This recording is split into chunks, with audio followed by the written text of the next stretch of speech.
Ning traveled to the first season of Douluo and set up a lottery stall. 60,000 gold soul coins per draw. No credit allowed. Tang San went bankrupt but only drew thank you for your patronage, while Bibidong splurged and won a 100,000-year soul ring evolution card. This seemingly money-grabbing lottery stall unexpectedly became the key station for many soul masters to defy fate and rewrite legends. Chapter 1. Lucky Card Shop Storage for the Brain. Douluo. Anime S1 Season Pure Enjoyment Version. Soto City. Damn Flender. How dare he insult me in front of so many people? Sooner or later, I will. Crush his eggs. Ning walked on the streets of Soto City, getting angrier the more she thought about it, her footsteps heavy on the ground. Halfway through, she kicked a stone by the roadside, making a series of sounds as it flew far away. What is that? Spending money to create happiness, paying to determine probability. Ning's mouth opened slightly. In front of her was a small shop of over 50 square meters, Lucky Card Shop. Ning looked at the card shop and, feeling upset today, decided to stride over. Although she had just arrived in Soto City and was catching up with the opening of Shrek Academy, she had at least spent a day exploring yesterday. In this small city, she was somewhat familiar with the surroundings, but since she was here, she wanted to see how spending money could create happiness. Welcome. Ning smiled as he got up from the counter. It was the first time he encountered a customer since arriving in this world. In fact, he wasn't from this world, but had crossed over from Earth to Douluo after dying unexpectedly. By chance, he awakened a god-level car machine, which turned out to be his system. However, the system's method of use was a bit peculiar, requiring others to purchase cards for him to receive double rewards. Hey boss, what can I buy here to create happiness? Ning asked tentatively. Ning stepped out from behind the counter and saw a girl in white clothes. Ugh, another little kid. Looks like she has no money. Although his system was a card machine, drawing a card required 60,000 gold soul coins, and the girl looked only about 12 years old. Moreover, in a small place like Soto City, while her attire seemed a bit luxurious, as the owner, he still had to adhere to his professional ethics and attend to her. Ning cleared his throat and slowly explained to Ning I only have one car machine here. You could spend 60,000 gold soul coins to draw a card, and you might get a soul bone. You may also get a strengthening card to enhance your martial soul and make it stronger. However, whether you can get a soul bone depends entirely on luck. If you have good luck, you'll get one. If not, you won't. Of course, sometimes it also depends on your face. If you have bad luck, you usually won't get anything. Unless 60,000 gold soul coins? Ning's mouth opened wide, her eyes wide as she processed what she had just heard. 60,000 gold coins? One gold soul coin was enough for an ordinary family's monthly expenses. Although her family was wealthy, she couldn't afford to squander like this. However, upon hearing that she could draw cards for 60,000 gold soul coins and had a chance to obtain a soul bone, she immediately took action. Ning slammed 60,000 gold soul coins on the counter.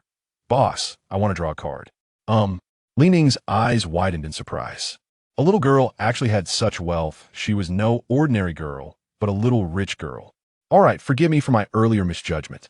Then the two of them arrived in front of a 2-meter-tall card drawing machine. Ning pointed to the red button in front of the machine. Just press it. Okay. Ning did not hesitate for a moment and pressed it down, but there was no response. Ning's mind stirred, returning to the system's space. What's wrong, system?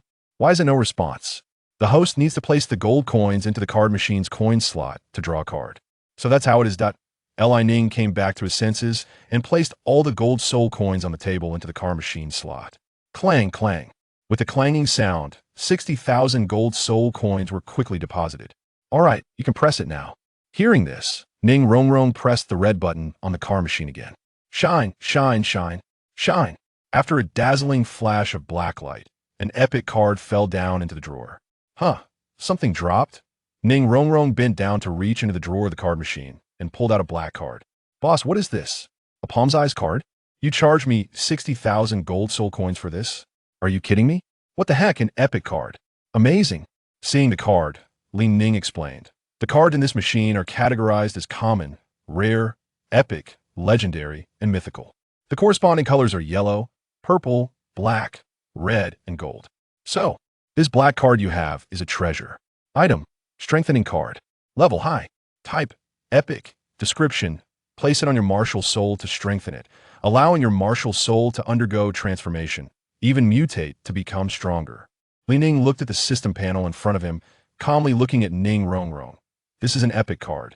Placing it on your martial soul can strengthen it.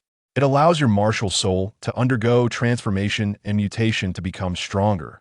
With no side effects, just place it on your martial soul. Is it really true? Ning Rongrong remained skeptical, but still summoned her martial soul.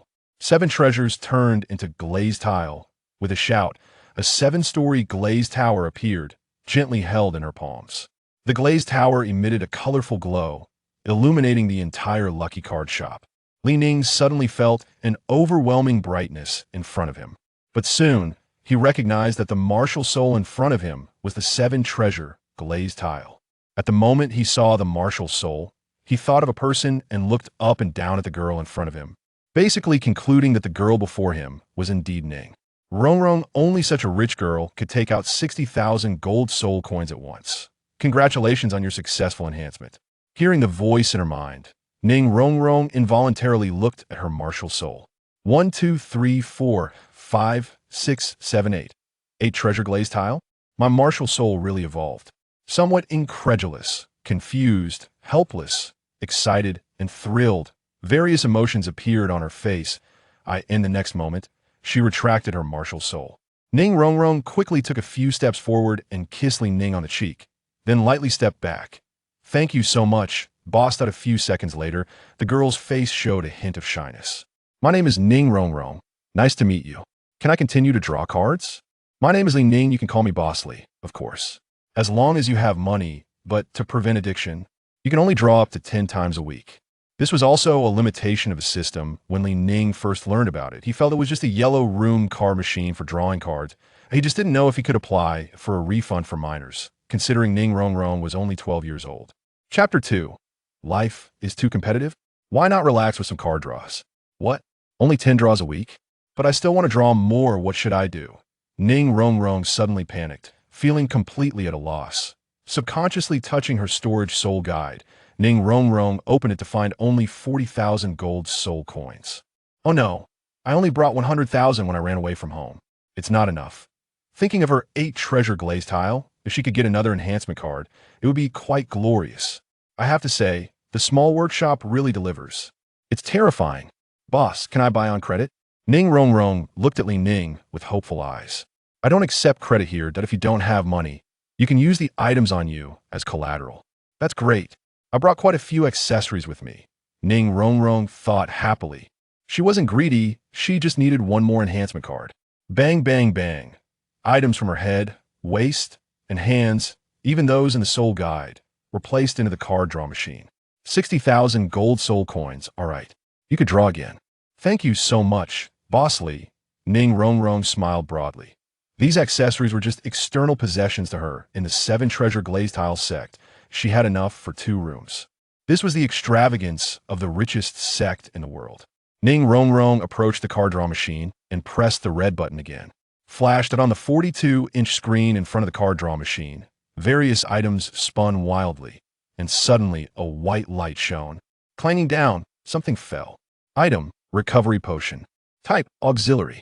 Effect, restores 6.66 of all attributes when consumed. What is this? Ning Rongrong took the item out with a puzzled expression. Holding the dark green bottle in her hand, she had a bad premonition. Li Ning glanced over, recognizing that this recovery potion was from a game, albeit slightly modified. Still, he patiently explained to her, this is a recovery potion. Drinking it restores 6.66 of all attributes. What? Only 6.66? That's too lame? Ning Rongrong put her hands on her hips, not understanding what it meant to have a rival. She thought to herself, Li the scammer, Boss Li wouldn't be lying to me, would he? Her martial soul could recover over 30, much better than this 6.66. She didn't expect to empty her savings just for this disappointing item. If it were used by a title Douluo, it might have some effect. After all, for those at that level, even a slight difference in power could be significant.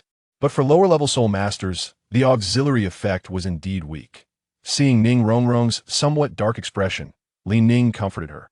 Although 6.66 is a bit low, it's still 6.66 of all attributes. especially for titled Douluo experts. Even a slight difference can lead to a significant gap. After hearing this, Ning Rongrong's initially disappointed expression instantly brightened. With her left hand as a palm and her right hand as a fist, she clapped her left palm. Right? I can give the potion to Grandpa Ji and it might really be useful. Gurong asked, what about me? Thank you. Boss Li, you're really a good person. I was just cursing you in my heart for giving me something like this.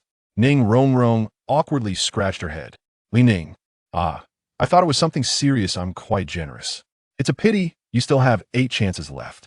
In a few days, it will be the weekend. If you don't draw, you'll waste this opportunity. By the way, I have a black card. I wonder if it works. Ning Rongrong slapped her forehead, putting the potion away and taking out a black card again.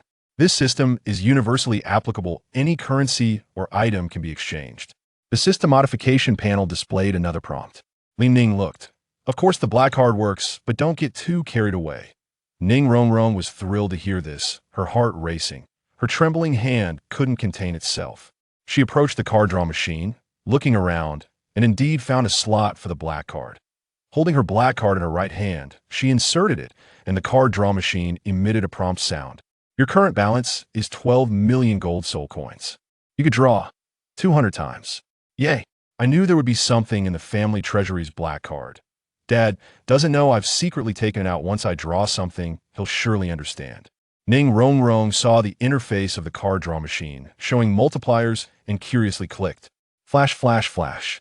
Flash. 8 consecutive draws. Terrifying indeed. Fees deducted. Congratulations on obtaining items. Recovery Potion X7.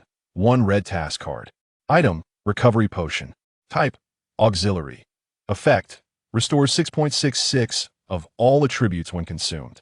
Item, red task card. Type, task card.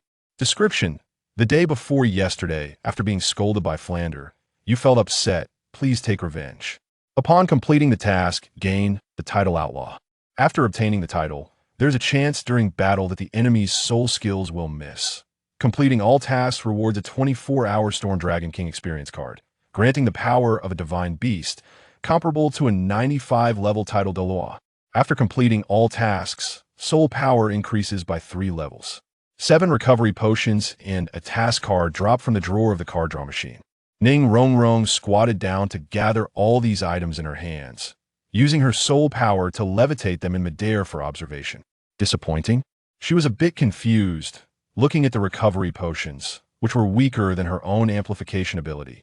But soon she noticed the red task card after putting the recovery potions into her soul guide. She held the card in her palm for observation. There were lines of text on the front of the card, but it wasn't in the language of Douluo continent, so she couldn't understand it. Seeing her confused expression, Li Ning began to explain. Ning Rongrong, congratulations on drawing a task card. Just infuse your soul power into it, and you can gain powerful strength, comparable to a title Douluo. The duration is 24 hours, and the task is to beat Flander, which will increase your soul power by 3 levels. Titled Douluo, Ning Rongrong cautiously moved to observe it. For some reason, she felt a strong power within. Flander, you old scoundrel dared to scold me. Just wait and see how I teach you a lesson later. With this red task card, she was determined to teach the greedy principal a harsh lesson to relieve her resentment. Chapter 3. Flander's Sadness. Grandma, please spare me. Thank you. Boss Li, it's getting late. I should go. I'll come back to buy your cards next time. Li Ning replied. You're welcome to come again. Ning Rongrong waved goodbye. Goodbye. She hummed and skipped away from the lucky card shop. Meanwhile, Shrek began to mobilize the entire academy. Flander stood on the academy's playground, looking at the Shrek group, but found that one was missing again. Ning Rongrong? Damn it, this little witch ran away again. It seems necessary to teach her a good lesson, otherwise she wouldn't know who's the boss of the academy. Dean, are we being too strict with her? After all, she's the little princess of the 7-treasure glazed tile sect. Oscar timidly spoke up. From the moment he saw her, he had fallen for her, even treating her as his fiancée. Having just been scolded yesterday, and now facing punishment again, Oscar couldn't help but feel a pang of sympathy. Flander raised his right hand to adjust his glasses, his gaze, sharp and fierce like that of an eagle, fixating intently on Oscar. Little A.O., don't think that just because you are my disciple, you can question my decisions. Ning Rong actually defied my will again and refused to attend class. If I can't discipline her this time, what authority will I have as the dean of Shrek Academy? Boom, boom, boom. Powerful soul energy erupted from Flander's body. The ground beneath his feet trembled, and the surrounding stones were instantly crushed into powder, scattering in the breeze along with the fluctuations of the soul power. Roar! An owl manifested behind Flander, followed by yellow, yellow, purple, purple, black, black. Black .7 soul rings descended from above his head to his feet, forming a powerful aura. Is this the power of a soul sage? Tang San looked at Flander in surprise. It was the first time he had seen such a powerful existence at the soul sage level. Zhao! Wu! Ji! Flander shouted, turning his head toward the distance. Boom, boom, boom. The sound, carrying a rich soul power, shook the surroundings, causing the wooden structures nearby to tremble. Boss, I'm coming. Bang, bang, bang. Footsteps echoed from afar, and soon a burly man appeared, leaping down from the air. Boss, why did you call me out so early in the morning? Not that. Flander's gaze sharpened. What are you thinking? Tang San and Xiao will have already reached level 30. Take them to get their soul rings while I stay at the academy. Zhao Wujia's right hand scratched his head. Boss, aren't you coming with us? Flander waved his hand, retracting his martial soul. Did you not notice that one little witch is missing? She went out all day yesterday, and again today. I need to stay back to properly discipline her. Otherwise, what rules will there be left at Shrek Academy? I see. Zhao Wujia touched his chin, looking enlightened, and then waved his hand. He gestured to Tang San and Xiao Wu. You two little monsters, come with me. Yes, Tang San and Xiao Wu replied in unison. The two immediately followed Zhao Wujia out of the Shrek Academy's grounds. Alas, it seems Ning Rong is in for it again, Dai Mubai said nonchalantly. Since he had nothing to do, just running with stones, he simply waited aside. On the other hand, Oscar was worried, contemplating what he would do when Ning Rong returned, thinking that after a punishment, he could comfort her and perhaps gain some favor. He even imagined that she might come to like him. It felt wonderful just thinking about it. While lost in thought, a defiant voice suddenly rang out. Flander, get out here this instant. Rong. Oscar looked up and his expression became clearer as he spotted a girl in white. None other than Ning Rong. Humph. Finally back. Let's see how I can teach her a lesson. Flander's mouth twitched as he twisted his neck, making popping sounds. Dean, be gentle. After all, Oscar quickly stepped aside to give Flander a back rub. You brat, do you think I don't know what you're thinking?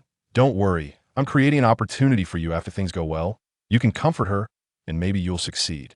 Dean, you really are an experienced driver, Xiao Ao smiled. When Ning Rong reached the front of the crowd, before she could speak, Flander began to reprimand her first. Ning Rong, do you know your crime? You just got disciplined yesterday, and today you ran out again. Do you really not take the Academy's rules seriously? Don't think just because you're from the Seven Treasure Glazed Tile School that I won't dare to touch you. This is not a sect where anyone will pamper you. Now tell me, how do you want to be punished? Running laps or expulsion? Ning Rong put her hands in her pockets, her gaze provocative as she looked at the sickly owl before her. Flander, who do you think you are? Just a mere soul sage. I can take you down with one hand. Storm Dragon King experience card activated. Ning Rong pulled out a red card, and as her mental power entered it, her soul power surged within her. Yellow, purple, black, red. Roar. The terrifying Storm Dragon King suddenly rose from behind Ning Rong. A massive force pressed down, making everyone unable to lift their heads.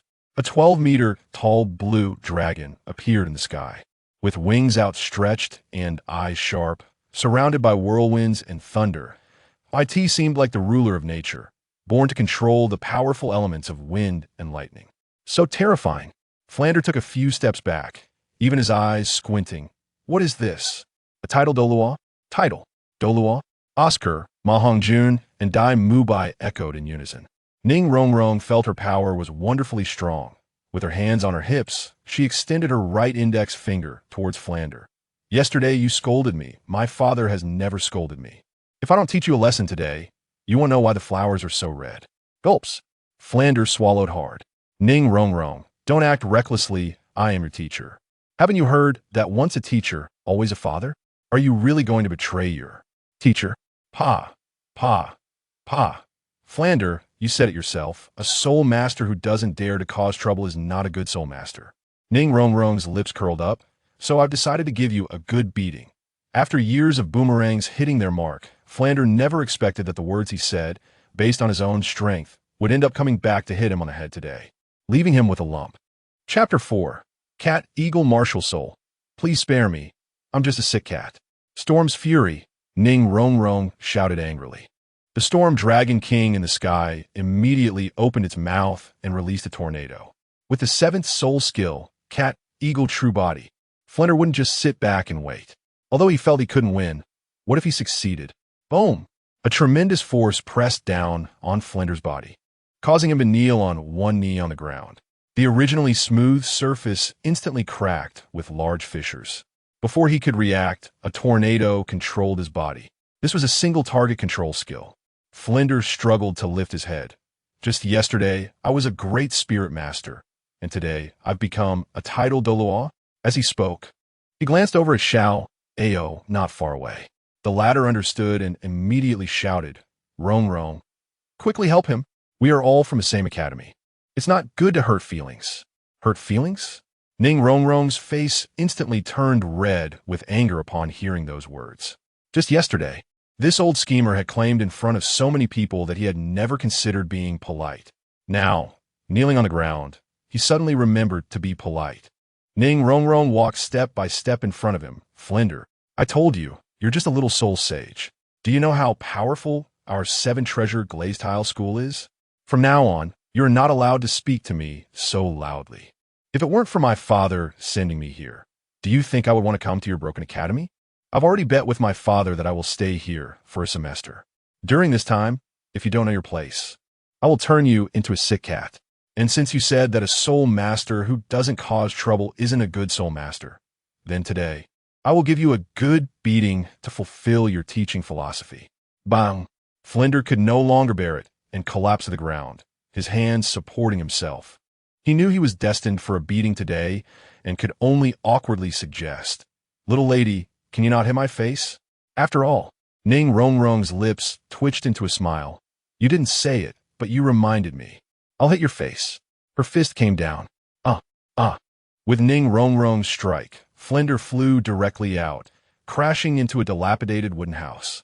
Thunder rumbled, and the Storm Dragon King spread its wings, darkening the sky, casting shadows over a large part of the village. Not far away, a villager looked up at the sky. Sigh, the weather changes so quickly. I better hurry home to collect the laundry. Daimu Bai, Ma Hongjun, Oscar, and Zhu Zhuqing felt increasingly short of breath as they saw the shadows in the sky. Although Ning Rongrong wasn't targeting them, the invisible pressure was even more deadly. Just the aura emitted by the Storm Dragon King was something they couldn't withstand, and they all activated their powers to resist. The massive dragon body expanded again, blocking out the sun, and flashes of lightning flickered among the black clouds. With each flash, the village was illuminated in the dim environment. Ning Rongrong flashed forward and lifted Flander. Aren't you a sick cat? Aren't you a soul sage? Why don't you challenge me one-on-one? Panda obedient fist. Stop hitting me. I'm just a sick cat. Please spare me. Flander could no longer bear it and ultimately knelt down to beg for mercy. From now on, you're not allowed to speak to me so loudly, and you're not allowed to attack me. Otherwise, you know the consequences. Ning Rongrong threatened, waving her fist. Yes. This small academy is lucky to have you as a great deity. From now on, in this academy, you have the final say. I declare that starting today, you're the vice principal and you no longer need to participate in training. After hearing this, Ning Rongrong smiled satisfactorily. That's more like it. Remember, don't provoke me. She retracted her martial soul. The pressure dissipated, and sunlight once again shone down on the academy. Among them, the hardest decision was Oscar. When the other party became a titled Douluo, he knew he no longer had a chance. Rongrong, when did you become a titled Douluo? How come I didn't know? Oscar stepped forward. Last time, when the other party was scolded by Flander, he had comforted her, so they had some bond. Ning Rongrong raised her head, hands on her hips, looking defiant. That's my secret. I'm not telling you. Besides, you're just a sausage-selling uncle. Don't try to get close to me. I won't like you. A sausage-selling uncle. You should give up on that. Rong Rong. Oscar lowered his head, feeling that his little thoughts had been exposed. Thinking that he would never have a chance with Ning Rong Rong again made him a bit sad. After all, she was the one he liked. Even if it was unrequited love, it was still love, right? Strange. Why hasn't the time decreased yet? Ning Rong Rong felt her body warmly. After summoning for a few minutes, and now a few more minutes had passed, the experience card surprisingly hadn't decayed. After a long while. So that's how it is, ha ha ha ha. Ning Rong Rong laughed heartily, realizing that the so-called experience card only counts time when used and when retracted into the body. There's no time flow. This means that within 24 hours, she could use it for a very long time, even as a trump card.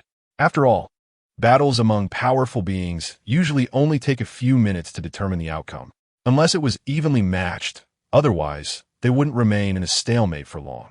And who would have thought that an auxiliary type could suddenly explode with powerful attack capabilities? Ding! Congratulations on obtaining the title, Outlaw. The enemy's soul skills have a certain probability of failing to target, and soul power increases by 3 levels. An electronic voice echoed in Ning Rong Rong's mind. Immediately after, her level jumped from level 26 to level 29, reaching the peak of a great spirit master. This money was really worth it. Ning Rong Rong thought as she quickened her pace, planning to go again. She could only draw 10 times a week. She was so happy that she almost forgot this. But Boss Lee is really a great person. Rong Rong, how did you level up? I want to get stronger too. Zhu Zhuqing jumped to her side. Her eyes filled with eagerness. She longed to become stronger. She came here to become stronger, to escape from the arranged marriage. Yet unexpectedly, by a twist of fate, she met her fiancé Dai Mubai, which was a big mess. Zhuqing, you want to get stronger too? But you probably don't have any money, right? Ning Rong Rong pointed out the issue directly. After all, drawing cards for 60,000 requires a total of 600,000 gold soul coins, which an ordinary family couldn't afford. Money.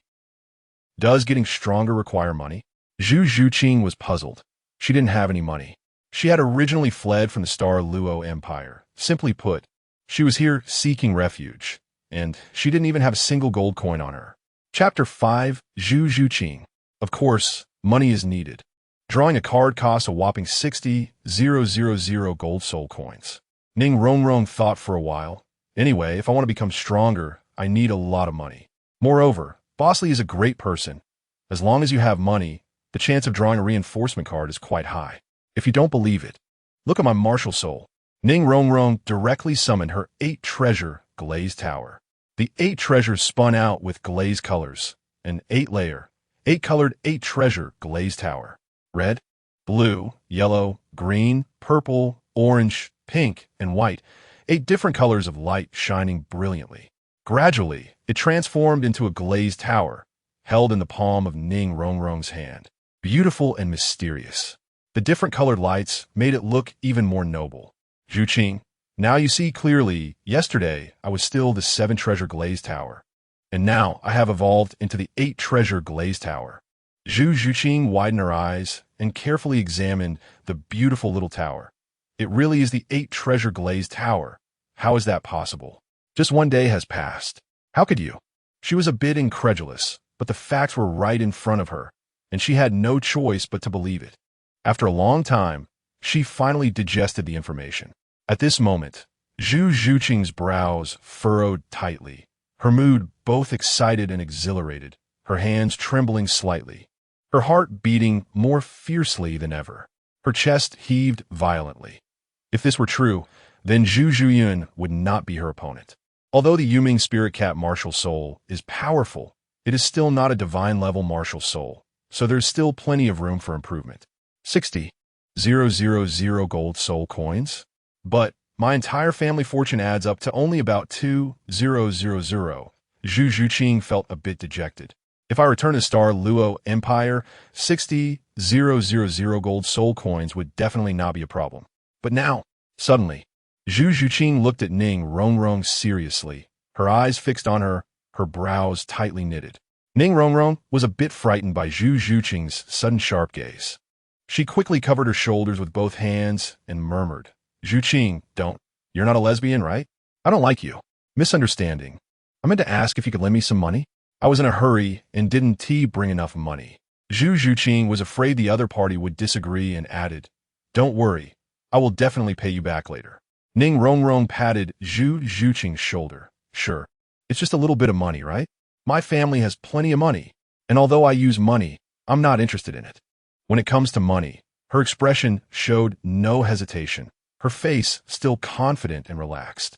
As the richest sect in the world, she didn't care about money at all and had no interest in it. "Let us go. I'll take you to the lucky card shop." Ning Rongrong took Zhu Zhuqing and was about to leave the academy. "Wait, it's class time now. Where are you going?" Flinder covered his somewhat swollen face with his left hand. "Little kitty, you want to get beaten again, right?" Ning Rongrong glanced back at him. Flinder took a step back and waved his hand hurriedly, not caring about the swelling on his face. "Little girl, Grandma, if you want to go, just hurry up. No need to rush back. Shrek Academy is all about a casual development." Ning Rongrong lifted her head, looking down at him. "You're quite sensible. If their essay next time, I'll turn you into a hairless owl." The two then left. A few minutes later, Flinder finally breathed a sigh of relief, covering his face with his hand. "Ha ha, Dean, you're too funny. What happened to your face?" Daimu Bai, as a prince of the empire, usually wouldn't laugh easily unless he couldn't help it. Oscar covered his mouth. He didn't dare to make fun of his teacher. Flinder's face looked like a series of towering peaks, swollen and bewildered. "Oh, Scar, hurry, get me some recovery sausages." "Dean, you can't even speak clearly. Are you okay?" Ma Hongjun had a mischievous smile on his face. "I have a big sausage." Oscar clasped his hands together, producing sausage after sausage. He opened his palms. 3 sausages floating in midair, radiating a special soul power aura that rippled around. Drip, drip. Oscar walked a few steps to Flinder's front. Upon seeing the sausages, Flinder reached out and pressed one in his mouth. Gulp. Oscar did well. "I have another task for you. Find a way to get close to Ning Rongrong and investigate why she suddenly became so strong." Whoosh.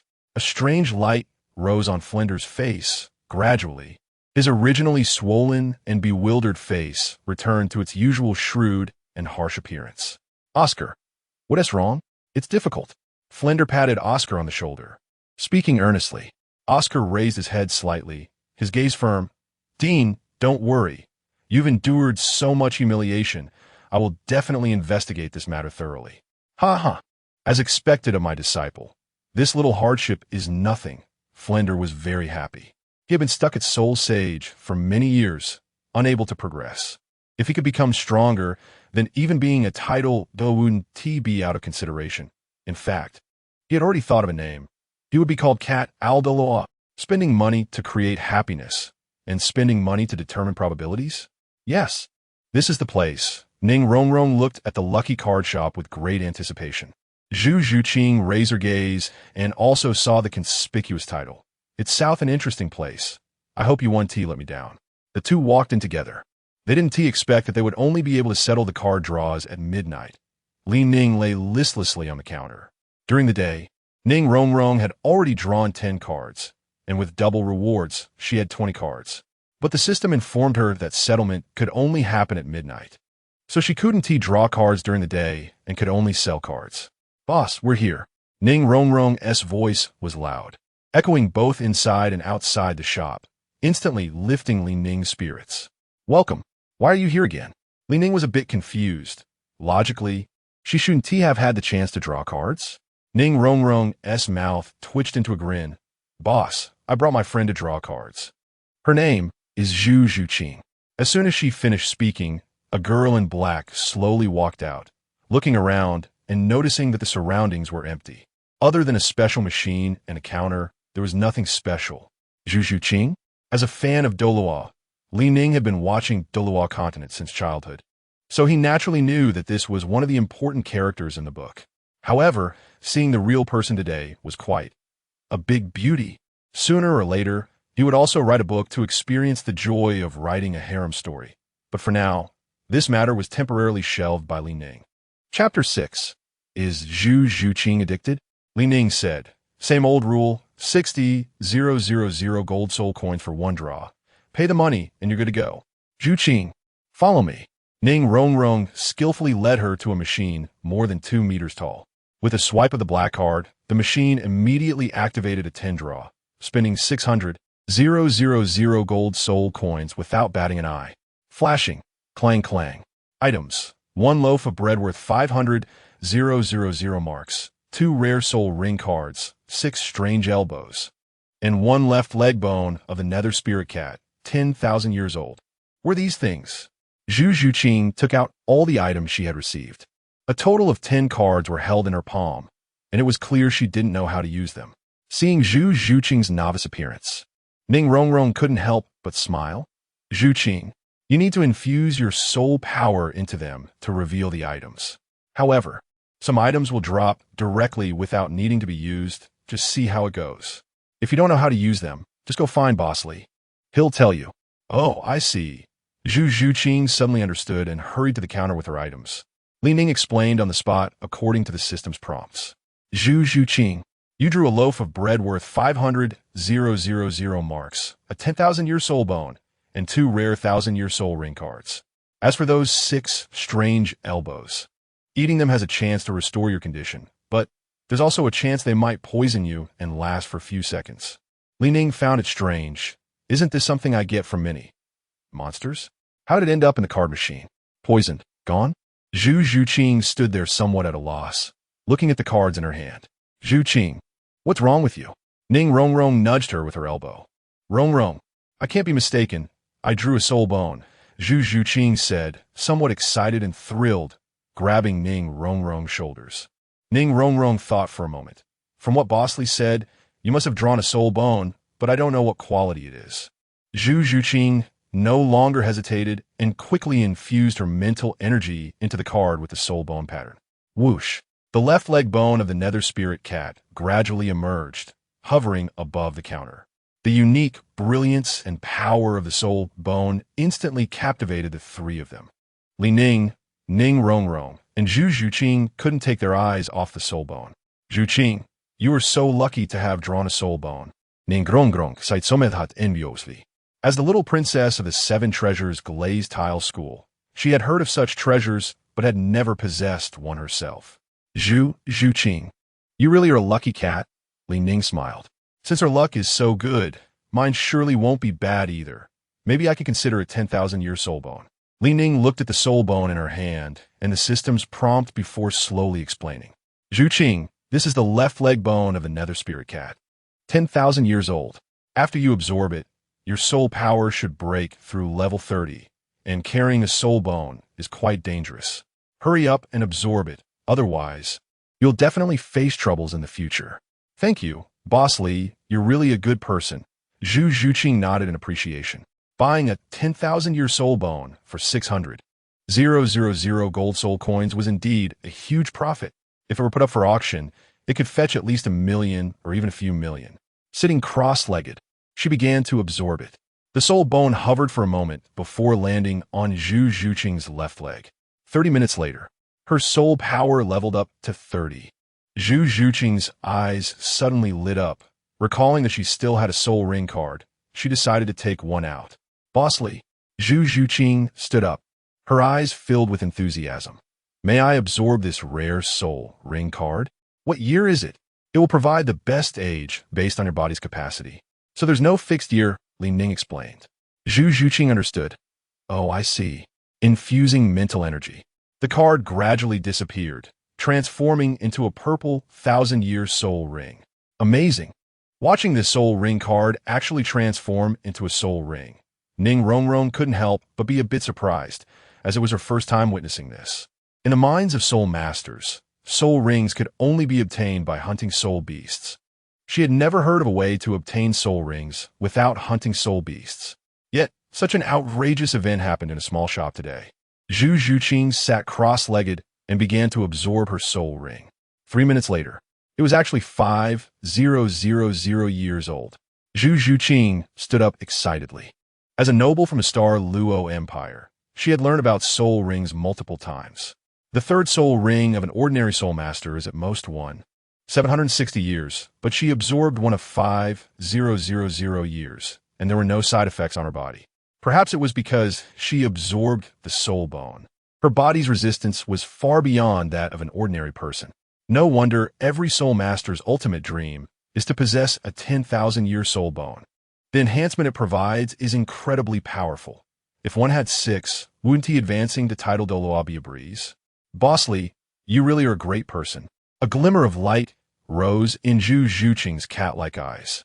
She felt that her soul power, although only level 31, could still contend with a level 35 soul master in a fight. Ning waved his hand. No need to be polite. It's all luck. Boss, won't you lose money doing business this way? Ning Rongrong. Have you ever heard the saying? What? Ning smiled. Buyers are always less shrewd than sellers. Do you think I would lose money? Besides, if I were to lose money, my little shop would have closed down long ago. True, my dad is like that. No matter how others scheme against him, our family always profits. Ning Rongrong thought of her father, a veteran in the business world. Boss, can I draw a few more times?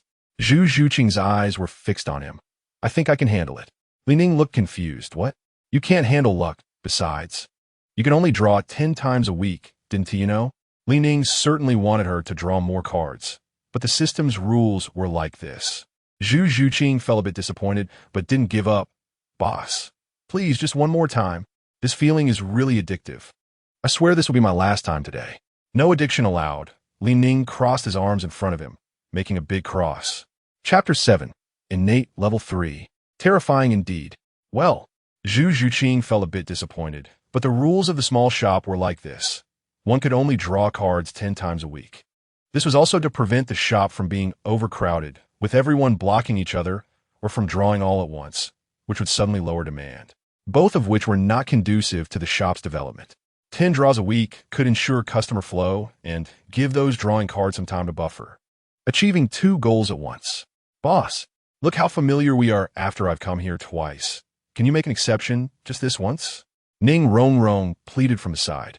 She clasped her hands together, resting her head on them, and her eyes blinked constantly. This was her first time begging someone, and this tactic had never failed her before, not even against her 2 titled Douluo grandfathers. Her bright and lively eyes sparkled with a hint of allure as she looked at Ning, filled with both pleading and charm. Ning shook his head slightly. Don't try that with me. That trick won't work. I'm a man of Sigma, immune to all charm skills, and I have no morals, so there's no need to kidnap me because I can't be targeted. Can't be targeted? The 2 women exchanged glances. Seeing this approach fail, Ning Rongrong switched tactics and walked to the counter. Boss, look, I've already bought over 20 times. Can you give me a discount? Discounts were available at other places. After all, that was 2 million gold soul coins, enough to buy a hotel in the city. Ning's expression flickered slightly, his brows furrowing. Sure enough, like father, like daughter, she's learned to bargain at such a young age. A regular person might be swayed by this line of reasoning, but he was a man of Sigma. He waved his right hand with a wry smile. How about I give you a bone fracture instead? All explanations belonged to this shop. Ning's voice wasn't loud, but it echoed continuously within the shop, relayed back and forth in the ears of the 2 women. Okay, Boss Li. Ning Rongrong felt a bit dejected. She dropped her hands, her eyes returning to calm. It seemed this tactic only worked on her 2 grandfathers. But it wasn't her fault. After all, she encountered someone who couldn't be targeted. In the end, the 2 women left the lucky card shop. A day quickly passed. Ning had waited in vain all day, as 60,000 gold soul coins was indeed too high. In Soto City, which was just a small town, the average consumption level was relatively low. He needed to move to a bigger city. After some thought, Ning firmly etched this idea in his mind. The resources in a big city were top-notch, but only the upper-class nobles could enjoy them. At midnight, system, give me 40 consecutive draws. Host, are you sure you want to go all in? The royal card drawing machine gives you such low-tier stuff that it's absurd. You can't get anything good. The probability of drawing a horse is always like this, 0.0001. Who could draw that? But as long as I go all in, the success rate is generally high. After all, if the probability is low, I can spend money to make up for it. Congratulations, host, your 40 consecutive draws were successful. You obtained the following items. Iron Sword X37, Resurrection Potion X1, 100, 000, Year left leg soul bone X1. Night doll X1. Item: mini iron sword. Description: made of pure iron. Effect: can attack enemies, and can also serve as a family heirloom. Turning into an antique after 10,000 years. Damage 1 by 35. Item: night doll. Description: called the man who is invincible in the royal arena for half a match. Effect: has transformed into a 96-level super Douluo, valid for 7 days. Ning stepped forward and arranged all the items. The resurrection potion can awaken my martial soul after drinking. This is quite good. It seems I should awaken my martial soul. Saying this, he drank the potion all at once. Having been in this world for so long, he had never awakened his martial soul, and in fact, he had only arrived here a few days ago. Galugulu. His stomach started to round slightly, clearly indicating that the potion he just drank was substantial, at least 1,500 milliliters. Whoosh. He felt something wanting to come out of his body. Ning slowly extended his right hand. Give me a sigh. Wow. Unfortunately, I have no education, so I can only say wow to the world. Innate level 3 soul power, terrifying indeed. At night, most shops had closed, but Ning's shop remained brightly lit, though the door was tightly shut. Looking at the scythe in his hand, wasn't this just the initial version of the Grim Reaper's scythe? A divine weapon. If well nurtured, the future is limitless. We are all from rural areas. Awakening a scythe martial soul is quite normal, right? No problem. Yes, that's right. After comforting himself, Ning remembered he had one soul bone left, which he also absorbed on the spot. Sitting cross-legged, he closed his eyes, pressing the soul bone against his left leg. 3 minutes later, level 6 soul power. The scythe became sharper. Even at a distance of several centimeters, Ning could still feel its terrifying aura. Buzz, buzz, buzz. Annoying mosquitoes buzzed around the shop as Ning swung his martial soul without even getting close. The mosquitoes were sliced in half and fell down. The wound was very smooth. Upon meticulous observation, one would find that both sides were symmetrical with no discrepancy. All attributes were allocated to sharpness. This was to pursue a single sharp attribute. Everything could be cut. The sky, the ground, the air, and even time could be sliced open. After awakening his martial soul, Ning yawned and went to bed early. The body is the foundation of revolution. One cannot overwork themselves, and he resolutely wouldn't open the shop at night. After all, he had to open a shop tomorrow and couldn't delay his rest. The next morning, sunlight once again fell on Soto City, especially on this lucky card shop. This morning seemed even brighter. As usual, Ning opened the door early to welcome his new customers.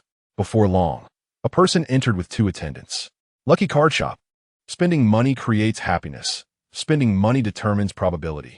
This shop is quite interesting, said a young man with yellow hair, looking around leisurely. His attendants, however, looked down on it, sneering at the not-so-large shop. When did this place get a shop? Should we call the city management to shut it down? No need. This young master will find out by going in. Saying this, he strode in, and as soon as he entered, he saw Ning sitting at the counter. Welcome to the Lucky Card Shop. Drawing once costs 60,000, with a certain chance of drawing a soul bone. Soul bone? The young man with yellow hair became somewhat excited and quickly said, My father is the city lord. I am Wang Dashin. Do you really have soul bones here? Of course, they're guaranteed.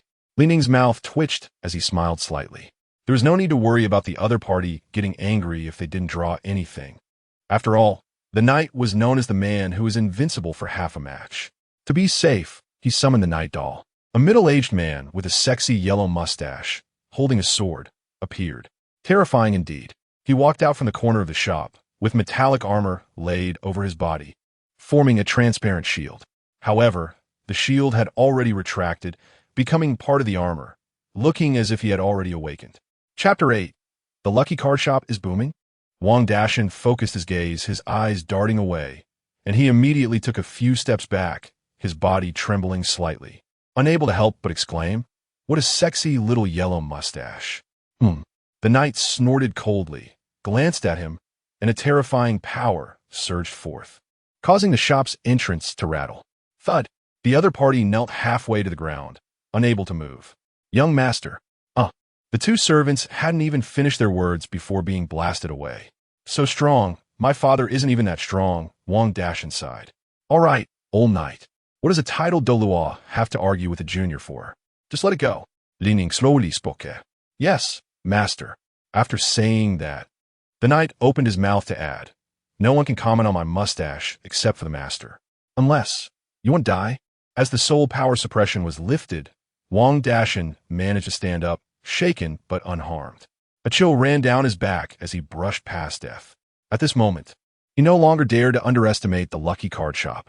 He immediately took out 60,000 gold soul coins. Boss, I want to draw cards. Just put the money into the card drawing machine. Ning smiled. The probability for a single draw could be said to be very low, almost impossible to win. Unless you were rich, because rich people generally had good luck. So he didn't hold out much hope. The other party was just giving away money. Clatter. The card drawing machine vibrated, followed by a purple glow, and something fell out of it. Wang Dashan stepped forward, took out the item, and found that it was actually a piece of bone. Wang Dashan picked up the purple bone, and the next moment, it slipped from his hand and fell. I actually drew a soul bone.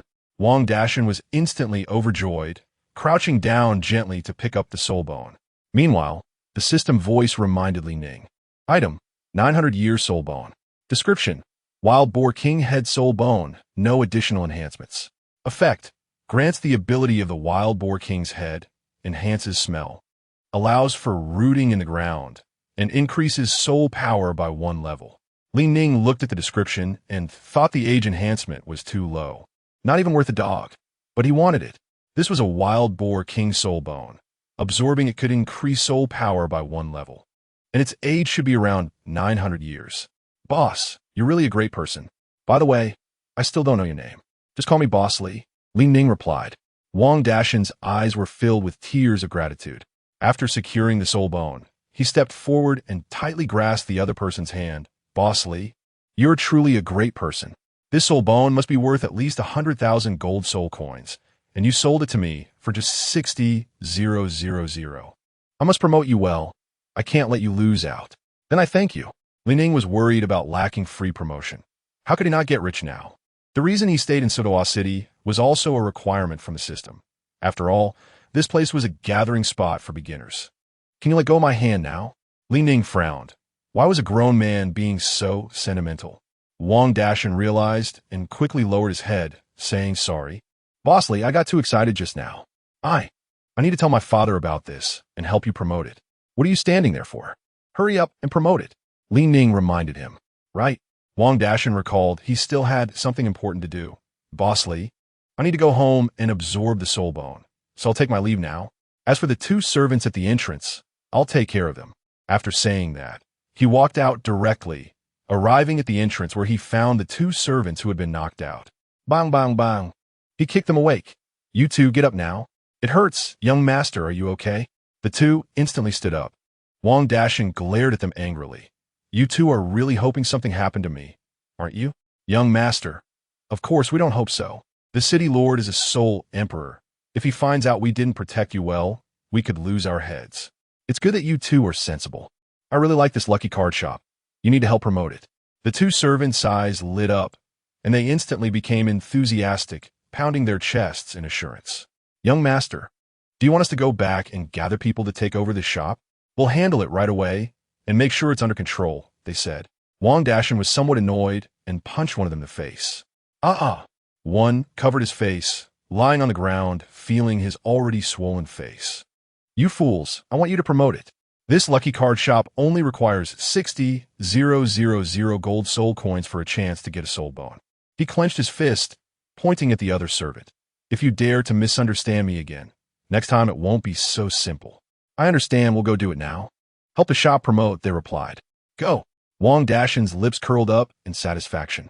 Then, he strode away from the street, and the 2 servants began shouting loudly in public. Come and see. 60,000 gold soul coins for a soul bone. You definitely won to lose out. Halfway through, Wang Dashan turned back and responded with soul power. Shout louder, or you won't get away with it.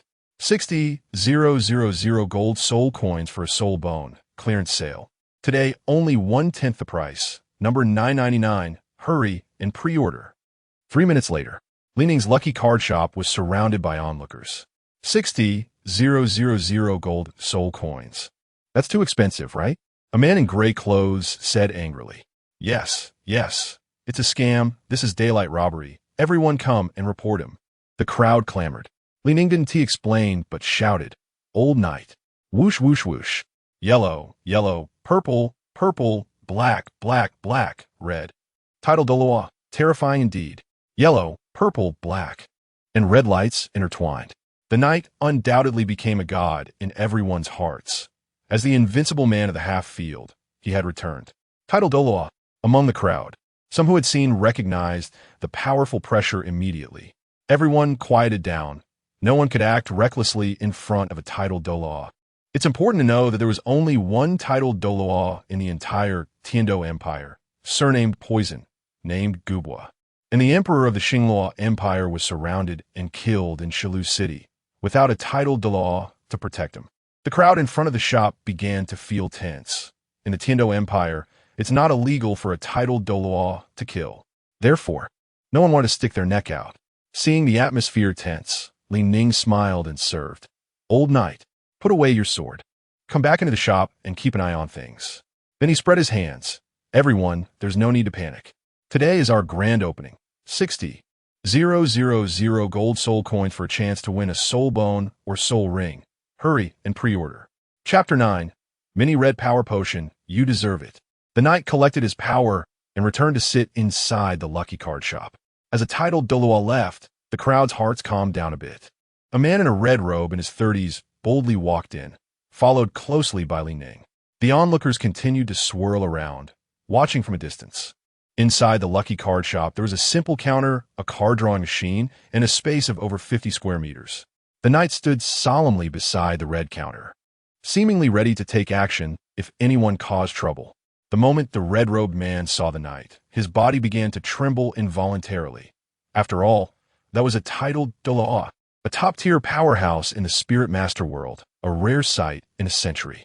He had only seen one or two in his lifetime, so how could he not feel nervous upon seeing one again? His clothes trembled slightly due to his shivering body, making a popping sound. No need to be nervous. By the way, do you have money? Ning smiled. 60,000 gold spirit coins for one draw. Just put it in the machine and press the button. Of course I do, the red-robed man said, seeing the knight wooed and attack. His lips moved as he continued. I'm the Red Bishop of Sutawa City. I have this much money, but do you really have spirit rings and spirit bones here? Don't cheat me. Ning's mouth twitched as he thought. The probability of 0.000001 is not something you can just wish for. It mainly depends on luck. Generally speaking, wealthy people tend to have good luck, like Ning Rongrong. But adhering to the principle of customer first, he patiently explained. Although it's 60,000 for one draw, it mainly depends on luck. If you're lucky, you'll get something. If not, you won tea. If you do 10 consecutive draws, the probability will be a bit higher. Here, you can only buy 10 times a week.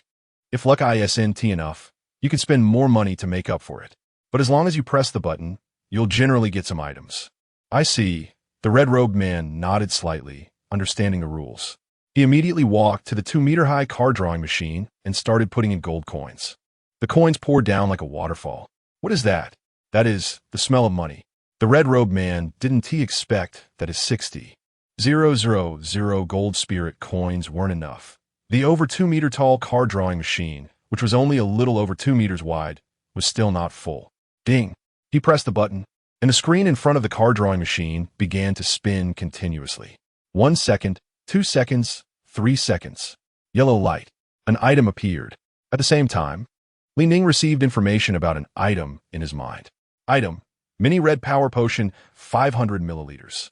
Description: Mini Red Power Potion, made from special red algae. Effect: drinking it greatly enhances strength and muscles, increasing the body's spirit power by 200, allowing one to challenge opponents at a higher level. What is this? The red-robed man reached out and took the item from the outlet of the card-drawing machine. Upon seeing this, Ning moved his mouth to explain. This is the Mini Red Power Potion. Drinking it can elevate you to a higher level, effective for 3 minutes. Are you saying this thing can elevate me to Spirit King? The red-robed man turned his neck to look at Ning in disbelief. He stared at the red potion bottle in his hand, realizing he was a level 44 battle spirit master. If he drank this red power potion, could he instantly break through to the Spirit King level and increase his strength by 200 within 3 minutes? This is definitely a treasure. It's known that the most feared thing in battles is insufficient spirit power. Generally, although there are support spirit masters to help, they can't follow you every day. What if you encounter danger when you're out? Here, a commercial break. The red power potion ensures your safety. You deserve it. Ning didn't answer directly, but instead said, "You'll know if you drink it. Even if you just drink a little, I think you should feel something." The red-robed man tried to twist off the cap, then brought the bottle to his mouth for a small sip. Boom! A powerful red energy instantly filled his entire body. Even the red power potion he was gripping tightly seemed to gain a bit more strength, fearing it would drop. What a powerful force! This is indeed a treasure. After verifying this, the red-robed man quickly stored the potion in his soul guide device and then bowed 90 degrees, saying, "Thank you, boss. You're really a good person." Ning turned around and waved his hand. "When have I ever deceived you? Are you going to draw again or not? If not, then go back." No. I also don't have enough money on me." The red-robed man quickly waved his hand and strode out of the shop. "Look, someone is coming out." The onlookers saw the red-robed man walk out and quickly stepped forward to ask. One notably fat woman, whose movements felt like an earthquake, and whose clothes had numerous floral patterns, spoke up. "Isn't that the bishop from the Sava City Spirit Hall? I just arrived here and saw a crowd gathered. What happened here?" The red-robed man looked up and saw it was someone from the Wong family. Although he was the bishop of the Spirit Hall, the Wong family was a big deal, belonging to the Tiando Empire. Moreover, he was a spirit master, while the head of the Wong family was a spirit emperor. Even with the backing of the Spirit Hall, he had to be cautious in his words and actions. After all, this world only recognizes the strong and doesn't care what force you belong to. The red-robed man chuckled lightly. "Ha, it's nothing. I just spent 60,000 gold spirit coins to buy a spirit power recovery potion." "What?" The fat woman trembled, her fat shaking. 60,000 gold spirit coins for a recovery potion. Isn't that something only a fool would do? 60,000 gold spirit coins, isn't a small amount. Moreover, in the impression of spirit masters, isn't it better to find a support spirit master for assistance than any potion? Seeing that the other party didn't understand, the red-robed man could only shake his head slightly. "Lady Wong, you really don't get it." As he spoke, the man took out his red power potion, tightly gripping the 500 milliliters bottle. This is a good thing. Consuming it can increase one's combat power by 200 for 3 minutes. Battles between spirit masters are fleeting. In a matter of seconds, one can reach a deadlock. 3 minutes is not short. Just imagine, in a situation where both sides have exhausted their spirit power, if you suddenly unleash double the combat power, what would that be like? There is actually such a good thing? The fat woman was also a bit moved. Not understanding what was going on in the Lucky Card shop, she quickly ran inside. In an instant, the surroundings were in an uproar. As soon as she entered, she saw a young man who looked just as handsome as the readers in front of the screen. He sat at the counter, resting his head on his left hand, looking very much like a master of pretending to work and slacking off. Chapter 10. The Mysterious Merchant of 10,000 Years. Pretending to be at work? Damn, there's an earthquake. Ning was jolted awake from his lazy state and quickly looked around, spotting a noblewoman beside him. "What do you need? You're the boss, right? I heard you have a red power potion. Hurry up and give me 10. The noblewoman said, hands on her hips, in a commanding tone. Ning stood up. "Madam, I do have it, but you need to draw cards to get it. Direct purchases won't work. It's 60,000 gold soul coins per draw, and you can only draw 10 times a week." "What?" The noblewoman was furious, her facial fat jiggling, and even the expensive silk with floral patterns on her body began to distort. She placed her hands on her hips and pointed at Ning, accusingly saying, "Let me tell you, I'm a lady of the Wong family, and I don't want to play by the rules. I'm the biggest in this city. Just give me 10 bottles of potions as a gift, or I'll have the city management shut down your shop." Arrogant and domineering. This made Ning very unhappy. These nobles were usually so high and mighty, and now they were bullying him. If he could endure it, wouldn't he just be called a ninja turtle? Ning decided to stop being polite and sat back down at his counter. If you don't have money, you can leave now. Don't force me to take action. I don't want to hit women. Oh, you dare to hit me? I'm sitting right here today, and I'm not leaving. The noblewoman seemed to have thought of something. But before she could think more, a powerful pressure blasted her out. Ah! The earth shook and the mountains trembled. Outside the Lucky Card store, the man in red who had not gone far watched the noblewoman from the Wong family being blasted out, shaking his head and sighing slightly. Silly woman. What a pity. After today, she'll probably be blacklisted. Boss Lee is not someone to mess with. The Wong family really is confused. Don't they know how terrifying the person inside is? The noblewoman who flew out had lost a few teeth, and blood and flesh mixed together as she spat it out. She quickly stood up, no longer speaking or making any other movements, realizing that the person inside was not simple and left immediately. This is the kind of noble with brains, knowing when to run if they can't win. The small episode quickly passed, and another person bravely walked into the Lucky Card store. The newcomer was dressed in a black suit, standard black leather shoes, and a black hat. He was somewhat overweight, with his waist wrapped in 2 circles. He looked like some big boss arriving, but there was no one following him, indicating he was alone on a business trip. He resembled a merchant who had lived for 10,000 years from the Douluo continent. Hello, may I ask what you need? Although Ning was a bit unhappy from the earlier encounter with the noblewoman, he welcomed the person in front of him with a smile as he showed no unusual behavior. Hello, I'm a merchant. Is it true that 60,000 gold soul coins can get a soul bone? Of course it's true, but sometimes it depends on luck. The card drawing machine allows 1 draw for 60,000, and you can only draw 10 times a week. Friendly reminder, a 10 consecutive draw at once has a higher probability. I understand. Give me a 10 consecutive draw. The black merchant was wealthy and unreasonable. As soon as Ning saw he was serious, he quickly walked out from behind the counter and pointed to the gold coin entrance. Just put 600,000 here, press the red button, and start the 10 consecutive draw. There's a chance to draw soul rings, soul bones, and other items. After the introduction, the black merchant stopped wasting time and immediately took out the gold soul coins. The storage soul guide device rose, producing countless gold coins that slid down swiftly, making a crisp sound that was pleasing to the ear. But they all flowed orderly into the machine. A few minutes later, with the press of the red button, countless cards flashed, and the 10 draws successfully opened. Yellow light shone. At the same time, the system conveyed some information to Ning. Item, spirit potion, description, a liquid that can enhance mental power, effect, 200 milliliters. After drinking, mental agility increases, focus rises by 50. Item, speed potion, description, moves like the wind. Effect, after drinking, your steps become light, you can run like the wind, sprinting 100 meters in just 3 seconds. Item, body strength potion, description, essential divine medicine for tough guys. Effect, after drinking, any part of your body becomes hard for 3 minutes, immune to control and charm skills. Rusty Iron Sword X6, 100-Year Rabbit, Soul Bone X1. Ding ding ding. Items dropped down. The black merchant squatted down to pick up all the items. When he saw there was indeed a soul bone, his eyes lit up, and he immediately picked it up to examine it closely. After a few seconds, he still couldn't tell the age of the item, since soul bones are too rare and generally not accessible to ordinary people. So he simply stored it in the soul guide device. After all, this thing is too dangerous. He was just a merchant, and it wouldn't be good if someone robbed him.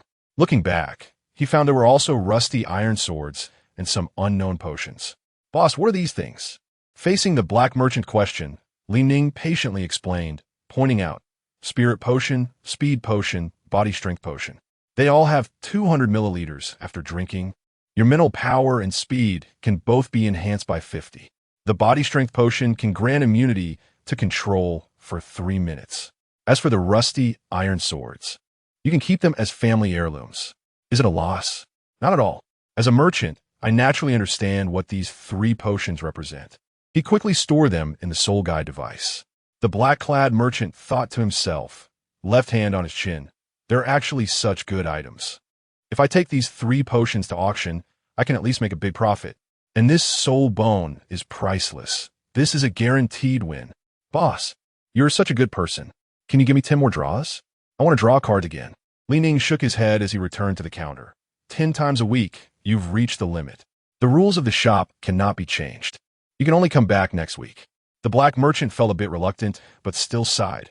Alas, my business trip this month is almost over. I need to go to Tiando City right away. But it won't be long. Once I gather the gold soul coins, I'll definitely come back. He waved his arm. Boss, I do business in Tiando City. Sometimes I go on business trips to the Bala Kingdom. I hope you can open a shop in Tiando City.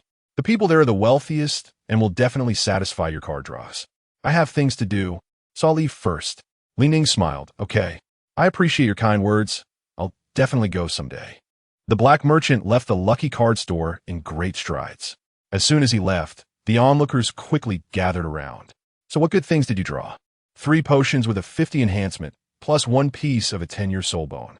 I'm going to sell it to those soul fighters and make a big profit again. Also, there are 10-year soul bones, 100-year soul bones, 1,000-year soul bones, 10,000-year soul bones, and 100,000-year soul bones inside. Whether or not I can draw them depends on luck. After the merchant finished speaking, he left directly. 10-year soul bones, how terrifying. The merchant clearly lied. He was obviously trying to promote Li Ning before leaving. As for whether he had 10-year soul bones, he didn't need to worry about being targeted. After all, this thing is pretty worthless, and most people wouldn't even want it. Absorbing, it would only waste space in the body. Soul bones? There really are such good things. The crowd erupted in excitement. Chapter 11 System Upgrade 2.0 Killing and looting that does not exist. They couldn't care less and rushed into the store all at once. Everyone lined up one by one, and Li Ning maintained order on the scene. 60,000 gold soul coins. Just put them into the card machine. You can only draw 10 times a week. As soon as he finished speaking, someone spoke up.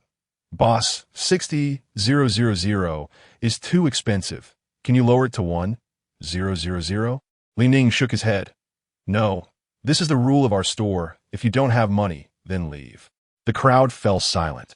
A few hundred people had come, and they neither left nor moved. Seeing this, the knight's soul power surged, and a massive shockwave turned the entire store into a mini earthquake. The crowd screamed, finally regaining their senses, as they had momentarily forgotten that there was a powerful existence at the titled Douluo level in this lucky card shop. Lured by the temptation of soul bones. Upon feeling this terrifying soul power, many began to slowly back away. For them, 60,000 gold soul coins was still too much. However, 10 nobles remained to draw cards. As nobles of Suatua City, this small amount of money was nothing to them. Boss, I want to draw cards. A middle-aged woman said leisurely while holding a leather handbag. Seeing that business was picking up, Li Ning started to attend to her, guiding her to the card machine to draw cards. 3 consecutive draws, terrifying indeed. Ding! Pressing the red button, the screen spun. 3, 2, 1. A burst of yellow light erupted, and something fell from the machine. The crowd focused their eyes and saw it was a small vial, a card, and a piece of bone. In Li Ning's mind, the system's prompt sound appeared again. Item: 200 milliliters yellow agility potion. Description: a potion made from special part of a cheetah with mysterious qualities. Effect: allows a person to move swiftly, reducing a 10-minute journey to just 1 minute. Item: Century Soul Ring Card, Century Wolf Soul Bone. What is this? The woman curiously examined the potion bottle, the card, and the soul bone in her hand. Li Ning noticed it was time to clarify their doubts and quickly addressed the crowd. This noble lady has drawn a vial of agility potion, a Century Soul Ring Card, and a soul bone. The agility potion can increase your speed by 90. By channeling your mental energy into the soul ring card, you can obtain a Century Soul Ring. The Century Wolf Soul Bone is a rare treasure. Although it is only a century level, it is already sufficient for ordinary people. The lady with the handbag quickly opened it and placed the soul ring card and soul bone inside. It's actually a soul bone. The other 9 nobles were utterly shocked, swiftly followed by expressions of greed. The knight raised his head, narrowing his eyes at them. The crowd dared not act recklessly and could only temporarily suppress their thoughts. All right, is there anyone else who wants to draw? Li Ning called out. If no one is drawing, I'll close the store. At a glance, it was clear these people had never drawn anything good before, always startled by the results. I want to draw cards, me too. The other 9, seeing the soul bone, became frantic, no longer caring about anything else. Just wanted to draw cards quickly. Half an hour later, damn, why are they all inflatable girls? Which manufacturer has unsold goods? Boss, you wouldn't be scamming me, would you? Afterward, the crowd looked at their items in silence, their brows tightly furrowed. Ning waved his hand, his lips moving. It's just your bad luck. Who can you blame? As soon as these words were spoken, the nobles could only leave in dejection. Sometimes the luck of nobles isn't that great. Perhaps the earlier draws had exhausted all their luck. Congratulations, host. You have drawn and sold cards 50 times. System version 2.0 is upgrading. 3210100. System upgrade successful. 6G internet speed is fast. System upgrade 2.0. Killing and looting that does not exist. This system compensates for the previous shortcomings of having goods coveted by others. Any drawn items cannot be traded. If someone tries to seize them, they will receive a warm welcome of 999 thunder tribulations. But nothing is absolute. Those with blood ties can trade with each other, compensating for the issue of unsold products when multiple draws yield the same item. This update is definitely user-friendly. Being coveted by thieves is impossible. Even if you draw a 100,000 year soul bone, with this mechanism in place, you can flaunt it freely and no one can steal your items. If someone dares, then next year's grave grass should be 2 meters high. Remember to inform the whole village to invite me when they feast. With the successful system upgrade and the departure of the wave of nobles, the lucky card shop returned to its original deserted state. A day quickly passed. At 4 p.m., as Ning was about to close the store, he saw a carriage heading towards his shop. The front and back of the carriage bore 2 large characters. Wong. The carriage stopped at the entrance of the lucky card shop. Then, a middle-aged man with a small mustache, dressed in brown clothes, got out of the carriage. Following him was a young man, and Ning immediately recognized him as Wang Dashan. There was another person. Why is this old man back? Ning frowned. Wasn't she the noblewoman who had caused a scene in his shop before? Boss Li, Wang Dashan waved his hand and ran over. What is this? Ning was a bit confused, not knowing what he was selling. Wang Dashan, however, wore an apologetic expression. Boss Li, I'm sorry. My mother caused you trouble here before, and I apologize to you. Hello, I'm Wang Taishan, the head of the Wang family. My wife caused you trouble. The man in brown spoke leisurely. Thanks to your soul bone, I was able to break through to the soul sage level. This time I specifically came to apologize to you. Saying this, Wang Taishan bent down and bowed to Ning. I'm sorry, I was rude. The previously demanding noblewoman also quickly tilted her head and bowed 90 degrees. Ning twitched his lips, looking at the noblewoman. You are permanently banned from entering the lucky card shop to draw cards, so you must pay the price for your ignorance and recklessness. Boss Li, isn't this too severe? Wang Dashan was shocked and hurriedly tried to smooth things over. Ning shook his head. Without rules, nothing can be accomplished. If everything can be resolved with an apology, what do we need the police for? All right, I'm closing the store, get lost. He directly swept the 3 of them out the door. With a bang, the shop was closed. Look what you've done. You, outside the lucky card shop. Wang Taishan's intermittent curses could be heard. Chapter 12, Weapon Soul Beast Transformation. Ning, who was used to being submissive in his daily life, completely let himself go in this world. Besides selling cards, he also needed to blacklist a few customers, making it clear that the shopkeeper had to treat people generously, but also wield a heavy hand to suppress the unruly, ensuring longevity. After all, even in a monk's temple, there are benevolent Buddhas as well as fierce guardians, and one must balance both to endure. Midnight, 12 o'clock. Let's see how many people are still awake. Checking in. Anyway, Ning was still busy drawing cards. 84 consecutive draws. Is this a realm that normal people can achieve? Well, he did it. And the card drawing screen was still spinning nonstop. Whoosh, whoosh, whoosh. 84 consecutive draws succeeded. Red light, legendary items. Items acquired. Mini Iron Sword X77. Invincible Card X1. Awakening Card Fragment X6. Century Spirit Ring Card X1. The odds were incredibly low. No wonder it was a 0.0000001 probability. Ning felt a bit disappointed. 77 mini iron swords.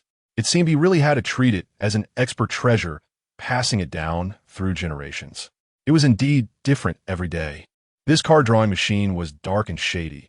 Don't let me find out who made it, or I'll strangle them. 77 iron swords. However, just considering the value of those last two cards, they were invincible, especially the Awakening card. The system's prompt sounded again. Item, Awakening card. Description, from the Royal Arena, used for secondary awakening of cards. Effect, secondary awakening of the weapon soul. Item, Invincible card. Effect, after use, invincible within the shop's range. Ning picked up the Invincible card, his soul power instantly activated, feeling like he was the master of the universe. Invincible within the card shop? That was somewhat interesting. He then summoned his Scythe weapon soul.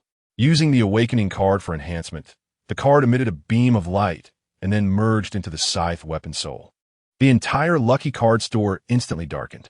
Ning closed his eyes, carefully feeling the benefits brought by the secondary awakening. After a long time, he opened his eyes.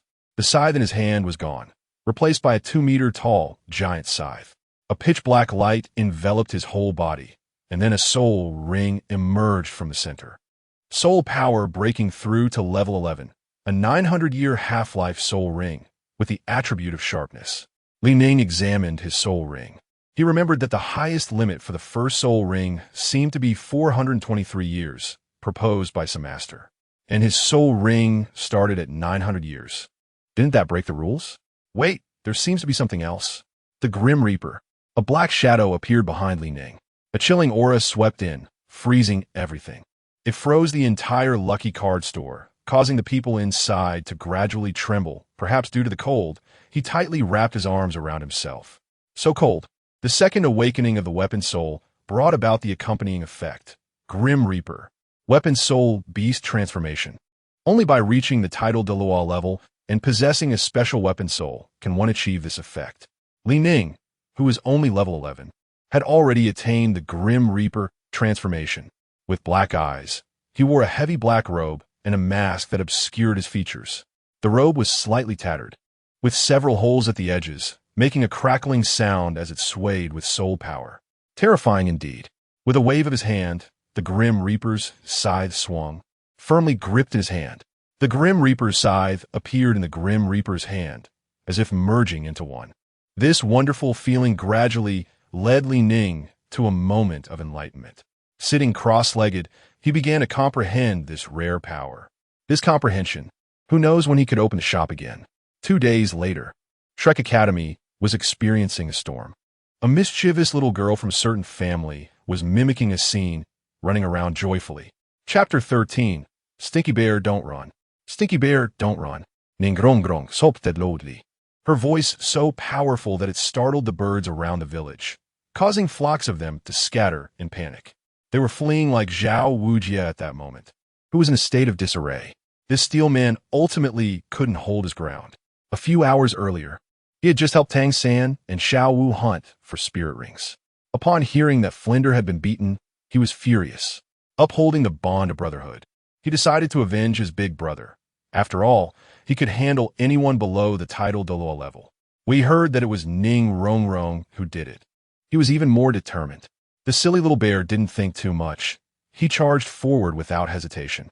He wanted to avenge the dean because they were brothers. He aimed to teach Ning Rongrong a lesson, to show her how a good girl should behave. But unexpectedly, the latter was using unfair tactics. As soon as she appeared, she unleashed the power of the Storm Dragon King, sending this little bear flying. After tracing a graceful arc in the air, he crashed into the muddy ground, creating a large pit that shocked the surrounding land. Even the earth trembled. The land seemed to say, "Why is it always me that gets hurt? I'll be back." Ning Rongrong stepped forward, her fists falling like a waterfall. "Please don't hit me. My face. I am a handsome guy from Shrek Academy. My face, my image, my Armani are all ruined." Boom! The ground was instantly transformed into a powerful concave pit by the storm, large enough to bury a person. Another strike landed. Zhao Wujia jumped to avoid this deadly blow. Ning Rongrong smirked slightly and said, "Boss Lee gave me this card, and I want to teach you, this little bear, a good lesson. Who told you to interfere with my tree cutting? Got it wrong? Come again. Who told you to bully me during the entrance exam? You, a soul sage, fighting me, a great soul master, is that fair? Since you want to bully others so much, then I'll come to bully you today to repay the grudge from that day. Tornado, shake the heavens and earth. Whoosh, whoosh, whoosh. A giant tornado, 200 meters high, shot into the sky. This little bear Zhao Wujia was swept up into the air by the storm. In the distance, the four-eyed cat Eagle Flinder covered his chest with his right hand. Zhao Wujia, it's not that I won't help you. I'll just mourn for you in silence. Oh God, I want to feast. Oh, again? If you die, I'll gather all the teachers and students of Shrek Academy for a collective feast. By then, sigh. No more talking. Flinder closed his eyes and turned around to see where the feast could be set up. He wanted it to be lively, gathering more people to prepare for the feast. As a tribute to his longtime brother, Zhao Wujia expressed his gratitude. Thank you. 3 minutes later, the mighty golden bear had successfully turned into a little lamb. The once mighty man was no longer in existence. In his place was a loyal bear second. At this moment, Ning was sitting in a rocking chair on the playground, while Zhao Wujia was giving her a back massage. As for Flinder, he said he had something to attend to and hadn't shown up since.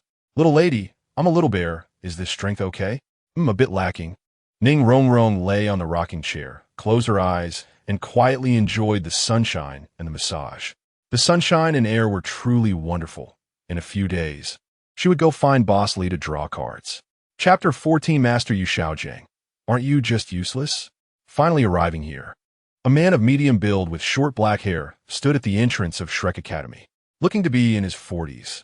This person was none other than the Master Yu Xiaojiang, known as the Invincible in Douluo theory.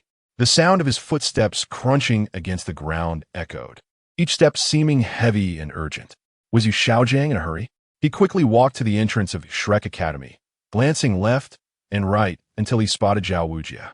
Upon seeing a teacher, he hurried over and waved. Hello? May I ask where your dean, Flinder, is? You're looking for the boss? Zhao Wujia was a bit surprised and quickly stopped what he was doing. He moved his lips again. May I ask who you are? What do you need our dean for? At this point, Yu Xiaojiang became a bit more confident, placing his hands behind him. My name is Yu Xiaojiang. Everyone calls me Master. Oh, so you are the Master. Hello, I'm Zhao Wujia. Zhao Wujia rubbed his head with his left hand. I've long heard about the Master's reputation. Yu Xiaojiang smiled slightly, not expecting his fame to be so great in Douluo continent. It seemed that the future was bright, but he still hadn't forgotten the purpose of his visit today. He rephrased his words. Flinder is my friend, and we formed the Golden Iron Triangle together. I came here to join the academy to teach the children. So you are the wise corner of the Golden Iron Triangle. Zhao Wujia grew more excited as he spoke, even forgetting to help Ning with her back support. Are you done talking? Ning opened her eyes. A bit dissatisfied, she stood up and scanned the chattering Yu Xiaojiang. With her hands on her hips, she said, Isn't it just the Golden Iron Triangle? What's so great about it? My grandfather is a titled Douluo. Moreover, you're just a little soul master. What is there to brag about? Yu Xiaojiang frowned. Teacher Zhao Wujia, your academy students are too arrogant. I must have Flinder teach them a lesson. You dare not speak nonsense, master. Zhao Wujia quickly ran over and covered the other's mouth and nose. But it was all too late. The little witch Ning smiled at the corner of her mouth, then shook her head, warming up. Teach me a lesson? Do you think you are worthy? I've read your theory, saying there are no useless martial souls, only useless soul masters. But aren't you just a useless person yourself? While speaking, she didn't even look at him, instead taking a few steps back to distance herself. Then she slowly said, Someone with a martial soul like yours, a pig, is just useless, right? No, it should be a farting pig dog mountain cannon. Ha ha! Ning laughed heartily, holding her stomach with her left hand. In contrast, Yu Xiaojiang clenched his fists tightly, even causing his nails to dig into his flesh, turning red from the force. The thing he hated most in life was when others made fun of his martial soul, and the little girl in front of him had touched his bottom line. His tightly furrowed brows seemed unable to endure any longer, and his whole body trembled slightly from the humiliation he just faced. Yu Xiaojiang broke free from Zhao Wujia's grasp. A gentleman can be killed, but not humiliated. What is your name?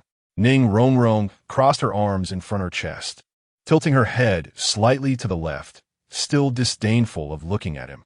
I want to change my name or surname. I am Ning Rongrong. But what can a level 20-something soul master like you do to me? Teacher Zhao, are your Academy-S students always this arrogant? Yu Xiaojiang quickly focused on the strong man in front of him, not daring to act. Just like he said earlier about the martial soul being just a farting pig dog. He remembered the admission requirements of Shrek Academy, where that students must be 12 years old and have a soul power of at least level 21. So he deduced that Ning Rongrong could possibly be a powerful soul master, probably around his level. Furthermore, considering the strict conditions of Shrek Academy, she must have the strongest martial soul to be admitted. Therefore, Yu Xiaojiang chose not to take action himself, but instead posed a question to Zhao Wujia. The latter also looked dumbfounded. After all, the other party was a titled Douluo, and asking him to fight her was unrealistic, right? But Zhao Wujia could only awkwardly pull Yu Xiaojiang aside until they were several dozen steps away from Ning Rongrong before stopping and quietly telling him, Master, you don't know that this person is a titled Douluo and also the vice president of the academy. As he spoke, Zhao Wujia glanced back to confirm that she hadn't followed before continuing. So just accept what she said. She is actually a titled Douluo? Yu Xiaojiang's eyes widened in shock as he looked at her, who seemed no more than 12 or 13 years old. In his theory, the highest strength of someone at that age would only be around level 20. How could they possibly be a titled Douluo powerhouse? Zhao Wujia placed his right hand on the other's shoulder. Master, just bear with it. She'll graduate in at most 1 semester, and she holds grudges. Forget it. I want to argue with a child, Yu Xiaojiang said, angrily running away. But after walking around, he still couldn't find Flender at Shrek Academy. Nightfall. The sun set, and the village was brightly lit. Flender had just returned to his office as the director of instruction. The door creaked open. Xiaojiang. Flender was a bit surprised, not expecting to run into an old acquaintance here. Yu Xiaojiang stood up from his seat inside. Long time no see, Flender.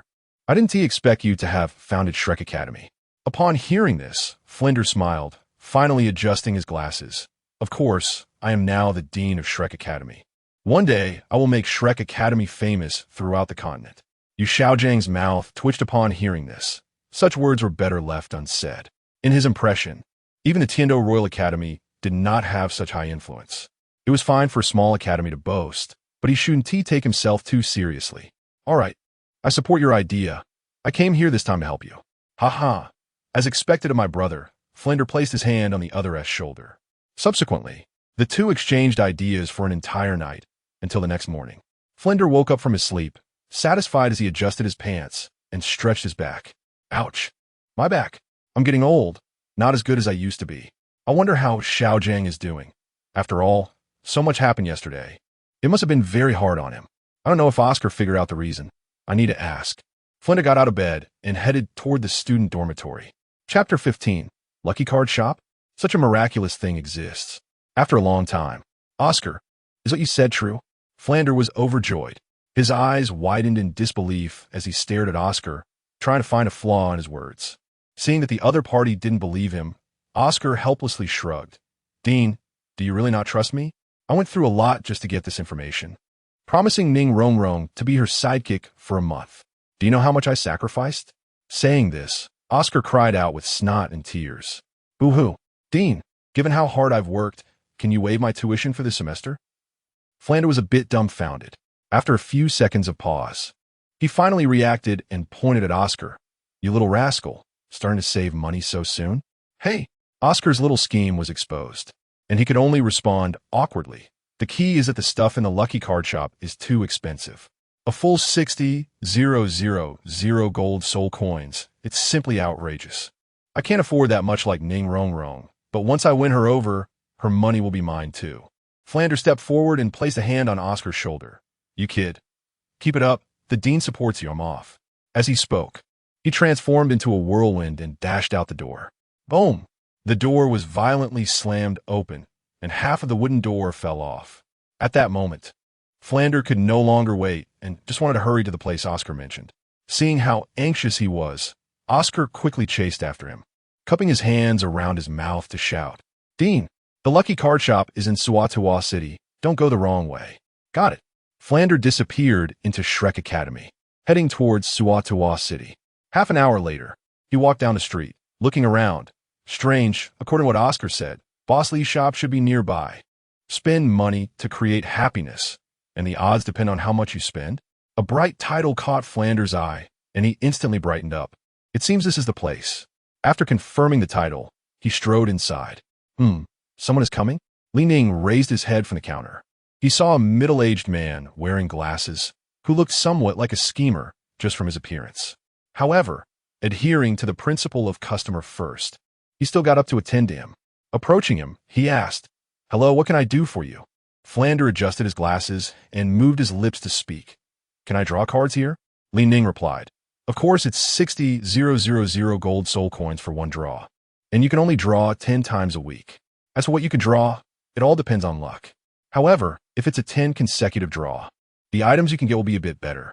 If you want to see what you've drawn, you can judge by the color, generally divided into normal yellow, rare purple, epic black, legendary red, and golden legend. So there are so many nuances?" Flander's heart tightened. He then used his soul power to check Ning, and he was shocked at what he saw. The other party looked no more than 18 years old, clearly a young man, and yet was only level 11, which was simply terrifying. What's wrong? From the looks of it, he doesn't seem like someone here to draw cards, but rather to test me. Ning frowned. Whoosh! A strong gust of wind burst out from beside the shop's counter, and the knight opened his eyes as he had been standing there all along. Because he was a puppet, he didn't need to rest, and usually kept his eyes closed while standing beside the counter. The strong wind made the clothes of the two in the lucky card shop flap loudly. Did Flander take a few steps back? His face changed dramatically, filled with disbelief. Is this power that of a title Douluo? Somewhat incredulous, he stared at the knight. Although he was just a small soul sage, the soul power of a soul Douluo and that of a title Douluo were different, and Flander could still tell apart. The knight, with a small tuft of yellow beard under his nose, clearly exuded the pressure of a title Douluo. SSS, Flander gasped. How terrifying. After a few moments of recovery, he clasped his hands together in greeting and nervously said to the knight, "I do not know which senior you are. Please forgive my rudeness earlier." Ning waved his hand. "All right, knight, don't scare him. After all, I still need to do business." The knight withdrew his power. "Okay, master. But if he's rude to you again, don't blame me for being impolite." "Master?" A super strong being of such caliber calls this young man master. Flander was once again shocked. He never dreamed that a titled Douluo, standing at the pinnacle of the soul master world, would have a master. And it was a youth, not older than 18. This was simply against the heavens. However, even if Flander was foolish, he understood that the young man before him must have a background. So he immediately retracted any contempt he had. "Boss, I am Flander. I want to draw cards." "All right, please follow me." Ning led him to the card drawing machine. "Just put the gold coins into the entrance of the drawing machine. If a card falls, you can invade it with your soul power to obtain the item. If it's an item, you can just pick it up normally. If you don't understand, you can come ask me." "Well then, I'm starting." Flander could no longer hold back and immediately dumped all his gold coins in. After all, the boss just said that the rewards for 10 consecutive draws would be higher. Whoosh, whoosh, whoosh. The screen of the drawing machine kept flashing. Golden legend, golden legend. Flander clenched his fists and shouted on the side. After all, who wouldn't want to draw a golden legend? Moreover, he was using this year's guidance fee for Shrek Academy students. A full 600,000 gold soul coins. Heaven knows how many years he worked as a dean to save up such a large sum of money. Purple light, purple light. Sigh, it's over. Flander, somewhat disappointed, touched his face with his left hand. This was all his fortune. Successfully obtained items. Surrender white flag, umbrella. Mini iron sword X8. Century iron sword dragon soul bone. Item. Surrender white flag, umbrella. Description. System synthesized effect. Once opened, can force a ceasefire. Item. Century iron sword dragon soul bone. Description. A dragon-shaped soul beast that is cultivated for a century, dropped upon death. Effect. Can enhance qualifications. Clang clang. The drawing machine dropped the items from the 10 consecutive draws. The iron sword fell down. Upon seeing the iron sword, Flander's anxious heart finally sank. He clutched his chest, feeling some pain. Then he saw an umbrella drop down, still white, and his already dead heart shattered once more. Soul bone. The last item fell, and Flander quickly crouched down. Chapter 16. Expanding enrollment? The dean think twice. After confirming it was a soul bone, he hurriedly picked it up in his palm. The soul bone emitted a yellow glow, seemingly engraved with a dragon seal, producing a faint dragon's roar. Flander held it tightly with both hands, fearing it might drop. If he damaged his precious soul bone, it would be a huge loss. There really is a soul bone. Oh my! Am I dreaming? He took another look, worried that he might have missed it earlier. Flander gazed at the soul bone in front of him, although it was only 100-year level as a soul sage. He didn't possess a single soul bone, which was simply a disgrace. Moreover, after wandering the world for decades, he had not only failed to absorb a soul bone, but had hardly seen one. The only time he had seen a soul bone was at an auction, where it cost 1 million gold soul coins, which he simply couldn't afford. He ignored all the other items from the card machine. The soul bone was true love, and he was a true love warrior, destined to cherish a soul bone for a lifetime. After a few moments, Flander finally came back to his senses. He first stored the soul bone in his soul guide, and then picked up the surrender white flag, umbrella, and mini iron sword X8. Just as he picked them up, he frowned. Which shop is in stock is this? Why are there so many iron swords? You tell me this thing is a rare item? Even a dog would shake its head at this, and a sow would have to climb a tree overnight upon seeing it. Ning, however, explained with a smile, the items are random, and the purple glow only has a slight probability of drawing good things. Anyway, all explanations belong to our shop. Besides, the white umbrella in your hand is not simple. Once opened, regardless of the opponent's level, they will stop fighting. For example, if you encounter a title Douluo, as long as you open the white umbrella, they must stop fighting no matter their level. There's such a magical item. This completely refreshed Flander's worldview. The 1-meter-long white umbrella now appeared extremely precious. After all, it could stop any fight regardless of level. Isn't this the concept of a god? With such a magical white umbrella, even the God King of the Divine Realm could come and provoke a little. God King, for my peanuts. Whoosh. Flander opened the white umbrella, extended his middle finger, and provocatively glared at the knight. You. Come here. A powerful wave of soul power erupted from the knight. A middle-aged man wearing glasses was blasted out of the lucky card shop. I will definitely return. Flander smashed a few blue bricks, and one of his molars broke. He felt a bit embarrassed. Why was he still knocked away even after he had opened the umbrella? What happened to the ceasefire? Black market? Refund? Ning looked at Flander, who had been knocked away by the knight, and could only silently mourn for 2.5 seconds in his heart. But still adhering to a customer-first service attitude, he walked out to face him. He awkwardly told him, I forgot to mention, all explanations belong to the lucky card shop, so you can't exploit bugs or attack my people.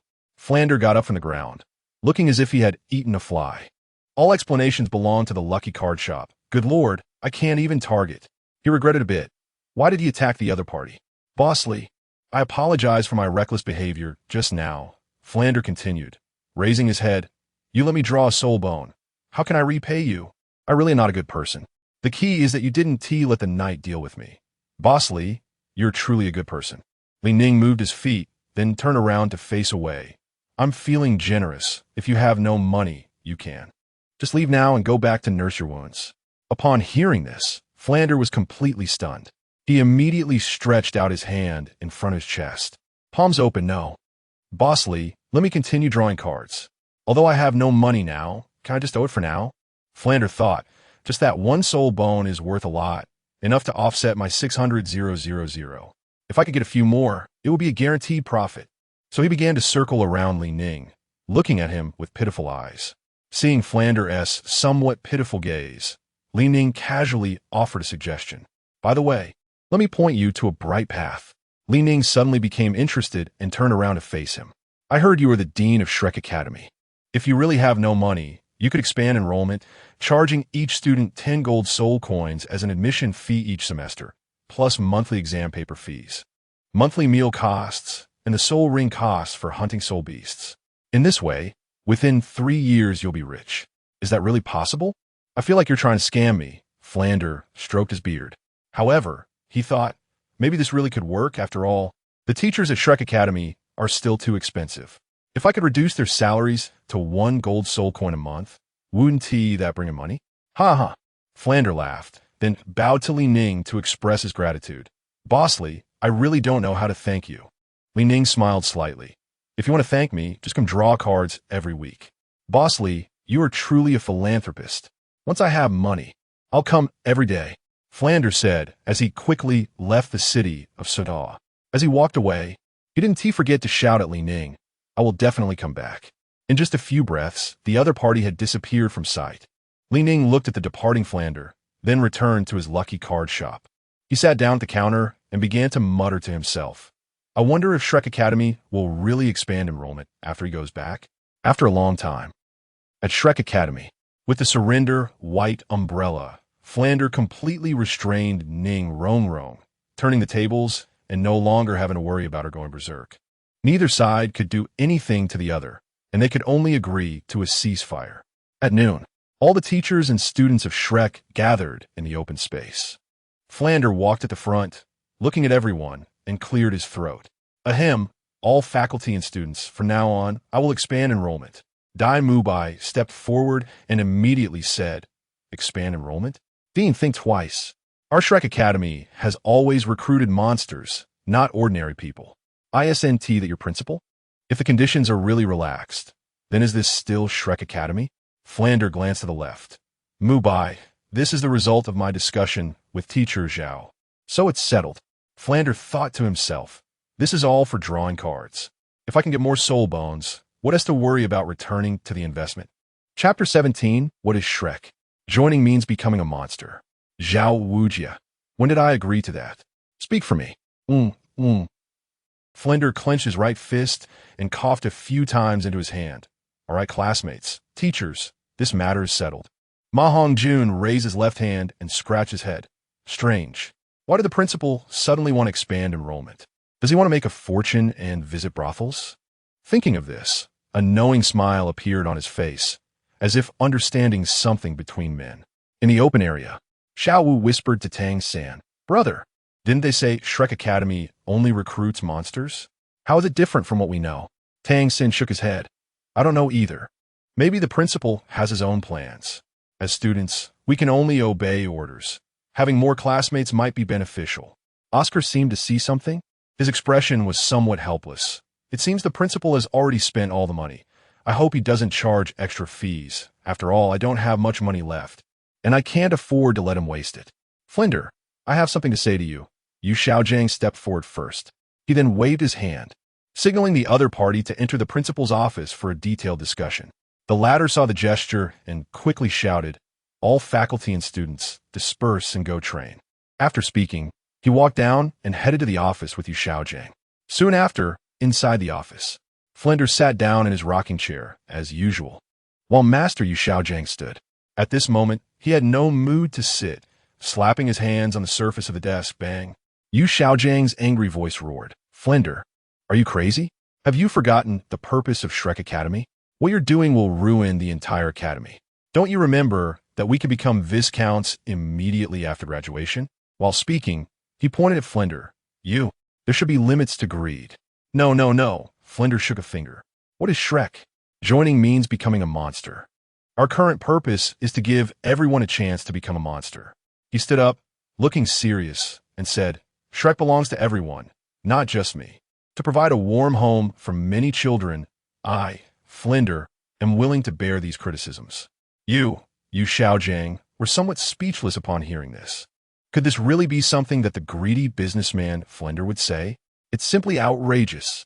He was still thinking that if Tang San joined Shrek Academy, he could use the academy's resources for teaching.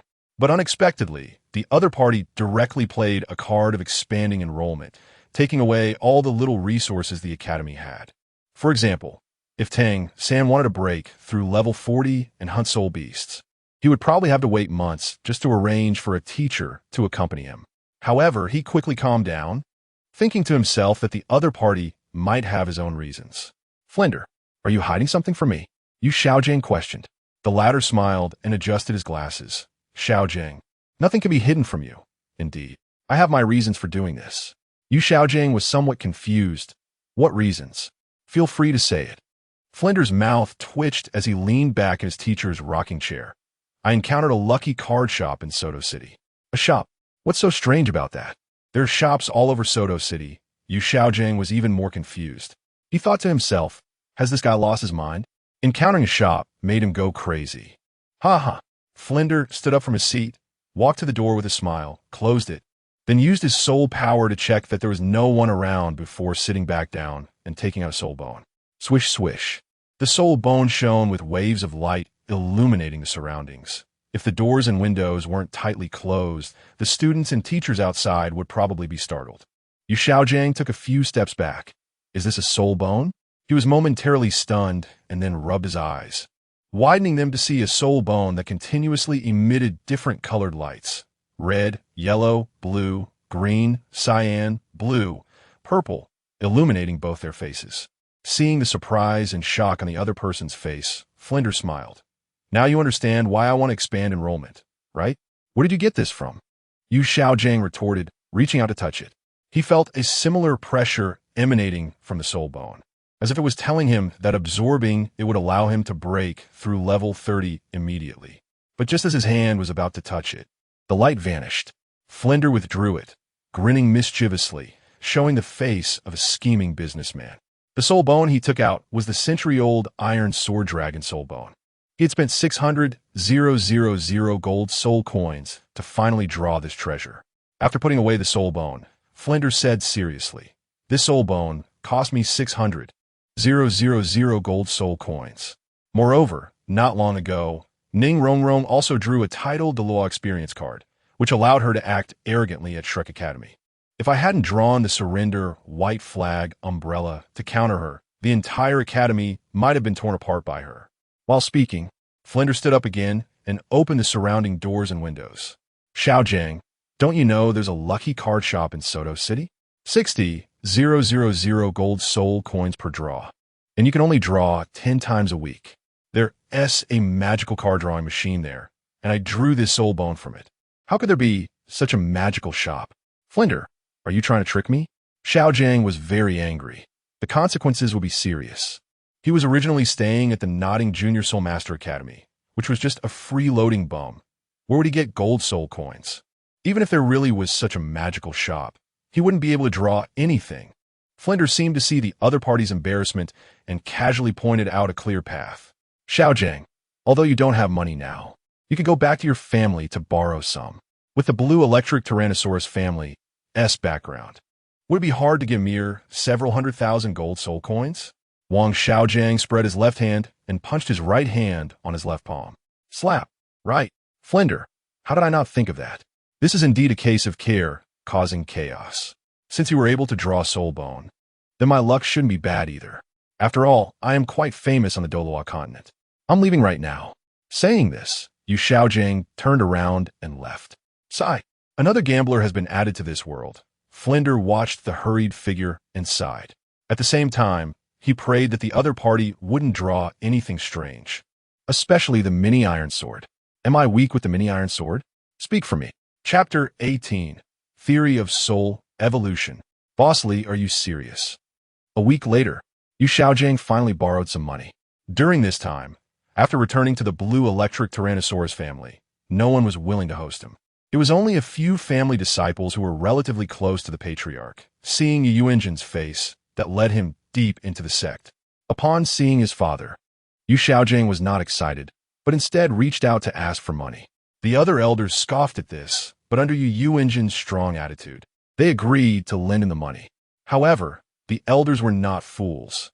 After asking for the reason, they required Yu Xiaojiang to hand over half of the items obtained to the family. Only then did they agree to lend him the money. After all, such a large sum could directly buy a village on the Douluo continent. After borrowing the money, Yu Xiaojiang rushed all the way to Suatuwa City. Spending money to create happiness and spending to determine probability? It seems this is the place. 2 lines of text were on either side, and the onlookers were still gathered around excitedly. But unlike the previous week, the number of people had skyrocketed to hundreds. As soon as he arrived in Suatuwa City, he heard discussions about a magical lucky card shop here. It was always crowded with people, but very few actually went inside to draw cards. Yu Xiaojiang looked at the somewhat unique entrance, then bypassed the crowd and walked in. Upon entering, he saw that there were no shelves in the entire shop. There was just a counter, 2 people, and a card drawing machine over 2 meters tall. Upon seeing someone enter, Ning looked up. He saw a middle-aged man with short hair, dressed in black, with a face full of unshaven stubble, as if he had only shaved half of his beard. As soon as he walked in, he introduced himself. "Hello, boss. My name is Yu Xiaojiang. I heard you have a card drawing machine that can draw soul bones. Is that true? I want to give it a try." Ning replied, "Of course, but it depends on luck. Do you think you have good luck? If so, you can give it a try.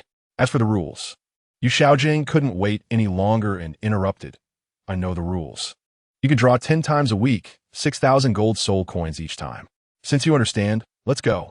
Ning guided him to the card drawing machine. He then pointed to the entrance. "Just put the gold coins there." "Okay," Yu Xiaojiang said, and placed all 600,000 gold soul coins he had borrowed from the family into the machine. This was hard-earned money for him, and he promised that if he drew anything, he would give half to the family. If it weren't for this promise, the elders of the blue electric Tyrannosaurus family would never have agreed to allocate money from the family treasury to him. As the card drawing machine shook, a series of purple lights lit up on the screen. Ding! What fell down? Yu Xiaojiang crouched down and saw some cards and a bottle. Holding them in his hands with a puzzled expression, wondering what they were. After 10 draws, the items obtained were 8,000-year soul ring cards, 1 far spray, 1 strengthening card. Based on the system's prompts, Ning once again acted as the narrator. The purple card in your hand is the 1,000-year soul ring card. You can release the contents inside by invading with your soul power. As for the small bottle in your hand, it's called fart spray. Press it to create a foul odor attack. The other card is a strengthening card. When close to a martial soul, it can strengthen the martial soul, making it stronger. Congratulations, you have successfully strengthened it. Upon hearing the word strengthen, Yu Xiaojiang couldn't hold back and immediately used it. His Luo, Sanpao martial soul indeed grew dragon horns. And even the stubble on his face elongated a bit. Soul power broke through level 30. Feeling the powerful force within him, Yu Xiaojiang took out a soul ring card and used one. In less than half a minute, a purple soul ring curled up at his feet. "I really broke through to level 30. Woo, that's great." After breaking through a bottleneck that had lasted for decades, he exclaimed, "But why is my 3rd soul skill, fart, so loud? Physical and magical attacks, terrifying indeed. Forget it, forget it. Why should I share with the family those blind elders when I have so many good things? Is my dad's name not loud enough? With him around, those elders can't do anything to me. Even if I don't give them anything, nothing will happen." With this thought, Yu Xiaojiang completely cast aside the family's funds. The things he drew are his. Why should he return the money he borrowed with his own ability? Yes, that's the logic. He firmly decided not to give away the remaining 7,000-year soul ring cards. Why should he hand them over to the family? Keeping them for himself is much better. "Boss, can I draw again?" Yu Xiaojiang asked hopefully. He didn't have any scruples. He just wanted a few more strengthening cards. Who knows? He might directly upgrade his Luo, Sanpao martial soul to the bright sacred dragon. And at that time, becoming a title Douluo would be just around the corner. Ning shook his head. "No, in this lucky card shop, the rules prohibit any debts." This, Yu Xiaojiang hesitated. He had finally seen the light ahead. If he just gave up like this, how could that be? Moreover, if he returned to the family to borrow money, he would definitely have to hand over the 1,000-year soul ring cards. How could that be? After all, the borrowed money is his. In a moment of urgency, he thought of a solution. Yu Xiaojiang approached Ning. The sound of his footsteps echoed back and forth in the shop, as if something terrible was about to happen. "What do you want?" Ning hurriedly reached out to support his shoulder. "Brother Gang, don't."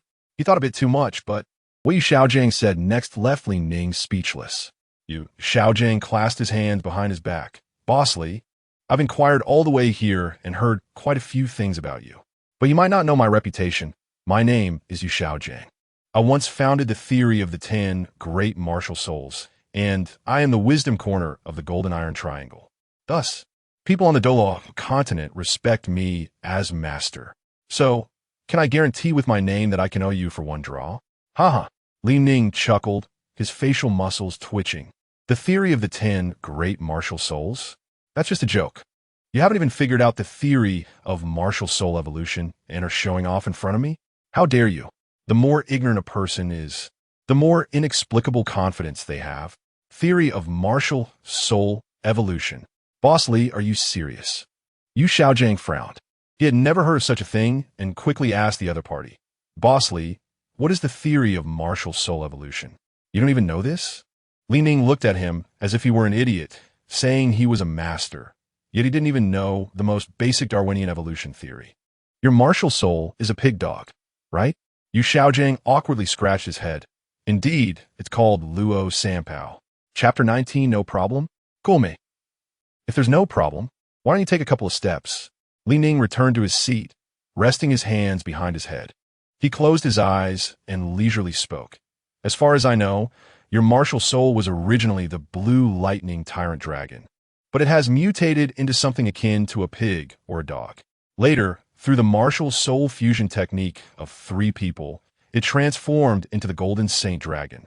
But is this really a martial soul fusion technique? In fact, it was originally the golden saint dragon. It's just that your cultivation method is wrong. To put it simply, you took the wrong path. You turned a dragon into a pig or a dog, inferior to a beast. Li Ning suddenly stood up from his seat, staring seriously at Yu Xiaojiang. A martial soul looks the way it is, and one T undergo a cross-species transformation due to the amount of soul power, unless it was originally like that. Li Ning's words left Yu Xiaojiang confused and at a loss, forcing him to take a few steps forward, straining to hear what the other was saying. He heard Li Ning say, the meaning is simple. Your Luo Sanpao is actually the light saint dragon, but its power is too weak to awaken, unless... Li Ning stopped mid-sentence, returning to his seat, resting his hands on his head, and closing his eyes again. Unless what? Yu Xiaojiang was anxious and hurriedly pressed for an answer, not wanting to give up. Bang, bang, bang. He stepped forward, his brows furrowed, and beads of sweat unconsciously appeared on his face. Boss Li, please tell me. I really want to improve, Yu Xiaojiang said. Li Ning raised a finger and spun it. What isn't it for me to tell you? This. The latter's expression was serious. Then suddenly his eyes lit up, and he said softly, my father is the sect master of the Blue Lightning Tyrant Dragon sect. Bang! Yu Xiaojiang clapped his hands on the table. If you tell me, I can get the support of the Blue Lightning Tyrant Dragon sect. Just you, a discarded pawn? Li Ning immediately pointed out without caring about the other's face. With your martial soul that isn't even a pig or a dog, lacking identity and status. What use is it? How dare he? This kind of confidence is simply terrifying. Li Ning didn't want to get entangled with him and waved his hand. Yu Xiaojiang, hurry up and get lost. You're just a discarded pawn, and your reputation is already rotten. Even kids from other worlds know that I taught a god. Did he really teach that? This kind of daring to think and act is simply terrifying. No. Boss Li, if you don't tell me. I want to leave. Yu Xiaojiang stood in place, looking around. Today that night, didn't he come? Before coming here, he had already inquired that there was a title to a level powerhouse at the Lucky Card store. But when he arrived, he found no trace of the knight. Thus, he inferred that the other must have gone to carry out a task, and Yu Xiaojiang deduced that Li Ning was so young, his soul power must not be high. All right, as long as you can withstand one of my attacks, I'll tell you. Li Ning walked to the center of the Lucky Card store. Immediately, a 900-year-old yellow soul ring lit up, accompanied by a gust of wind, and a scythe was grasped in his hand. He toyed with the scythe, tossing it from his right hand to his left, finally looking at Yu Xiaojiang with a half-smile. The latter felt a bit uneasy under his gaze, his throat involuntarily swallowing. An 11-level powerhouse, so terrifying. Yu Xiaojiang originally thought the other was some super powerhouse, and even his body trembled involuntarily at the moment the other released his soul power. But upon opening his eyes, he realized that the other was merely a soul master. This bet was certain to win. I am level 29. Swish, swish, swish. 2 yellow soul rings rose from his feet, and something resembling Peppa Pig appeared under Yu Xiaojiang's feet. Come on, Boss Li, don't hold back. Whip me as much as you want. Everyone heard it. It was he who asked me to hit him. Such a request I've never heard of in my life. Li Ning's mouth twitched slightly, then rose slightly, and the scythe martial soul grew larger. It reached over 2 meters high, surpassing him. Yu Xiaojiang's eyes narrowed. Although he was surprised by this sudden change, he didn't say anything, only feeling that this was the other's soul ring skill. First soul skill, Death Goddess Passage. Swish, swish, swish. A huge black shadow released an aura that gradually surrounded the Lucky Card Store, dressed in black robes and over 3 meters tall. He stood behind Ning, and with a swing of his scythe, charged at Yu Xiaojiang. The latter didn't even have time to react before being knocked to the ground. One could only say that an 11-level powerhouse is terrifying. In the blink of an eye, he defeated a 29-level Xiaojiang. After being knocked down, Yu Xiaojiang rolled on the ground amidst a cloud of black mist. This was the second segment of damage from the first soul ring skill, cutting, which could continuously inflict damage on the enemy. Moreover, it released black mist to shroud the opponent, obscuring their surroundings. 3 minutes later, the black mist gradually dissipated, and Yu Xiaojiang stood up again. However, his expression showed little pain. Instead, he appeared somewhat stern and serious. "Bossly, I have successfully withstood your attack as you requested. Can you tell me now?" Ning raised an eyebrow, countering. "Are you sure you withstood my attack? Are you fine now?" Yu Xiaojiang smiled, of course. Ning cleared his throat a few times. "No problem. Why don't you take a couple of steps forward? Are you sure? You'll tell me if I take 2 steps, right?" Yu Xiaojiang's expression showed a hint of excitement. He didn't expect to learn the secret of martial soul evolution so easily. His excited heart and trembling hands couldn't hold back as he stepped forward. Crack! It was the sound of bones breaking, followed by a scream. It hurts too much. Wang Xiaojiang lay on the ground curled up, cold sweat dripping from between his brows. Just now he didn't feel pain at all. Why did walking 2 steps suddenly? Adrenaline? Let me speak. Ning appeared as if nothing was wrong, shaking his head and distancing himself. "I already told you. If there's no problem, take a couple of steps. Now it's done. You broke your own bones. Who can you blame? Can you blame Bossly? No. Of course not. He's just a tool. Moreover, he had already told the other, no problem. You could take 2 steps if you have no problem. Expel." Ning used the store's power to expel Yu Xiaojiang. He didn't want to have a disabled person here, as it would be an eyesore. Outside the Lucky Card Store, the onlookers looked over. "Look, someone came out. What the hell? How did he fracture his bones? Is he a disabled person trying to scam us? Sai, go apply for some welfare." A blue-clad spectator, Soul Master, shook his head. At the same time, a girl in a dark green long dress was approaching the Lucky Card Store. Chapter 20. Bossly. That stinky bear is so despicable. Spending money to create happiness, and spending money to determine probability? It seems like this is the place. Ning Rongrong has come to the Lucky Card Store again. Today just happens to be the refresh time, so she came back. As soon as she arrived, she saw a lot of people gathered around, and her curiosity led her to walk over. Upon getting closer, she spotted a familiar face. Isn't that the master? Why does he look so disheveled now? Ning Rongrong covered her mouth with her hand and laughed. "What a little bug. Let me see you move a few more times." The sight of him was simply too comical, his body bending long and shuttling back and forth on the ground, resembling a little bug constantly wriggling. Upon hearing Ning Rongrong's words, the people around couldn't hold back and burst into laughter collectively. They usually wouldn't laugh easily unless they just couldn't help it. Today's humiliation will definitely be repaid in the future. Yu Xiaojiang twisted his face and coldly glanced at Ning Rongrong before leaving in a huff. "Hey, don't leave so fast. I'm calling the Soul Master who applied for the low-income blue outfit." But the person had already used their soul power to run away without a trace, completely ignoring what others were shouting. "What master? Just a useless person. Forget it. Drawing cards is more important." Ning Rongrong thought to herself as she quickly jogged to the Lucky Card Store. As soon as she walked in, she saw Ning, who was also looking at her. Ning Rongrong waved her right hand. "Hello, Bossly, I'm back again.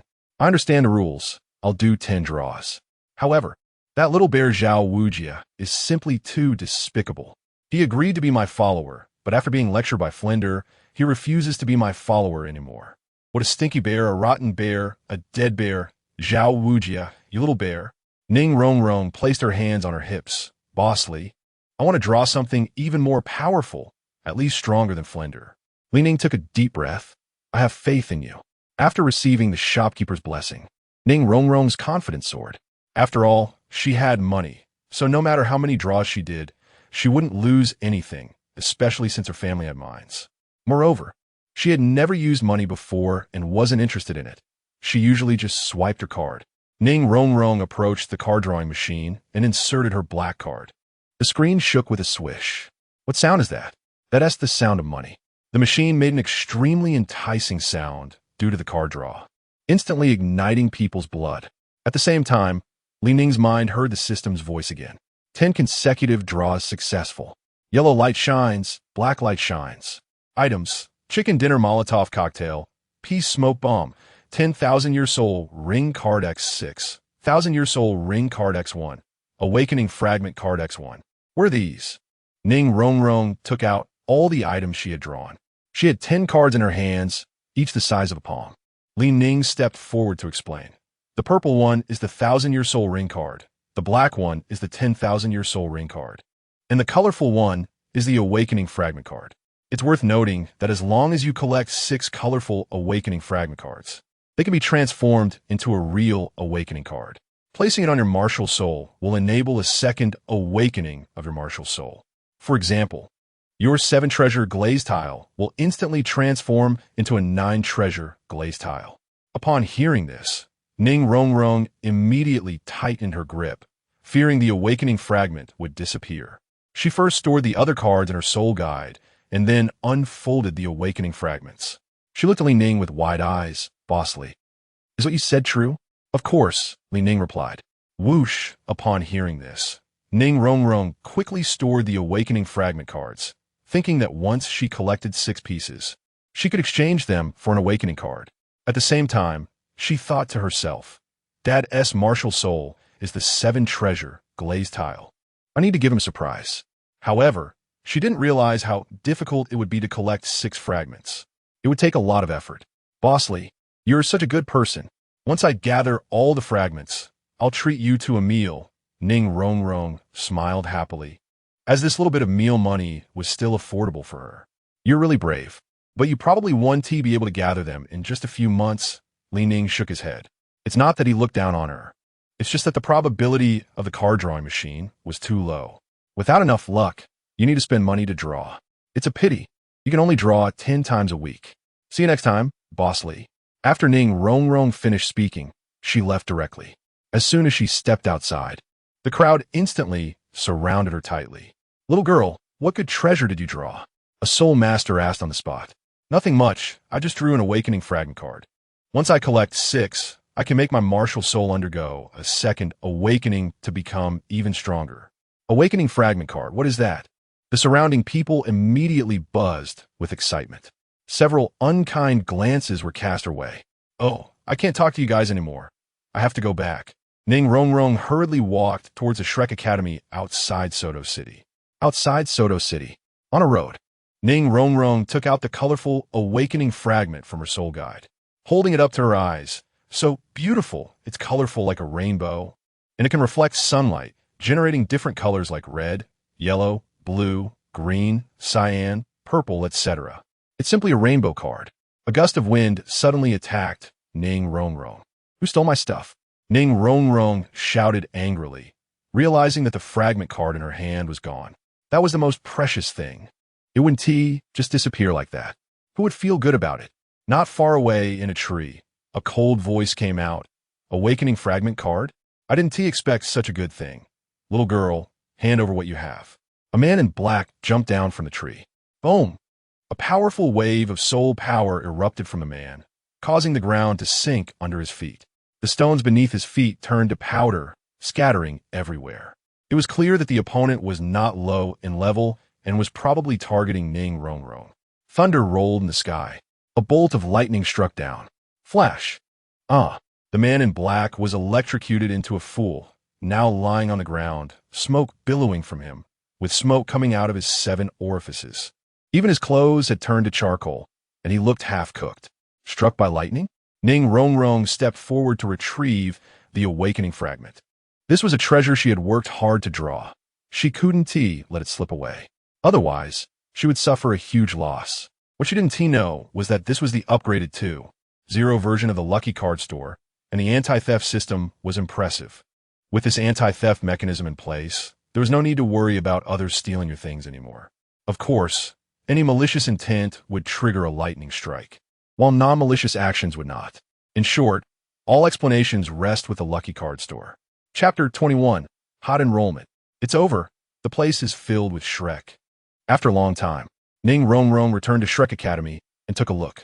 There were long lines both inside and outside the academy, like a series of dragons winding and twisting. It was quite spectacular. 400 to 500 parents and hundreds of children formed long lines, divided into several rows on either side. They braved the scorching sun, continuously tossing gold coins into the enrollment office at the academy's entrance. Clink, clink, clink. There was a large wooden box at the enrollment office, and Li Yusung was responsible for the entire event. What a wonderful sound of money. Flender watched from the side. Especially at the moment when the gold coins fell, a heavy clinking sound came from the box. Judging from the sound, the entire yellow wooden box was almost full. Moreover, the box was only a little over 1 meter high and 2 meters wide, simply unreasonable in size. Ning walked over and saw Flender, frowning as she asked, "What's going on? Why are there so many people?" "Shrek Academy needs to expand enrollment, giving everyone a chance to become a monster," Flender said proudly, raising his head. Ning didn't believe his nonsense, especially since the last time he brought out the white flag of surrender. She knew he must have also gone to the Lucky Card shop. Such a grand enrollment effort was probably to make money. A shabby Shrek Academy has no resources and no teachers. Moreover, the entire academy is built in a village, and they can't even guarantee dormitory and meal expenses. You tell me this is to make them all monsters? Ning didn't hold back, placing her hands on her hips and directly pointing out, "Flender, are you just trying to make money? With all the resources of Shrek Academy, how could it support so many students?" Flender patted his chest. "I say, Ning you're just a vice principal. You don't need to worry about the academy's affairs. Anyway, after this semester, you'll be going home, so why bother?" He added, "Our teachers at Shrek Academy are quite strong. It's more than enough to teach some commoners." TCH, Ning thought to herself, ready to look for Zhu Qing. She planned to head to the Lucky Card shop for another round. Perhaps she could draw a few legendary cards. By the way, it had been a long time since legendary cards appeared in the Lucky Card shop, and as for mythic cards, there were none at all. She seriously suspected that Boss Lee was controlling the odds. Otherwise, why were legendary cards so hard to draw? Would the next draw just be a frag grenade? At the very least, she could get a level 3 armor and a ghillie suit. Just don't give her a mini toy fertilizer. Only dogs would like that. "Dog, speak for me." Zhu Qing. Ning cupped her hands around her mouth and shouted around, "Are you there, Zhu Qing?" She walked around the dormitory, even entering the dormitory, but there was no sign of her. It was known that Zhu Qing was a sensitive attack-type soul master. She could hear the slightest sound, but now, after calling twice, there was no response. There was only one possibility. She had gone out or was simply not in the academy. Rong, are you looking for Zhu Qing?" Xiao Wu walked out of the dormitory bathroom. "Yes, quickly tell me where Zhu Qing went." "Oh, she." Xiao Wu looked up at the ceiling, thinking for a moment.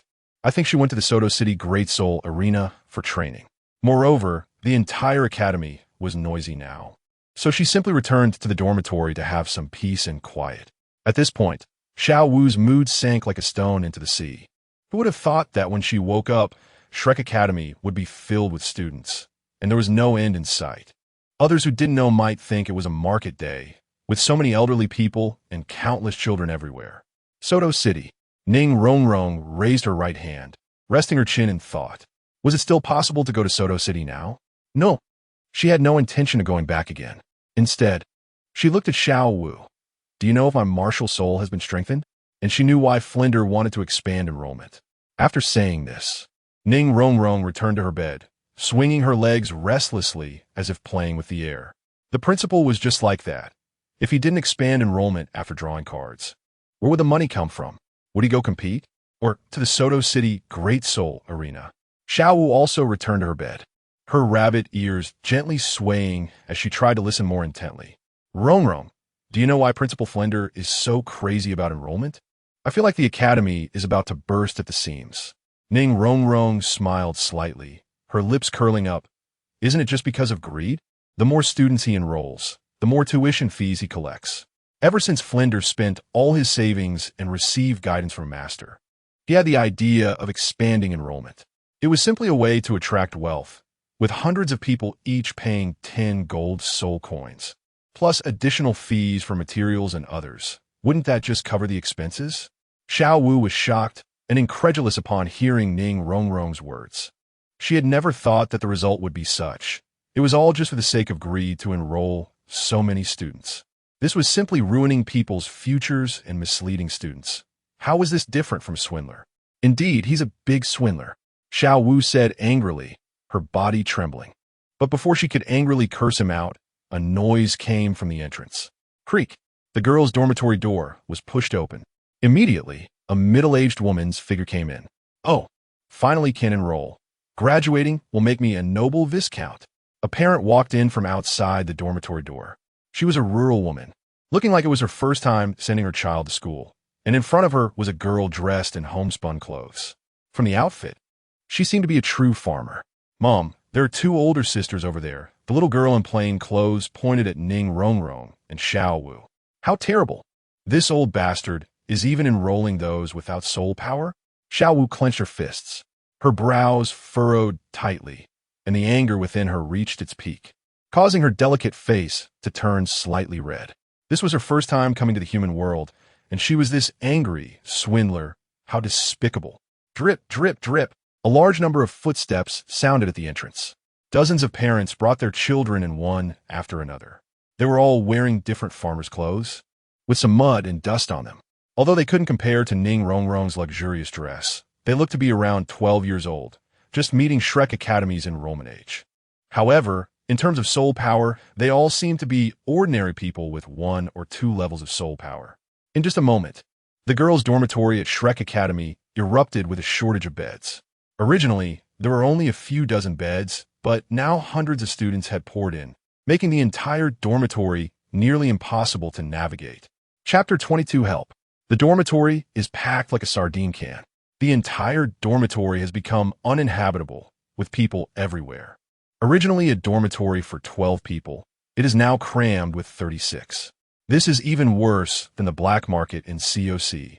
In such a crowded environment, Ning Rongrong and Xiao Wu can no longer stay in the dormitory. They quickly packed their things and stepped outside.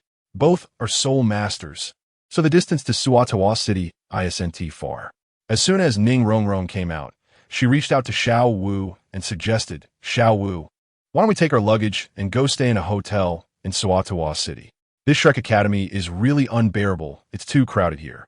As a little princess of the 7 Treasure glazed tile school, how could she endure such treatment? Normally, she lived in a luxurious single room at the 7 Treasure glazed tile school, with someone attending to her 24 hours a day and 2 title Douluo guarding her. She also received hundreds of thousands in pocket money every month, which would allow her to live comfortably in the countryside. This is what living means. And it's not even the best part. In the sect, there are more than enough large rooms. She could choose any room she wanted and play however she liked. If there weren't enough, they could just build another one. This broken academy can't even guarantee dormitory space. It's simply unbearable. Xiao Wu nodded beside her. She had just lost her bed space after picking up her luggage. What kind of situation is this? Those people are simply insane. Completely insane. That bed space belongs to my child. Nonsense, it's obviously my child's. If you don't believe it, come and fight me, come on. Boom. There was a fight breaking out in the dormitory.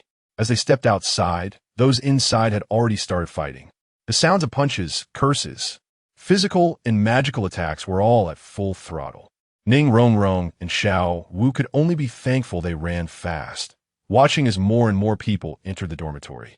Ning Rongrong stored her luggage in her soul guide, while Xiao Wu didn't have one, so she had to carry hers.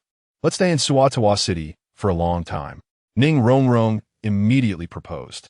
Xiao Wu shook her head. No, my brother hasn't come back yet. We have to wait for him to return before discussing it together. Upon hearing this, the little witch Ning Rongrong was displeased. A tall girl, like her, still has to rely on a man. Ning Rongrong put her hands on her hips and said, Xiao Wu, don't worry about those stinky men. Besides, aren't you not human? How do you know? Xiao Wu's heart tightened, and she hurriedly covered her mouth, dropping her luggage to the ground. Looking around, she didn't sense any powerful aura, so it seemed like the other party was just guessing. Nonsense. How could I not be human? Xiao Wu waved her hand.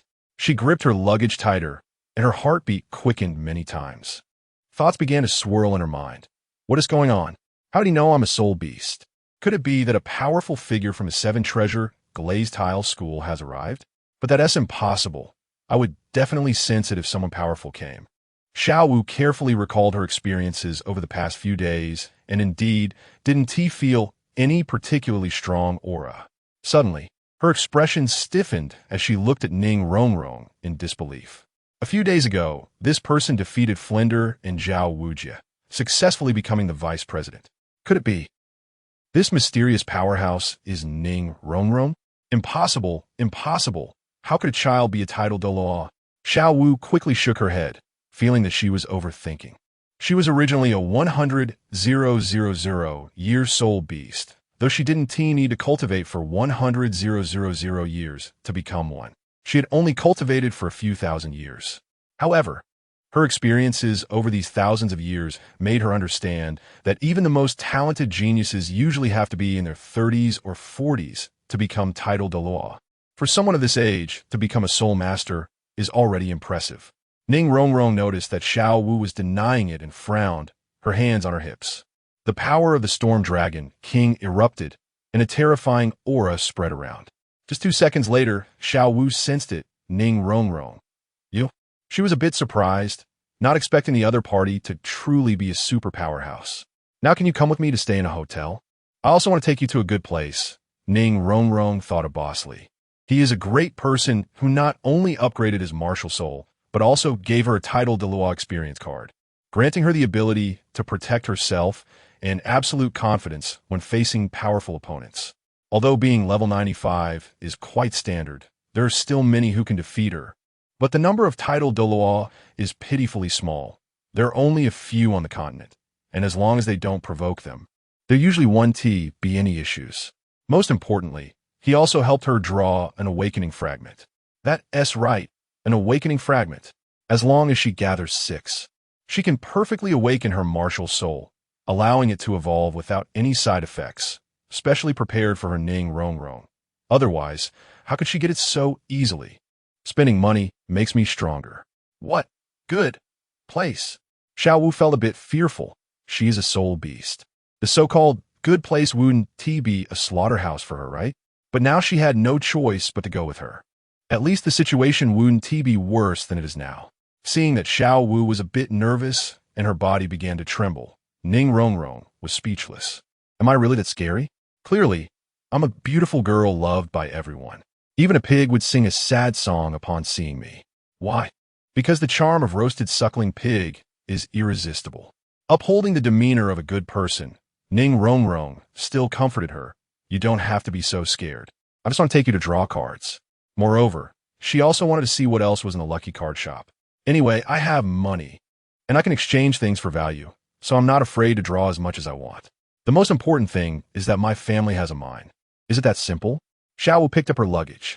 Of course. Otherwise, what do you think? Ning Rongrong thought of previous events and felt a bit excited.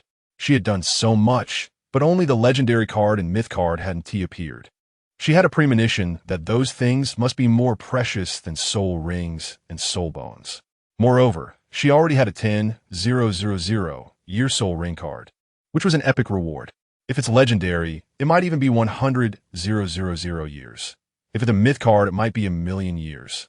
And it can perfectly match the body's tolerance without any side effects, which is better than randomly absorbing a soul beast's resentment, right? As for soul bones, that goes without saying. They can be drawn and then exchanged for value in the card machine, and then continue to draw cards. It's like a bug making one stronger. Drawing dozens or hundreds of times, there's bound to be one that suits her. Isn't this better than casually hunting a soul beast? Especially when it's the one that fits her best. Isn't it ridiculous for a support type to have an offensive soul bone? Do you know why called support? Just imagine with 7 support soul bones. The support ability would directly reach 700. Plus, with the powerful output of a support martial soul, it could soar to 800. It could be said to be terrifying. Even though zone powerhouses are just this level. But I don't know if teammates can handle it. After all, too much soul power that the body cannot bear can lead to an explosion. Oh, hurry up and go. Those things will definitely help you. And maybe they can even conceal your aura. Ning Rong reached out to pull her away. Conceal my aura. Xiao Wu's eyes lit up. Chapter 23, The Earliest Pyramid Scheme, brainwashing us all into Shrek. The body unconsciously followed the other person out of Shrek Academy. She didn't know why she was doing this. There was always a voice telling her that following the other person was definitely the right choice. As the two girls left, Shrek Academy was thrown into complete chaos. The originally peaceful life had been completely disrupted, with people everywhere, mixed with noises, shouts, and cheers. Students and parents surrounded the entire academy, leaving no way out, with only a few teachers outside maintaining order. In the office of the director. The office was small but piled high with gold coins, creating a dazzling scene. Oscar rushed in, breathing heavily, sweat already soaking his collar. He had just been helping Li Yusong maintain order, but there were too many people, and he couldn't keep up, so he had to come here to report. The director is in big trouble. The student dormitory is full, and many people are camping outside. In the office of just a few dozen square meters, Flanders was counting money from a large wooden box. Upon seeing someone rush in, he immediately clutched the gold soul coins in his hands, fearing they would be snatched away. After all, this was all his fortune. He was still hoping to go to the lucky card shop to draw cards and recoup his losses. Little Oscar, what are you doing here? Don't you know I'm busy with big matters? Oscar spread his hands. Director, you've recruited too many students. There are sleeping bags everywhere outside the dormitory. And my bed has been taken. I was only gone for 2 minutes. Who can understand the time it takes to go to the bathroom? These people are too barbaric. Is this really happening? Flanders said, then angrily replied. Little Oscar, you should leave first. Wait until I finish counting this money. No. Wait until I finish counting this funding. Then I'll go see with you. Oscar was somewhat speechless. What time is it? And he is still counting money. He quickly moved his legs forward. Tick-tock, a series of footsteps. Director, what time is it? And you're still counting money. If we don't go, those guys will tear down our academy. Don't you know they're already dismantling the school-s fence to use as beds? Okay, fine, Flanders stood up. Finally, with a wave of his hand, the soul guide collected the gold soul coins from the table. Let us go. Take me to see, Flanders and Oscar went. And before long, the two arrived at the dormitory area. Hundreds of students had set up an open-air dormitory, stretching as far as the eye could see. Indeed, there are quite a few more. Flanders adjusted his glasses. I didn't expect that kids from several nearby villages, including those from Soul Master Academy in Swatoa City, would come. So what? Does it affect my collection of money? Anyway, the gold soul coins have been collected, and there are no refunds. All explanations are subject to Shrek Academy's discretion. Oscar looked around with some concern. Director, what will we do? So many people. Should we expel them? Of course not. The money has already been paid, and I won't refund it, Flanders said sternly. As a qualified black market dealer, how could he return what he had obtained? He could always build a few more dormitories with the tuition fees and add more toilets and buildings later. Yes, let's do it this way, Flanders resolved. He planned to use the 10% gold coins received to build dozens of simple dormitories. A dormitory originally meant for 12 people must now accommodate 26. If not, they could divide the dormitory into small sections for individuals, like pigeon cages. This operation would make capitalists weep. Director, two familiar voices came from a distance. It was Dai Mubai and Ma Hongjun. They quickly approached Flanders and immediately vented their frustrations. Director, I calculated that this time we enrolled 999 people. Wasn't he agreed to only recruit a few hundred? Dai Mubai questioned in confusion. Flanders, however, calmly raised his eyes. He had already thought of a perfect excuse for today's situation. He stepped forward and patted Dai Mubai's shoulder. Mubai, 999 is still a few hundred students. Isn't it? 100 tons king, limited to 100 tons. Tons, which is still 100 tons. A vehicle directly overturns a highway. Do you understand? Dai Mubai frowned tightly. Director, you really are scheming. Be careful with your words, Mubai. Flanders increased the pressure in his grip slightly. The young man in front felt as if a mountain of pressure was upon him. Of course, the director is wise and mighty.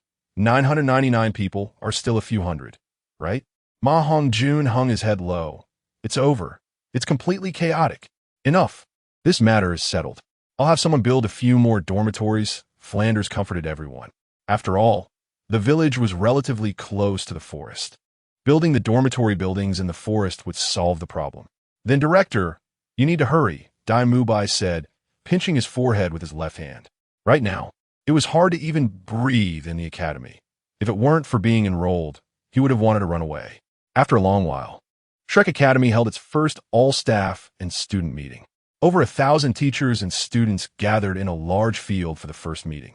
The field was baked to a yellow color, with deep cracks that could fit a foot. Flanders placed his hands behind his back. Students, teachers, please be quiet. The whole place fell silent. Only the distant birds chirped. The gay bird spirit beast sang different melodies, drifting in the air. You have all joined the academy. Now you're all Shrek. Flanders glanced around, but did not see Xiao Wu and Ning Rongrong. So he simply decided not to care anymore. Dear students, Shrek is a kind of monster, a very peculiar existence among soul beasts, so I hope you can endure hardships. As for the accommodation issue, I have already asked someone to renovate it. Oh, that Flanders, Yu Xiaojing sighed softly from the crowd. But he didn't expect that the other party would do this for money. At least he could compete in a personal competition in Suatawa City, which would be better than this. Now it's all good. He has turned the entire Shrek Academy into something unrecognizable. If others didn't know, they would think it was a wild chicken academy doing pyramid schemes. Isn't this the earliest pyramid scheme, brainwashing us into Shrek?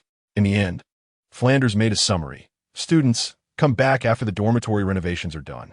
Shrek Academy will always be here. Now you have enrolled. From today on, you are all Lake. Monsters. Strange, where did Xiao Wu go? In the crowd, Tang San looked left and right, but did not see the girl in the pink dress. Little did he know, that girl was currently finding a shop with another exquisite girl. Chapter 24. Lucky Four-Leaf Clover. Who doesn't want good luck? Spending money to create happiness. Spending to determine probability? It seems like this is the place. Ning Rongrong looked at the title of the couplet and felt it was very familiar. At the same time, she was willing to agree with this statement. After all, her family had resources, and having money meant being willful. Rongrong, what did you bring me here for? Is that thing here? I feel like this place is a bit unreliable. Xiao Wu, your perspective is too narrow. Ning Rongrong put her hands on her hips and looked toward the shop. This is a great place. Today I'm going to exploit a bug. The two girls walked in. Is someone here? Li Ning looked up. Hi boss, I'm back. Ning Rongrong smilet. Oh, it's Rongrong. Did you bring someone to draw cards again today? Li Ning's gaze shifted to the girl in the pink outfit beside her.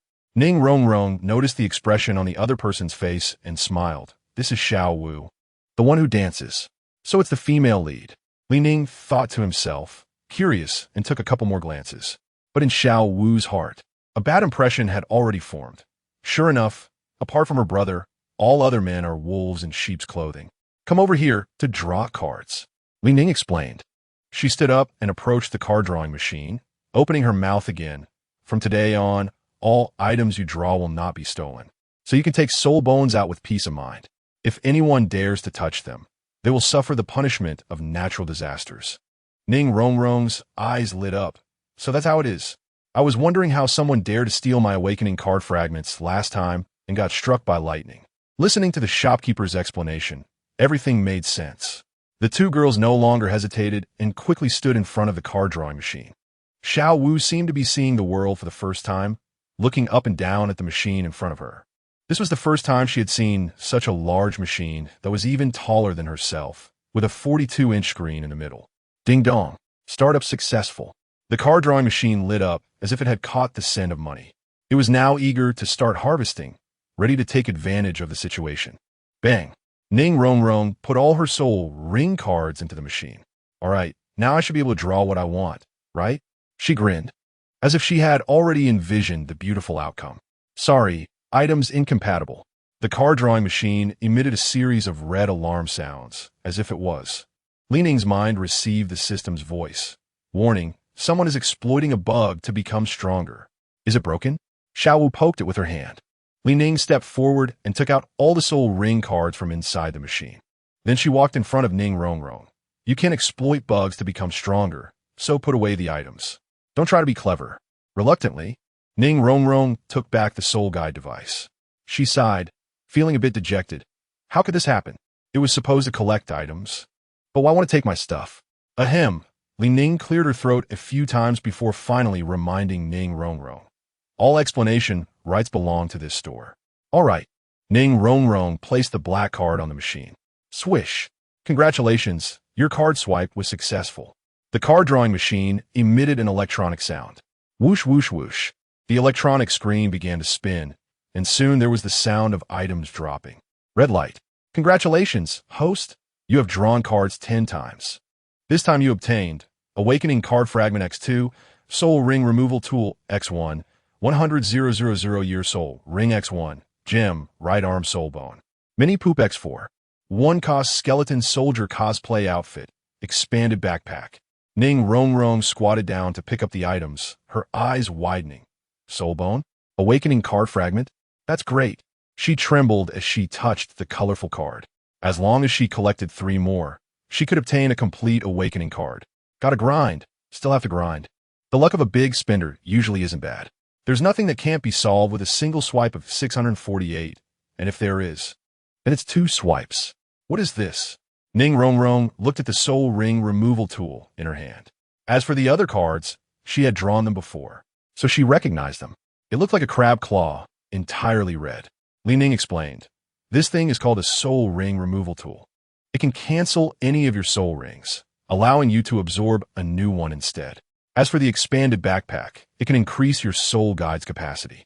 The skeleton soldier outfit allows you to transform into a 1-cost little skeleton. Commercial break. 1-cost little skeleton. Voice for me. My cousin is the awakening little skeleton. The eternal concept god in the arena. Treasure. Definitely a treasure. Ning Rongrong played with a soul ring removal tool, which was 10 centimeters long. She looked proudly at Xiao Wu beside her. Now you see, right? I don't even care about the 2 ounces of fat on you. Here. Ning Rongrong handed over the black card. Xiao Wu took the black card and swiped it again. Whoosh. Purple light. Congratulations on obtaining a rare item. Mini Poop X8. Lucky 4-leaf Clover X1. Fish Flipping Charm X1. Item. Mini Poop. Description. System synthesis. Effect. Using it on crops can accelerate growth by 100 times. With a chance to trigger a 1,000-fold probability. Can be used to raise plant soul beasts. Item. Lucky 4-leaf Clover. Description. Specially grown green grass. 7 centimeters tall. Carrying it can enhance luck. Effect. This world transforms into a concealed aura. Item. Fish Flipping Charm. Description. System synthesis. Effect. After tearing it, you can turn the tide in adversity. Even the most difficult situation can be instantly reversed. What is this? Xiao Wu picked up the items. 8 cards appeared in her hand, and the mini poop really had a strong smell. The system simply sealed it all inside the card. At a critical moment, Ning came out to explain, glancing at it, and said that the charm paper. Xiao Wu, that charm is the fish flipping charm. After tearing it, you can turn the tide in adversity, so it's best not to use it unless you're in a desperate situation. She looked at the little grass again. As for that grass, it's called the lucky 4-leaf clover. Although it only has 4 leaves, it can conceal the aura of your soul beast. Xiao Wu stepped back in surprise. She looked at the other person. After all, she was only level 11. How could they see that she was a soul beast?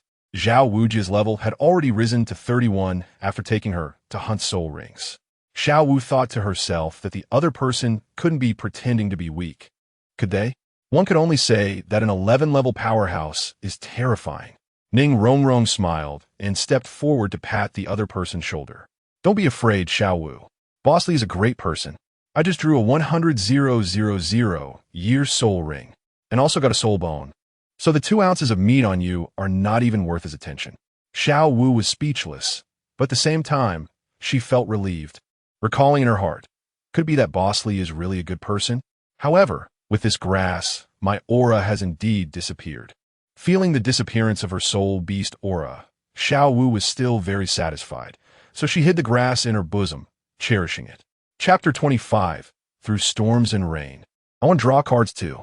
By the way, Boss Li, with us drawing so many things, are you going to lose money?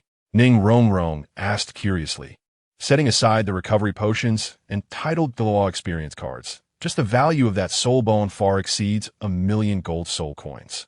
Li Ning smiled and shook his head, indicating, of course not. I am the spokesperson of the gods. You can call me the god of cards. Are there really gods in this world? Xiao Wu thought for a moment. She had lived for tens of thousands of years and had never seen a soul beast become a god. Even the great Ming and second Ming had cultivated for tens of thousands of years and had never seen a soul beast that could become a god. Cradling her head in her hands, Xiao Wu felt a headache and decided not to think about these things. Instead, she became a bit curious about this man called a god. After all, he was the spokesperson of the gods. Rong, didn't you draw a gem, soul bone? Li Ning suddenly looked at the girl in the dark green dress and then continued with a twitching mouth. Take it out and promote it. Let others see how lucky you are. And by the way, promote my lucky card shop. Li Ning glanced at the crowd surging at the door. Those people always think I'm running a pyramid scheme and believe you all are my accomplices. Moreover, they have reported me to the city management several times, and my lucky card shop was almost sealed by them. Luckily, I had a friendly exchange with them using my fists, and afterwards, they even thanked me with smiles. Ning Rong placed her hands on her hips, took a deep breath, and prepared to take action. What? Such a thing must be proven for Boss Li. Xiao Wu, let us go out together. As Ning Rong spoke, she took out the soul bone. In an instant, the soul bone shone brightly, radiating different colors of gem-like light, illuminating the inside of the lucky card shop. Looking at the suddenly appearing soul bone, Xiao Wu felt a bit worried. Rong, if we just go out like this, will something happen? After all, the soul bone is a top-grade treasure. Ning Rong waved her hand dismissively, saying there's nothing to fear. Boss Li said before that there's a protection mechanism in place, and no one can take it away except you. Hurry up and follow me. She grabbed Xiao Wu and strode out of the lucky card shop. Before long, the two arrived outside the shop, and the surrounding people immediately spotted the soul bone. Their gazes instantly drawn to it, turning greedy. That is actually a soul bone? A soul master exclaimed in surprise, and soon several soul masters surrounded them. Seeing hundreds of people coming, Ning Rong not only didn't he leave, but boldly displayed it, saying, this was drawn from Boss Li's card machine, and anyone who dares to snatch it will be struck by heavenly thunder. So even if you draw a soul bone, you don't have to worry about it being stolen. How is that possible? If you draw an item, you'll be struck by heavenly thunder if you steal it? Everyone was skeptical. The key is that this is unscientific. We must believe in science. Come, if you don't believe it, come a few steps closer and try it. Ning Rong threw the gem, arm, soul bone from her hand. In an instant, the gem, soul bone emitted a strong light, landing steadily on the ground. Red, orange, yellow, green, blue, indigo, violet. Various different colors appeared, illuminating the surroundings. Powerful soul power fluctuations surged into the sky, turning the entire sky into rainbow-like colors, a phenomenon of heaven and earth. For a moment, everyone on the street was captivated, especially the powerful soul masters hiding in the shadows, who were shaken. What's going on? Such a strong power fluctuation. Could it be that a treasure has appeared? A soul king stopped hammering in the shop. Is it really a soul bone? Upon seeing the soul bone appear, especially after the earlier fluctuations, it was at least at the 10,000-year level. Don't fight me for it. That's mine. Several soul masters in their 20s quickly rushed forward. Fearing others would catch up, they even used their soul power to strike around, knocking several soul masters to the ground. Just 10 centimeters away from the soul bone, a few soul masters suddenly stopped. Boom! Heavenly thunder struck. The approaching soul masters instantly exploded into a puff of smoke and blood mist. Seeing this terrifying scene, the previously agitated crowd gradually quieted down, looking in disbelief at the few wisps of blood mist. Everything happened too fast. The people hadn't even reacted before the others were dead. Could it be that what the two girls said earlier was true? One person raised a question, but no one dared to step forward. After all, if they lost, they would pay with their lives. Not picking up the soul bone makes you really foolish. A burly man casually picked up the soul bone. The fluctuation of his power clearly indicated he was a soul king. Boom! Heavenly thunder struck again. But wasn't T as violent as before, perhaps due to the number of people? Who? The burnt person exhaled a puff of black smoke. Why did it strike me? The burly man murmured, and then he could no longer hold on and fell down. At the same time, the soul bone returned to Ning Rongrong's hand, quietly lying there. She immediately stored it back in her soul guide, then turned her head to scan the surroundings. Now you see, even if you draw a soul bone, you don't have to worry about it being stolen. It's actually true. I want to draw cards too. I'm coming. I have money at home. Through storms and rain, the entire crowd outside the Lucky Card shop surged in, filling the shop like locusts, shaking the whole store. Seeing so many people coming, Ning knew it was time to make big profits, so he started to attend to each one. Until half an hour later, everyone left satisfied. At this moment, there was no trace of Ning Rongrong and Xiao Wu outside the shop. Inside the Lucky Card shop, upgrading 100 system upgrade successful. 6G network speed. The system upgraded to 3.0, allowing item exchanges based on the owner's will, no longer limited to bloodline relationships. It also modified the card drawing time. The host can draw cards whenever they want. Ning sat behind the counter, marveling. This system update is really frequent. At the same time, he complained in his heart, hoping he wouldn't have to pay rent next month. Just as he was feeling troubled, a man in red quickly walked in. It was the red-clad bishop from the previous mission, a level 44 Battle Soul sect member. Boss Lee, I can't thank you enough, the man rushed in. Coming to the counter, his eyes filled with tears, about to fall. He looked at Ning with eyes full of hope and emotion. The latter felt a bit uncomfortable under that gaze. Don't get too close to me. If there is something, hurry up and say it. The man in red immediately began to speak. Boss Lee, you don't know? I was ambushed by evil soul masters while on a mission. Thankfully, I had a mini power potion, otherwise I would have died. As he spoke, the man paused, hesitated, but clenched his fists as if he had made a certain resolution. Boss Lee, I have reported this to headquarters. There may be people coming to investigate you, and I hope you don't have conflicts with them. What do you mean by that? Ning Frobnet. Chapter 26, all right, you want to steal my home? The man in the red robe, a cardinal, scratched his head awkwardly. The headquarters said they want to take your card drawing machine for investigation, so. Ning twitched his lips. I'm giving you a card draw, and you want to steal my home? I haven't even left the store, and you guys have your eyes on my home. Who can understand? I'm thinking about your gold coins, and you're thinking about my capital. What's the difference between this and the bank wanting my principal while I'm thinking about their interest? Well, there's a difference, but not much. It's not me, Boss Lee. This isn't my suggestion. Please don't misunderstand. You coming here to give me the news is enough. Now go back. Ning waved his hand to dismiss them. After all, in terms of power, they were all in cahoots, and he really couldn't muster any good mood. All right then, Boss Lee, you must be careful, said the cardinal man before walking away. Not long after, the Lucky Card shop returned to its usual calm. Ning looked at the personal panel on the system page. Host, Ning, age, permanently 18 years. Martial Soul, Death God S. Scythe. Soul Power, level 11. Accumulated card draw attempts, 80 times. Just a bit more, and I could do 100 consecutive draws. I hope a mythic card will come out for me. After all, according to the probability of the Royal Arena's card drawing machine, the more times you draw, the greater the chance of getting high-level items. If it's 100 consecutive draws, then a legendary card is guaranteed, and maybe a few mythic cards could come out as well. As for rare cards and normal cards, they're basically randomly given, akin to buying a pound of pork and getting a little bit of liver on the side. Ning raised his right hand to his chin, pinching his just-grown stubble, less than 2 centimeters long. Dark and long, with some scraping marks. Yet he was extremely enjoying it. After thinking for a while, he decided it was better not to use it. After all, if someone draws again, that will be enough. Wait a moment. Surprises are always saved for the end. After all, there's a saying, rainbows come after the storm. It was unclear how long had passed when a group of people in red gradually walked into the Lucky Card shop. They did not have the good attitude and excited movements like others. Rather, their eyes lit up with gold as they immediately spotted the machine. Boss, are you there? A rough voice broke the tranquility here, and Ning looked around to see 7 or 8 cardinals in red entering. He stretched out his right hand and yawned. Here, are you here to draw cards? The leader, a red-robed man who looked like an old man with a white beard about 6 or 7 centimeters long, coldly snorted. Ridiculous.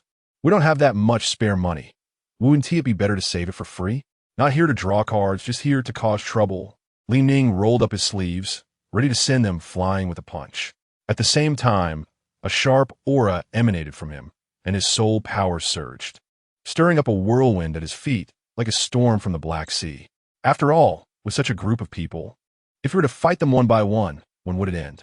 A single punch to send one flying would be visually satisfying, as he wanted to experience what it was like to be One Punch Man. That SR teacher Chiyu, although he is bald, he is very strong. Their essay saying, I'm bald, but I've become stronger. We are all soul emperors. We heard before coming that your guardian hasn't been here for a long time. The old man-like cardinal stroked his beard, seemingly having anticipated everything. Originally, he was worried about the presence of a titled Douluo guardian, but after inquiring, he found out that the other party's knight hadn't been on duty for a long time. Isn't this just giving them an opportunity? How strong can a 17 or 18-year-old kid be? At most, he is just a soul master. If you think bigger, he is a soul king. Could he possibly be a titled Douluo? You think a titled Douluo is like a cabbage? Impossible, absolutely impossible. Is that the card-drawing machine? One of the younger cardinals, in his 40s, looked at the 2-meter-high card machine with shining eyes. After all, when they came in, they had already learned that this machine had produced a lot of good things, including soul bones and soul rings. Especially the soul rings that could provide the best configuration based on one's capacity. It was simply a miracle. If they could figure out this card-drawing machine, they might be able to crack its secrets and continuously produce soul rings.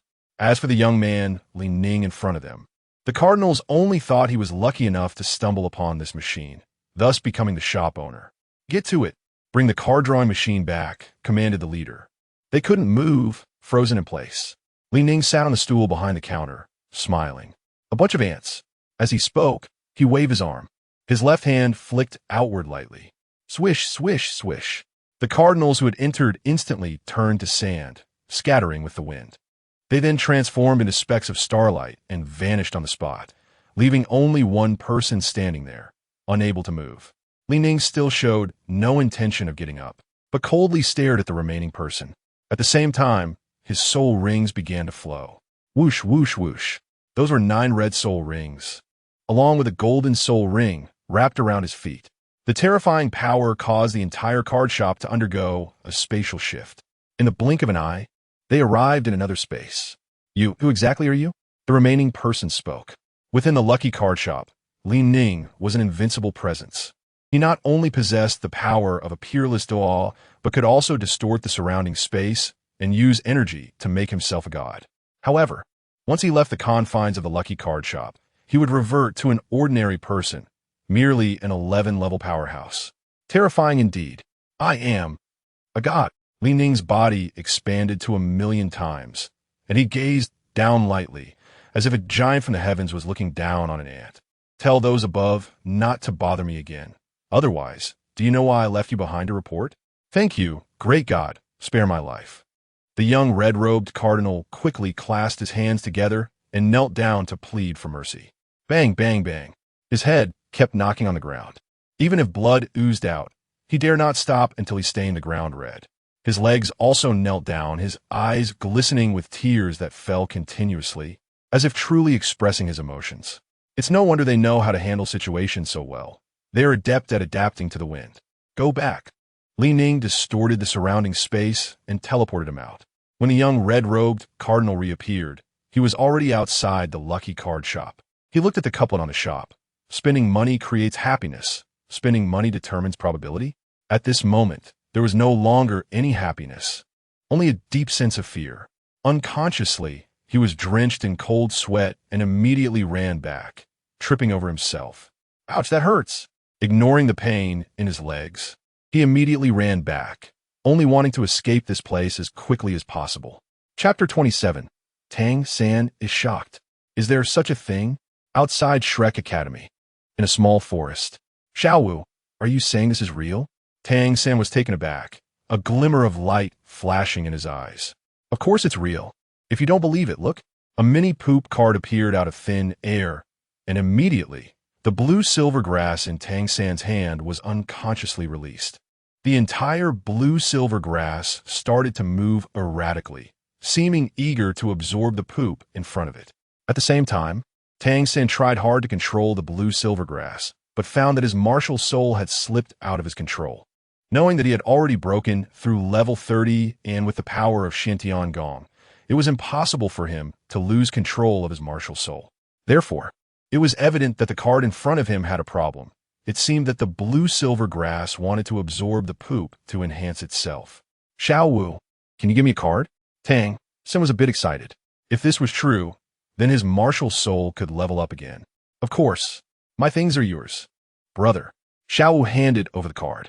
The two had grown up together, so they were already very close, and since it was just a card, there was nothing to worry about. Besides, it was just a lump of poop. Normal people wouldn't want to collect such things, right? Swish, swish, swish. A wave of spiritual power entered the card, and Tang San saw the description on the card, understanding how to use it. Therefore, at the moment the spiritual power entered, the card emitted a dazzling light. Wow, the light shone brightly. Soon after, a yellow object the size of a palm appeared in midair. Swoosh, swoosh, swoosh. The blue-silver grass saw that lump and seemed very excited, immediately stretching out to wrap the mini poop in its leaves, digesting it in just a few seconds.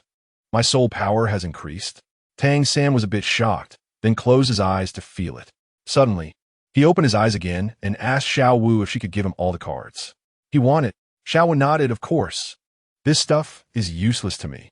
If you want it, take it. Swish. 7 cards appeared in his hand. Thank you so much, Xiao Wu. Tang San grinned widely, finally reaching out to take all the cards. He then sat cross-legged and began to absorb the power. If his thoughts were correct, perhaps his martial soul would evolve. 3 minutes later, just a little bit more, I feel like my soul power is about to break through. Tang San felt a sense of regret. What exactly was that lucky card shop Xiao Wu mentioned, and why did it have such a magical item? Deep down, he had a feeling that if he could get a few more lumps of poop, he might just break through to become the Blue-Silver King. Thinking of this, he clenched his fists, preparing to go to the place Xiao Wu mentioned to make a big scene. Brother, how are you doing? Xiao Wu asked with concern. Tang San shook his head. I'm fine. By the way, do you have any more? Are you talking about the mini poop? Xiao Wu thought to herself. Could that thing really have a significant effect on him? Yes, that one. Tang San's expression turned serious, his brows furrowing tightly. He had never thought such a thing would exist in this world. Although he didn't know why it attracted the blue-silver grass, since it existed, there must be a reason. Xiao Wu quickly waved her hands. There are no more. This is all I have. If you want more, you'll have to draw cards. But, brother, you probably don't have any money, right? Tang San hesitated, instinctively touching the 24 bridge Minjiwai at his waist. Then he awkwardly scratched his head. It seems I really don't have any gold soul coins. Right, I can borrow money from Ning Rongrong. This was the only solution he could think of. After all, she was the richest in the entire academy, a veritable little wealthy lady. Even the money Xiao Wu used to draw cards came from her. There was no reason a male classmate would ask her for help, and she wouldn't lend it. Tang San decisively made up his mind to find her. Xiao Wu seemed to sense his thoughts and asked with concern, Do you think Rongrong will really lend you money? Of course. With my abilities, I'm an excellent control system soul master. Being on good terms with me is beneficial for her. Tang San confidently raised his head to look into the distance, and then he and Xiao Wu headed towards the academy. Little did they know how good their thoughts were right now. The slap in the face would come quickly. After a long while, Ning Rongrong raised an eyebrow, hands on her hips, and coldly snorted, You little brat, you want to borrow money? Get lost. My money is something you can borrow. If I had this money, I'd rather keep it to draw cards. Tang San was somewhat puzzled and extended his right hand. But you can help Xiao Wu and Zhu Zhuqing draw a card for free. Why can't I borrow money? Do you think you're worthy to borrow from me? Not to mention whether you could pay me back. If you really could, how long would it take to pay back 600,000 gold soul coins? Ning Rongrong glanced at Xiao Wu who came along. Xiao Wu and Zhu Qing are my sisters. Besides, my family is rich, so what is wrong with being a little willful? Unless you castrate yourself, I won't lend you anything. Tang San clenched his fists, trembling with anger. How could she want him to become her sister? But despite his anger, Seeing the changes in the blue-silver grass, he still felt a bit unwilling. So he repeatedly confirmed with her. Are you sure you want me to castrate myself? Ning Rongrong nodded.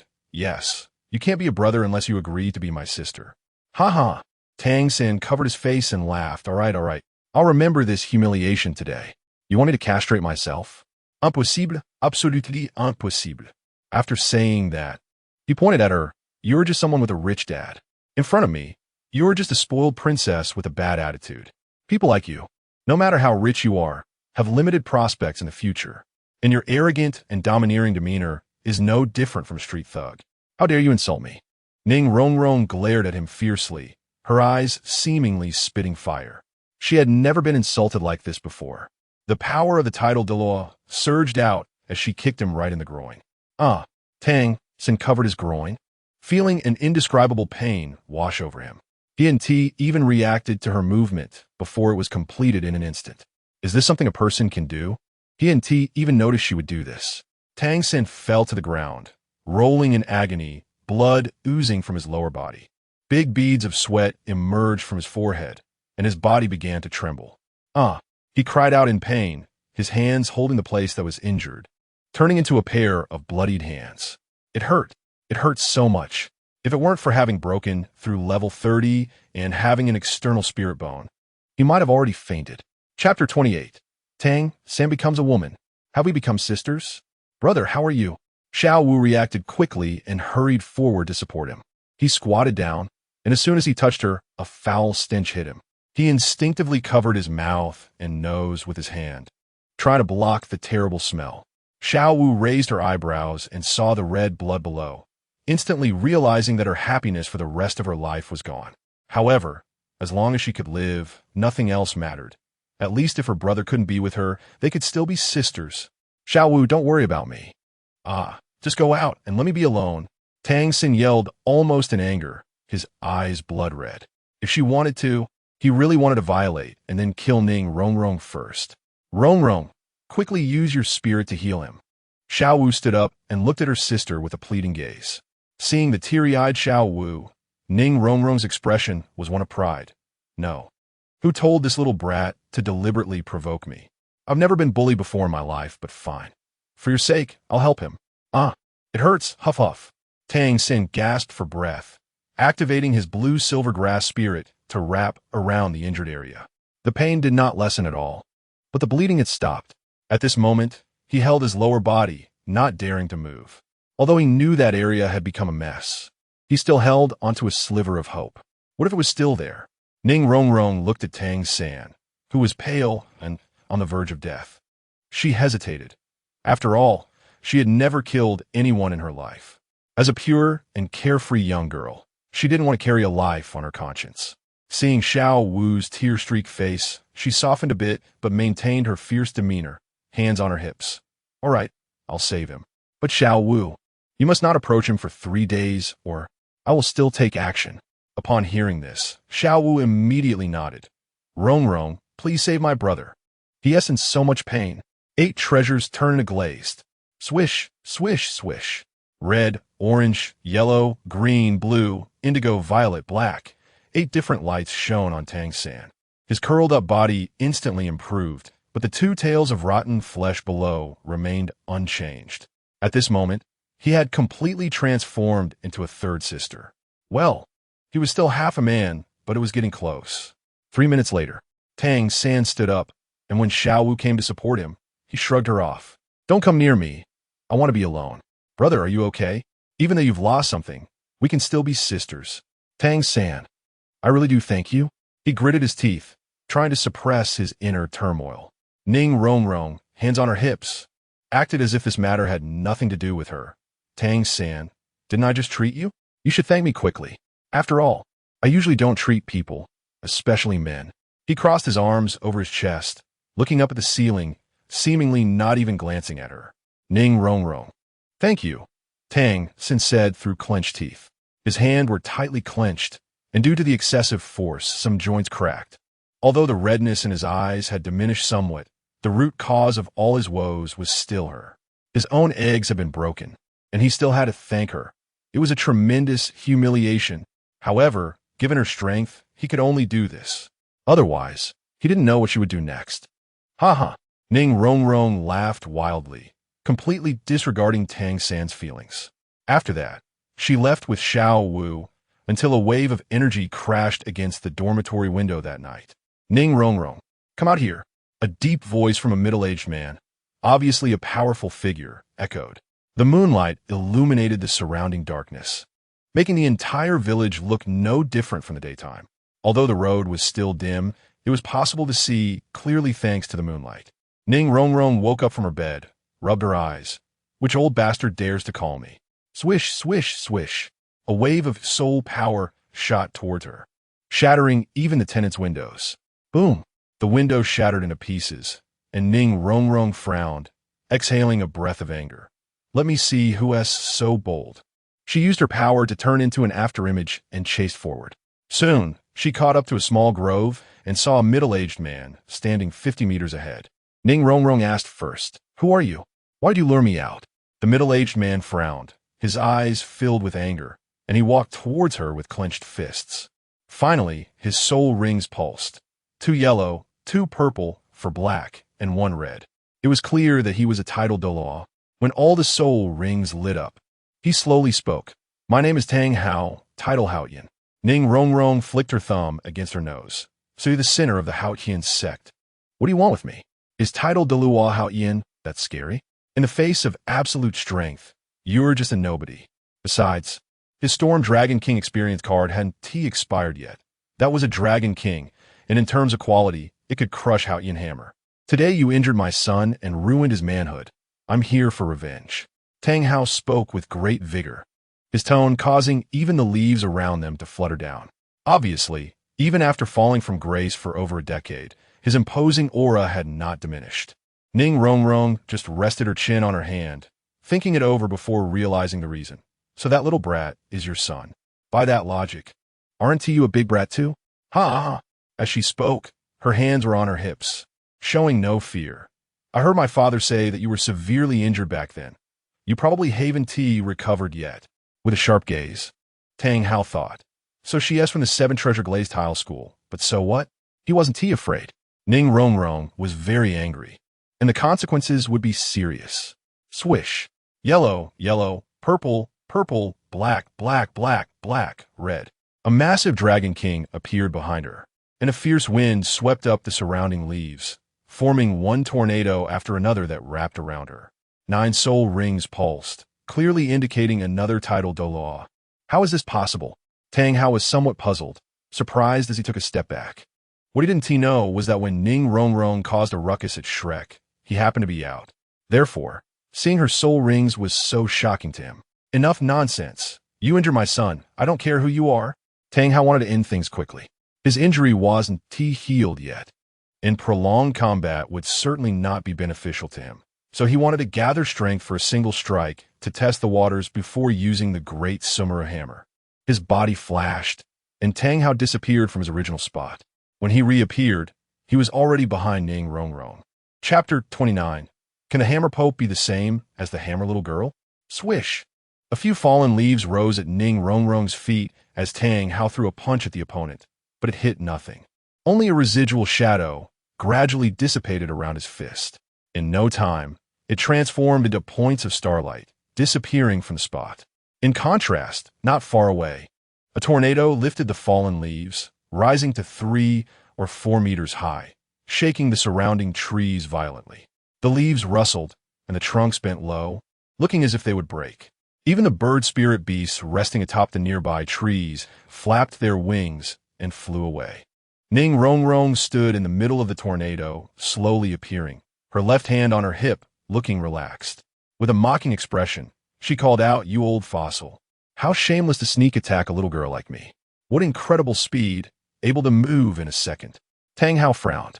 This speed was comparable to the title Douluo he encountered before, and it could even rival a 96th level Super Douluo. To evade his speed, the opponent must at least be an agile attacker. Swish, swish, swish. A terrifying red soul power rose from Tang Hao's body, and his weathered face gradually turned fiery red, resembling a seasoned god of death. Even his eyes turned blood red, fixated on Ning Rongrong not far away. In an instant, a killing intent surged towards her, as if to sweep everything away, causing the leaves to whirl and shred into pieces. Soul power oppression? Unfortunately, I am already a title Douluo. Ning Rongrong's own soul power surged from within. In an instant, it countered the God of Death's attack, breaking Tang Hao's initiative. God of Death domain. The scene in front of him felt soft and weak. Tang Hao stopped talking nonsense and directly activated his domain. A blood-red mist with a radius of 100 meters instantly covered the forest, and Ning Rongrong, within it, felt difficulty in breathing.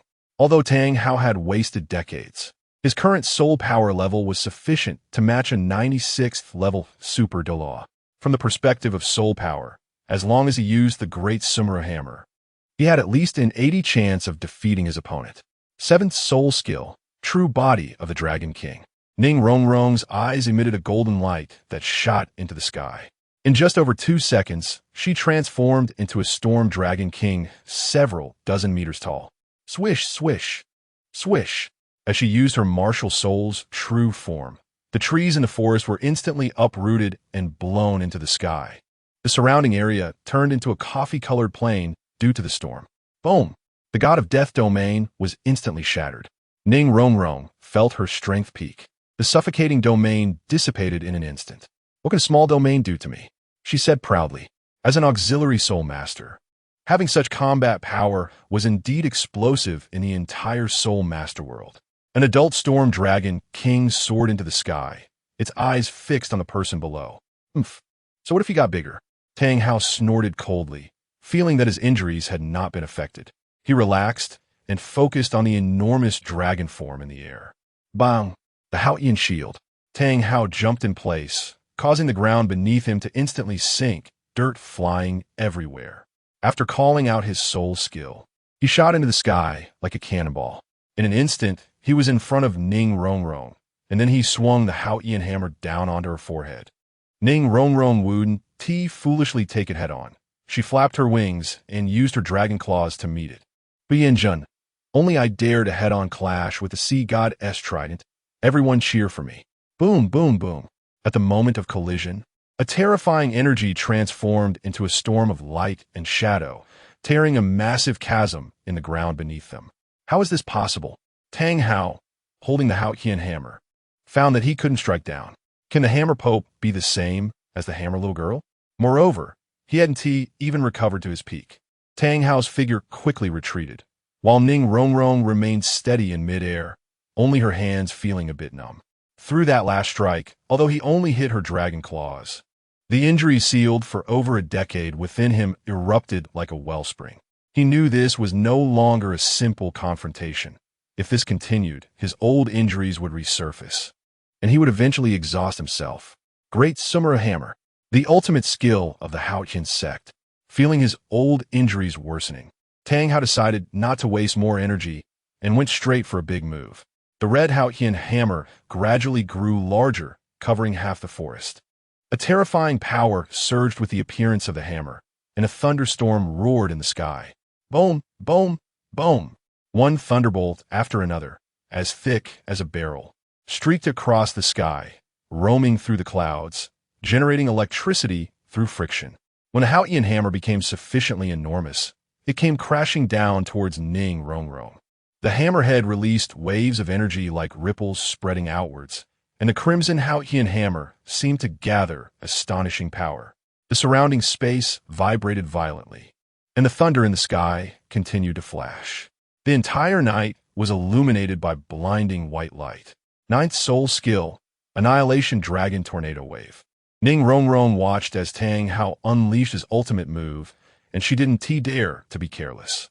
Although she usually played around, she still had the awareness when facing a life-and-death battle. Behold, the gigantic storm dragon, King, flapped its wings, taking advantage of his moment of distraction to open its mouth wide enough to swallow a floor. It unleashed a wave of fiery light, with the gale from its wings providing protection. The fire carried by the wind grew even stronger, burning at its peak, becoming the ultimate fire and ultimate wind. As these two energies collided, they instantly formed a tornado wave. The azure wind and red flames intertwined, creating a light wave several meters in diameter, charging like a wild bull, crashing into the enormous hammerhead. Boom! At the moment of impact, a violent explosion erupted, enveloping both of them in a massive light sphere. It felt as though everything around them had come to a standstill. Time and space ceased to exist. The intense explosion caused pain in the eardrums, and the previously flat ground sank into a deep pit several stories high. A middle-aged man was engulfed by the white light of the energy explosion. 2.5 minutes later, Ning Rongrong stood unharmed in the same spot, a slight smile on her lips. Clearly, the ultimate victory did not belong to Tang Hao. She placed her hands on her hips and looked up at the middle-aged man, who was moving away, knocking down tree after tree in his path. At this moment, Tang Hao not only sustained injuries, but also had his old wounds resurface. The new and old injuries interacted, creating a subtle chemical reaction that caused him to spit out a mouthful of black blood. At this moment, he just wanted to leave quickly and return to Holy Spirit Village for recovery. Chapter 30. Dai Mubai makes his entrance. Luck of the draw. Watching Tang Hao flee in a panic, Ning Rongrong chose not to pursue him. After all, her 24-hour experience card was quite precious, although the experience only began when used. It was still her trump card, and shouldn't be wasted here. Meanwhile, Tang Hao, suffering from old injuries and now with new internal wounds, quickened his pace halfway through his escape. The evening's confrontation passed in a flash.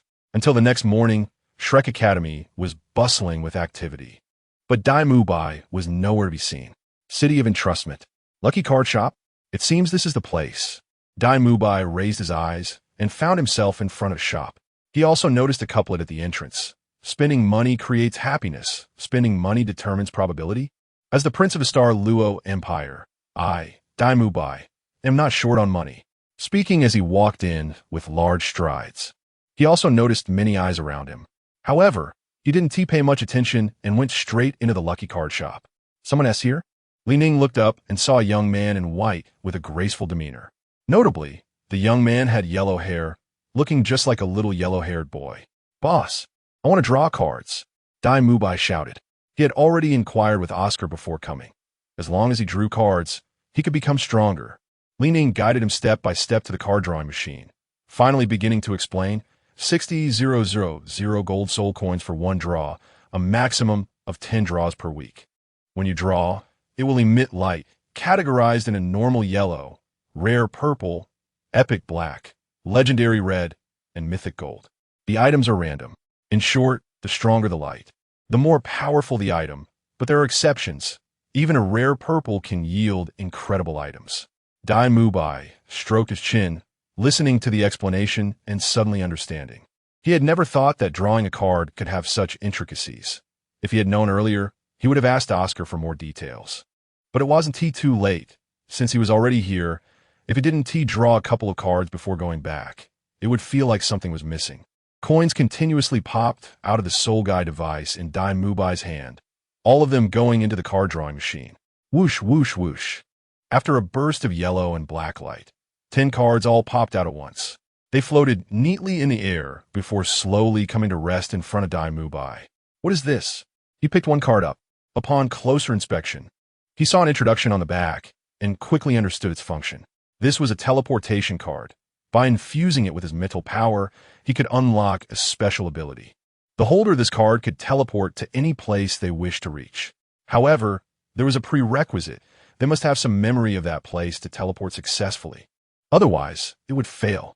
Meanwhile, information about the items drawn popped up in Li Ning's mind. Teleportation card, Berserk Power card, Recovery card. 10,000 Year Soul, Ring card X6, Draw again card X1. Dai Mubai smiled slightly as he held the card. This is a pretty good escape skill. Even if I can't defeat an enemy, I can instantly flee to anywhere. The Berserk Power card was also good, increasing strength by 200. This recovery card is nice too. It restores 100 soul power. 10,000 Year Soul Ring card.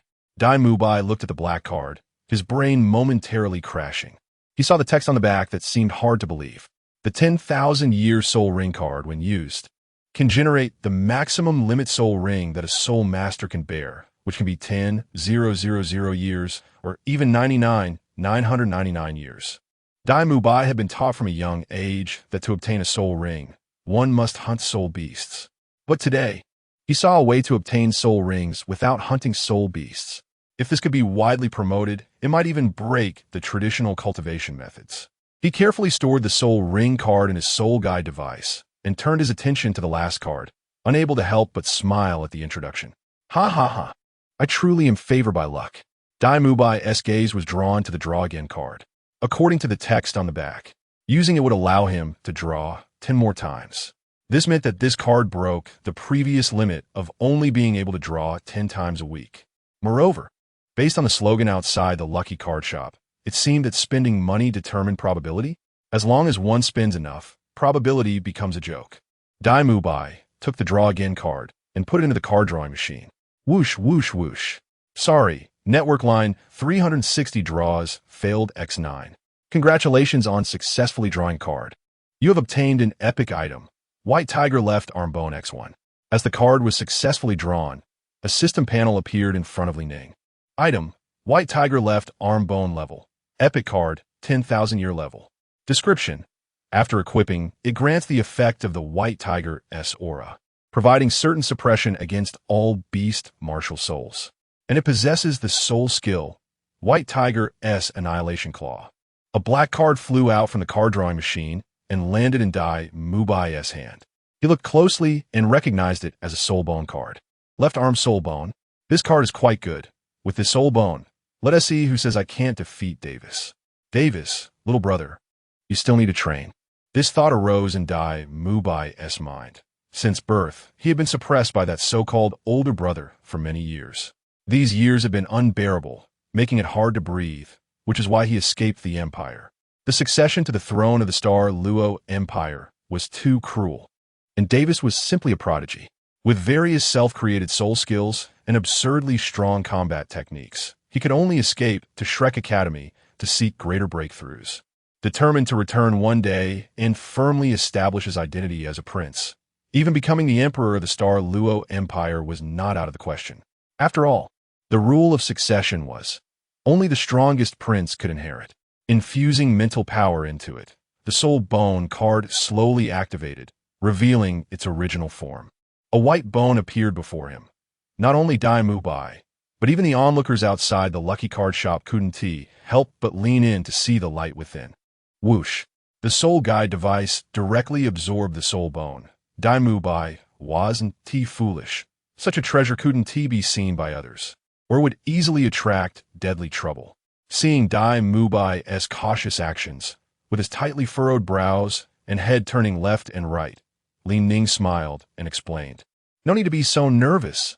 All items drawn from this shop are protected by copyright. Even if someone tries to steal them, there's no need to panic because..." Chapter 31 Bossly, did you suffer a huge loss? In no more than 2 seconds, the heavenly thunder will descend and turn the opponent into charcoal. As for using items to attack people, sorry, you can't exploit the bug. You must have greed and malice. Before speaking, Ning looked up at the people at the door. So even if you take it out, you don't have to worry. No one can take away the soul bone. Unless... Dai Mubai stepped forward eagerly. Unless what? Unless it's taken by me. There will be no danger because all interpretation rights belong to the lucky card shop. Such a method made Dai Mubai feel a bit frightened. Listening to the other party's words, it seemed he wanted to snatch his soul bone, which he had worked hard to draw. Therefore, when Ning said that taking it away would not cause any harm, he couldn't help but take a few steps back. Thud, thud, thud. The heavy footsteps seemed to reveal Dai Mubai's serious expression. Bossly, this is something I worked hard to draw. It cost me 600,000 gold soul coins. Although there's luck involved. But this is a 10,000-year soul bone. You aren't going to take it back, are you? Ning's mouth twitched slightly, raising a smile. Not at all. Just a mere 10,000-year soul bone. While speaking, he turned around, facing away from the other party, with his hands clasped behind him. At least it has to be a 100,000-year soul bone. Otherwise, I wouldn't even look at it. This kind of trash soul bone is the lowest quality in my card machine. The lowest quality? Dai Mubai's eyes widened in shock. As exaggerated as a submarine telescope emerging from the water. His eyes were wide and round, ears twitching slightly, as if he had heard something astonishing. 100,000-year soul bone.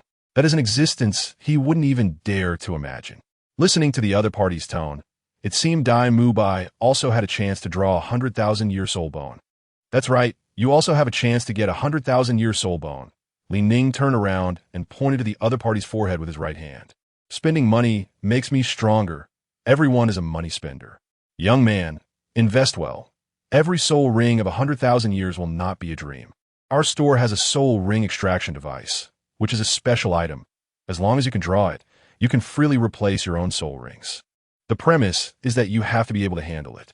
Ning took a few steps forward, arriving at the card machine and tapping on the 43-inch screen. Ding, ding, ding.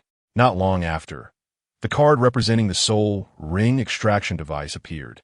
Dai Mubai curiously stepped forward a few paces, and upon seeing the introduction text in front of the card, he clutched his heart. What is that? It really can replace my soul ring. Does that mean that once I become a titled Douluo, I can replace the previous trash soul rings and change them all to 100,000-year ones? Excited, trembling hands, Dai Mubai could no longer hold back. From today on, he had only one goal, to draw the soul ring extraction device. Hearing the other party's ideal goal, Ning couldn't help but exclaim, "Ah, brother, be more confident. Change all your soul rings to 100,000 years. After all, if we're going to do it, let's be the most impressive person. 1,000 years is just a transitional phase. Change them all to 100,000 years." This thought was something Dai Mubai wouldn't even dare to imagine. After all, 100,000-year soul beasts are extremely rare, not to mention being unable to defeat them. Even if he could, he would have to spend money to hire a titled Douluo to take action. Otherwise, he could only send an army to surround and kill. Exchanging life for life. Change them all to 100,000 years. Dai Mubai clenched his fists tightly, his gaze once again firmed. Suddenly, he looked at Ning. "Boss Li, my name is Dai Mubai, and I want to be friends with you. You look about my age, right? Besides, I drew so many things. You won't suffer a loss, will you?" Ning remained silent. Seeing the other party not speaking, Dai Mubai felt a bit anxious. "Boss Li, did you suffer a huge loss?" So he's Dai Mubai, Ning thought to himself. At the same time, he couldn't help but recall that before Tang San became powerful, he called Dai Mubai Boss Dai, and after becoming a god, he directly called him Mubai. In contrast, in battle through the heavens, no matter how many years have passed, whether Xiao Yan has become a Dodi or not, even if he became a Dodi, he still respectfully referred to Hai Lao as Hai Lao, never putting on airs in front of him. In fact, even Hai Bibidong never thought that the other party would still respect him after becoming a Dodi. Doesn't this comparison show the difference? Better to be Xiao Yan's little brother than to be Tang San's brother. "Boss Li, what's wrong?" Dai Mubai waved his right hand in front of the other party. The surrounding light and shadow changed in a flash, and only then did Ning realize that he had gone off track. "Dai Mubai, right? My name is Ning. You can also call me Boss Li. Don't worry, no matter how you draw, I will never suffer a loss." "I see, Boss Li. I will come often in the future. I have something to do, so I will leave first." He waved goodbye and directly left the lucky card shop. Just as he stepped out of the shop, a crowd of onlookers immediately surrounded him. One man in red urgently asked, "Excuse me, what good stuff did you draw? Can you share it? I'll buy it from you." After so much time, the onlookers also knew that all items drawn in the lucky card shop could be traded. This included soul ring cards, as well as some recovery potions, rage potions, speed potions, and so on. They had already bought these at the auction in Suatawa City more than once. Among them, as far as they knew, the highest price at the auction was 110,000 gold soul coins, which sold a recovery potion that could restore all soul power by 100. The key was that the person spent 60,000 gold soul coins, drew once, and instantly recovered 50,000, right? Dai Mubai looked at the hundreds of gazes around him, knowing that the items were all protected by copyright. He no longer hid. He immediately took out the soul bone, and in an instant, it shone brightly, making it hard for people to open their eyes. The crowd could only instinctively reach out, stepping forward to block the dazzling light. It wasn't until a few seconds later that the light gradually retracted and entered the soul bone. Soul bone? These two words are a taboo in the Soul Master world. The moment Dai Mubai took it out, everyone's gaze changed, turning greedy, their eyes fixated, unable to look away. Gulp. Everyone swallowed a mouthful of saliva and instantly became tense. Someone mustered the courage to ask, "Young man, is this soul bone for sale? I'll offer 500,000 gold soul coins." "Nonsense, I'll offer 1,000,000. Sell it to me," another person responded. "Sorry, I'm not selling," Dai Mubai said, turning to leave. He left behind a crowd of confused onlookers. But no one was willing to chase after him. After all, they had already experienced the power of heavenly thunder last week. Heavenly thunder says, "Enjoy the fear I bring you, tremble." Chapter 32, I swear. I will never visit a brothel again. Soon after, inside Shrek Academy, Dai Mubai returned to the dormitory, and as soon as he walked in, Ma Hongjun and Oscar surrounded him. "Boss Dai, you're finally back. Did you get anything good?" Oscar asked first, as he was the one who had informed them about the news. Therefore, he looked at Dai Mubai with great anticipation, hoping to get an answer. Dai Mubai was not vague, and immediately took out a soul bone from his soul guide device. Whoosh! The moment the soul bone appeared, it emitted a dazzling light that made Oscar and Ma Hongjun squint their eyes. They could only instinctively raise their hands to shield themselves. And it wasn't until a few seconds later that the light of the soul bone gradually subsided. "Wow, is this a soul bone?" Oscar's eyes widened, and he clenched his fists under his chin. This was his first time seeing a soul bone. As an auxiliary soul master, he had never even seen one before, let alone possessed one. In contrast, Ma Hongjun's evil fire suddenly began to stir, and even his heart was beating faster than usual. He hurriedly walked up to the soul bone, his eyes wide and round, and a smile spread across his face. Dai Mubai looked at the two of them, who appeared to have never seen the world, and smiled. "This is a left-arm soul bone of the white tiger, around 10,000 years old." 10,000-year soul bone? Ma Hongjun trembled all over, clearly excited. He immediately stepped closer to take a look, and his hand unconsciously reached forward. "This is the soul bone I drew.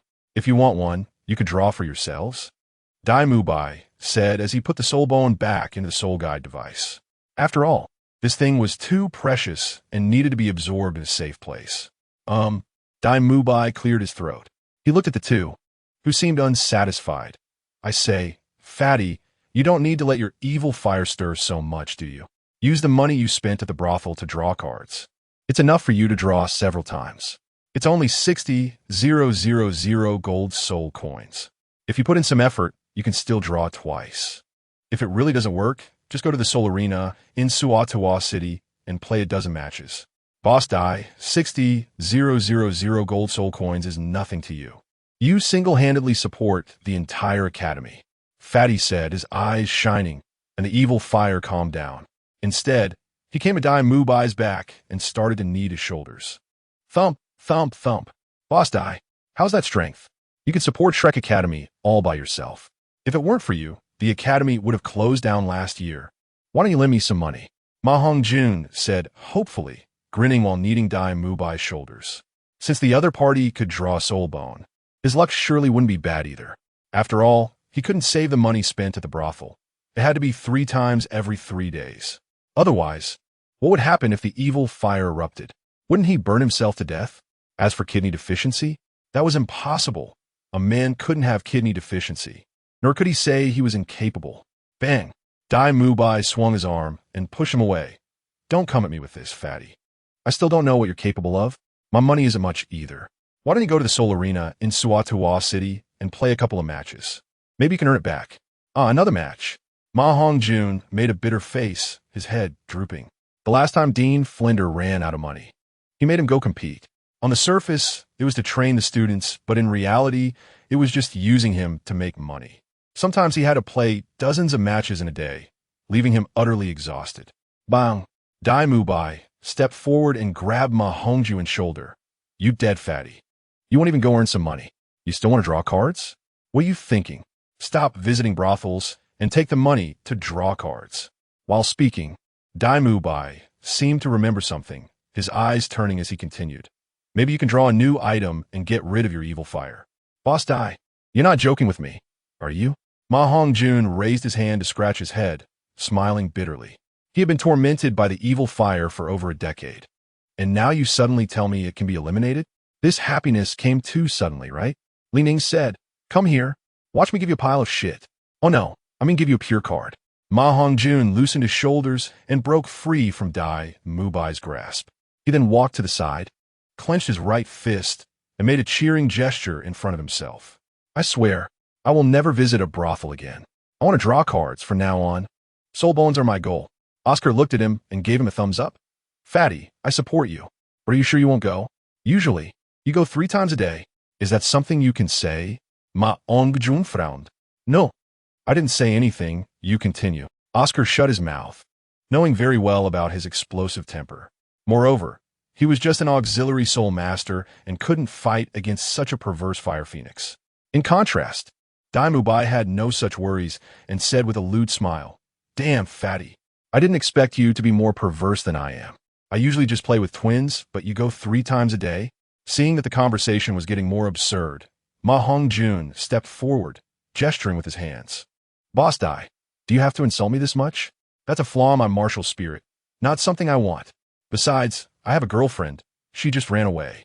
It's not because you're too strong. The little girl couldn't handle you."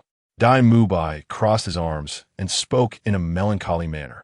Meanwhile, Oscar, the third wheel, silently played the role of a light bulb. There was no way. Everyone was soul masters, and they had to speak with strength. Who let these two be, one the boss, and the other the perverse fire phoenix? Neither of them was someone he could provoke. However, just based on the topics these two were chatting about, he was still very willing to be this third wheel. Ma Hongjun took a deep breath, his eyes suddenly becoming resolute as he looked into the distance. Those are all things of the past. From today on, drawing cards. That's my goal. Moreover, I have sworn to never visit a brothel again. A man must keep his promises. Otherwise, you can kick me to death until I keep my promise. Keep your promise? Dai Mubai turned his head and glanced at him. Actually, before keeping promises, we can enjoy ourselves a little longer. How about I treat you? I heard 2 new girls came recently. Ma Hongjun's eyes lit up. Boss Dai, are you serious? He rubbed his palms together. If it's true, then I won't be polite. Don't get me wrong. It's not that I want to go, but I suddenly feel my evil fire erupting again. Sigh. Ma Hongjun lowered his head and murmured to himself. This is also something that can't be helped. After all, if someone invites me and I don't go, isn't that foolish? Isn't it better to freeload? The law of freeloading is indeed delightful. Dai Mubai quickly stepped forward and kicked Ma Hongjun in the stomach.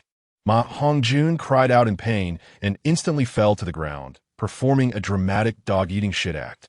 Chapter 33. Suppressing Evil Fire? No way. Big Brother Dai. That was too harsh. Ma Hongjun struggled to get up from the ground. He felt like every cell in his body was about to burst, and every movement was a delusion. Intense pain surged through his entire body. If he weren't a soul master, he would have collapsed long ago. After all, the previous hit had some soul power behind it. Even if there wasn't much soul power, any strike from a soul master carries soul power.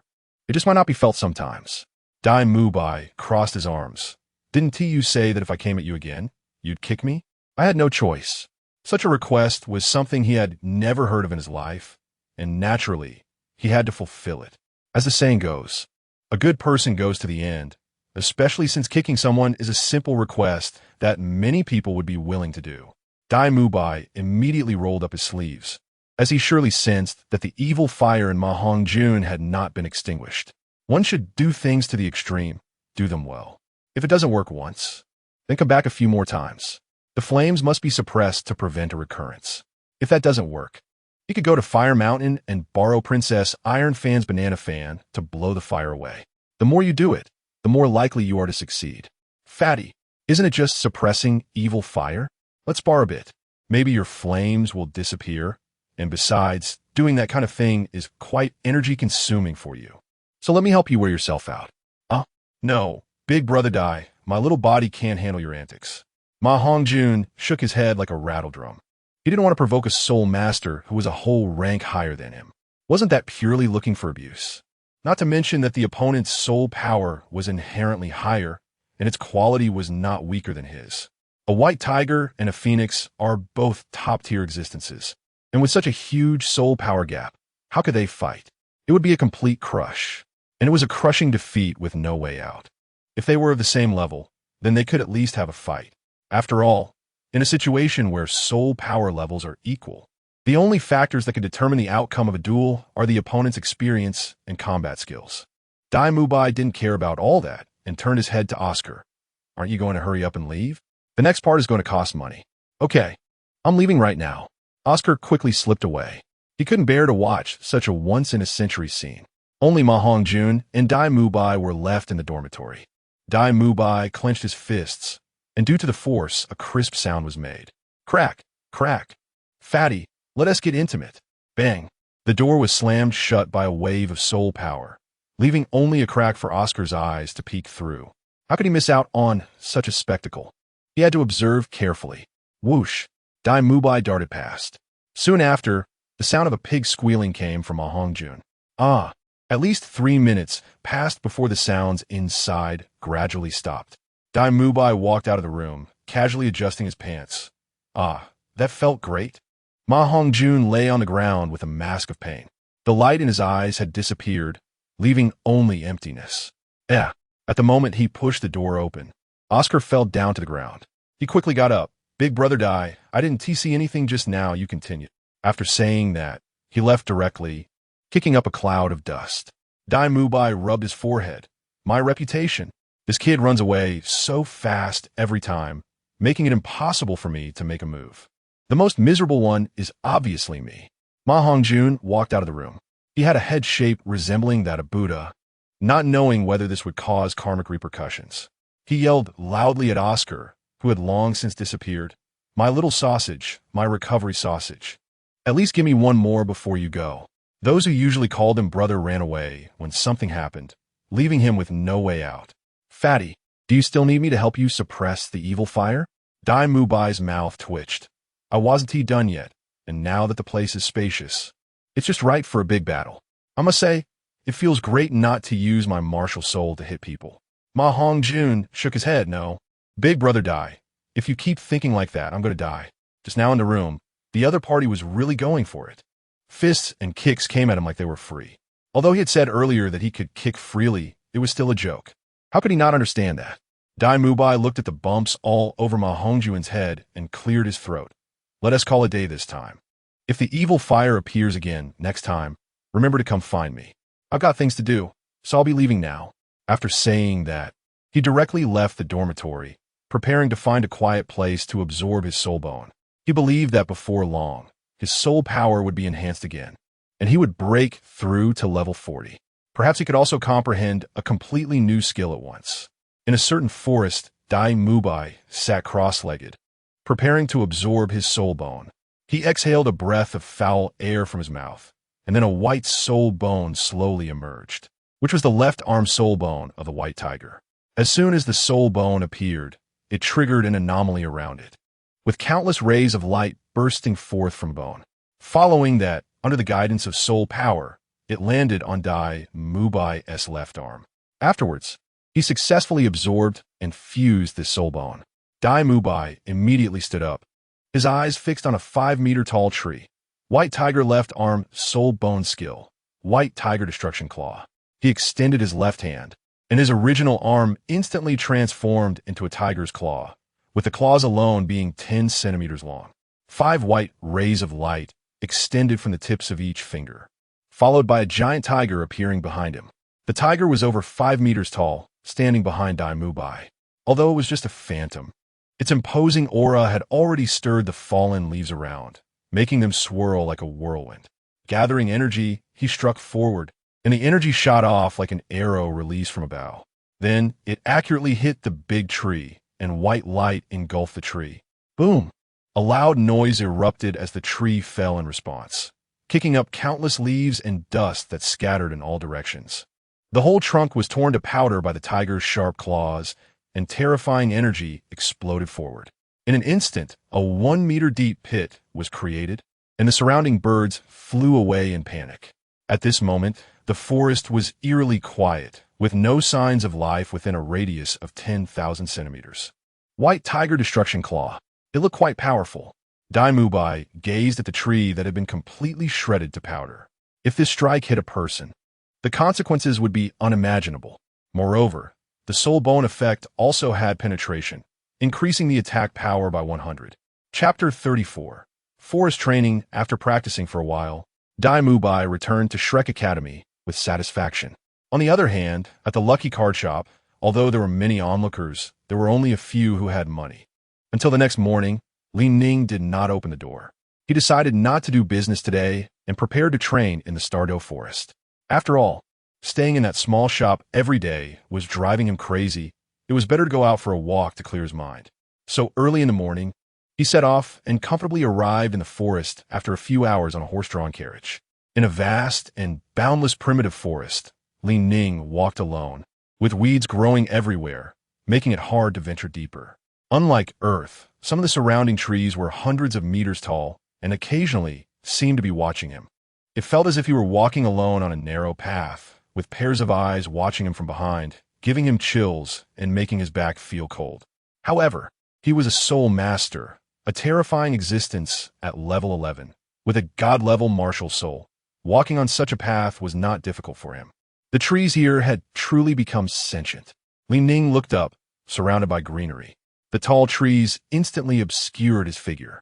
A glance revealed that the path he took was gone, replaced by rows of irregularly distributed trees.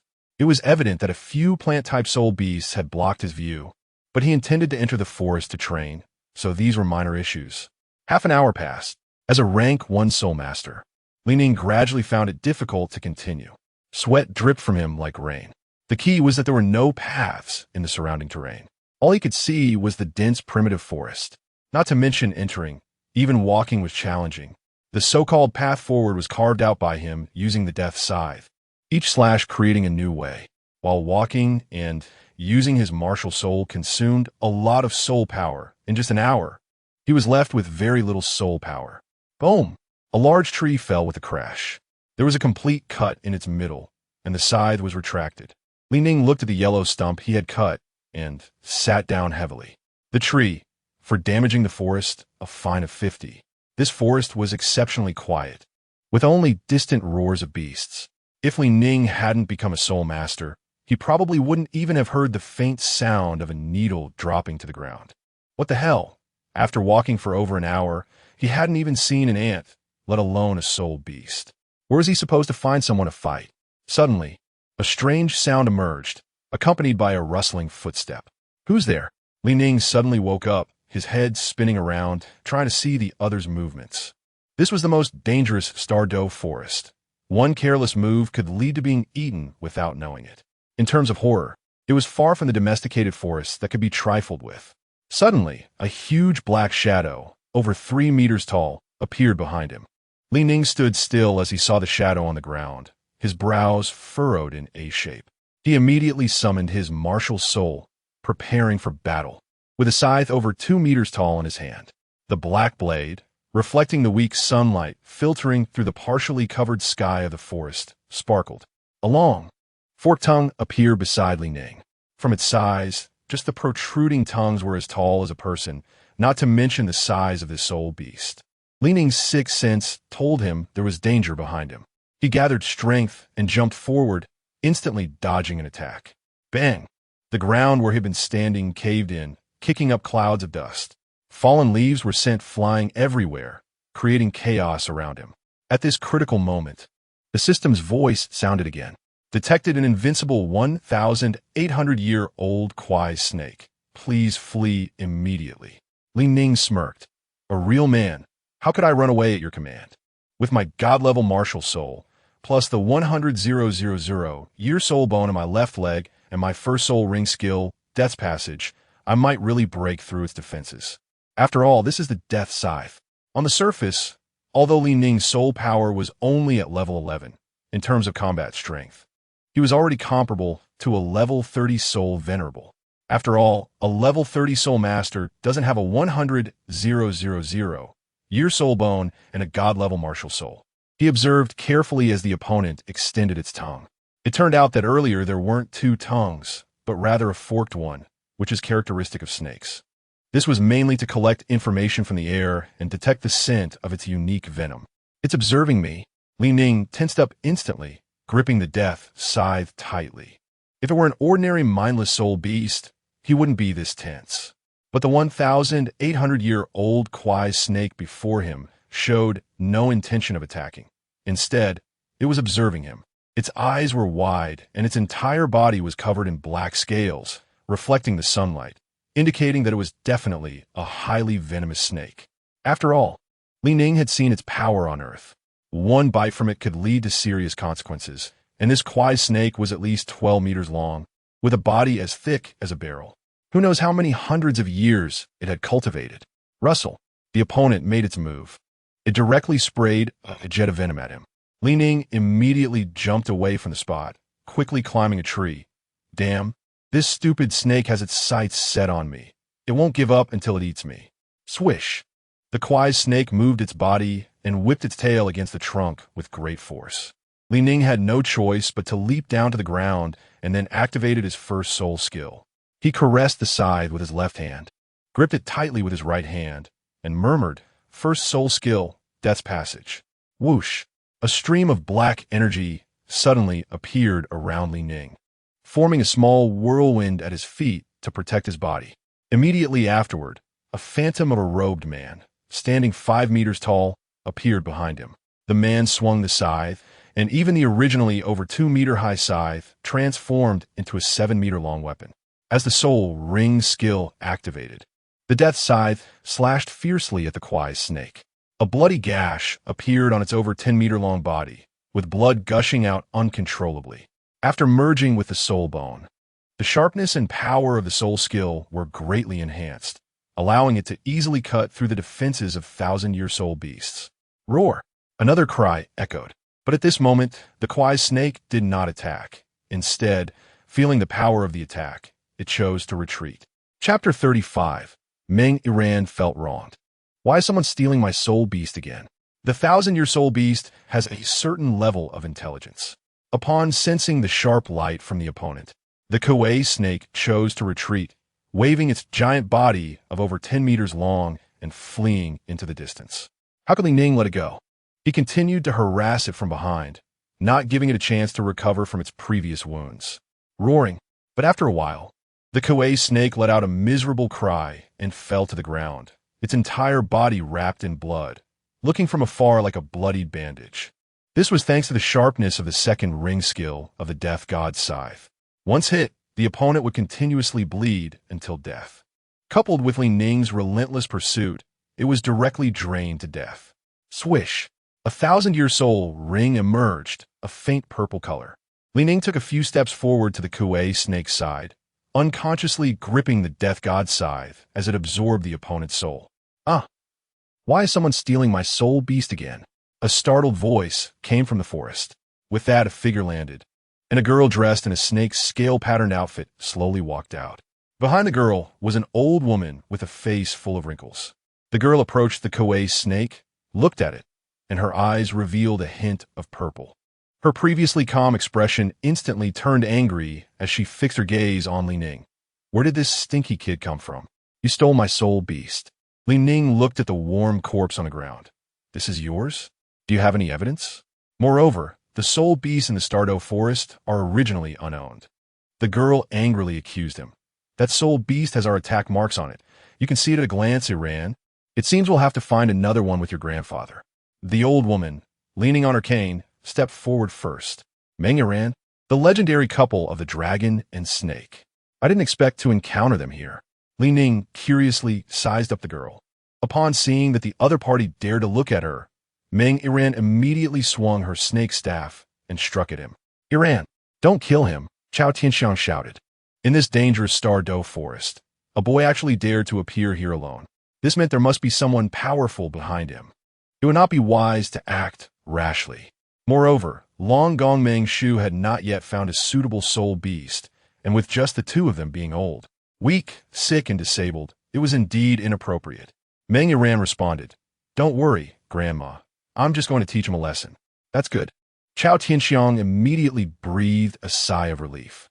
Although her granddaughter was a bit extreme, she still had a sense of proportion at critical moments. Bang! The death god's scythe and the staff collided, producing a crisp sound of weapons clashing. How is this possible? You actually managed to block my attack. Meng Yiran's heart tightened. She had used 70% of her soul power, preparing to take him down in one blow. Although she could feel that the opponent was slightly older than her, his soul power was not much. Ning smiled slightly, his lips curling up. Although you are strong, unfortunately, you ran into me. Left leg soul bone skill, energy impact. He retracted the sharp attribute and directly pushed, kicking Meng Yiran dozens of meters away, crashing into a big tree. The tree swayed precariously, dropping countless leaves, making the girl below look somewhat disheveled. Subsequently, she slid down from the tree and sat on the ground. If Ning hadn't retracted the sharp attribute just now, with the energy of 100,000-year soul bone, he could have easily killed her. However, even with this amount of energy, it was enough to send a level 30 soul master flying. 100,000-year attack soul bone is terrifying. Chao Tianxiang took a few steps back, her gaze unconsciously shifting towards Ning. How is this possible? His aura is clearly so weak. How could he defeat Yiran? Whoosh! A figure of the girl flew back up, arriving in front of Chao Tianxiang. Grandma, quickly help me beat him up. This guy is pretending to be a pig to eat a tiger. So what if he's 2 years older than me? What's so great about that? Sooner or later, I will also break through to level 30. This, Chao Tianxiang hesitated, unconsciously tightening her grip on the staff. After a long time, she took a few steps forward. Young man, may I ask if you came alone? Please call your elder over. Otherwise, I will have to take action. Whoosh, whoosh, whoosh.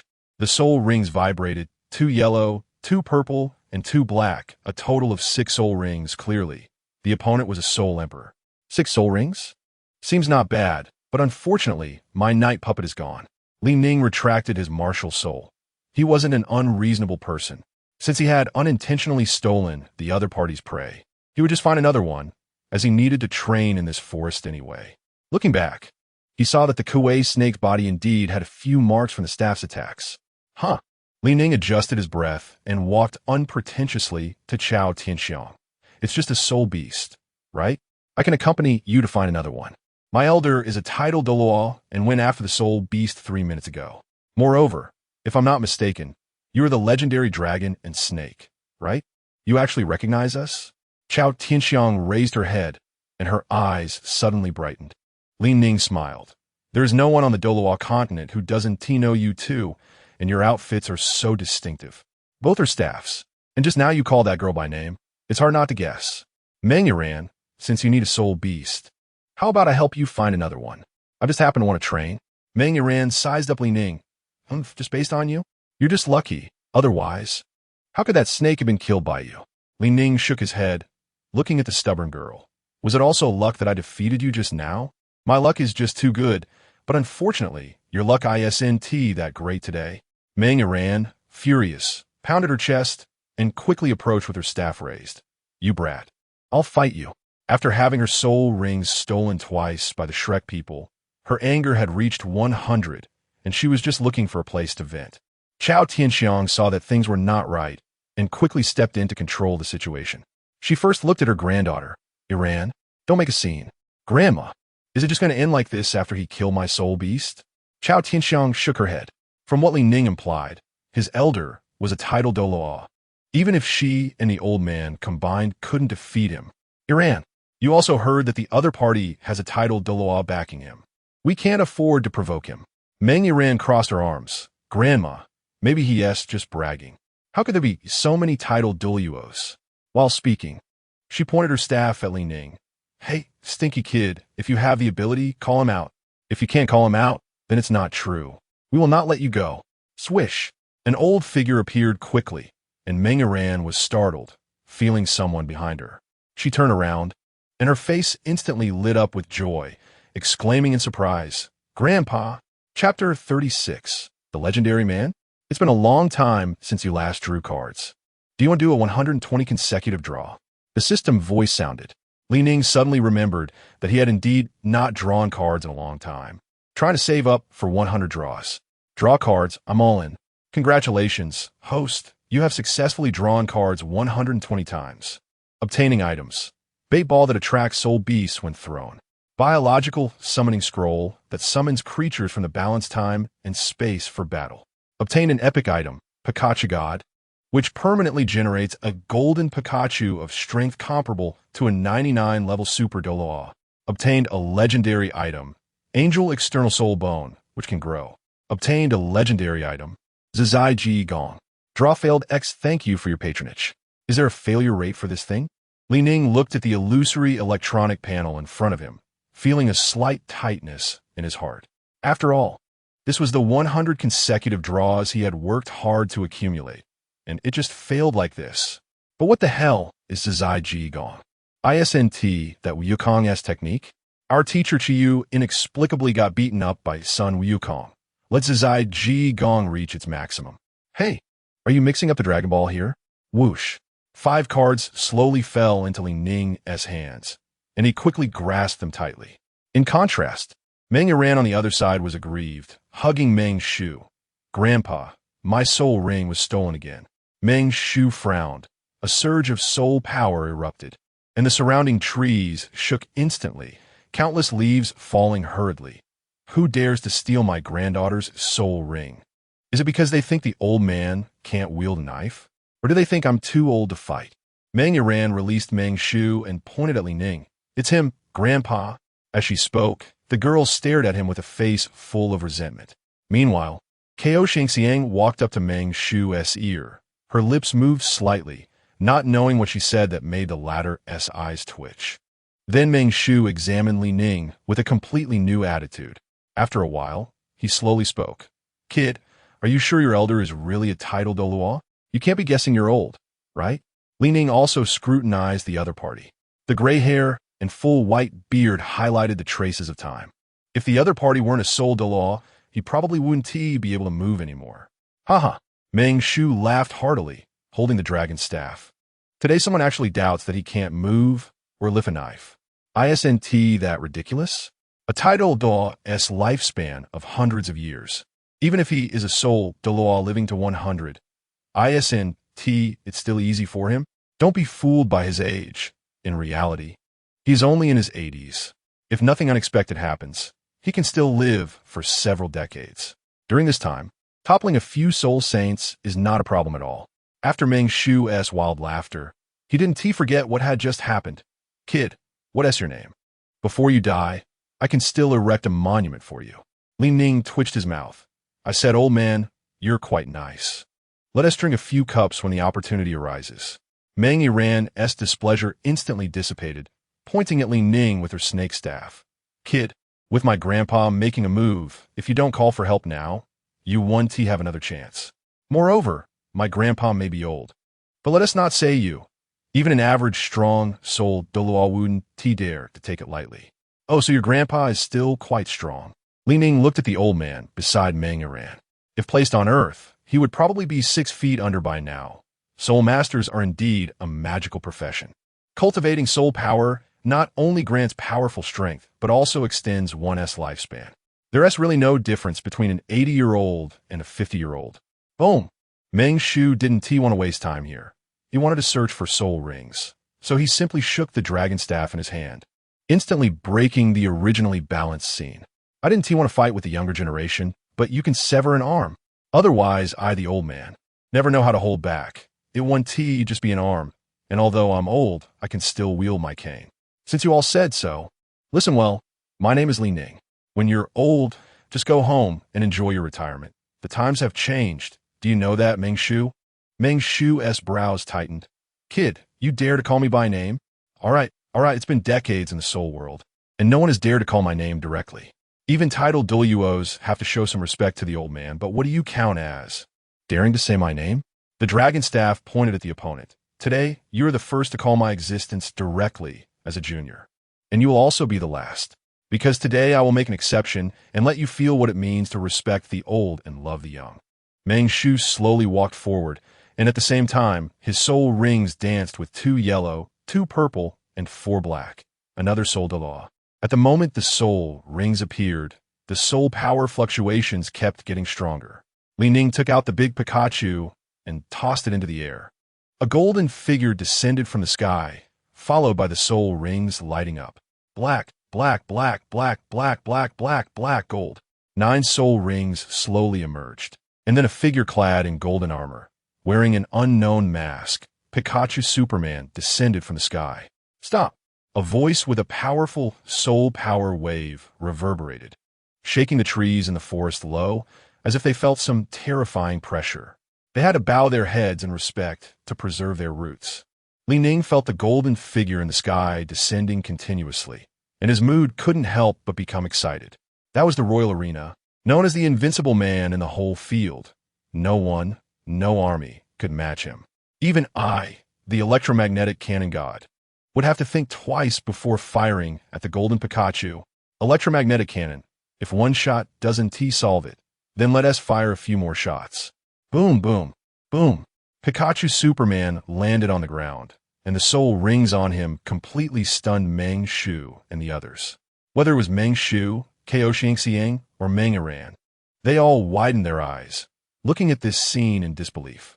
They didn't expect Ning really had a title Douluo backing him up. This was a title Douluo, and judging from the soul rings on the other party, it was clearly a top-tier existence, and still among the best of titled Douluos. It was also Ning's first time seeing Pikachu Superman, who was 189 meters tall. However, even standing 2 meters away, he still couldn't see his face. He really was a mysterious man. It's also possible that the one behind the mask wasn't a man at all, but a little girl. After all, Pikachu liked chasing butterflies, which generally only girls do. The other party was no different from the arena. They were all wearing armor. Just that the golden Pikachu was one that had spent money and paid for upgrades. No need to say, that rose-red soul ring must have been paid for, which is why it turned golden. The card machine indicated, 60,000 gold coins for 1 draw. Golden Pikachu helps you cut once. Chapter 37. Oh my god. The old man really can't wield his sword anymore. He's retiring tomorrow. Is he really a title Douluo? Meng Iran looked at her elder. Grandpa, can you and Grandma defeat him? Meng Shu shook his head. He is stronger than any title Douluo I have encountered. Conservatively estimated, he might be a peak 98 level Douluo. Ning looked at Pikachu and then at the opposite side, slowly saying, you don't need to guess anymore. He's a 99 level peerless Douluo. A peerless Douluo? Meng Shu became even more anxious upon hearing this. His body started to tremble slightly, and even the dragon-shaped cane in his right hand was gripped more tightly. Generally speaking, a title Douluo is already at the top, but today, he encountered a peerless Douluo. Although his and Xiao Tianxiang's martial soul fusion technique is powerful, it's not strong enough to contend with a peerless Douluo. He could still handle title Douluos below level 95, but above that, it's basically hopeless. Meng Shu opened his mouth but still spoke, lowering his head. This senior, we mean no offense. Will the young master spare them? Pikachu turned to look at Ning. The latter waved his arm. This depend on my mood. If I'm in a good mood, they will naturally be fine. Meng Iran, what do you think? How would I know? Meng Iran tightly gripped the snake staff in her hands. She was very afraid that the opponent would make a move, and if he suddenly attacked, none of the 3 of them would likely escape. Thus, Meng Iran waved her hand somewhat disinterestedly. Forget it, I don't want the spirit ring anymore. That won't do, Ning said as he moved forward. Seeing him approach, Meng Shu and Xiao Tianxiang became tense, fearing that he would do something inappropriate to their granddaughter.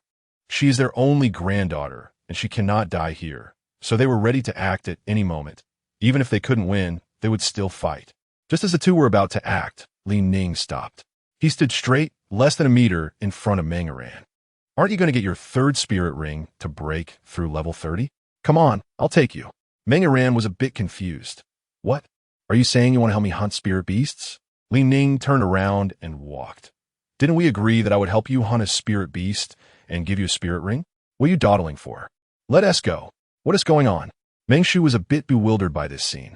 However, one thing he could understand was that the opponent was temporarily not an enemy. The couple also let out a sigh of relief.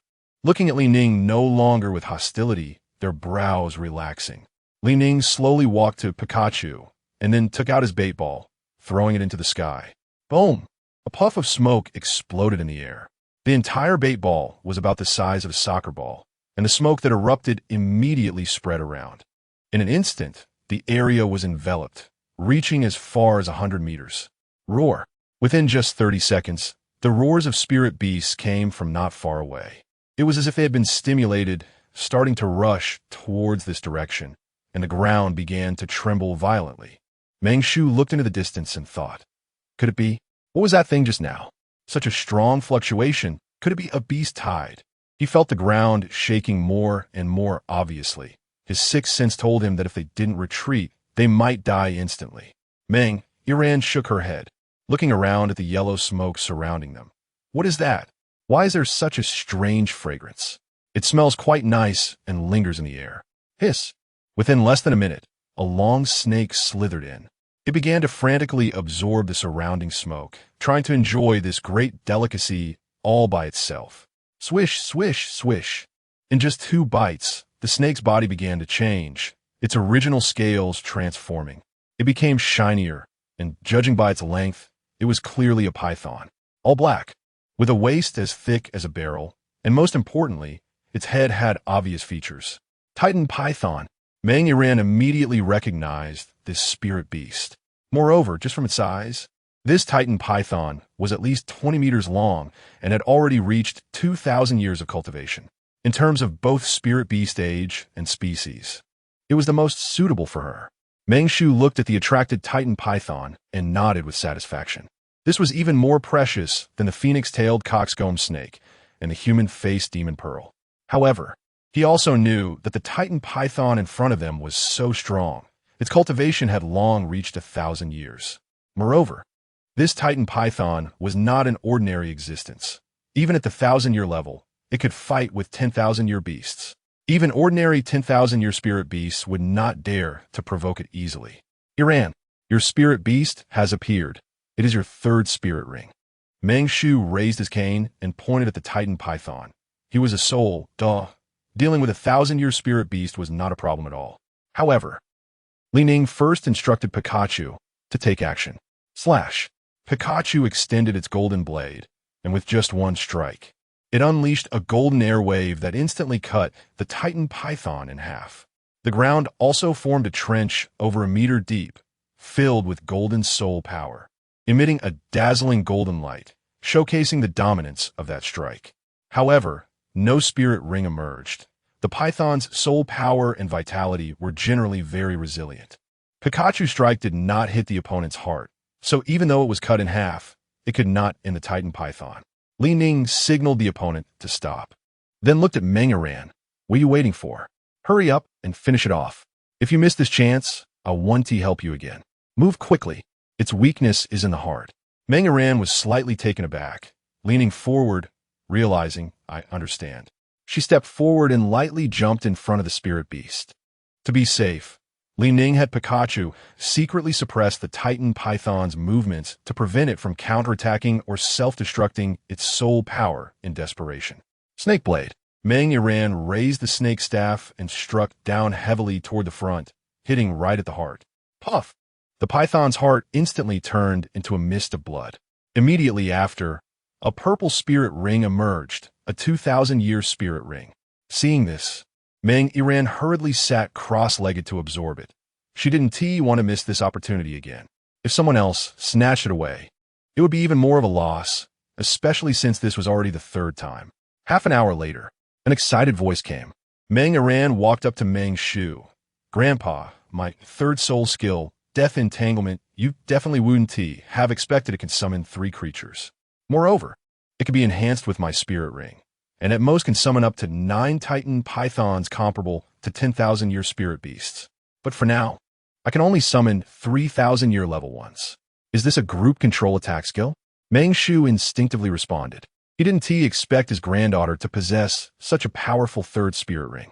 Chao Tianxiang shook her head, seemingly seeing the downside. Iran, although this soul skill is strong, it must consume a lot of soul power, right? Meng Iran stuck out her tongue. Grandma, you really can't hide anything from you. But I feel it's okay. It only consumes 1/3 of my soul power. Chapter 38 First Encounter with the Titan Giant Ape. Although this skill consumes a lot of soul power, it is undoubtedly a powerful skill. Meng Shu stroked his beard while looking at his granddaughter's purple soul ring. At the same time, he expressed his gratitude to Ning. Thank you, young man, and also to this senior. Meng Shu's gaze turned to Pikachu. He thought to himself, what is the origin of this young man? He actually has a peerless Douluo backing him. Could it be that he is also here to obtain a soul ring? There's no need to be polite, since your granddaughter has obtained her third soul ring. I should leave now, Ning said as he prepared to depart. Meng Ran reached out to stop him. Wait a minute, I still don't know your name. My name is Ning. You can also call me Boss Li. If you want to find me, go to Suwa City and look for a place called the Lucky Card Shop. With a flash, Ning disappeared into the forest. Pikachu led him to the deepest part of the Star-Do Great Forest. As they watched the two leave, Meng Shu, Meng Ran, and Zhao Tianxiang exchanged glances. The atmosphere became a bit quiet, and it was Meng Shu who broke the silence first. Iran, do you know what the Lucky Card Shop is? Iran shook her head. I've been to Suwa City a few times, but I've never heard of it. It might be a new shop. Zhao Tianxiang, leaning on her cane, suggested, why don't we go find out? This name should belong to a newly opened shop. Otherwise, such a powerful, peerless Douluo wouldn't be stationed there, and we wouldn't know about it. That makes sense. After careful consideration, the three felt it was reasonable. So they decided to go back to their clan to rest before setting out. As they left, several dozen minutes later, Ning had already arrived at the deepest part of the Star-Do Great Forest. Here, he saw a dense array of soul beasts, with each area inhabited by its own soul beast species. He had stepped into the territory of the forest overlords, where the Titan giant ape and the sky blue bull python gathered. As soon as he entered, a powerful aura rushed towards him, almost making Ning lose his footing. Wow, so this is the Titan giant ape? As he spoke, a giant soul beast, towering 5 or 6 stories high and resembling a small mountain, cast its shadow over Pikachu. However, the expression behind the mask remained unchanged, as if all of this had nothing to do with him. In a daze, a butterfly fluttered down from the sky. Perhaps because of the Titan giant ape, it flapped its wings even more vigorously. Butterfly, Pikachu exclaimed as he summoned his short knife. Hey, calm down, Pikachu. Don't chase it, Ning immediately cautioned. The Titan giant ape before them was so strong that it was clear it had surpassed 10,000 years of cultivation. Meanwhile, Ming was quite confident in his own strength and wasn't concerned about the 11th level Soul Master in front of him. Instead, he looked at Pikachu with a serious expression. Pikachu's indifferent attitude made the Titan giant ape feel anxious. Having cultivated in the Star-Do Great Forest for tens of thousands of years, he had never encountered a human who was not afraid of him. Although Pikachu was clad in golden armor, he was still human, wasn't he? Whoosh, whoosh, whoosh. A rainbow butterfly, palm-sized, flapped its wings and flew towards the Star Lake. Pikachu couldn't help but rush forward in pursuit and reach the edge of the lake in just a few seconds. Splash! The calm lake suddenly erupted, and a whirlpool over 100 meters long began to swirl violently. The surface of the water acted like a black hole, continuously swallowing everything around it.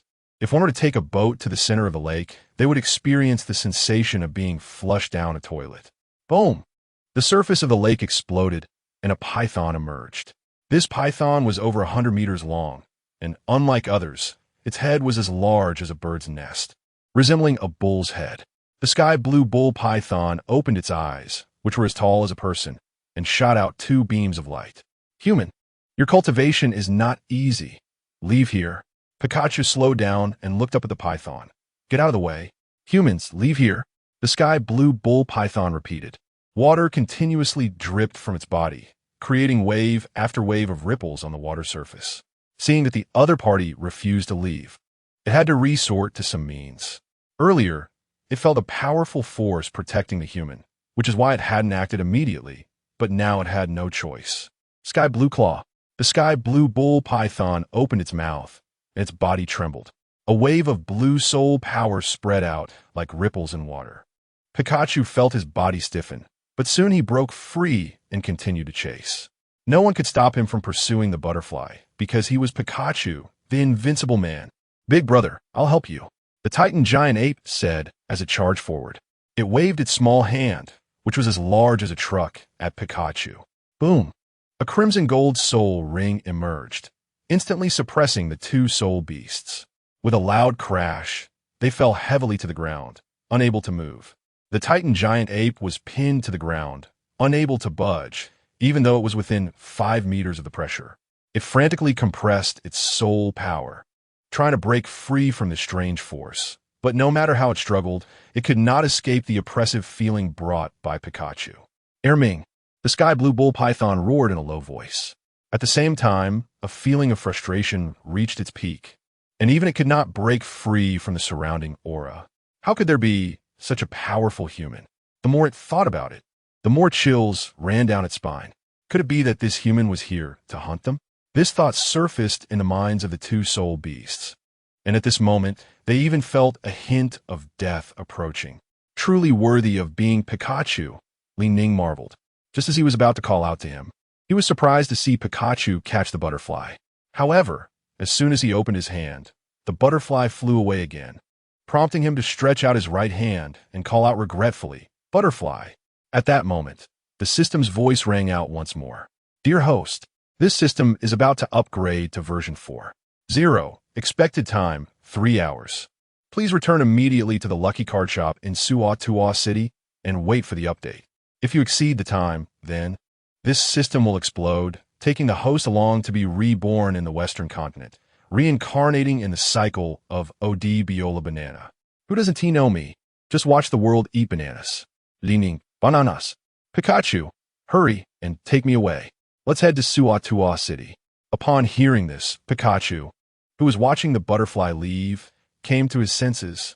He turned and jumped in front of his master, then took off on the spot. Chapter 39. Meng Yiran draws cards for the butterfly. Pikachu's choice of its master is more important, and besides, the butterfly has already flown far away. After all, it's a little butterfly. How could one bear to hurt it? That's why Pikachu didn't use its soul power. As the two left, the Azure Bull Python and the Titan Great Ape stood back up. What kind of powerful force was that? The Titan Great Ape mumbled to itself while looking in the direction they had left. The Azure Bull Python shook its head and spoke. "Second brother, I used to think no one could defeat me, but now I've come to realize the reality. I was indeed too proud before, relying on being a 100,000-year soul beast and looking down on everyone, until I encountered that human powerhouse named Pikachu. However, just now I was careless. If it were to happen again, who knows who would win or lose?" The Titan Great Ape scratched its head. "Elder brother, didn't you say to accept reality? How come you change your mind so quickly?" The Azure Bull Python scolded. "Shut up.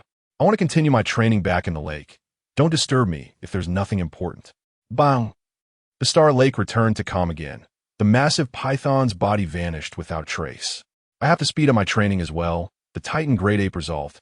After all, that human from earlier was too terrifying. If it had to happen again, it couldn't even imagine what would happen. After an unknown amount of time, lunchtime, Ning returned to the Lucky Card Shop. System updating 1100. System update successful. 6G network speed is fast. The system upgrade was successful from version 3.0 to 4.0. It fixed the previous loophole of a large number of duplicate items and added a 1 yuan kill function. Anyone can draw cards for just 1 gold coin, with all probabilities depending on luck, but can only draw once a year. The next version update will introduce some new items, so stay tuned. What to say? It seems updated, yet also seems not. The card drawing machine in front of Ning was over 2 meters tall, but an update is better than no update at all. At least, he wouldn't have to draw a bunch of mini iron swords anymore. After all, you could say it's useful, but it's short. You could say it's useless, but it seems somewhat useful. At most, he could melt it down and reforge it into ironware. However, now it can be traded.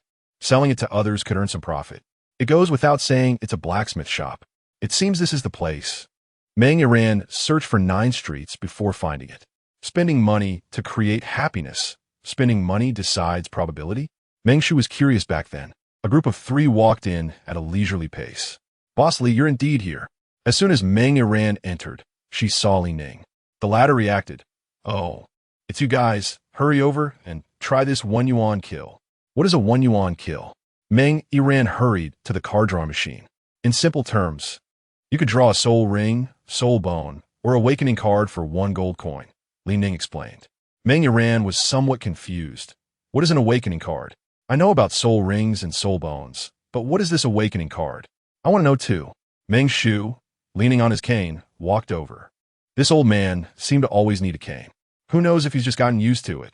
Could it be that a dignified soul Douluo is afraid of falling? Ning looked at the three as they spoke. As long as you draw it, the snake staff martial soul can evolve into the dragon staff. Grandpa's martial soul? Meng Yuran turned to look at Meng Shu. There is actually such a magical thing. Ko Xiangxiang was also curious. She began to examine the card drawing machine, but ultimately couldn't figure anything out. How do you draw? Meng Yuran was also doing this for the first time and had no idea where to start. Fortunately, Ning pointed to the gold coin entrance. Everyone has one chance a year. You can draw cards with one gold coin. So it seems my luck is pretty good. Meng Yuran smiled slightly. She just arrived and encountered an event. Surely she would draw something good.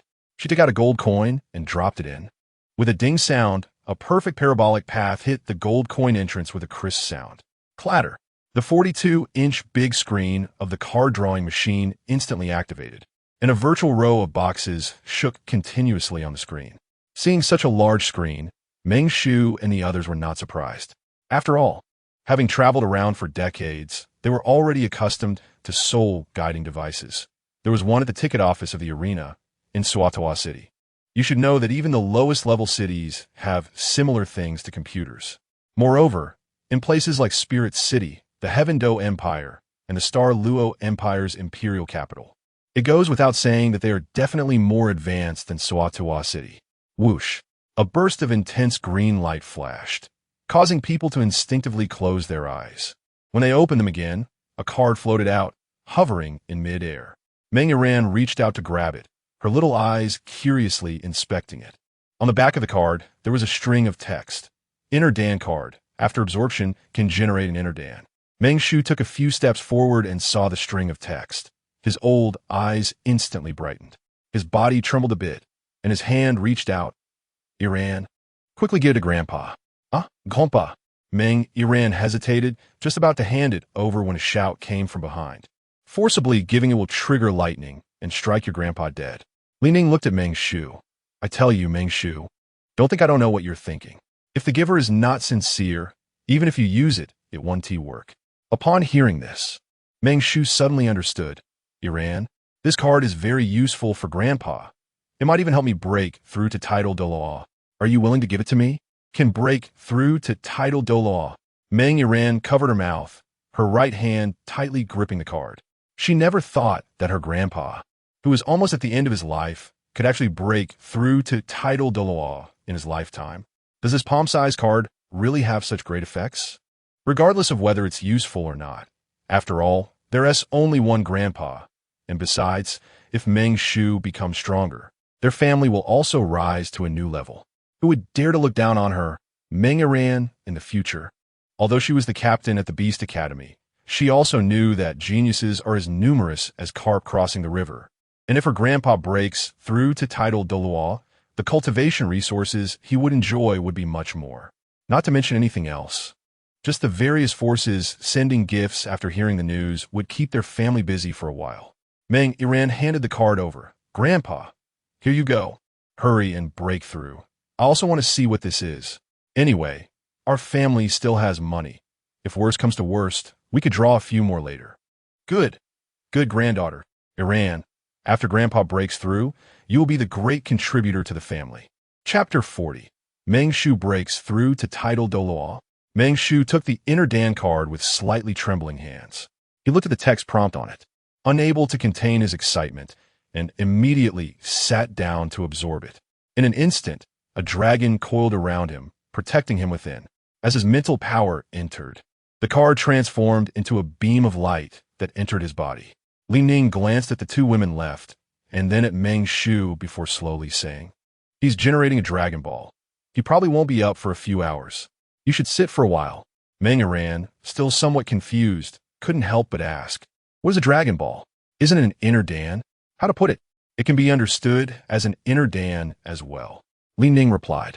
3 hours later, Meng Shu suddenly stood up and shouted in the lucky card shop, Ha ha, Dao Yi, I've done it. My soul power has broken through to level 90. At that moment, a title Douluo was casually born in the shop. Sure enough, I was just one step away. Meng Shu muttered to himself. He had been stuck at Seoul Douluo for decades, even half a lifetime. He thought he would never reach title Douluo in this life.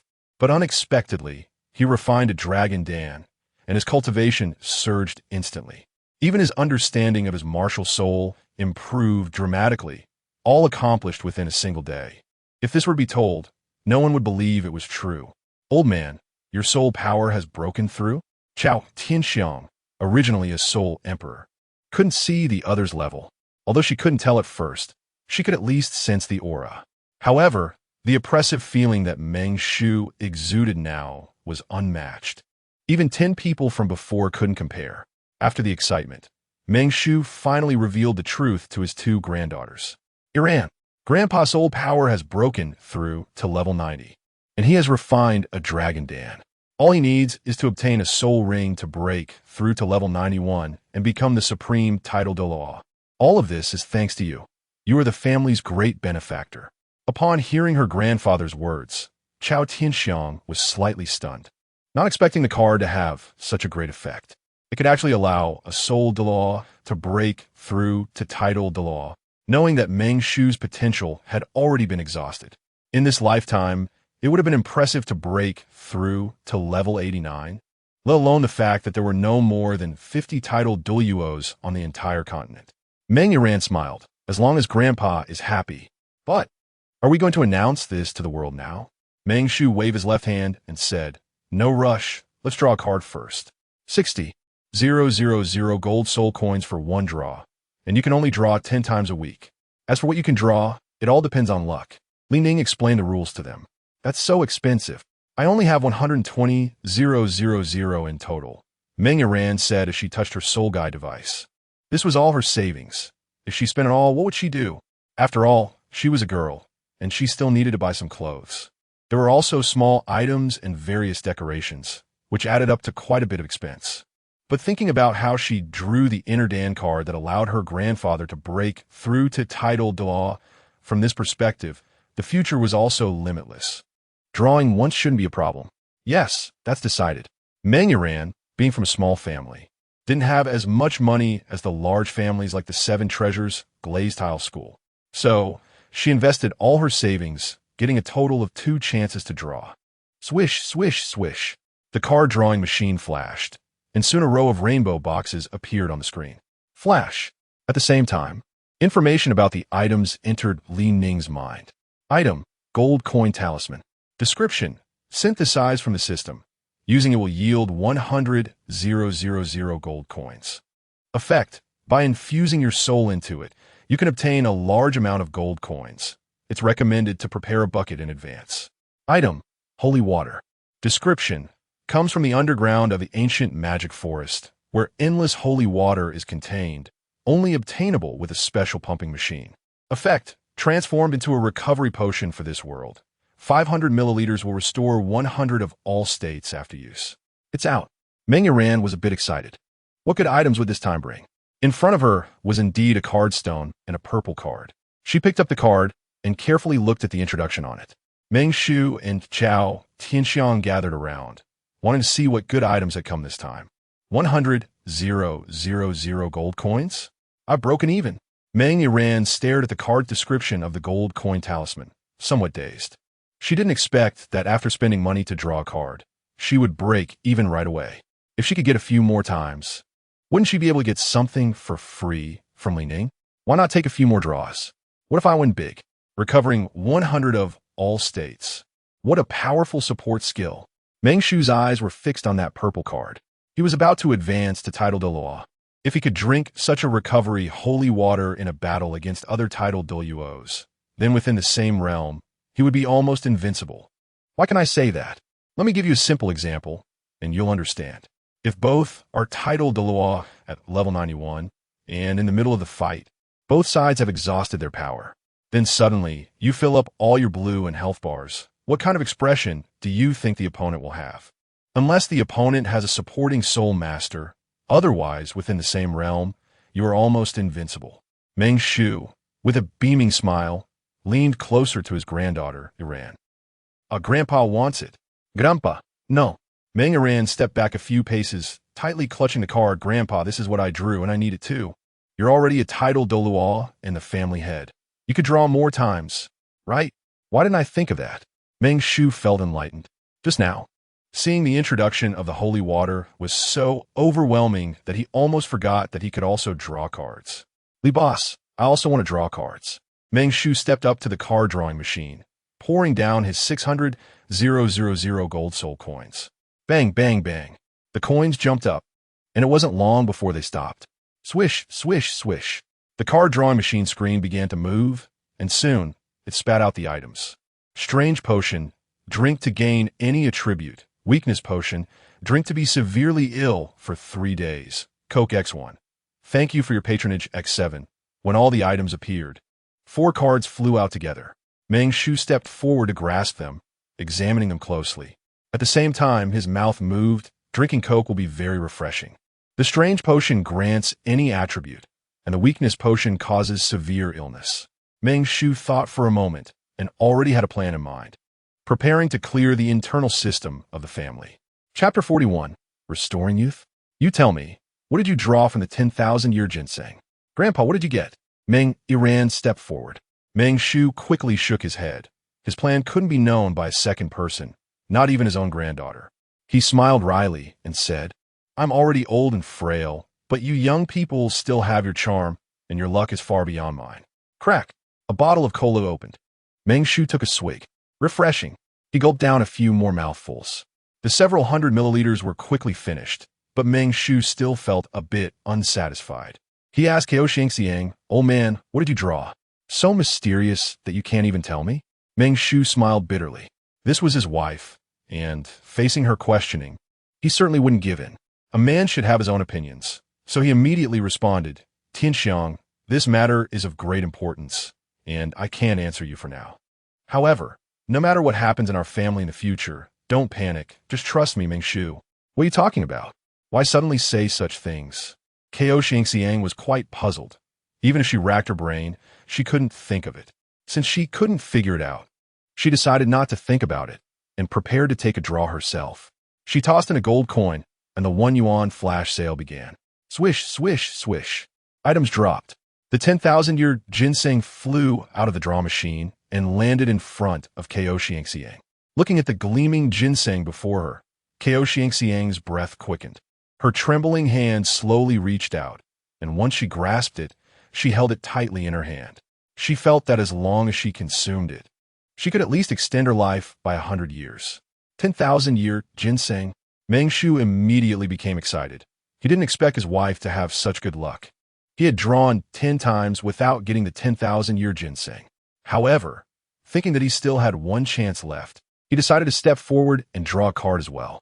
Meng Shu threw a gold coin in, expecting to get something good, but unexpectedly, it spat out nothing. Was it the wrong way to open it? He thought back and slowly walked in, cleanly placing down the gold coin. Dong, dong, dong. Your number of draws has reached the limit. Once invested, it will not be refunded. Meng Shu was shocked. What? But he quickly remembered what Ning had said earlier, that everyone could only draw 10 times a week. He had already spent 600,000 gold soul coins, reaching the limit, and as for the 1 yuan flash sale, he had perfectly missed that. Unfortunately, he would have to wait until next week to use it again. However, this no refund policy isn't a bit too domineering. Meng Shu muttered to himself, intentionally or unintentionally raising his voice. Ning smiled awkwardly. All explanations are the sole right of the card machine. He didn't expect that the academy he looked down upon the most, where the registration fee would not be refunded if the application was not approved, would end up hitting him like a boomerang today. Sorry, Bossly, I was too anxious just now. Meng Shu clasped his hands together to express his apology. Not to mention that he had broken through to title Douluo. This was already a huge favor. How could he dare to complain about the loss of gold coin? After all, it was still his own greed, wanting everything to be perfect but forgetting the original intention. Whoosh, whoosh, whoosh. The dazzling rainbow golden light shone on Kao Xiang. And after consuming the 10,000-year ginseng, her entire aura changed. Under the brilliant radiance, a middle-aged woman emerged. Meng Iran covered her small mouth and shouted, "This is Grandma." She looks way too young. I'm back to 50 years old. Ko Xiangxiang touched her face. She no longer looked dry and withered. Instead, her face was somewhat smooth. As a sole emperor, her skin's condition was naturally better than that of ordinary people due to the nourishment of her powers. She looked like a 30-year-old young woman. And because of the ginseng, she exuded an extreme charm. Meng Shu's eyes widened in surprise as he reached out to touch her face. Xiang, is that really you? Slap. Ko Xiangxiang swatted away his hand and then said somewhat unhappily, Old man, don't you like me becoming young? Old lady. Oh no, I mean, this young lady has become young now. Shouldn't you be happy? Haha. Meng Shu laughed heartily. Looking at his wife's appearance, he turned to Meng Yiran and slowly said, Yiran, Grandpa and Grandma have something to discuss. We'll go first. Remember, it's a big deal. Don't disturb us. Meng Yiran crossed her arms in front of her chest. So mysterious. ISNT, it's just hunting the ninth spirit ring? You guys go ahead. I'll go back to the family later.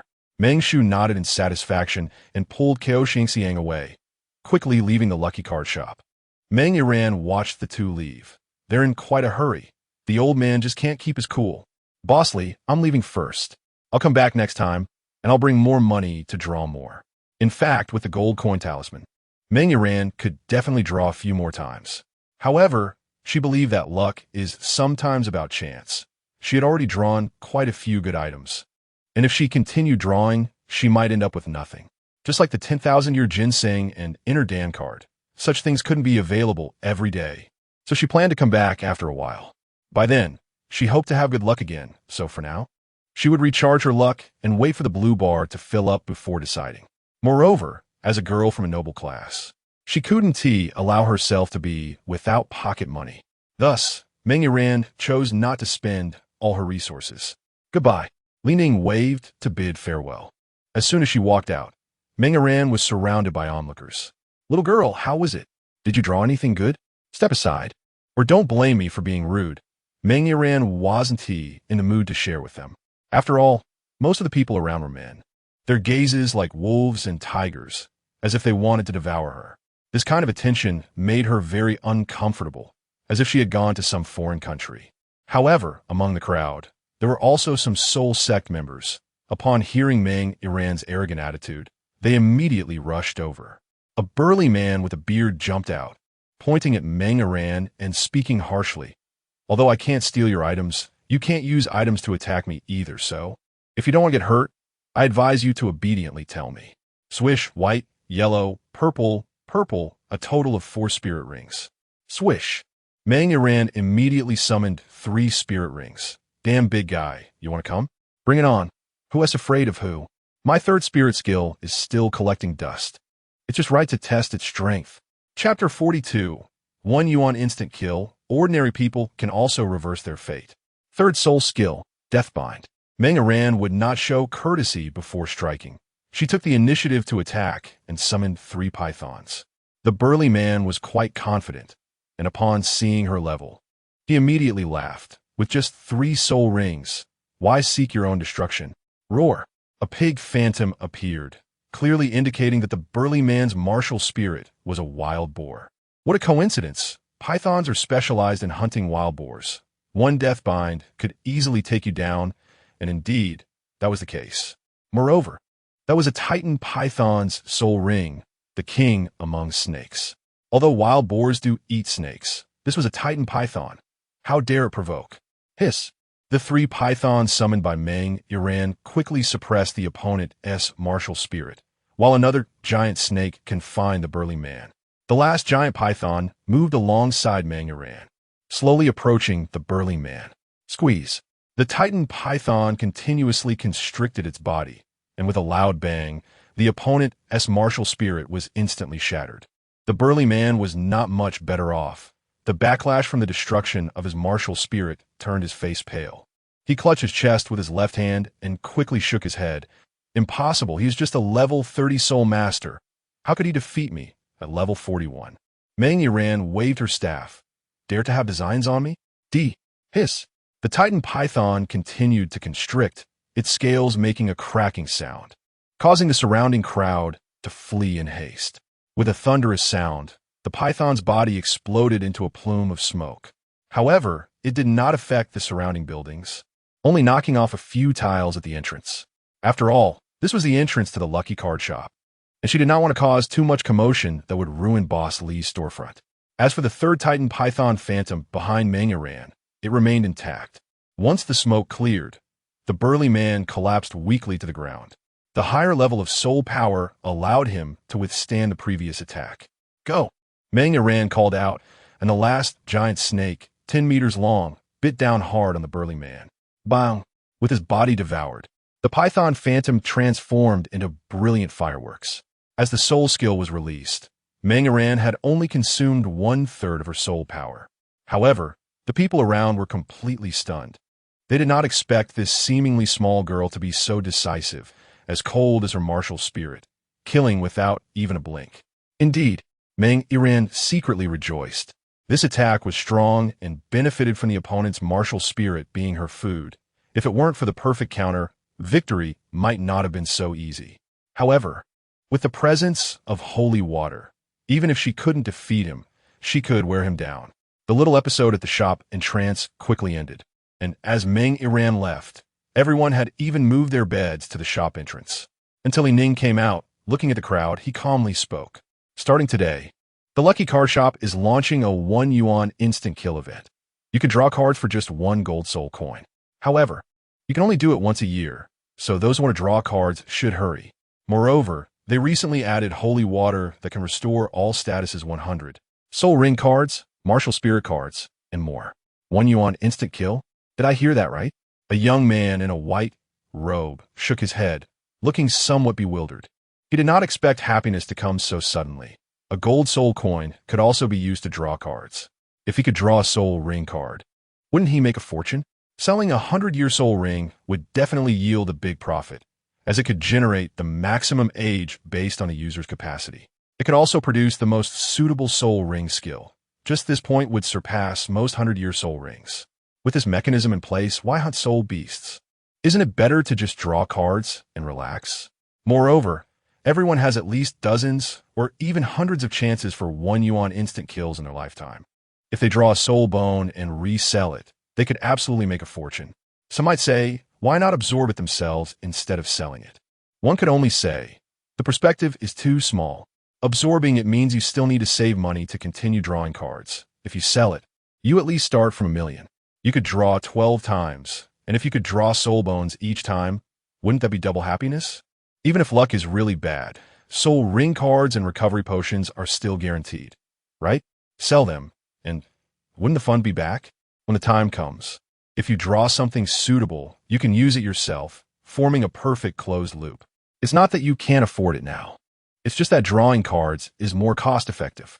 I want to draw cards, I want to draw cards. With just 1 gold soul coin, you get a chance to reverse your fate infinitely. The crowd at the shop in trance instantly erupted. If 60,000 gold soul coins seemed a bit expensive, they would hesitate for a moment. What if they drew a miniature iron sword? After all, that thing could only be kept as a family heirloom. Inside the Lucky Card Shop, Rustle. Items obtained. Red Power Potion.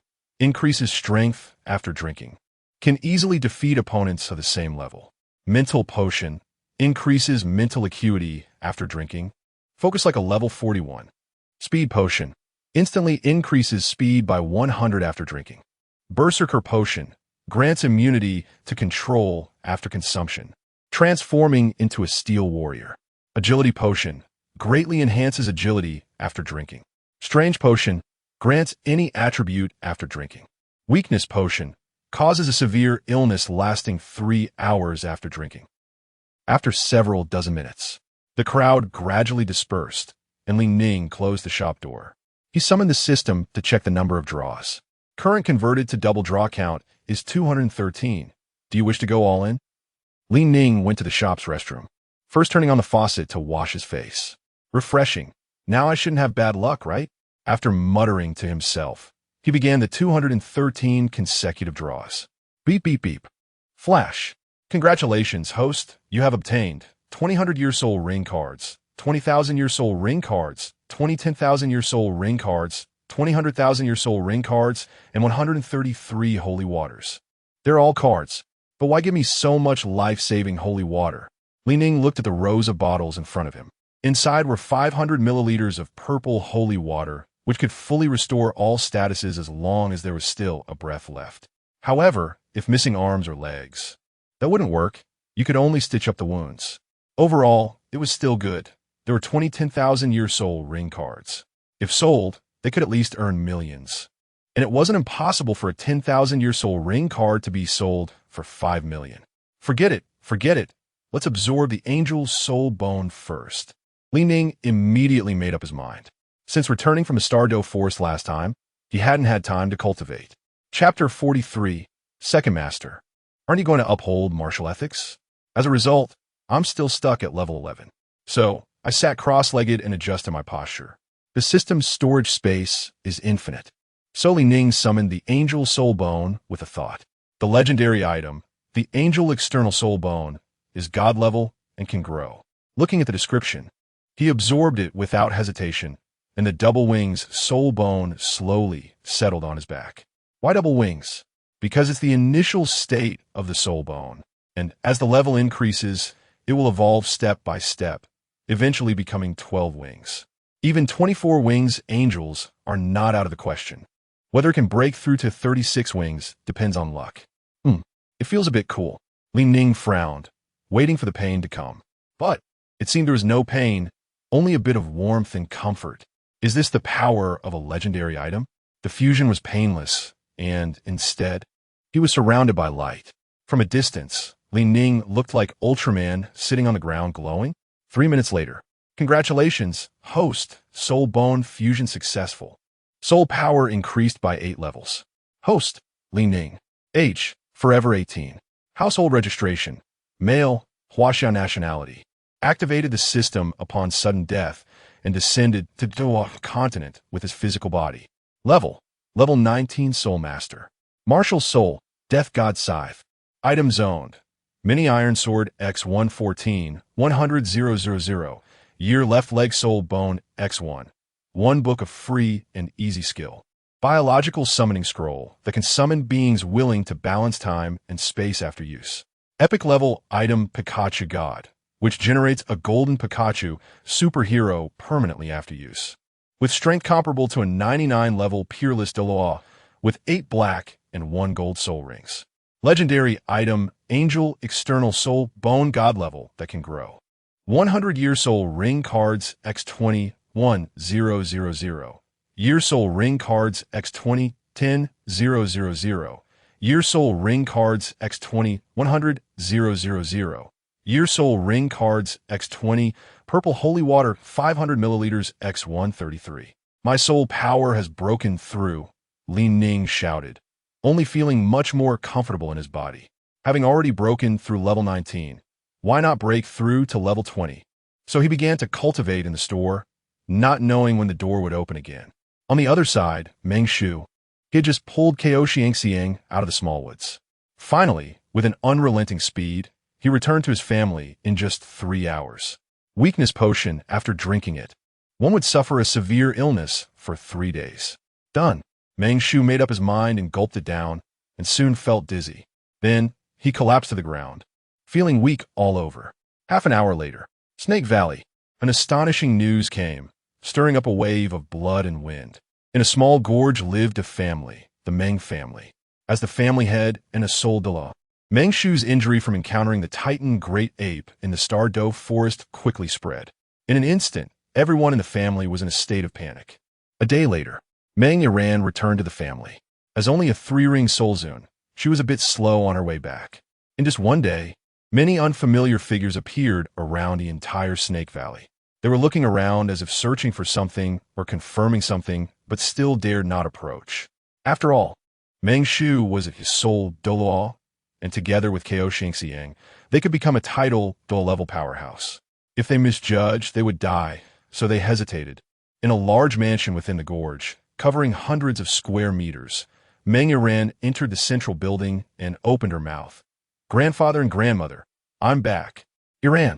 Ko Xiangxiang walked out of the room. He came to his granddaughter and said with a gloomy face, Your grandfather. He was attacked by the Titan Great Ape while obtaining the 9th soul ring in the Stardow Forest, and now he is seriously ill in bed. It won't be long before he dies. How is this possible? Meng Yiran stiffened, taking a few steps back. He was fine yesterday. How could he suddenly be on the brink of death today? A few seconds later. Grandmother, stop joking with me. This kind of joke is not funny. Meng Yiran comforted herself. Although she was just a small family, she had accumulated many enemies over the years. Even though she noticed strange people on her way back, she still held onto a glimmer of hope. Sigh, Ko Xingxiang sighed. He led his granddaughter into the family hall. From a distance, the hall was over 100 square meters, surrounded by wooden structures, looking very much like an original log cabin. On both sides of the hall, there were rows of seats occupied by the elders and younger members of the family. The news of Meng Shu's serious illness had not been out for a day before those enemies found out. It was impossible for the Meng family to have no internal traitors. The eldest elder of the Meng family, Meng Hao, saw that Ko Xingxiang had brought Meng Yiran in. He immediately snorted coldly. Since everyone is here, let's hold a meeting. The Meng family cannot be without a leader for a day. We must choose a new family head, or else other forces will take advantage of the opportunity. I, Meng Hao, with my level 76 soul power, believe I can still be the family head. After speaking, he looked at the surrounding elders, who nodded in agreement. After all, he was currently the only powerhouse. There was no way to disagree. In the Douluo world, power is respected. Meng Shu was a soul Douluo, but now that he had lost his ability, it was better to choose someone else. Meng Yiran was a bit confused and even angry, questioning him first. Grandpa Meng Hao, didn't you love Yiran the most? How could you now want to seize your elder brother's position? This can't be true, right? Meng Hao looked at the speaker and snorted coldly. Meng Yiran, I'm over 70 years old. Can't I enjoy myself? Moreover, the elders of the family also agree, and I'm the only soul saint in the family. Isn't that enough to prove my capability? This matter is settled. As for my elder brother, I will arrange for someone to take good care of him for the rest of his life. So, Yiran, you need to understand, otherwise I will really confine you. In a corner of the hall, an inconspicuous little person watched everything coldly, the corners of his mouth slightly rising, then quietly left. Meng Hao sensed a breath leaving and smiled slightly. The meeting lasted only a few minutes before everyone left the hall. Instead, the elders began discussing Meng Hao. After leaving the hall, Meng Hao quickly walked to the center of Snake Valley, which was a small gorge stretching several kilometers. At the same time, he began to think, Brother, I wonder what tricks you are hiding. Do you really want me to be the family head for 3 days? But I just want to be your second master. Yiran, granddaughter. I'm sorry. I have to be a bad person for a while. I'll compensate you later. Time flies. 3 days later, various powerful auras appeared in Snake Valley. And, Chapter 44, Run. It is the title Douluo. 2 figures with the aura of soul saints quickly descended into the Snake Valley. One of them, a masked black man, looked into the distance and muttered to himself. What happened? How did the Meng family suddenly decline? I feel something's off. I remember Meng Shu was a soul Douluo, right? I heard he encountered the Titan Great Ape and was severely injured, leaving only one soul saint in the whole family, while the others are all soul kings. A woman in red spoke softly. Moreover, they are quite wealthy and could be plundered. As she spoke, her soul power surged. Yellow, yellow, purple, purple, black, black, black. She was indeed a powerful soul saint, a strong figure in the soul master world. It is known that there are billions of people on the entire Douluo continent, with only a few dozen titled Douluos and a few hundred soul Douluos. While the two were conversing, Meng Hao was not idle. He had made several turns and arrived at a secret room, which was the hidden base within the canyon. As soon as he walked in, he saw his good elder brother, Meng Shu, sitting on the bed, adjusting his breath, with soul power surging around him. Yellow, yellow, purple, purple, black, black, black, black, black. A total of 9 soul rings. Since his last breakthrough to title Douluo, Meng Shu had hunted a 90,000-year-old earth dragon in the Stardow Forest, successfully breaking through to become a title Douluo of level 91, the title Azure Dragon. Even his dragon staff had transformed into the Beast Martial Soul Azure Dragon, which not only had the beastification enhancement of a Beast Martial Soul, but also the toughness of a Weapon Martial Soul. This was somewhat similar to the Snake Spear Douluo in the Spirit Hall, but one was a snake and the other was a dragon. Clearly the latter was stronger. Meng Shu exhaled a breath of turbid air. Finally succeeded. Meng Hao, is there any movement outside? Big brother, a lot of people have come outside, but it seems like only 2 soul saints are testing us. Meng Hao replied. Meng Shu stood up. Just a bunch of clowns. My soul power has already broken through to level 91. Follow me out of the secret room to take care of those 2 first. As for the others, we will deal with them together later. Hearing this, Meng Hao's eyes instantly lit up. After being the head of the family for 3 days, he realized there were many issues within the family. But now, none of this is a problem anymore, because with the title Douluo stepping in, who can rival us? Whoosh! Meng Shu transformed into a beam of blue light and flew towards the sky above the canyon. Meng Hao used his martial soul to project a dragon-shaped phantom and stood on it, flying together. Half a minute later, the Meng family is too weak. They are all soul kings. The black-clothed man tightly gripped the neck of a family disciple and then tossed him away like garbage. After rolling on the ground a few times, he collapsed, his face pale and clearly at the end of his strength. I'll go kill him. Does the Meng family have any strength? It's obvious. The black-clothed man stepped forward, and a swirl of soul power formed in the palm of his right hand, presenting a faint yellow hue. Soon after, a long knife was summoned. Boom! Before the long knife could attack, it was blocked by an incoming attack. Who's there? The black-clothed man brushed off the dust from his clothes. That's. The red-clothed woman raised her eyes and saw 2 familiar figures in the sky. Meng Shu. Both felt a tightness in their hearts, surprised that the opponent was uninjured. Did the rat hiding its head send just the 2 of you? Meng Shu scolded them. At the same time, his aura had locked onto them. No matter how they tried to escape, they couldn't leave his range. Are we leaving? The red-clothed woman said mockingly. Leave? Why should we leave? He's just a soul Douluo. I want to see how strong he really is. The black-clothed man immediately stepped forward. Before he could even unleash his martial soul, he was struck down by a finger. It was Meng Shu who made his move, pressing down on the opponent with just 1 finger. He scoffed. Too weak, not even worthy to tie my shoes. Don't think that just because I'm old, I can't move. Beating you 2 is still easy. Whoosh! A blue dragon emerged, with Meng Shu standing at its head, holding the dragon-headed staff. He looked very majestic and powerful, radiating tiny blue lights all over. He appeared very impressive, even though he was in a middle-aged state. Boom, boom, boom. The black-clothed man crashed heavily into a mountain, causing the peak to instantly sink, burying him under countless falling stones. The red-clothed woman nearby looked at this scene, her heart sighing. So strong. Just this simple strike contained terrifying power, far exceeding that of a soul Douluo.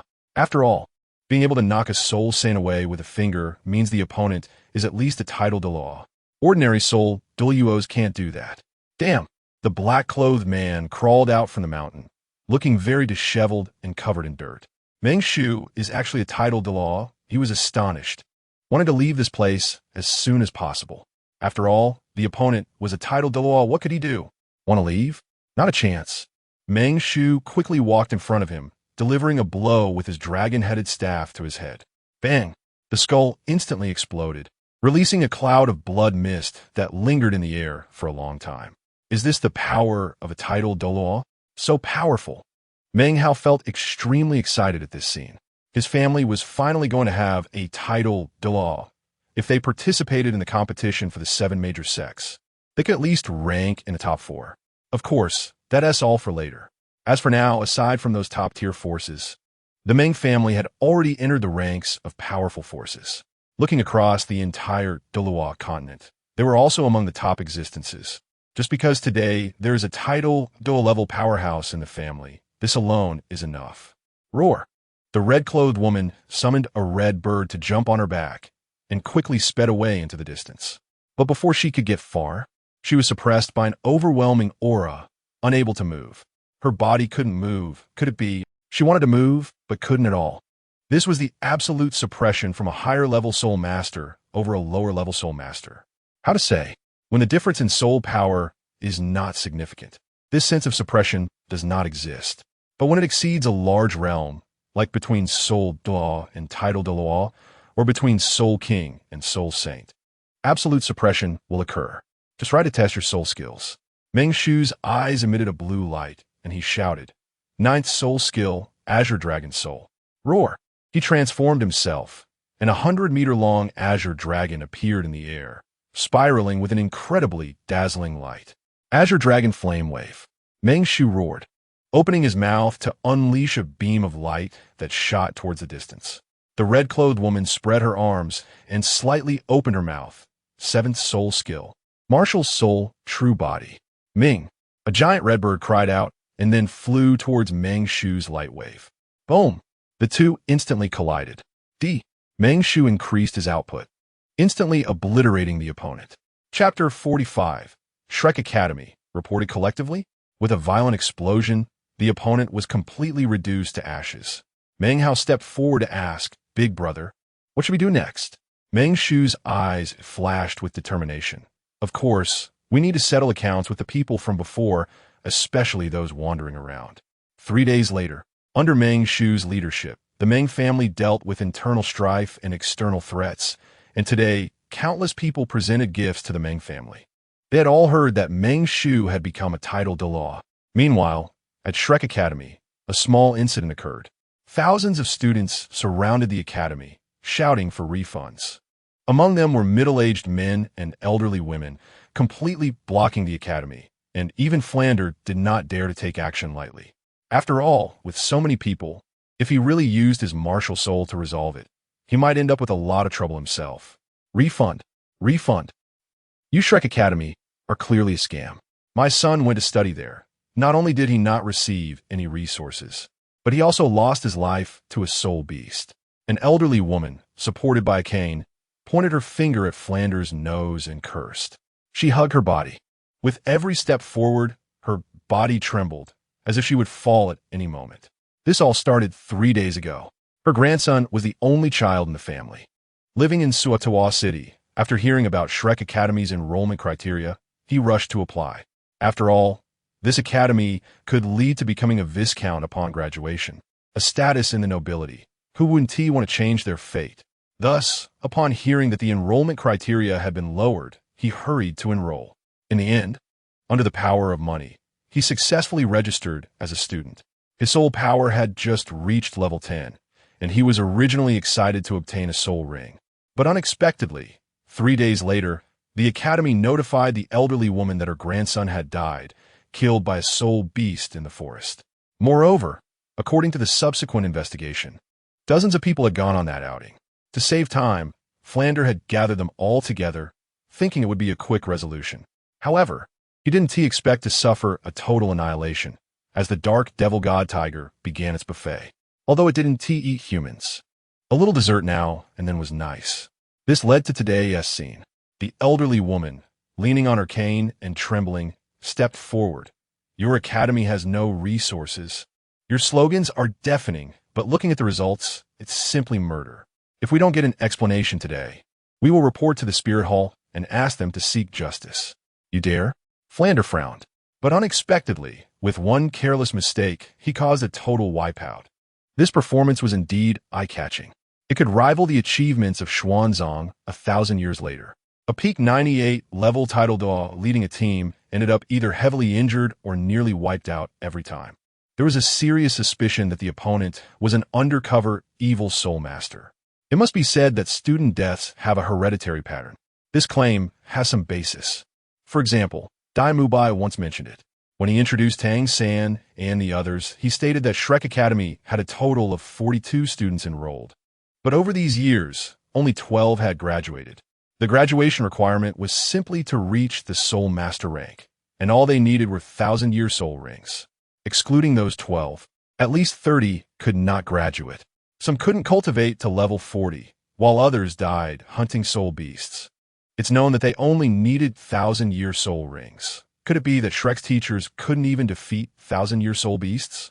Because of the experiences from 10,000 years ago, Xuanzang inherited this issue, and every time he led a team, even someone as strong as Hui Yuhao would face casualties. It must be said, the probability of total annihilation was indeed terrifying. Refund. We won't enroll anymore. The parents' shouts grew louder, as if they were going to shatter the heavens. Flander was at a loss, and thus called Dai Mubai out. After all, he knew a bit about the other party's background.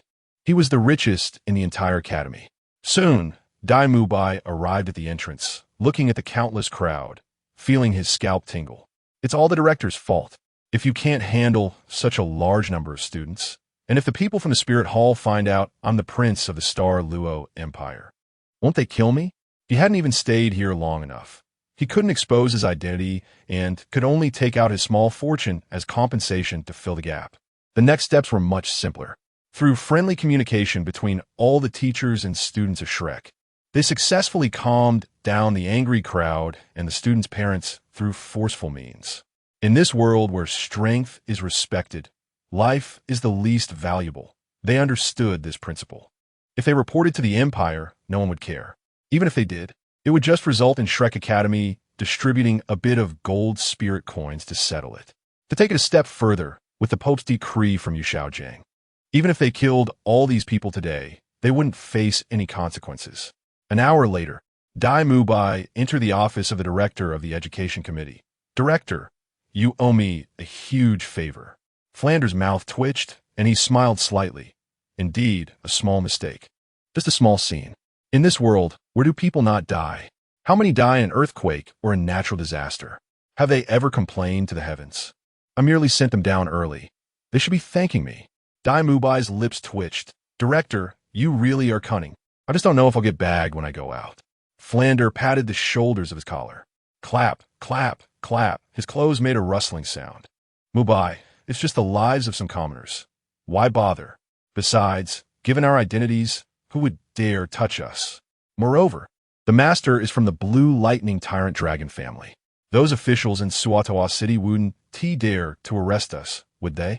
That's the #1 spirit martial soul sect in the world.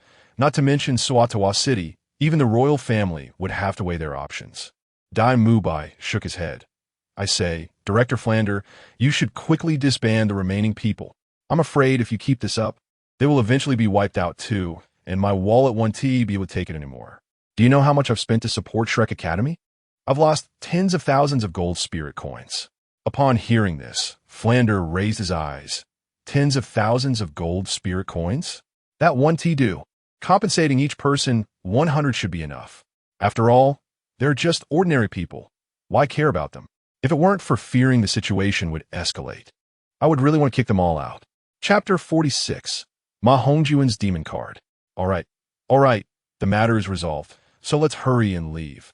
The remaining people will be dismissed, but the registration fee will not be refunded. Dai Mubai felt a bit speechless. The principal was still as stingy as ever. Even now, with everything that had happened, he still wouldn't refund the registration fee. Sigh, there's no way around it. Principal Flanders is still the same old Flanders, and that hasn't changed. The two parted ways unhappily. Meanwhile, Ma Hongjun wandered around and arrived at Suatawa City, where he saw the place Dai Mubai mentioned. The lucky card shop. This is it, he murmured, and then strode in with determination, determined to draw a good card today. As soon as he entered, he saw a boy around his age, about 17 or 18. Boss, are you here? I want to draw cards, Ma Hongjun shouted. Ning frowned. Who's the idiot shouting here? At a glance, he saw a little chubby boy looking around in the shop. In the blink of an eye, he spotted a card drawing machine over 2 meters tall and curiously walked over to touch it. Zzz. A powerful electric shock instantly turned him into a fool. His hair standing on end and black smoke puffing out his mouth. Boss, why does your machine still have a short circuit? Puffing and panting, Ma Hongjun fell to the ground, his whole body numb, and after a few seconds, feeling uncomfortable all over, he struggled to get up. Ning spread his hands and said, You touched it yourself. Don't think you can blame me. Ma Hongjun brushed the dust off himself. I want to draw cards.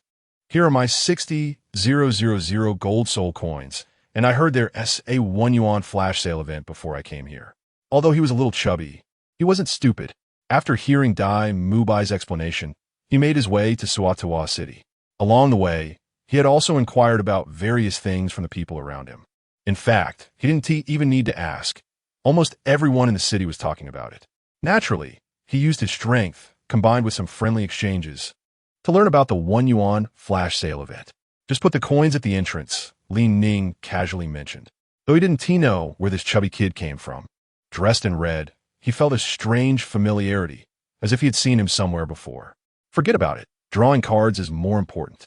Ma Hongjun decided not to be reckless anymore and threw the coins in. Clang! The coins landed precisely, and then the box on the screen began to spin. Whoosh! After a dazzling purple light, the box transformed into a card that flew out, floating in midair. Ma Hongjun was quick to react and grabbed it, curiously observing it with wide eyes. Is this the mysterious card? The yellow-purple color doesn't look that great. While he was complaining, he tripped and fell hard on the smooth floor. Boss, your floor is too slippery. My butt is split in half. Ma Hongjun instantly got up, feeling the burning pain in his backside, which he could only cover with his left hand. Ning snorted coldly, raising an eyebrow. Chubby boy, watch it. With your size. Don't break my floor. Hurry up and check your item. If you don't look soon, it might disappear. Upon hearing this, Ma Hongjun took a look at the card in his hand. Item, tarot card. Effect, stacking effect. Source, system modification synthesis. Description, the person who possesses this demon card will fall into endless desire, unable to extricate themselves, consumed by lust. How is this a negative effect? Ma Hongjun immediately threw the card on the ground. He dared not continue looking. What the hell is a demon card? Am I going to die soon? He didn't want to become a demon puppet. Ning listened to the system's explanation and suddenly realized that the other party was Ma Hongjun, the pervert among the Shrek 7 monsters. This guy, in a way, is indiscriminate. As long as a female gives him a glance, he's all in. From another perspective, when a marshal's soul power erupted, regardless of whether they were female or male, they had to cover their behinds. Even passing cows couldn't avoid being insulted. Moreover, this guy was a VIP customer of brothels. Otherwise, he would have died long ago. It's just that he didn't know if the guy had any venereal diseases. But as a fire master, he often burned with flames. Even if he had a disease, it would have been burned clean. After all, he is the evil fire phoenix. Ma Hongjun wanted to continue drawing cards, but his eyes began to turn fiery red. A strange feeling emanated from the card, entering his body and making him a bit excited. So he fixed his gaze on Ning, smiling. Boss Li, I suddenly feel you're really handsome. How about we do something fun? Ning's mouth twitched. He didn't expect the demon card to have an effect so quickly. Was the other party really influenced? However, he had no intention of fencing with him. After all, he wasn't gay. The key was that this kid was too fat. Oh, don't get me wrong. Even if he was thin, it wouldn't work either. The most critical thing now was to get this chubby boy out. Otherwise, sooner or later, he would start giving away free milk in the shop. At that point, the entire Lucky Card shop would probably have to relocate. Ma Hongjun's eyes grew redder, and he began to mumble, taking steps closer. Boss Li, are you coming? I want to even charge you. The sound of his footsteps slowly approached, and as it became clearer, Ma Hongjun started to dance, spinning around Ning. He then poked his finger at him and finally extended his left hand, spreading his palm open. Ning's eyelids twitched slightly, and then he threw a punch. Ma Hongjun screamed, a fist-shaped dent appearing on his face as he flew backward. A few seconds later, he rolled on the ground, covering his mouth with his hands, his eyes suddenly much clearer. Feeling the fiery pain on his face, tears instantly flowed out. Ma Hongjun was actually crying. Whoa, Boss Li, you're so mean. You hit me, and I don't love you anymore. Ning listened to the gossip outside and could no longer bear it, so he summoned Pikachu. A person in golden leather armor stepped out, radiating a refined golden glow, looking extraordinarily majestic. Pikachu, quickly throw that dog thing outside far away. At your command. Pikachu nodded, then stepped outside, instantly attracting the attention of the surrounding people. They were already paying attention to the Lucky Card shop, and with such a commotion, how could they miss the opportunity to watch the fun? Chapter 47 That day, I became a 10-year joke all by myself with my hands in my pockets. Look, a man in armor has come out. A man exclaimed excitedly as he watched Pikachu Superman. Who wouldn't want to wear a majestic suit of armor and roam the world? In contrast, Ma Hongjun simply lay on the ground, not wanting to move at all. Boss Li, come kill me already. Butterfly. Pikachu Superman approached Ma Hongjun and reached out his right hand, lifting him up directly. Don't be so rude. PLL gets scared. Ma Hongjun pouted. He was flailing around, trying to divert attention and tempt the person inside the armor. Ha ha, look at that little chubby boy, how funny. Someone shouted from the crowd. Ha ha, whose subordinate is this? So brave. Tang San shook his head. Don't look at me. He is not my brother. In front of a large crowd, Ma Hongjun was making a fool of himself. Under the influence of the devil card, he even smiled and introduced himself. I am Ma Hongjun, in this handsome armor. Are you coming? Boom. A thunderous sound echoed. Pikachu Superman directly threw him away, and Ma Hongjun shouted in midair, I will definitely be back. Flash. A bright star streaked across the sky, and there was no trace of Ma Hongjun left. Soon, Ning saw Pikachu Superman returning. You're back. Did you take care of that kid? I did, Pikachu Superman replied. Afterwards, he stood to the side like a mascot, displaying himself in the shop. Outside the shop, the laughter had completely erupted, with people exchanging remarks. A female soul master shared her opinion. What did that little chubby boy draw to end up like this? I saw him going just fine. Could it be 18XXX? Another man in red crossed his arms, looking down at the situation. Maybe that little chubby boy is just mentally twisted, definitely not stimulated by anything. He looks a bit weak, not much color on his face. He must have done that kind of thing a lot, and he is so young, probably a pervert. He has been a lecher since childhood, and he is not going to be a good thing when he grows up. Right. People around nodded in agreement. Among the crowd, another unidentified soul master chuckled. Did you notice that little chubby boy's movements look quite lewd? And he seems to be just funny. Now that you mention it, it does seem that way. A grown man acting like a woman, another person responded. But who cares where he is from? He is already famous. I think his name is Ma Hongjun. Someone in the crowd remarked. Isn't he from Shrek Academy? Let's make him a headline tomorrow. The crowd gathered at the shop entrance, discussing amongst themselves. Every day brings surprises, and today is particularly different. Inside the Lucky Card shop, Ning looked at the systems page. He discovered that this page could not only connect to the internet, but also download games from Earth. With a boost of 6G speed, he downloaded a game called Hero S Legacy in just 5 seconds. Tap. As soon as he opened it, the 2 classic languages appeared, but to his surprise, they were accompanied by the voice of a beautiful young lady. One could only say that life is unpredictable. Who would have thought that the only voice for the character Kaiwan Mama in the Grand Canyon would be that of a middle-aged woman? Kaiwan Mama, son, don't be stunned. This is my voice. Have fun playing the game. The son replied, Woo-woo. I'm never playing games again, you Grand Canyon hero. Give me back my youth. 10 minutes later. Warning. The system does not support playing games. Please return to your previous business and manage the shop well. Otherwise, just after Ning clicked a few times, the screen locked up. No matter what he did, nothing else would move. Furious, he cursed. Damn. A broken system. My Jian Wei has 5 consecutive victories, and you suddenly locked the screen on me. 2 minutes later, it was still stuck at 3-6-0. But the network was clearly fine. The system just wouldn't let him move. Messages began popping up in the gotcha machine. Damn, Jian Wei, are you stupid? It's been 2 minutes. Why are you still AFK? Damn, if you can't play jungle, don't play. Our score is 0-7. And we're stuck in a fountain. Is this fun? Everyone stand up. Report to the streamer. We must report. Ning felt as if he had swallowed a fly, frantically tapping the screen until finally his hero moved. He noticed the enemy was about to destroy the crystal, so he quickly sent a critical message. I'm the streamer. Give me a break. The opposing team replied. You? A streamer? Even a dog would play better than you. Everyone rushed forward mindlessly. All-out attack. Failure. Bang. Ning's base exploded, and immediately his mentality exploded as well. Warning. System operation is undergoing maintenance. Estimated time, 5 days. Damn. The gotcha machine instantly shut down, and the large screen went black, with only a hint of rebellious emotion brewing around.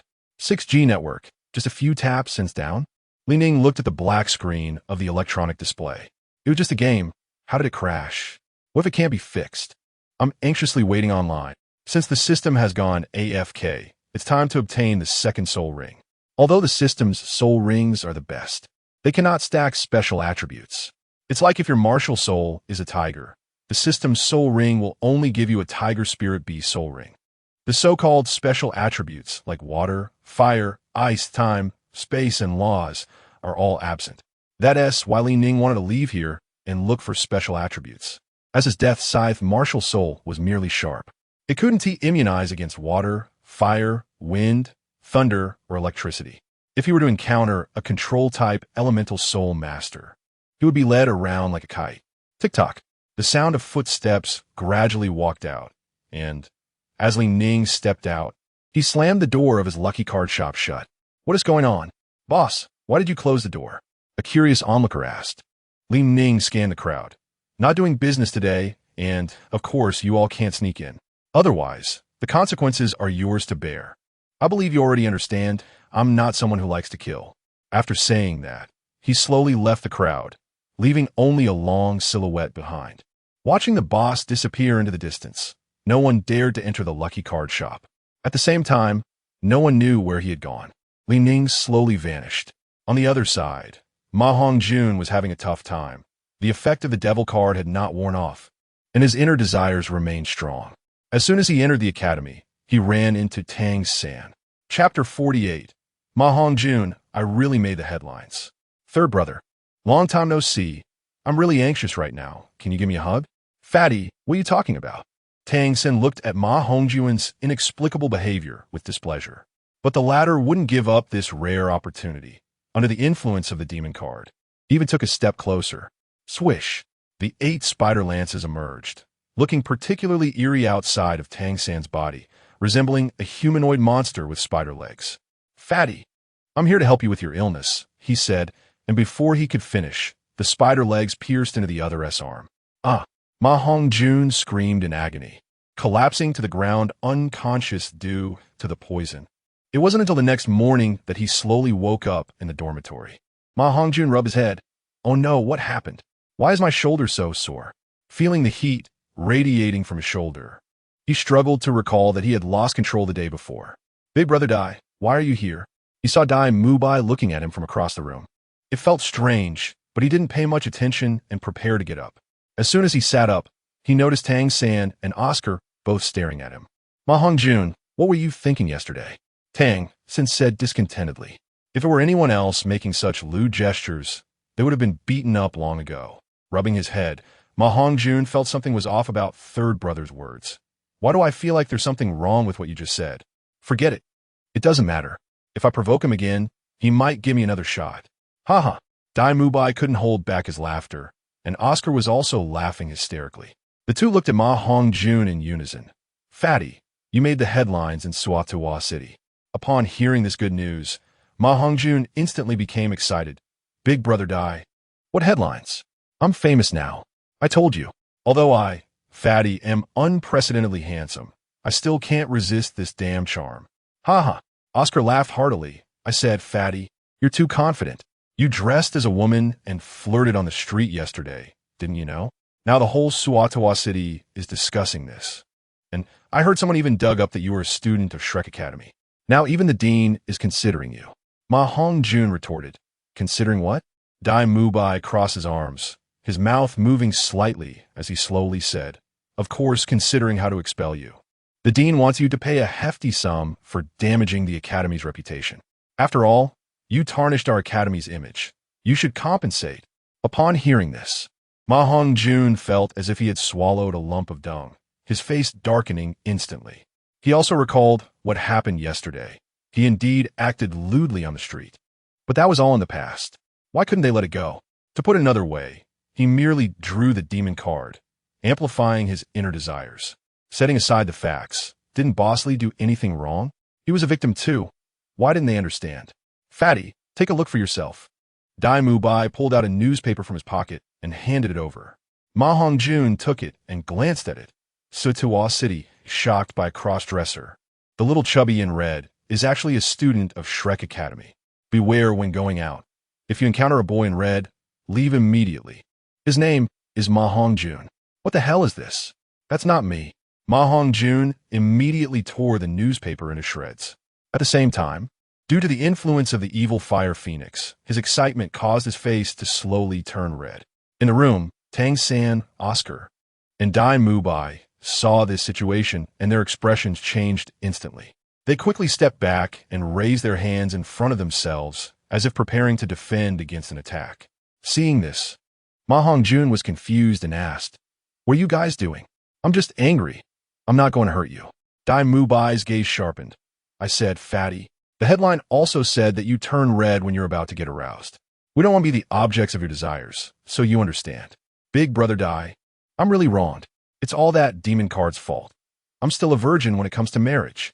Ma Hongjun shouted in protest, feeling unjustly accused. He hadn't done anything. He just drew a card and ended up like this. Wasn't that unfair? He was a devoted little chubby, although he might make some minor mistakes occasionally. He had done things that someone his age shouldn't do, but he merely made the mistakes that all men would make. "Big brother Dai, I'm really too wronged." Ma Hongjun continued. From another perspective, the demon card only amplified the evil within humans. Clearly, Ma Hongjun only needed a slight test to expose his true nature. Seeing the strange atmosphere, Tang San decided to speak up first. In a gentle tone, he said, "I say, fatty, you must control yourself in the future. Otherwise, I won't help you detox next time. Also, I'm quite curious. What card did you draw?" Ma Hongjun rubbed his head. "Strange. Why does third brother's voice sound so much like?" "Third brother, I just drew a card called the Demon Card, which amplifies inner desires, making one unable to extricate themselves. I just accidentally got caught up in it. Sai, I'm really too wronged." Dai Mubai frowned. "Fatty, you think I don't know what kind of person you are? You still feel wronged?" Tang San continued to inquire. "Is it that lucky card shop that Big Brother Dai mentioned?" Ma Hongjun nodded. If possible, he never wanted to go back to that place again. He originally planned to save more gold soul coins to draw cards, but unexpectedly, he drew such a big bomb. Now he felt a bit of fear towards that lucky card shop. If it weren't for the fact that the card contained something he wanted, he wouldn't have gone there at all. But his actions caught Tang San's attention, and he kept pondering. At the same time, he secretly thought, the lucky card shop might be able to cure my lower body. Although I sealed the wound with the Shintian skill, some things still couldn't recover like those 2 eggs. Based on Dai Mubai's introduction, Tang San felt this idea was feasible. He must bring enough gold soul coins and visit that lucky card shop. What if he drew a recovery card, a reversal card, or a fish flipping charm? Wouldn't everything turn around for him?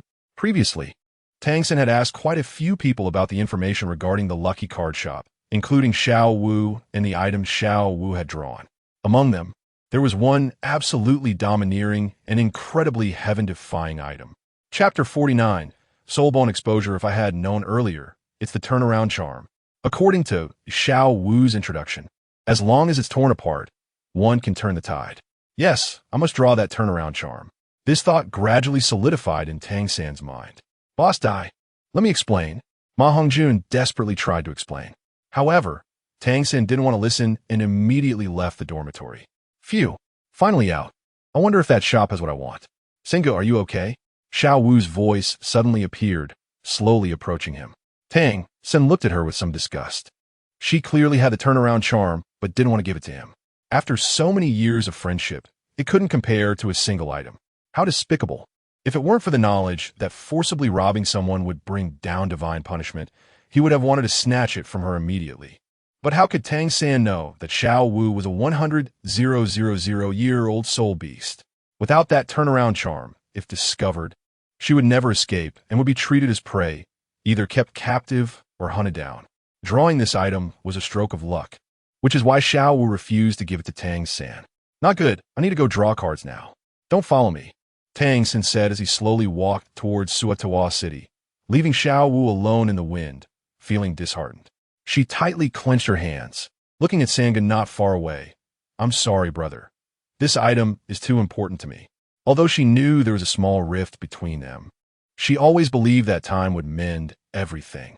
After leaving, Tang San ran all the way, eager to reach Suatawa City to draw cards.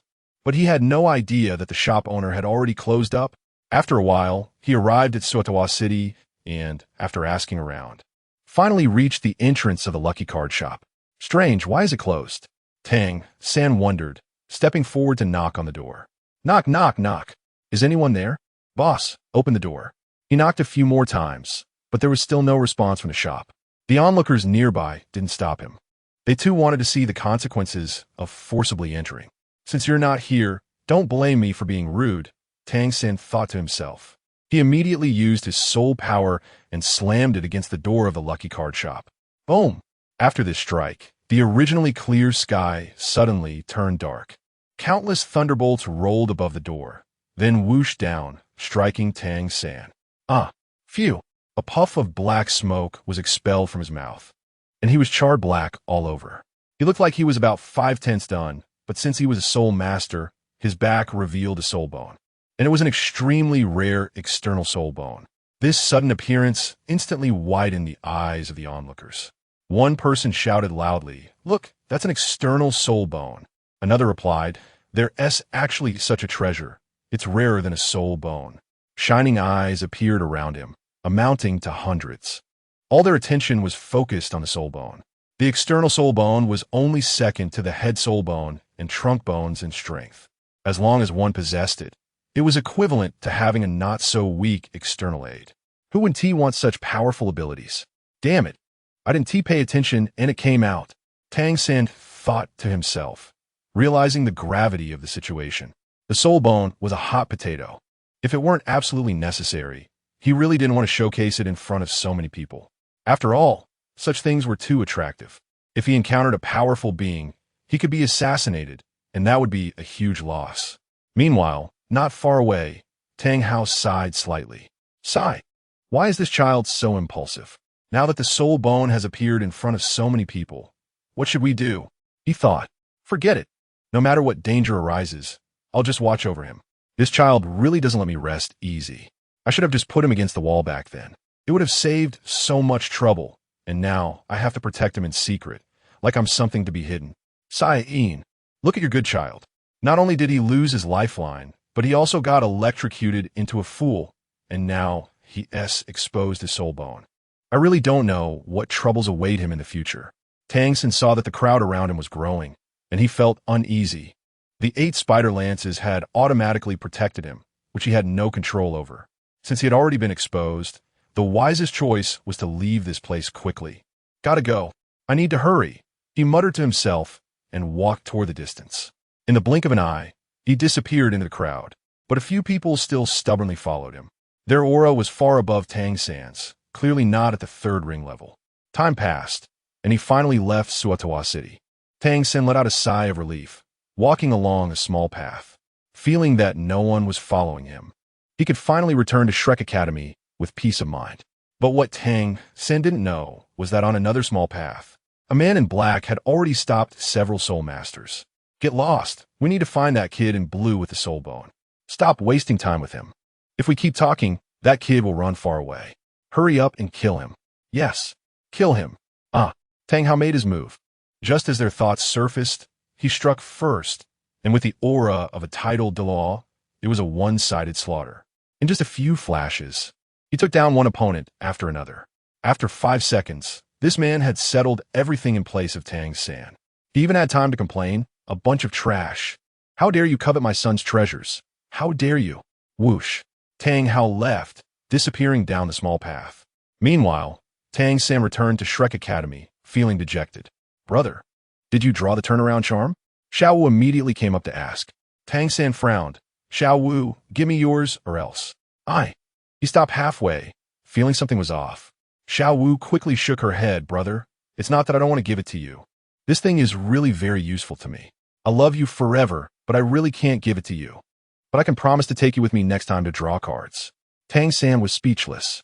If she didn't want to give it, she should just say so. Why make it so complicated? He simply left her.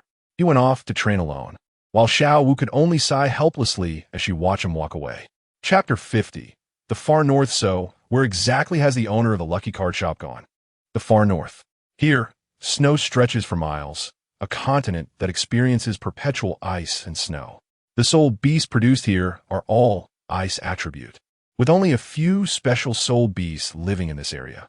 At this moment, Ning, the shop owner, has arrived in the Far North thanks to Pikachu's assistance. Achoo! This damn place is so cold. I'm never coming back again. Ning, holding himself tightly, walked along the snow-covered road. As he stepped forward, he suddenly found himself sinking. The snow was so deep that it reached his waist, almost burying him. His hair was already covered in a layer of white, making him look like a 100-year-old man. Whoosh, whoosh, whoosh. Several golden soul power orbs surrounded him, and slowly, Ning began to feel some warmth. In front of him, Pikachu was clearing a path and sharing some soul power with him to keep him from freezing to death.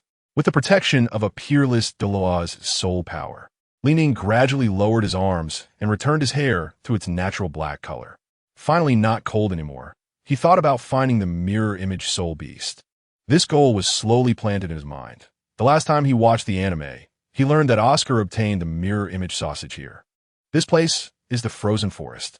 The entire forest is covered in snow, dressed in a white cloak. Roar, roar, roar. Not far away, several roars could be heard, possibly from soul beasts, or maybe just patrolling their territory. Pikachu, help me find the mirror image beast, Ning said, describing the characteristics of the soul beast to him. As you wish. After receiving the information, Pikachu instantly teleported away. The whole forest was left with only Ning. The originally not-so-cold surroundings began to snow heavily again. Achoo! This damn place is getting colder. He wrapped his arms tightly around himself and sat down in front of a large tree. Anyway, with Pikachu's strength, it would take long to bring it back. Instead of wandering around and encountering danger, it was better to wait in place. Moreover, this was just the edge of the frozen forest, where the highest soul beasts were only around 1,000 years old. For Ning, this was completely manageable, as God-level soul masters could challenge higher levels. Furthermore, with the double bugs of the Grim Reaper-S Scythe and the Beast Martial Soul Grim Reaper, even 10,000-year soul beasts could be handled. Just as he was feeling bored, a beautiful female voice came from the forest not far away. Dean, I finally got my third soul ring. This effect of resisting light is so strong, it can knock any opponent away. Shui Binger, you need to keep working hard. Don't get complacent. After all, true masters hide in deep mountains and forests. Strange? Why is there a person in front? The Dean stopped. Dean, why did you stop? Is there danger ahead? Shui Binger also stopped, curiously asking. The Dean lightly shook her head. It's nothing. I sensed a faint aura ahead, but it seems very weak. It should just be an ordinary person. Shui Binger stepped forward to take a look and indeed found a boy in front. When she really saw a person, she was slightly taken aback because he was alone. Usually, anyone who could come here had parents accompanying them or a team for protection. At the very least, there would be a few powerful bodyguards. Coming here alone was likely a wandering cultivator, having been in the frozen forest for several days. Shui Binger was curious to see a living person, so she walked over. She was tired of facing various soul beasts every day, so a change of pace was welcome. Then, she approached Ning and asked, "Who are you? Why are you here? And who are you?" Ning responded while looking at the girl in the blue dress. However, after just a few seconds, he frowned because a powerful aura was approaching him. The newcomer was a middle-aged woman, and from her aura, she was definitely much stronger than him. Although Ning couldn't sense her soul power, his sixth sense told him she was at least a soul emperor-level expert. The middle-aged woman spoke, her lips moving calmly. "I am the Dean of the Water Element Academy. Are you lost? If you're lost, we can take you out.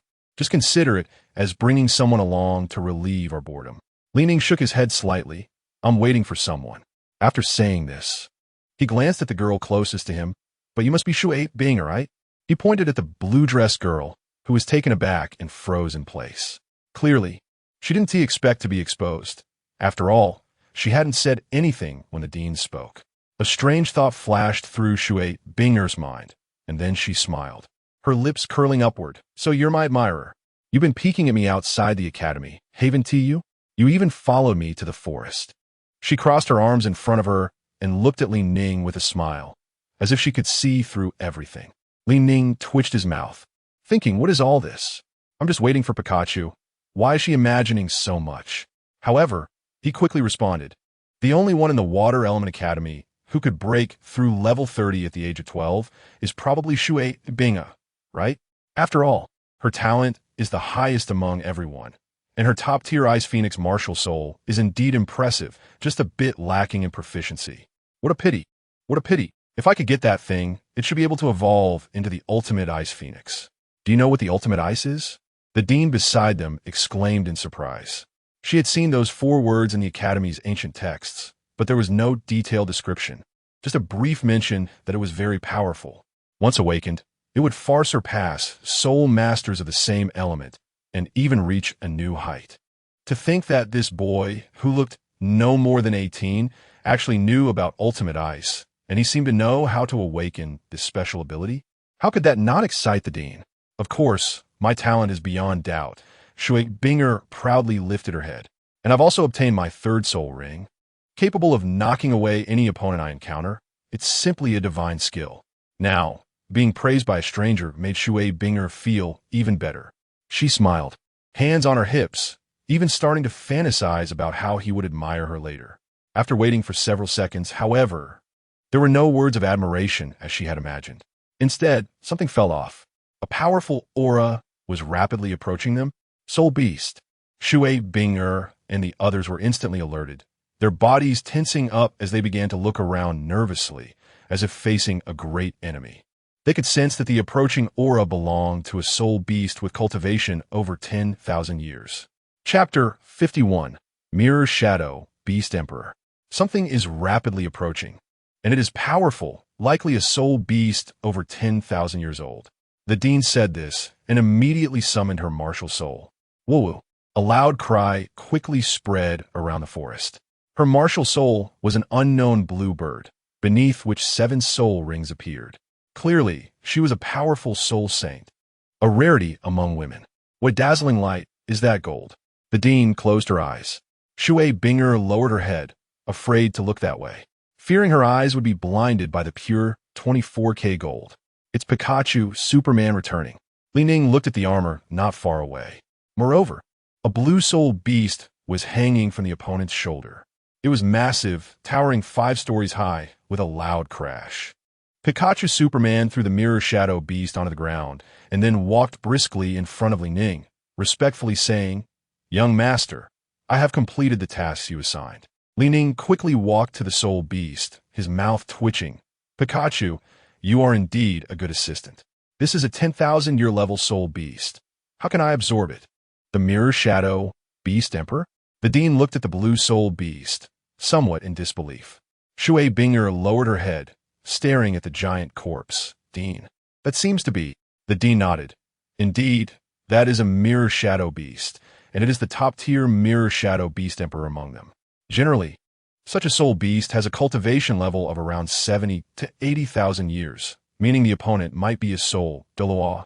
Soul Douluo? Shui Binger gasped, looking at Pikachu Superman in disbelief. She never expected that Ning actually had a soul Douluo secretly protecting him. This is a rare figure. Even in the Empire, they are revered. Even the Heaven Do Royal Academy, established with the efforts of the entire nation, has only 3 soul Douluos. This shows that even a soul Douluo is a revered figure in a dynasty. As Pikachu Superman walked, his armor made crackling sounds, and he drew a short knife with his right hand. "Young master, hurry and act.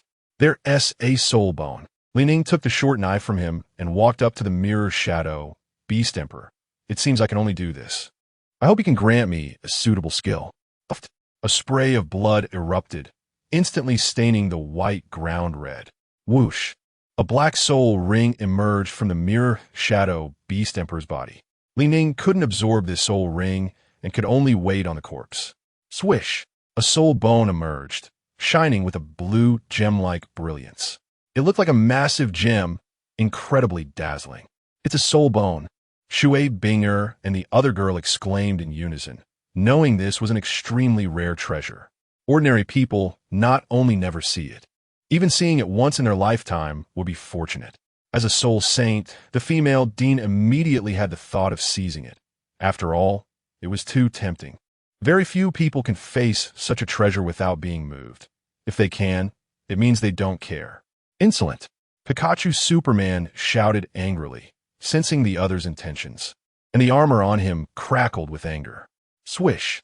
A total of 8 black soul rings, plus a golden soul ring, suddenly appeared. "Title Douluo? No, this is a peerless Douluo."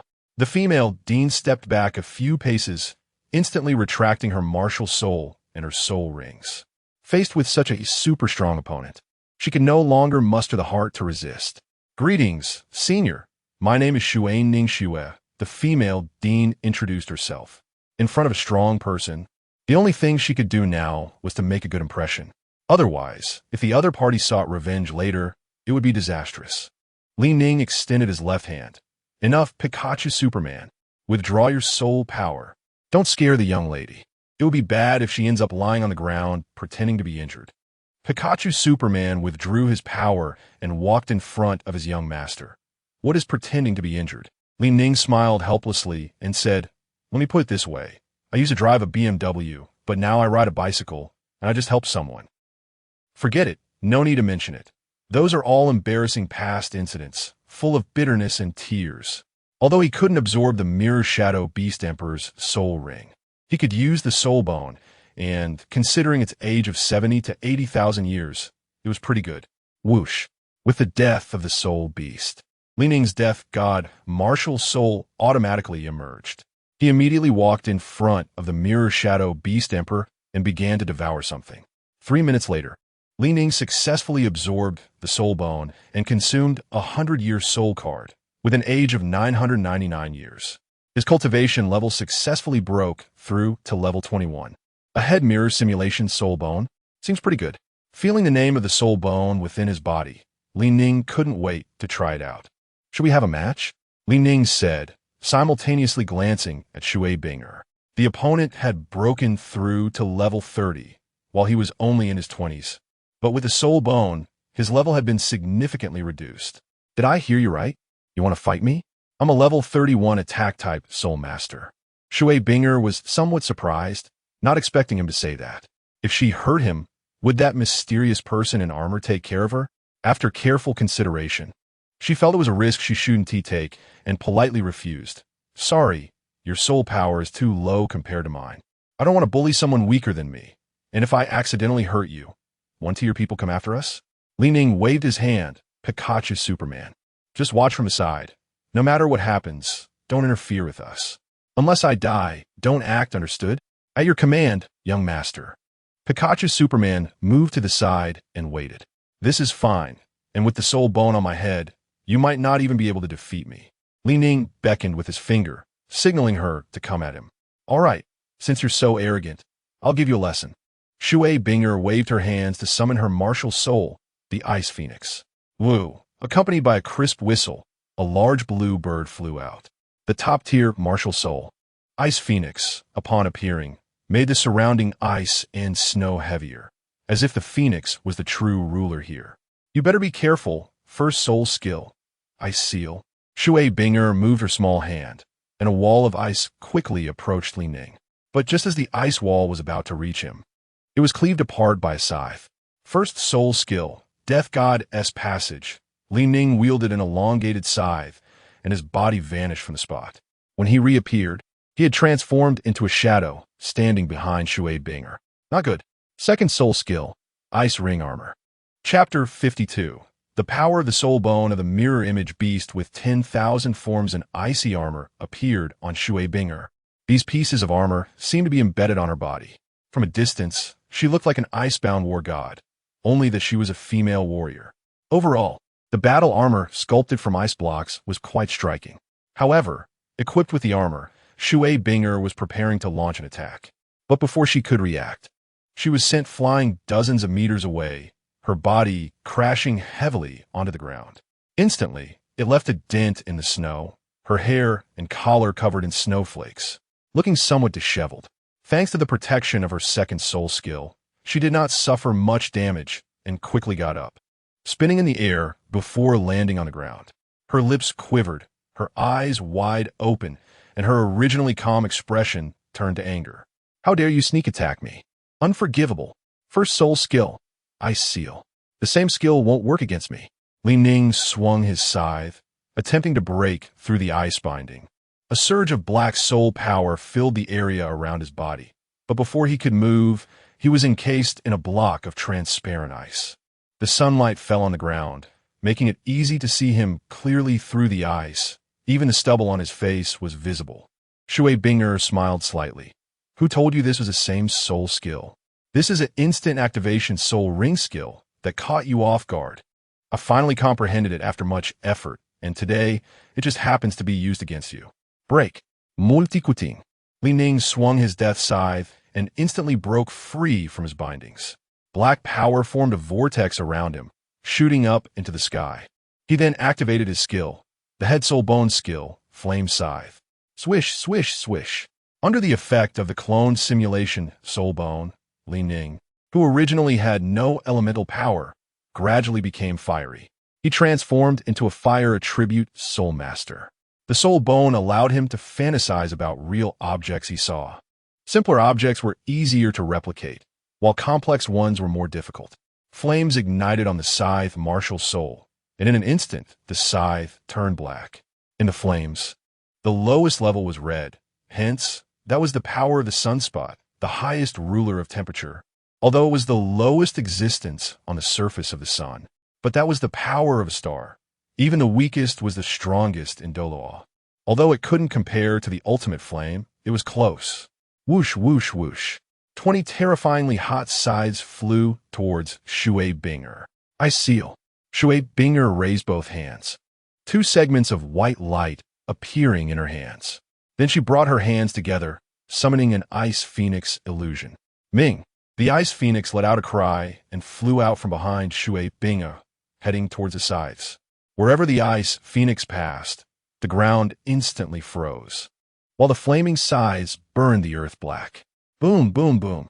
The 2 forces violently collided, and the ice phoenix was evidently not enough to withstand this terrifying temperature. The scythes broke through instantly, about to smash into her head, just as Shui Ningxiang was considering whether to intervene. Ah! Shui Binger screamed, seeing it about to hit her, not even having time to use her second soul skill, Ice Ring Armor. Whoosh! Disperse! Li Ning waved his right hand, retracting his power.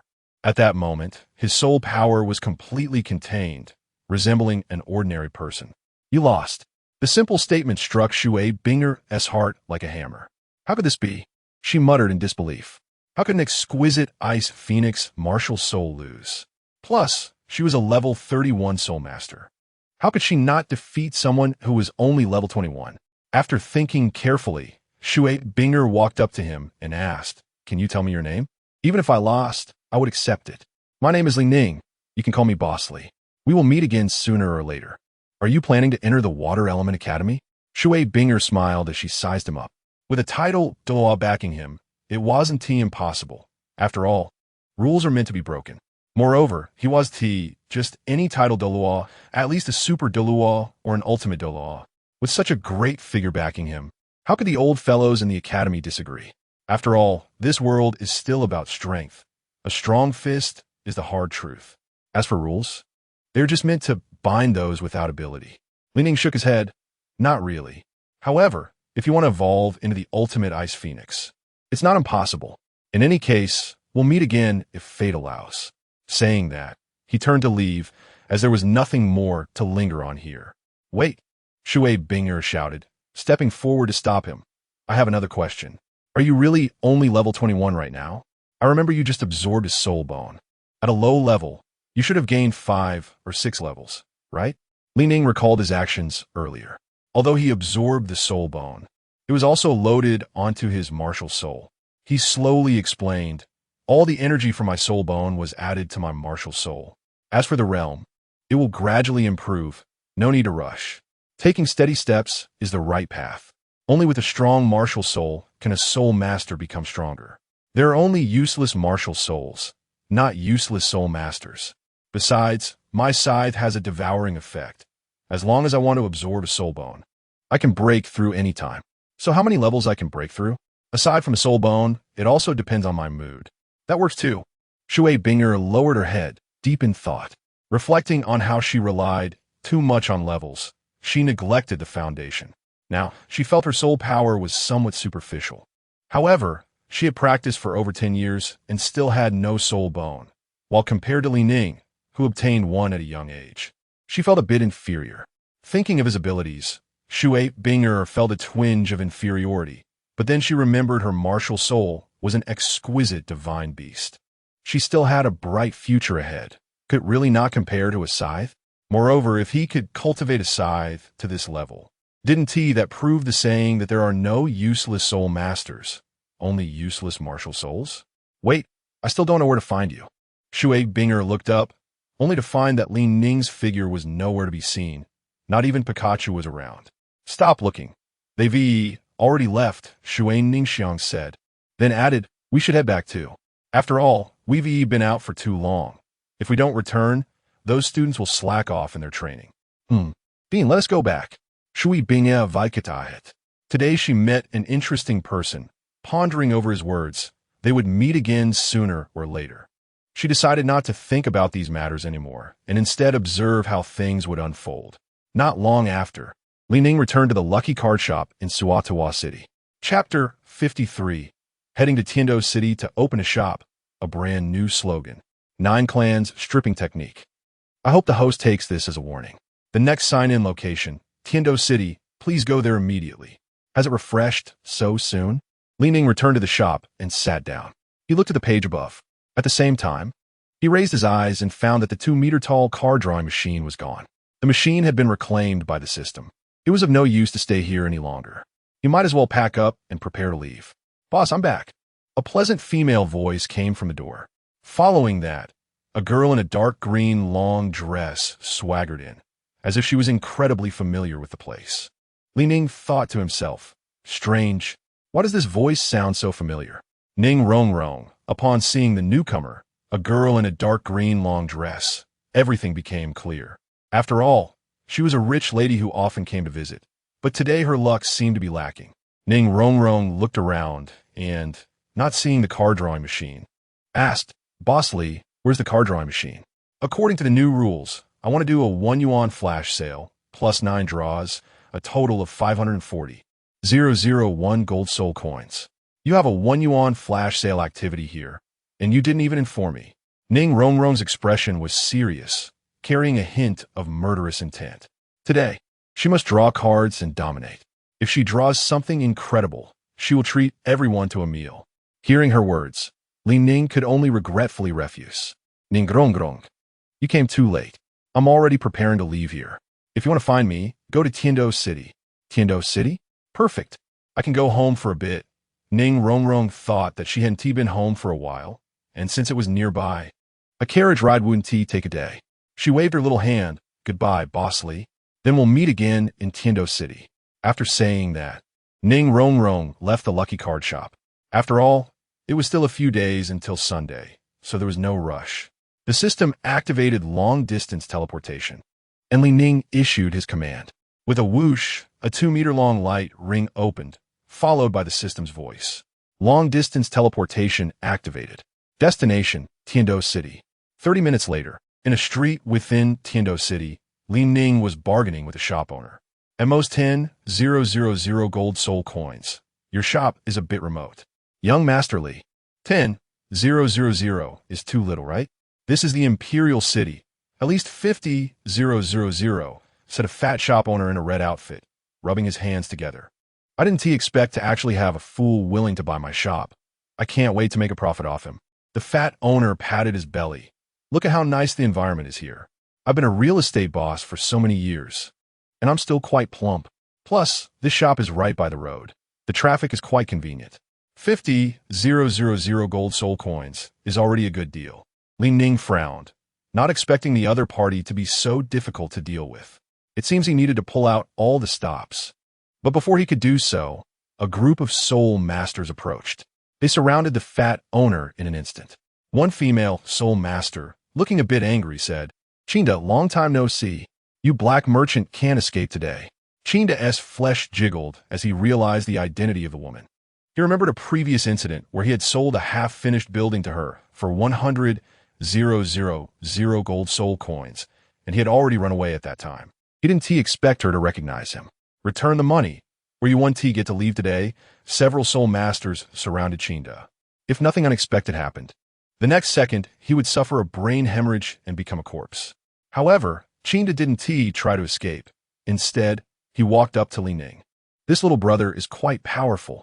You can't beat him. I advise you to run away quickly. There's even helper. Everyone, let us go together. and not let them escape.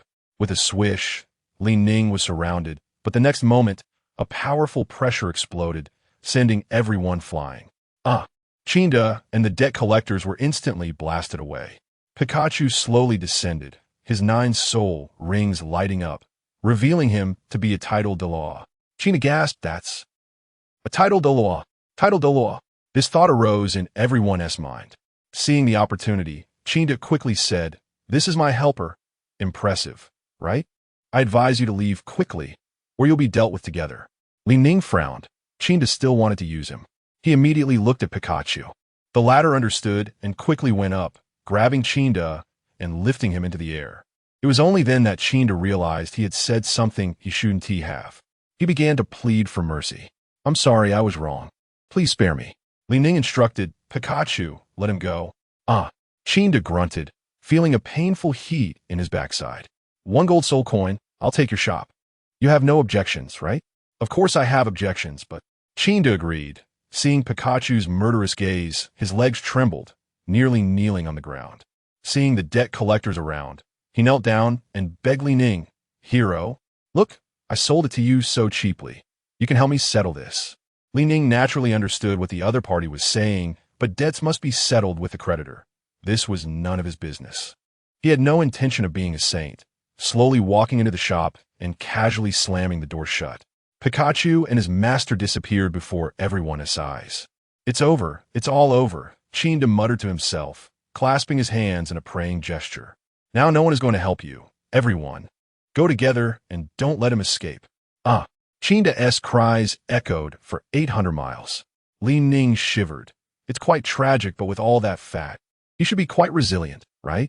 As Ning settled in, the system's voice rang out again. "Congratulations, host, for successfully signing in. You have received a new slogan. Create happiness with heart. Luck determines probability. Your soul power has increased by 2 levels, and all soul rings have been upgraded to 1,000 years. How to put it? This reward is not bad." Ning felt the changes in his body. He had become a bit stronger. "Dear host, this place is about to undergo renovation. 1 to 100, 6G network speed is fast. Lucky card shop renovation successful. Environment change successful." A dazzling light flashed. The entire shop's space increased slightly, from 50 square meters to 100 square meters. It felt like an independent space, with all sorts of living supplies available.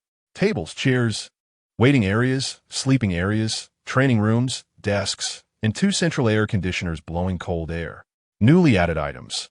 A very rare, any card under legend can specify any item. Concept level mythical item. Demon passport. Possessing it allows you to do as you please, as long as you show it to others. Rare item. Shrink flashlight, which can shrink someone down to the size of an ant. Cultivation bear epic experience card. An S-level bear comparable to a 10,000-year-soul beast in the Immortal Realm season. New version 4.0 bug fix in progress. Chapter 54. 7 Treasure Glazed Tile School. Successful repair. The previous issue of all drop cards has been modified. From now on, all items and cards will be separated. Ning retorted, "So cards belong to cards, and items belong to items, right?" The system responded, "For now, yes." Host. However, the system's response is not comprehensive.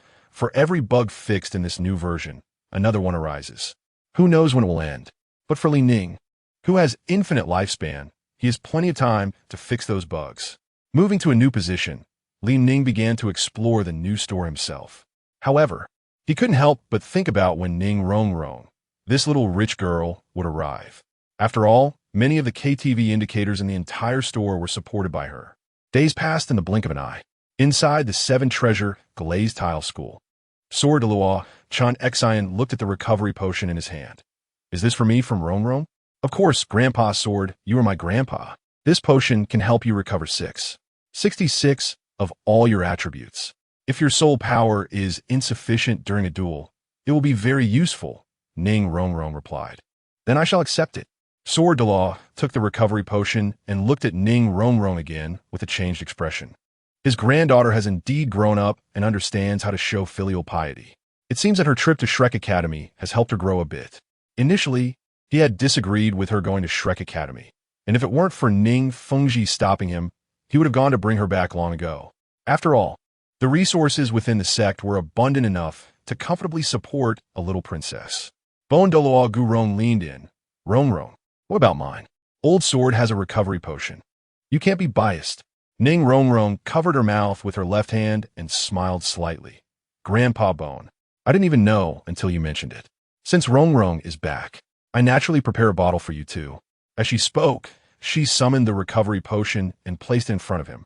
Bon Douluo took it and examined it carefully. Although he didn't feel any significant changes, this was a gift from his granddaughter, and regardless of its quality, he had to treat it seriously.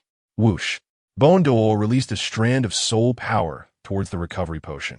Soon, he burst into laughter. Ha, it's indeed a good thing. Old Sword, I can feel a terrifying power contained in this potion. It might really restore 66 of all attributes. If this is deployed in large quantities on the battlefield, the future will definitely be bright. At the very least, if each disciple in the sect takes one, going out with 5 bottles, who can compete with their soul power? Sword Douluo shook his head slightly upon hearing this. I think this old bone of yours is truly old. Bon Douluo protested immediately. I'm not old. I still have the heart of an 18-year-old boy. What I'm saying is the truth. Such a rare item must be difficult to obtain, let alone one for each person. When he first encountered the potion, he sensed a strange energy. Even though it was only 66, it was for all attributes.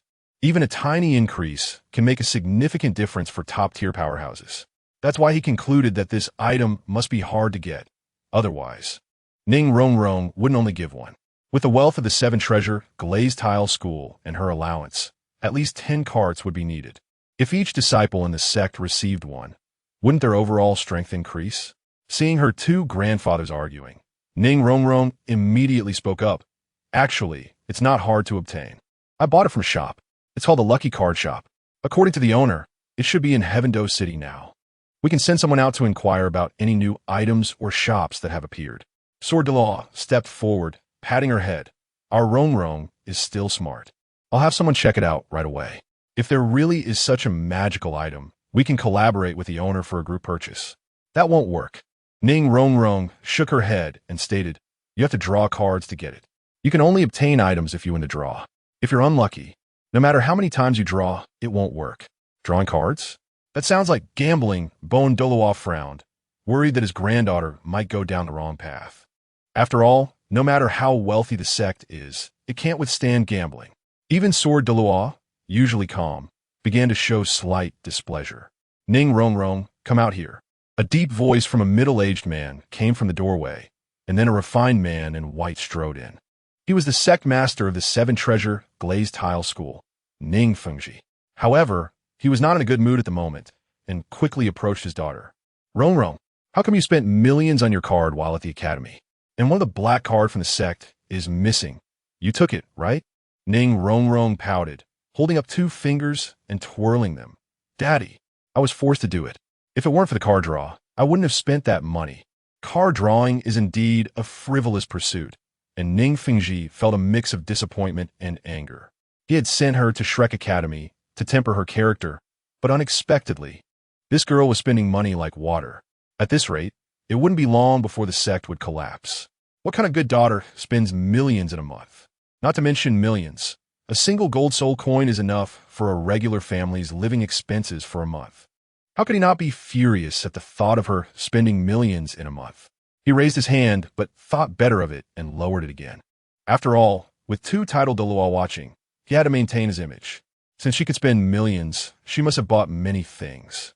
It wouldn't hurt to let her show him what she got to see if it was worth the price. If it wasn't, they could deal with it according to the sect's rules. Ning Fengji cleared his throat. Cough. Ning Rong, take out the things you bought. According to the back-end data, you spent over 3 million, and I think you've always been clever, so you shouldn't be this foolish. Ning Rong smiled slightly, a dimple forming on her cheek. Daddy, you have to pay attention. Whoosh. A soul bone shining with treasure light appeared, but it wasn't floating in midair. It was attached to her right arm. Ning Rong shook her right arm. Look, this is the soul bone I drew. It's an auxiliary type gem soul bone. Moreover, the soul bone has a special spell, so even if I draw it, I don't have to worry about it being snatched away. A soul bone? Ning Fengji soared Douluo, and Bone Douluo all looked at her in disbelief. Chapter 55. Soul Ring Card? This is not scientific. Even more unbelievable was Bone Douluo, who had served the sect for decades without obtaining a single soul bone. It wasn't that he wasn't suitable. It was just that his years of service were too low.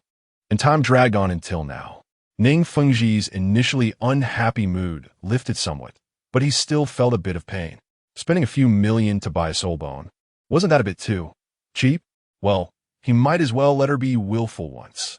After careful consideration, Ning Fengji decided not to pursue the matter further.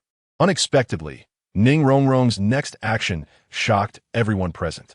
She pulled out a blue card from the Soul Guide device, palm-sized, with a dragon printed on the front. The storm dragon king in the canyon, opening its bloody mouth, was ferociously engraved on the card's surface, and some lightning power was leaking from the card's surface. Seeing this scene, Bone Douluo was somewhat surprised. Rongrong, what treasure is this? Y sinsa asimilar aura. You wouldn't understand this, would you? Ning Rongrong placed her hands on her hips and floated the card in midair. She began to explain, Grandpas and Dad, pay attention. This is a Storm Dragon King experience card, and the experience time starts counting from when you begin using it. The time is 24 hours. As long as you don't use it, the time won't continue to count down. Activate it with your soul power, and you can elevate your cultivation to level 95, and possess the top-level martial spirit, Storm Dragon King, with 2 attributes, wind and fire. After all, being a Dragon King, it's normal to breathe fire. Also, I drew a 100,000 Year Soul Ring and a Soul Ring extraction device. Besides the card, Ning Rongrong also took out a crab claw-like object. It was about 10 centimeters long and looked very ordinary. Ning Rongrong presented her crab claw. This is called a Soul Ring extraction device, and it looks like a crab claw. However, it can replace any of your soul rings. For example, Grandpa Sword's 9th soul ring is from 10,000 years. As long as you use the Soul Ring extraction device, you can replace the 9th soul ring with one of a higher age. There is actually such a thing? Ning Fengji thought to himself. If possible, he really wanted to purchase this Soul Ring extraction device in bulk, as soul rings are too important for soul masters. In the early stages, they have weak endurance and can only handle those worthless soul rings, but as they develop, their physical quality improves. The first soul skill of a titled Douluo can also be raised to 10,000 years, which is bearable. If he had this Soul Ring extraction device, he could even elevate all his soul rings to the level of 10,000 years. This way, he might have a chance to break through the 8-treasure glazed tile pagoda and become the strongest sect master in history. Bone Douluo Rong cautiously walked behind Ning Rongrong to massage her shoulders. Dear granddaughter, could you let Grandpa Bone use this Soul Ring extraction device? You see, I've been stuck at level 95 for many years, and I also want to break through to level 96 like Old Sword. Ning Rongrong smiled faintly. Grandpa Bone, this is for Rongrong to use herself. Don't worry, if there's a chance, I'll take you to draw cards and try to get you a Soul Ring extraction device. Maybe you'll even draw a 100,000 Year Soul Ring. Rongrong is getting more and more outrageous. Ning Fengji stopped her. A 100,000 Year Soul Ring? How could that be drawn? You have to hunt soul beasts for that. It's common sense, don't you understand? Ning Rongrong tossed her head, pouting. Dad, you're really something, you don't believe me at all. With a wave, she held a red card in her hand and showed it. See, this is the 100,000 Year Soul Ring card. I worked hard to draw this legendary card, and it cost me over 3 million gold soul coins. However, the Soul Ring extraction device is currently not very useful to me, so let us give it to Grandpa Bone. With this, perhaps he could absorb a better soul ring and break through to level 96. Bone Douluo shouted with tears in his eyes. Good granddaughter, rest assured that once I break through, I will protect you even more. Wherever you want to go, I will take you with my spatial power. Ning Rongrong pushed the item in front of him. All right, Grandpa Bone, I feel like you're a bit cheesy. Bone Douluo scratched his head. Can't help it. I still don't believe there's a 100,000 Year Soul Ring in there. Ning Fengji leaned on his cane, his eyes fixed on a red card. After all, The principle of 100,000 years is unchanging. To obtain a soul ring, one must kill a soul beast. Ning rong rong, hands on her hips. Since Dad doesn't believe me, then let me show you. Whoosh, whoosh, whoosh, as her soul invaded. The card gradually manifested a hint of red. Soon, a soul ring, only 5 centimeters long, emerged. Under Ning rong rong's deliberate control, it did not break free from the card's constraints. Otherwise, once it detached, and no one absorbed it, the soul ring would disappear in no time, making it not worth a loss. Is it really a 100,000-year soul ring? Swat Douluo Chen Xin, Bon Douluo Gu Zong.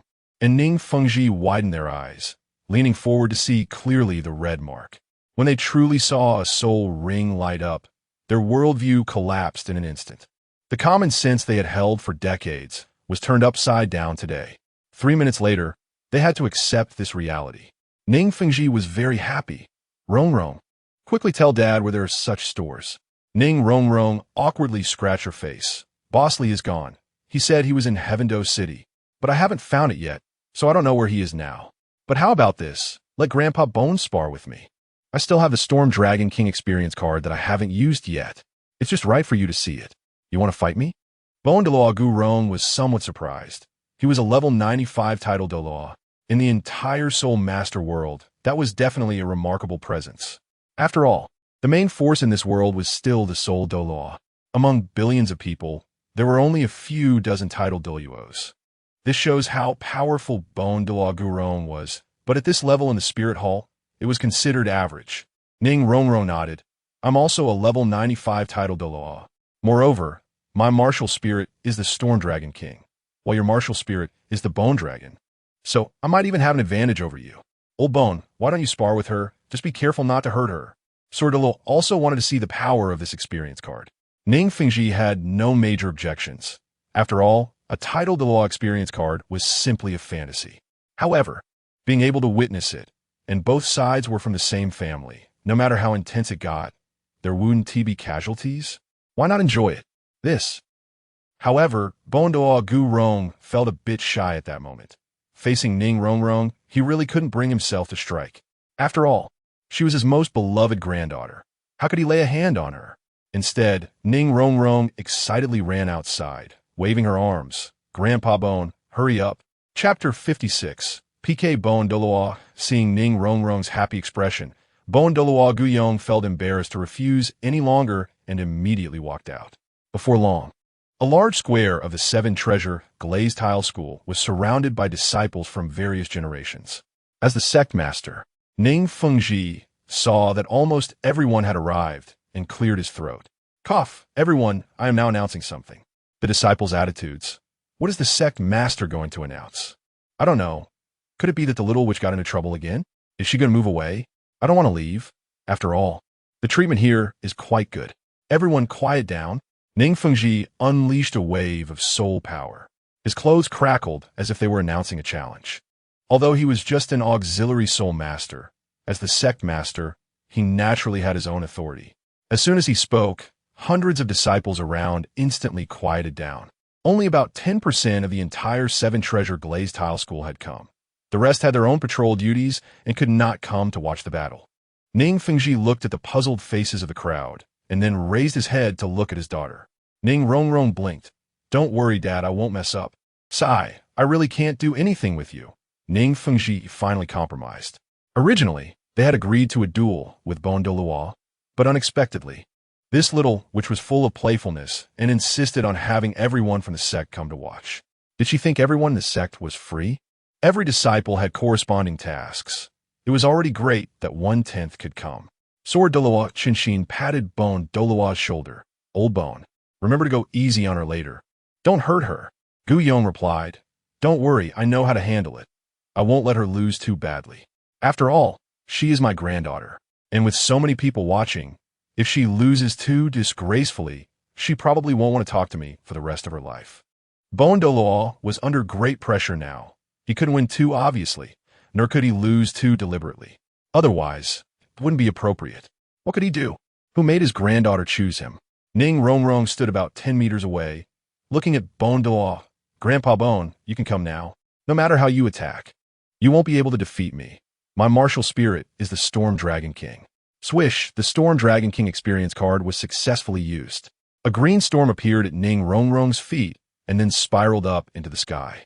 Whoosh, whoosh, whoosh, endless stunning hurricanes swept across the entire sky, accompanied by a thunderclap.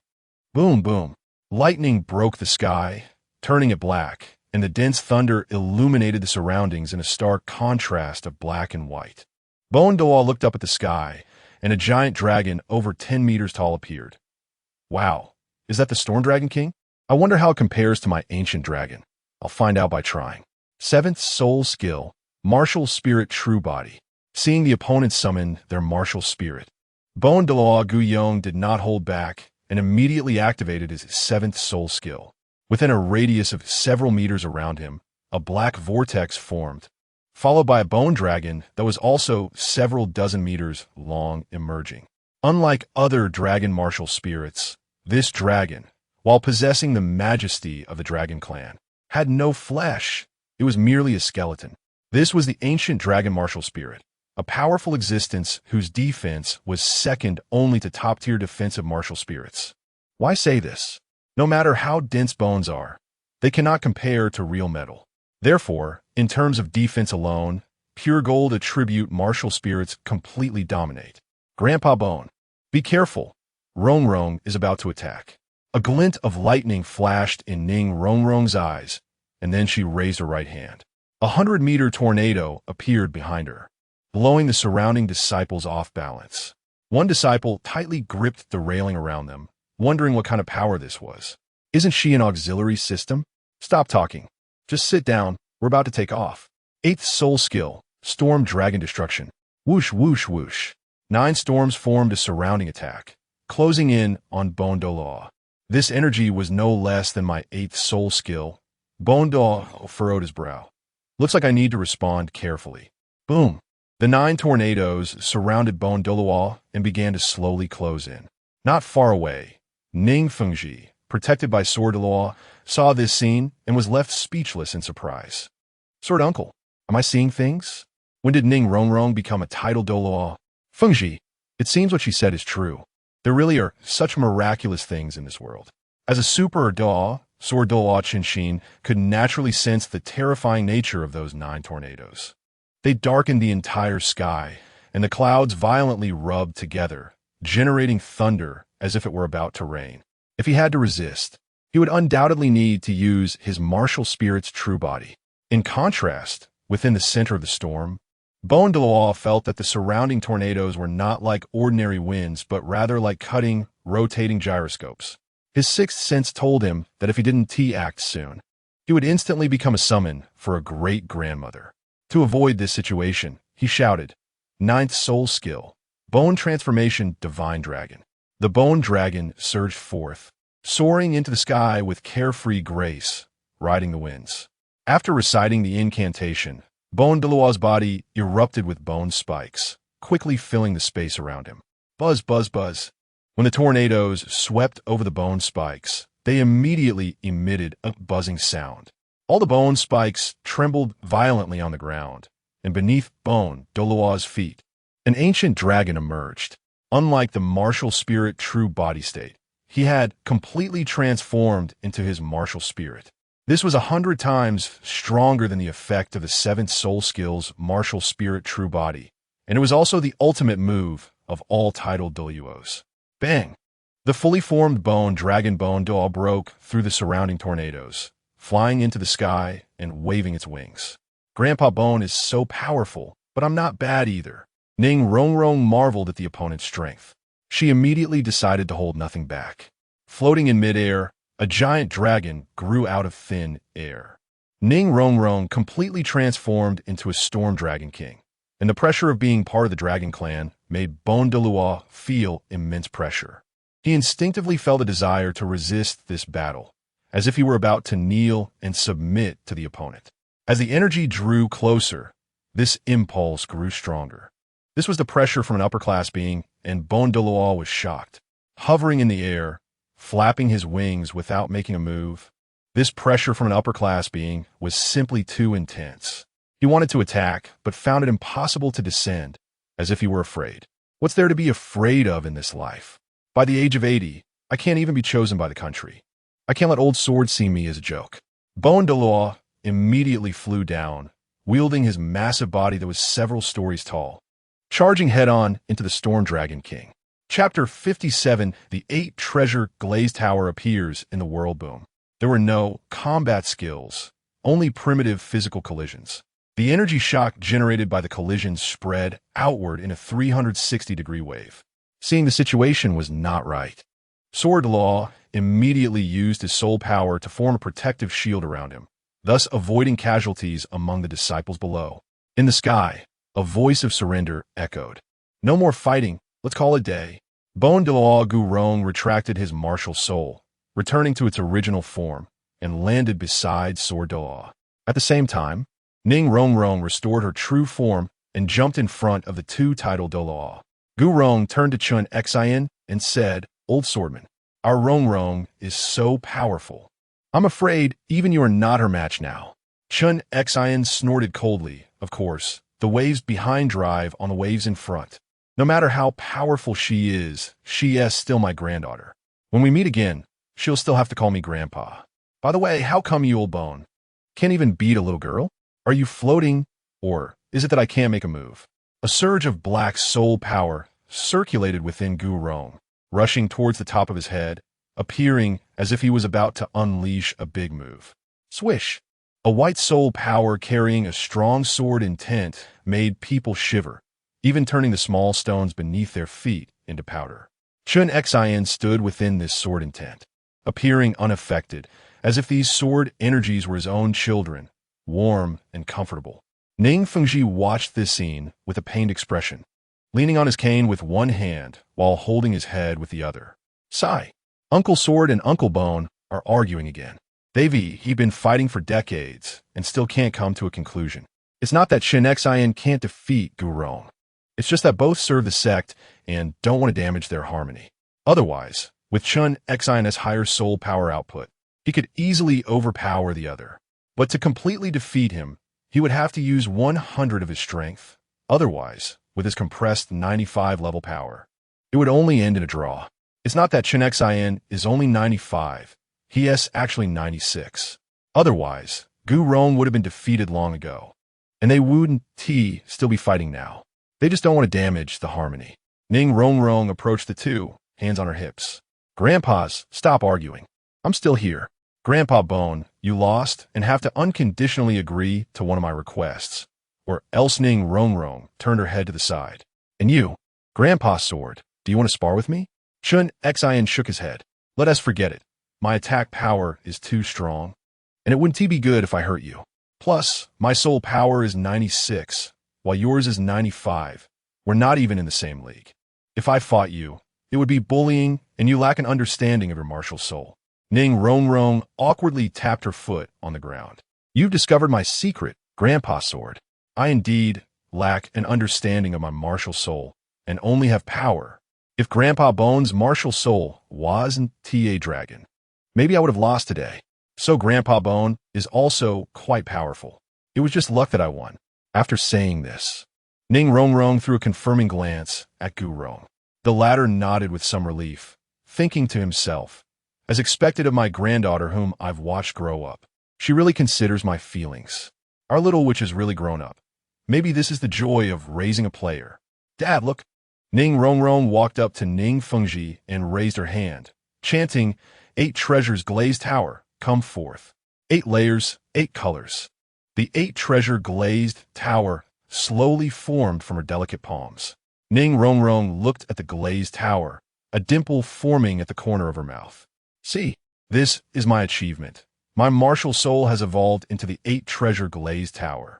Of course, this is also thanks to Bosley, Chun Xian, Gurong, and Ning Fengji leaned in, their eyes fixed on the 8-treasure glazed tower that radiated 8 different lights. The 8-treasure glazed tower?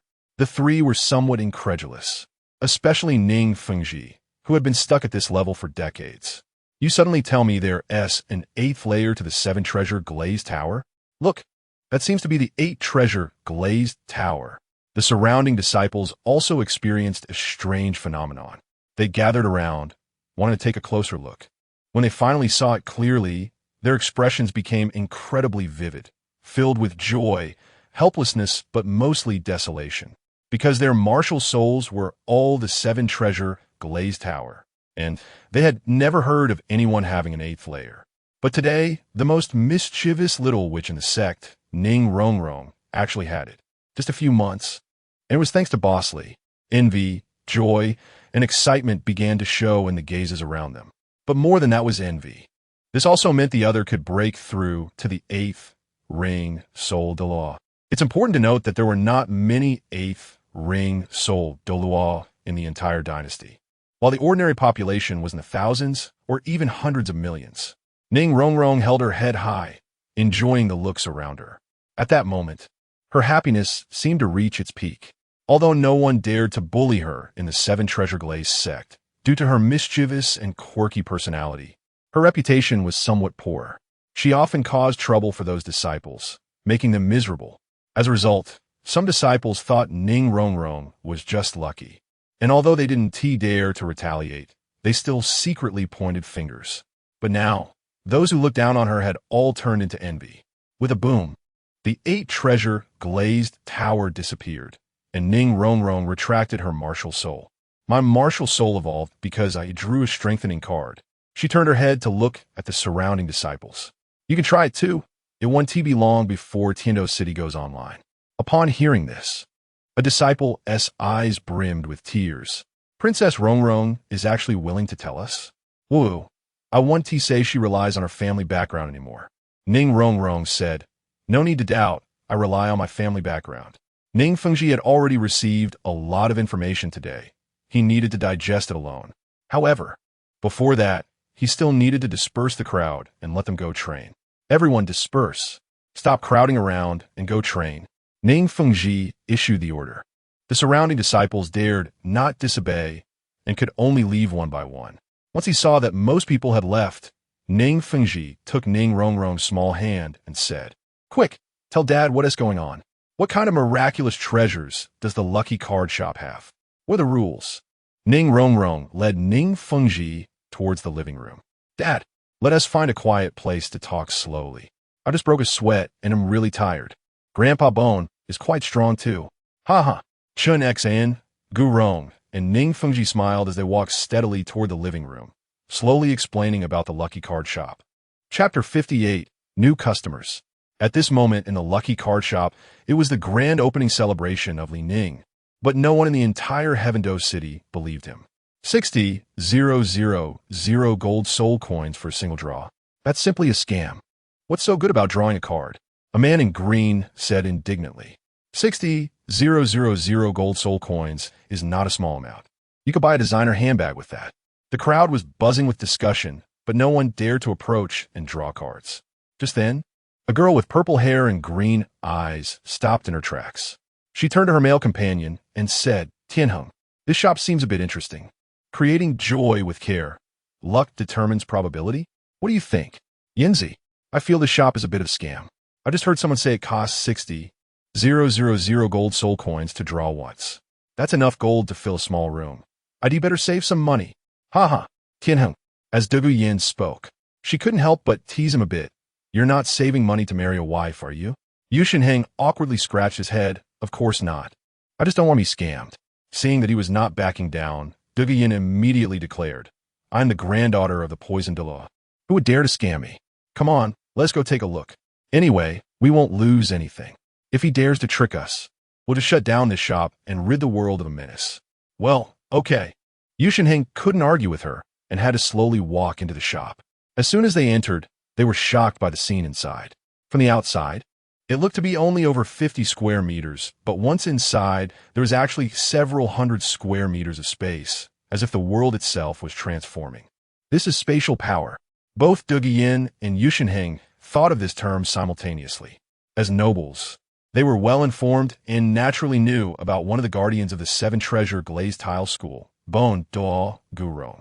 This person was skilled in spatial power, and it was no secret among the higher-ups of the Soul Master World. Seeing that someone finally came in, Li Ning stood up enthusiastically. After all, the system stipulated that when someone draws cards, he could receive double rewards. So, it was a win-win situation. "Hello, what can I help you with?" Ning approached the two and began to introduce himself, while also sizing them up. The boy and girl looked quite young, around 17 or 18 years old. There were still a few years until the Continental Senior Soul Master Elite competition, by which time they would likely be over 20 and just in time to participate for the last time. With purple hair and green eyes, it was rare to see someone like that in this world. No, something seems off. Douluo Yin, feeling impatient under Ning's gaze, even showed a hint of disgust. The person looked to be about her age and was actually the owner of the shop. Moreover, as soon as she entered, he was staring at her, making her feel as if he was lewdly gazing at her, like those lascivious men who couldn't take their eyes off a beautiful woman. In contrast to Douluo Yin, Yusheng appeared calmer. "What should we call you, boss? What do you sell here?" he asked in a neutral tone, not daring to act rashly without knowing the other's background. If he turned out to be someone pretending to be weak, that would be a huge loss. It was better to probe first before taking action. Ning withdrew his gaze and approached the card drawing machine. "You can call me Boss Lee. It costs 60,000 gold soul coins for a draw. Each person could draw a maximum of 10 times a week, and you can also do a 1 yuan flash sale, which happens once a year and allows you to draw with just 1 gold soul coin. As for what you can get inside, soul rings, soul bones, gold coins, holy water, detox pills, and so on, everything you can imagine, including 100,000 year soul rings and soul bones." Douluo Yin raised her eyebrows and crossed her arms in front of her. "Humph, it's obvious this is a scam. Who would be foolish enough to sell 100,000 year soul rings and soul bones?" Once she said this, even a usually composed Yusheng couldn't maintain his good temper towards Ning. As the youngest genius of the Blue Lightning Tyrant Dragon clan, he had a broader perspective than most. While some might believe soul bones could be sold, to say that soul rings could be sold was simply absurd. It was common knowledge that to obtain a soul ring, one must hunt soul beasts. This principle had remained unchanged for centuries. Now, the owner in front of them was claiming that soul bones could be obtained without hunting soul beasts. He had already concluded that the other was a fraud. Yusheng scoffed. "So you're a scammer." "I am Yusheng, the young master of the Blue Lightning Tyrant Dragon clan. I advise you to close your shop quickly. Don't force me to take action." "That's right, Tianheng is right." Douluo Yin began to cheer him on from the side. After all, the two had powerful backgrounds, and she wasn't too afraid of what kind of strong forces the other might have. Both of them had title-level, super strong individuals behind them. Who would dare to provoke them? Ning looked at them as if they were fools. "So you didn't come to draw cards, but to cause trouble. If you're not going to draw cards, I'll have to ask you to leave. Pika, come out. Escort them out." A 2-meter-tall, golden-armored figure emerged from the depths of the shop. Boom! As Pika stepped out, the entire store began to tremble. Clearly not a presence to be trifled with. The terrifying aura of Pika was overwhelming, especially with the golden skin of the Super Pika. It was truly fearsome. Such a powerful sense of oppression. Yusheng felt an immense pressure immediately. His martial soul was originally the Blue Lightning Tyrant Dragon, making him extremely sensitive to powerful auras. Thus, when a figure appeared, he felt as if a mountain was pressing down on him.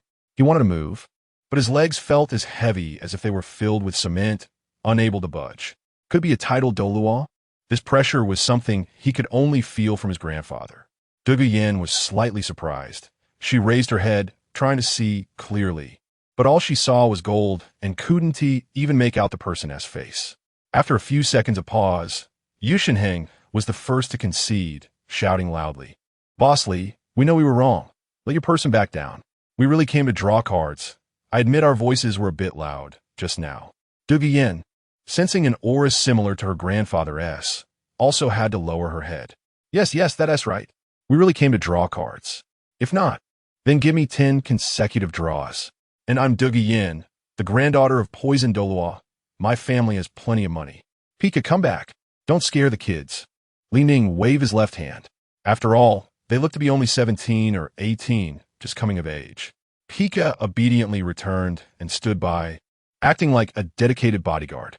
However, such a simple scene shattered the worldview of Douluo Yin and Yusheng. Chapter 59. Another round of pure card? No, make it 2. Both of them had seen the world, and their families had title, full-level, super strong individuals. Moreover, Yu Qianheng had discovered that the strength of Pikachu was not inferior to that of his grandfather. Why do I say this? Because just now, the sense of oppression emitted by the opponent was far greater than that of his grandfather, Yu Yuanjin. In the family, he had undergone extensive training under his grandfather, so he was naturally aware of the opponent's oppressive aura. If his grandfather's oppressive aura was like a great river, then Pikachu's oppressive aura was like an endless ocean. And this was merely a hint of the opponent's strength. Their true power was probably not less than that of a super Douluo. By the way, Boss Lee, you said it could be killed for 1 gold coin, right? Du Guyan caught the key information. 1 gold coin for a kill, which is not expensive at all. It was less than her pocket money. A little advertisement. 1 gold coin for a kill. You 1T lose, and you 1T be deceived. You deserve it. Li Ning pointed to the card machine's entrance. Just throw the gold coin in there. The screen will flash at that time. And you don't need to be surprised. The light represents different items. Yellow light represents ordinary items. Purple light represents rare items. Black light represents epic items. Red light represents legendary items. And golden light represents mythical items. This kind of light is most likely to yield divine artifacts. Divine artifacts? Du Guyan's eyes immediately lit up. She hurriedly threw the gold coin in, and with a click, the coin entered the machine. She couldn't wait to draw a divine artifact. After all, these 2 words were legendary on the Douluo continent. Anyway, a gold coin wouldn't be a loss. Even commoners could draw cards. After all, the enrollment fee for Shrek Academy was 10 gold coins, and it was in the countryside. Now they were in the city, so it was impossible that they couldn't even afford a gold coin to draw cards. Whoosh, whoosh, whoosh, accompanied by the shaking of the card machine screen. A purple card flew out. The palm-sized card floated in front of Du Guyan, and she quickly reached out to grab it. The front of the card had an unknown pattern, and the back had a text description. Du Guyan immediately recited, Pure Card, full name Pure Sky Card. After activating it with soul power, it can remove all negative states in the body and restore it to the starting point. What is the use of this? Is it a type of enhanced soul skill? Yu Qianheng looked over curiously. The 2 pondered and ultimately decided that this was a type of recovery skill. Li Ning looked at the corresponding prompt given by the system and instantly understood everything. He glanced at the girl. You really are Du Guyan? And your companion is Yu Qianheng? Just now, he had clearly heard their conversation, so he wanted to confirm once again. After all, he was the boss and had to be responsible for his customers. He couldn't sell substandard products like some unscrupulous vendors and do one-time business. Du Guyan and Yu Qianheng nodded to each other. Yes, I am. You know us. As soon as Du Guyan said this, she felt a bit frustrated and knocked her head. After all, she was the granddaughter of Douluo, the poison Douluo, who in the entire Tiando city didn't know her. And Yu Qianheng, as the captain of the Tiando Royal Academy battle team, was even more famous. Even passing dog would have to bow their heads and say hello. Ahem. Li Ning first coughed twice, then changed his expression to look serious at Du Guyan, especially her purple hair and green eyes. He then didn't keep them in suspense and immediately gave the official explanation. This is a pure card. It can dispel some bad things. You're called Du Guyan? If I'm not mistaken, your grandfather should be Douluo. It's a pity that your family members have short lives. Otherwise, your father wouldn't have died. If your grandfather hadn't broken through to title Douluo and evolved his martial soul into the Emerald-Scaled Serpent King, he would have died long ago. You, Du Guyan, have green eyes. Do you think it's just beautiful? In fact, you have long been critically ill. Du Guyan slightly frowned. The other party clearly touched her bottom line, but she still decided to keep listening. After all, this was also the other party's home ground. Li Ning continued, use your soul power to activate this card, and it can perfectly remove the toxins from your body. If you don't believe it, you can try it, and you'll know. Is it really that magical? Yu Qianheng stepped forward with some excitement. He had liked Du Guyan for a long time and was worried when he heard that she was sick. But upon hearing that it could cure her, he couldn't help but want to step up and ask Li Ning for clarification. Whoosh, whoosh, whoosh. The pure card was successfully used. An electronic voice rang in Du Guyan's soul, surprising her. A few seconds later, her soul power surprisingly increased, from level 29 to level 30. Moreover, The parts of her body that had previously felt some pain were now healed. Did I really have poison? Dugu Yin felt a sense of relief. Yu Qianheng happily said, Yinzi, quickly look. Your eyes have turned to the color of an ordinary person. Really? Dugu Yin took out a small mirror from her soul guide and looked. The color of her eyes had returned to brown. But Grandpa said that the hereditary trait of our family is green. Could it really be because of the poison in my martial soul that caused my parents' deaths? Every time I felt pain, Grandpa would give me medicine. It seems that what Bosley said is mostly true. This martial soul really has poison and can harm oneself. Did I just recover? Dugu Yin thought, feeling a sense of dread. If it weren't for coming here, I might have been poisoned to death. Thank you, Bosley. Dugu Yin smiled. The other party had helped her greatly. A pure card had removed the toxins from her body. The only regret was that it would be great if Grandpa could have one too, right? I must draw one for Grandpa as well. This idea slowly took root in Dugu Yin's mind. Boss, give me 9 more draws. I really want to draw that pure card. Please give me 2 more draws. My request is not high, just 1 draw. I really want that thing. It would be best if I could get 2 more. That feeling was truly wonderful. It felt refreshing, as if it was cleansing impurities, and even the feeling of my martial soul was a bit stronger.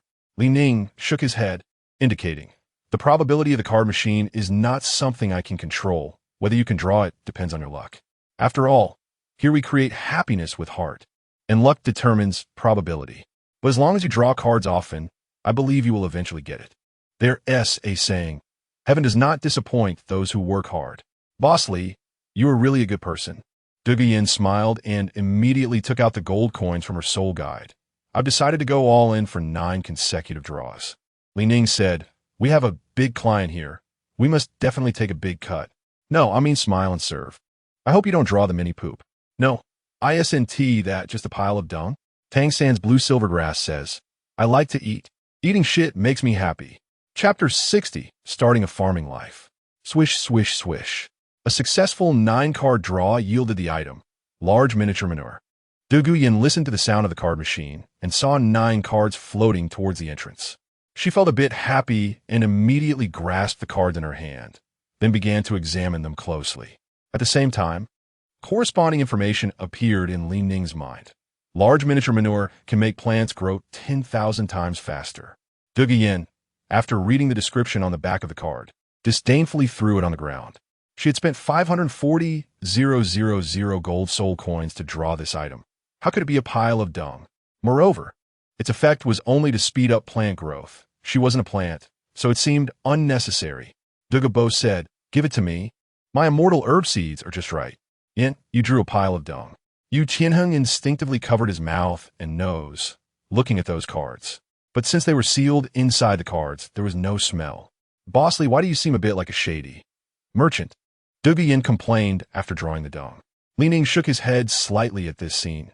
You, living in luxury and not knowing your fortune. This is a good item. You just used it incorrectly. Boss, are you kidding? This is a good item, a pile of dung? Yu Qianheng really couldn't understand. It wasn't that he wasn't quick-witted. It was just too hard to accept.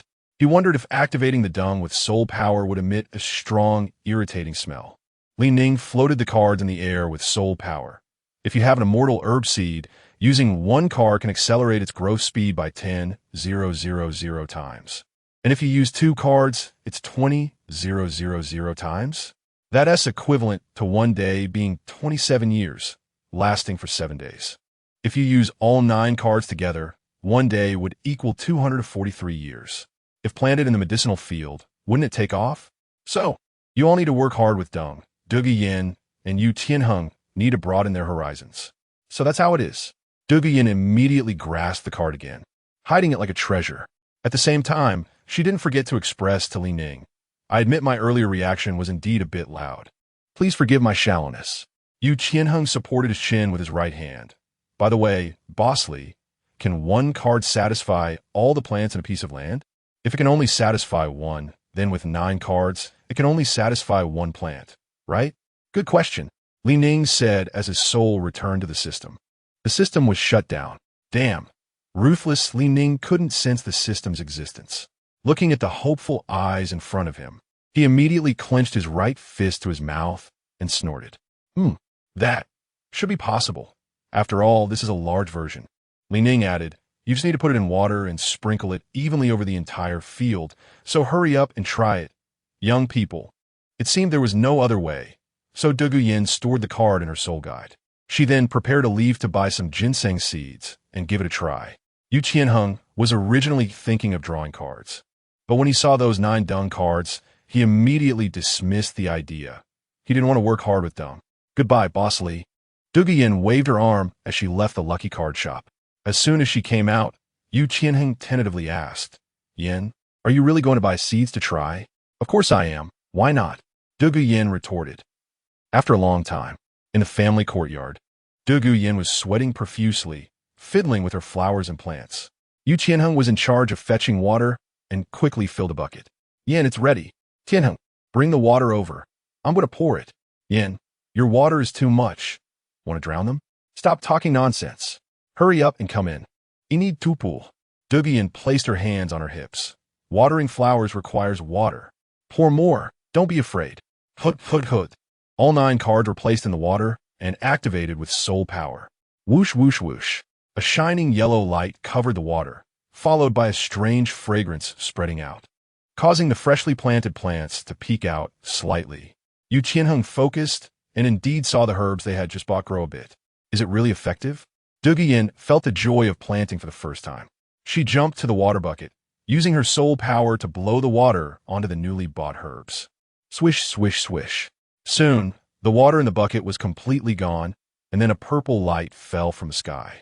The purple aura came from the east for 30,000 miles, turning the courtyard into a light yellow land, lasting for 7 days. 9 cards in total for 63 days. The 10,000-fold growth rate caused the surrounding herb seedlings to instantly mature. The entire courtyard, about 100 square meters, was now transformed into farmland. Seeing that it was indeed effective, Yin and Yu Qianheng worked even harder. They worked for several hours, so much so that they didn't even return to the academy. Just as they were working passionately, an unexpected guest walked in from outside the courtyard. The newcomer had long, dark green hair and dark green armor. It was Douluo. Before he reached his doorstep, he noticed a strange fragrance wafting from within. Curious, he realized something must have happened in his home. He quickly walked over and finally reached the door, seeing 2 people. Yin, what are you doing? This has turned my courtyard upside down. Douluo frowned, his eyes jumping when he saw a century-old ginseng. Whoosh! He disappeared from where he stood and pulled up the ginseng. Strange, how is there century-level medicinal material here? Could it be that it grew previously and I didn't notice? But that's impossible. Just as Douluo hesitated, his granddaughter came in front of him, her eyes filled with anger, holding the very medicinal material he had just pulled up. This was the result of her hard work for a day, and he just pulled it out without permission, and it wasn't even ready yet. Grandpa, what are you doing? Yin placed her left hand on her hip. Douluo was slightly taken aback and realized. Yin, did you plant these herbs? Yin nodded. These were things she had worked hard to get. Now that Grandpa was back, she naturally wanted to show off. Douluo sniffed the herbs and confirmed they were indeed 100 years old. Suddenly, a light appeared in his eyes, as if he had discovered some incredible secret. He grabbed Yin's shoulders with both hands. Yin, quickly tell Grandpa how you did it. And these herbs, did you really plant them? But they are all century level. Chapter 61. The past is often revisited, now I recall. Yin struggled to break free from the other person. Grandpa, you're hurting me. Douluo, realizing too late, said, I'm sorry, Yin, I got too excited. He apologized. The other person was his granddaughter, and the only one he was relatively close to in the family. He didn't expect that his moment of excitement would hurt her. A hint of self-blame surged in Douluo's heart as he looked at Yin helplessly. But he continued to ask, Yin, quickly tell me, how did you do it? Yin took a step back, the corners of her mouth slightly rising. Grandpa, did you rush over just to ask me this? Is our family's martial soul toxic? Will cultivating for a long time lead to poisoning? My parents are dead, and you say they died in an accident. But I don't believe it. How do you know this, Yin? Douluo was taken aback. He had kept these matters to himself until the other party grew up. He didn't expect her to know in advance. What should he do? Douluo sighed helplessly. Yin, it's not that Grandpa doesn't want to tell you. But even if I tell you, it won't help. The flaws in our family, you can't solve, and I can't either. If I hadn't broken through to title de law, I might have died long ago. Dougyan's eyes turned red. Grandpa, I knew it, and you must be poisoned too, right? Douluo. You even know this? Girl, how much do you know about me? And who told you these things? Douluo asked in a series of retorts. This little secret was kept deep in his heart. Even his son didn't know. After all, he had offended many enemies over the years in the martial world. If others found out he was poisoned and his strength diminished, it wouldn't be long before it would snowball out of control. At that time, the entire family would face the risk of being exterminated. After all, Douluo's ruthlessness in his youth was unmatched. Heaven knows how many enemies he had offended and how many were eyeing the Douluo family. Dougyan crossed her arms. These were all told to me by Boss Lee. He seems to know a lot about our family, but I don't know where he got the information. Douluo clenched his fists, murmuring, what kind of thing is Boss Lee? Could it be that there's a traitor in the family? After this ends, I need to investigate. This thought began to take root in his heart. Yu Qianheng quickly walked in front of Douluo, bowing his head and clasping his fists. Yu Qianheng pays respects to the poisoned Douluo senior. I came uninvited. Please forgive me. Yu Qianheng. Douluo looked at the young man sharply. At the same time, he thought, why did a member of the Blue Lightning Tyrant Dragon family come here? Forget it. It seems Yin likes this kid. He waved his hand. No need to be polite. Our Douluo family welcomes you anytime. Yin, what were you doing just now? It seemed quite fun. Dougyan looked around at the garden, now turned into farmland, and proudly said, Grandpa, you don't understand this, right? He spent 540,000 gold spirit coins to buy a bucket of manure. Douluo stepped back, holding his chest. So painful my heart hurts. Yin, you're foolish. What is so good about buying a bucket of dung? Our family's money is almost spent by you. Do you really want to work hard with dung? Not all. Grandpa, I'm talking about card drawing, Dougyan said angrily as she walked aside. Upon hearing this, Douluo's mood calmed slightly. Oh, so it's card drawing, but that is still not okay. Although Grandpa is a title de law, the family assets aren't as rich as the 7-treasure glazed tile school. I can't afford your extravagance. Grandpa, you didn't even let me finish. Dougyan thought about pulling out his green beard and making him listen to her. Otherwise, always interrupting her felt really uncomfortable. Dougyan looked seriously at Douluo, reached out and pretended to pull his beard. Grandpa, if you don't listen to me, I'll pull out all your beard so you can't ignore me. Douluo awkwardly scratched his hair. I was too anxious earlier, you say. Seeing that he really calmed down, Dougyan explained everything she had seen and heard in the Lucky Card shop. 3 minutes later, Douluo touched his green beard with his left hand. So that's how it is. After speaking, he instinctively stepped back. A flash of inspiration crossed his mind as if he understood something, and he stomped his foot in frustration. Yin, you're foolish. With such a good thing, why didn't you get it to me? To be honest, Grandpa has a fairy herb field with countless fairy herbs. If you give me that manure, I might really be able to work hard with it, grow those herb seeds bigger and stronger, and create glory again. Moreover, the success rate of my antidote preparation would also increase significantly, at least by 5 times. After all, many detoxifying herbs are very precious, often taking hundreds of years. It's really a headache. Detoxify? Dougyan seemed to have heard something funny. She looked at Douluo. Grandpa, didn't you notice that my poison has been cured? It seems you don't even care about me. It's been so long since I came in, and you haven't noticed my condition. Douluo. Slap.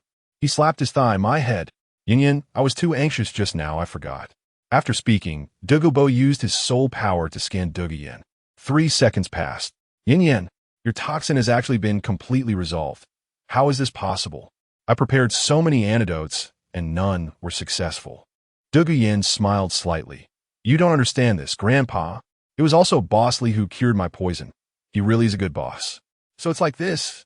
Douluo understood, but sighed again. Alas, what a pity. It will recur in the future. Douluo walked aside, looking at the sky. How can my poison recur? Dougyan couldn't understand.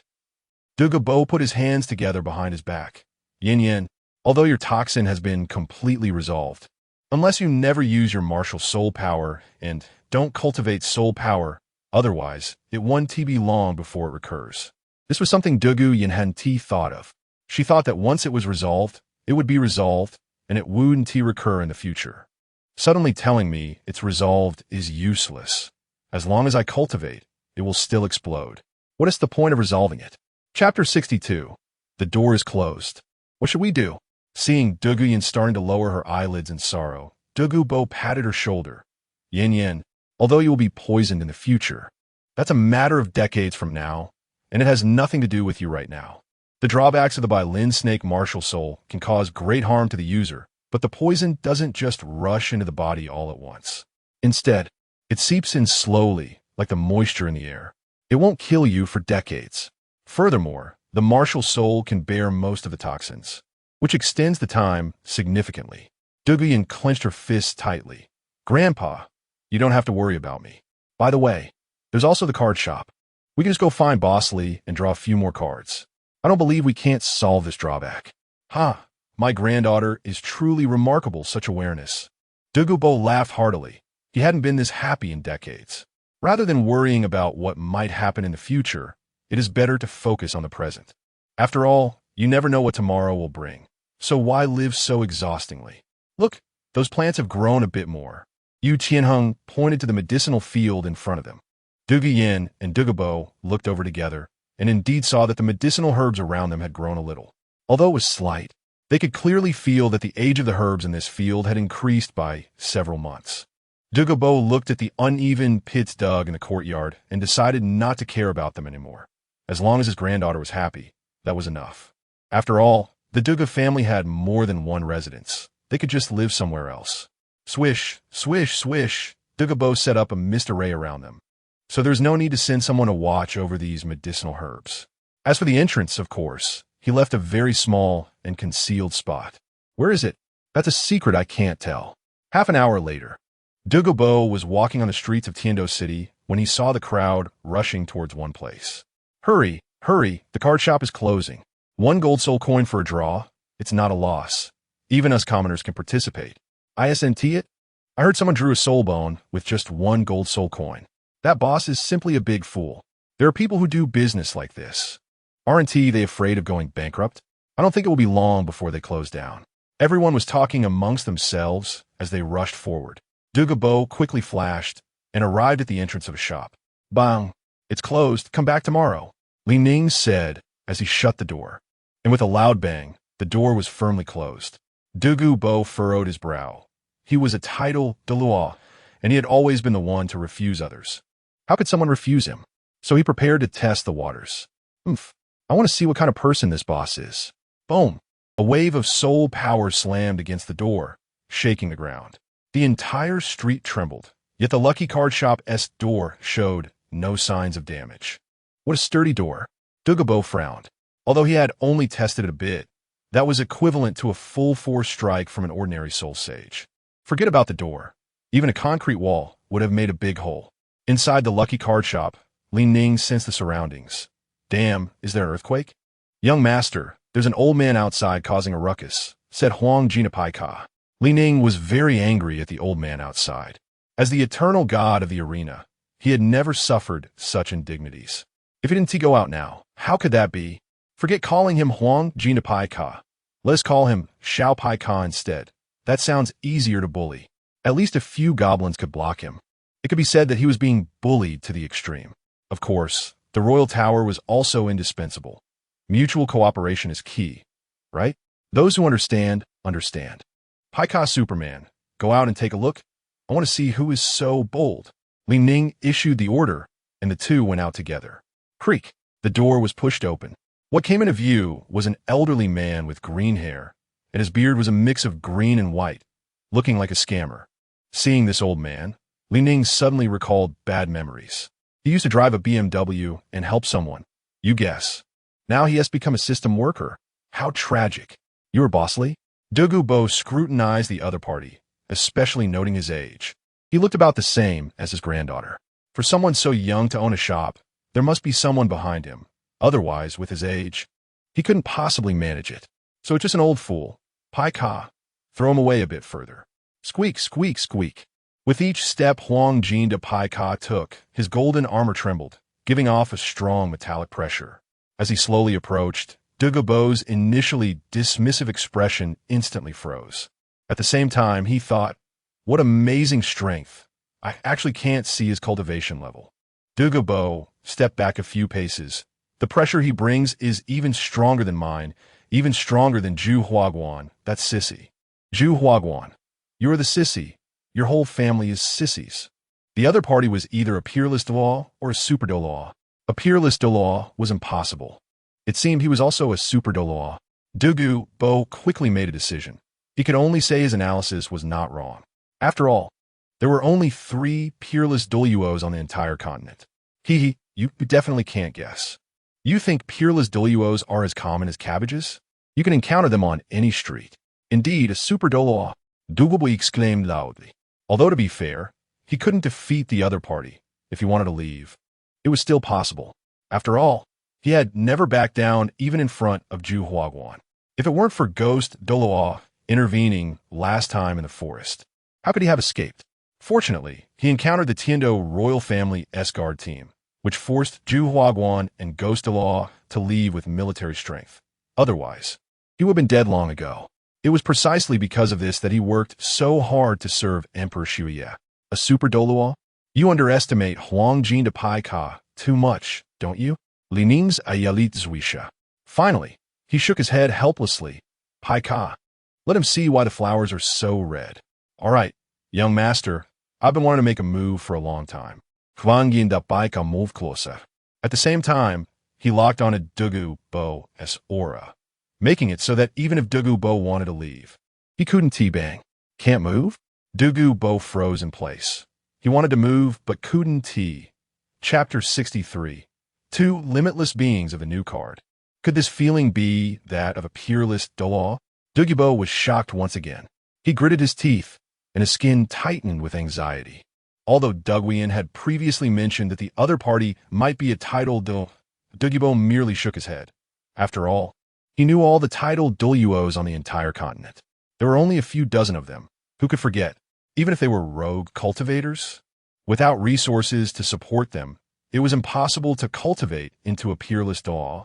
Looking at the 3 major peerless Douluos in Douluo continent, you would find that they all had massive resources behind them. Either they were backed by major powers, or they had a good lineage. Peerless Douluo. Douluo sensed the aura of Pikachu Man. It was exactly the same as that of the peerless Douluo Douluo when he verified the title at the Spear Hall. Even the aura was quite similar, but he had never heard of such a top actor. Pikachu-man? Never heard of him. Douluo watched as the other party approached closer and immediately conceded. Senior, please wait, I mean no harm. I just came to draw cards. After saying that, he wiped the sweat from his forehead with his left hand. Li Ning extended his right hand. Wait a moment. Click. Pikachu Man paused upon receiving the command. The sunset light shone on his armor, making it look even more mythical. It's 7 o'clock, and there's still sunlight? Don't doubt. We really have it here. Golden Big Pikachu, terrifying indeed. It's just that the probability of the card drawing machine is a bit low, almost impossible to hit. Unless you spend money. Huh. Taking a deep breath, the pressure on him disappeared. Douluo said, still feeling lingering fear from almost dying just now. Then, he immediately expressed his happiness. Boss Li, I'm really here to draw cards. Please open the door. Li Ning refused him. What a coincidence, it's evening now. I've closed the door. Come back tomorrow morning. Although he was the shop owner, luckily there was no performance assessment. Moreover, for every card sold, he could also earn a 10 commission in gold soul coins. The card drawing machine took 90. It must be said, what a scam. However, Douluo was somewhat unwilling to give up. After all, he was a titled Douluo. How could he beg like this? Although he was recognized as the weakest titled Douluo, he was still a titled Douluo, wasn't he? As the saying goes, a dead camel is still bigger than a horse, there's no reason for it. What will you do when I take out the Shalima? Do you have any objections? Pikachu said, glancing at him. Douluo was so frightened that he hurriedly waved his hand. No objections. I will just wait here for the night. Hee. Boss Li, young and promising. Have you considered marriage? I just happen to have a granddaughter. I believe you have already met her. Her looks are. Li Ning raised his eyebrows upon hearing this. Good fellow, I seek your card drawing opportunities. Yet you want me to be your son-in-law. Are you trying to make me your granddaughter's husband? So it would be more convenient for drawing cards in the future. What? Douluo was a bit confused. What uses it to seek card drawing opportunities? It's just selling more cards. Ning turned around and slammed the door shut, leaving an old man alone in place. After all, Douluo was not young anymore. If placed in the present, he would at least be an old man in his 80s or 90s. If he hadn't broken through to title Douluo, he might have long been in a wheelchair with a cane. Although Douluo continent is the lowest fantasy plane with an average of hydrogen people. However, cultivation is indeed real. Douluo found a place and sat down. Forget it. I will just wait here for the night. Luckily, I am not an ordinary person and can use soul power to protect myself. Otherwise, I wouldn't be able to stand the cold wind at night. Inside the lucky card store, Ning clicked to draw cards. Swish, swish, swish. 50 consecutive draws. Terrifying indeed. Congratulations. You have obtained a Tribe Stone Man experience card, a Tribe Mage Outfit experience card X1, a Tribe Flying Dragon Martial Soul experience card X1, Lightning Spell cards X47. Item, Tribe Stone Man experience card. Effect, transforms into a tall stone man for 3 minutes after use, with defense maxed out, the limit determined by the user. Description, as the weakest existence in the tribe, his health pool can be considered against the heavens. Not even the Barbarian King is a match, unless he reaches level 100 and becomes a god. A level 100 Barbarian King is terrifying. Item, Tribe Mage Outfit. Effect, generates a set of black mage clothing for 3 minutes after use, with unlimited damage increase, determined by the user. Description, as the blue mage in the tribe. Occasionally wearing black clothes is also a style. Item, Tribe Flying Dragon Martial Soul experience card. Effect, obtains the Flying Dragon Martial Soul for 3 minutes after use. Description, as a fierce beast in the tribe, it can only be released at level 7. Don't underestimate it because the Dragon Clan is very powerful. Item, Lightning Spell card. Effect, creates a small area of lightning after use. Description, one of the least used cards in the tribe, akin to the Rapid Spell. You could say they are both gathering dust in the warehouse. Did he lose or gain? Ning looked at the 4 types of cards before him, although the lightning spell could indeed be used. After all, the plane of Douluo continent is very fragile. One lightning spell card and the entire continent might collapse. Then there's the Stone Man experience card, although it might incur a slight loss. But he has thick health, and there's no limit. Along with the Tribe Mage outfit, which also has no limit. Can even Barrett not break through? Don't forget one thing, although both outfits have no limits. But whether it's the experience card or the outfit, they both have a flaw, which is that people have limits. For example, the Shura armor can change the world.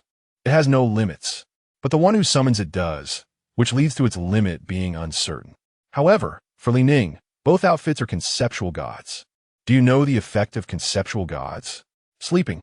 The next morning, creak, click, creak, the door of the lucky card store was pushed open, and Ning walked out. A ray of sunlight fell on his face. Looks like today is another beautiful day. What is going on? An old man? Not far away. A refined middle-aged man, a person in black armor, and a little girl slowly walked closer. Ning looked up, damn. Woke up too fiercely. The little rich girl is here. Hello, Boss Lee, I'm back, Ning Rongrong said. Suddenly, she smelled a bloody scent. Immediately, she frowned and kicked the other party. Where did this old man come from? Get away from me. Ning Rongrong kicked a few times. Douluo felt the vibration and immediately woke up from his cultivation. In front of him was a little girl, looking at him with resentment. Boom! The soul power within him surged. Douluo snorted coldly. Get away from me. Chapter 64. Ning Fengji draws the princess? Ning Rongrong was knocked back by the powerful soul force, but fortunately, Gurong, who was wearing armor, used spatial power to catch her. He gently placed Ning Rongrong on the ground, and it was a good thing he was quick, otherwise she would have been injured. At the same time, Douluo woke up from his meditation. As soon as he opened his eyes, he saw 3 people in front of him.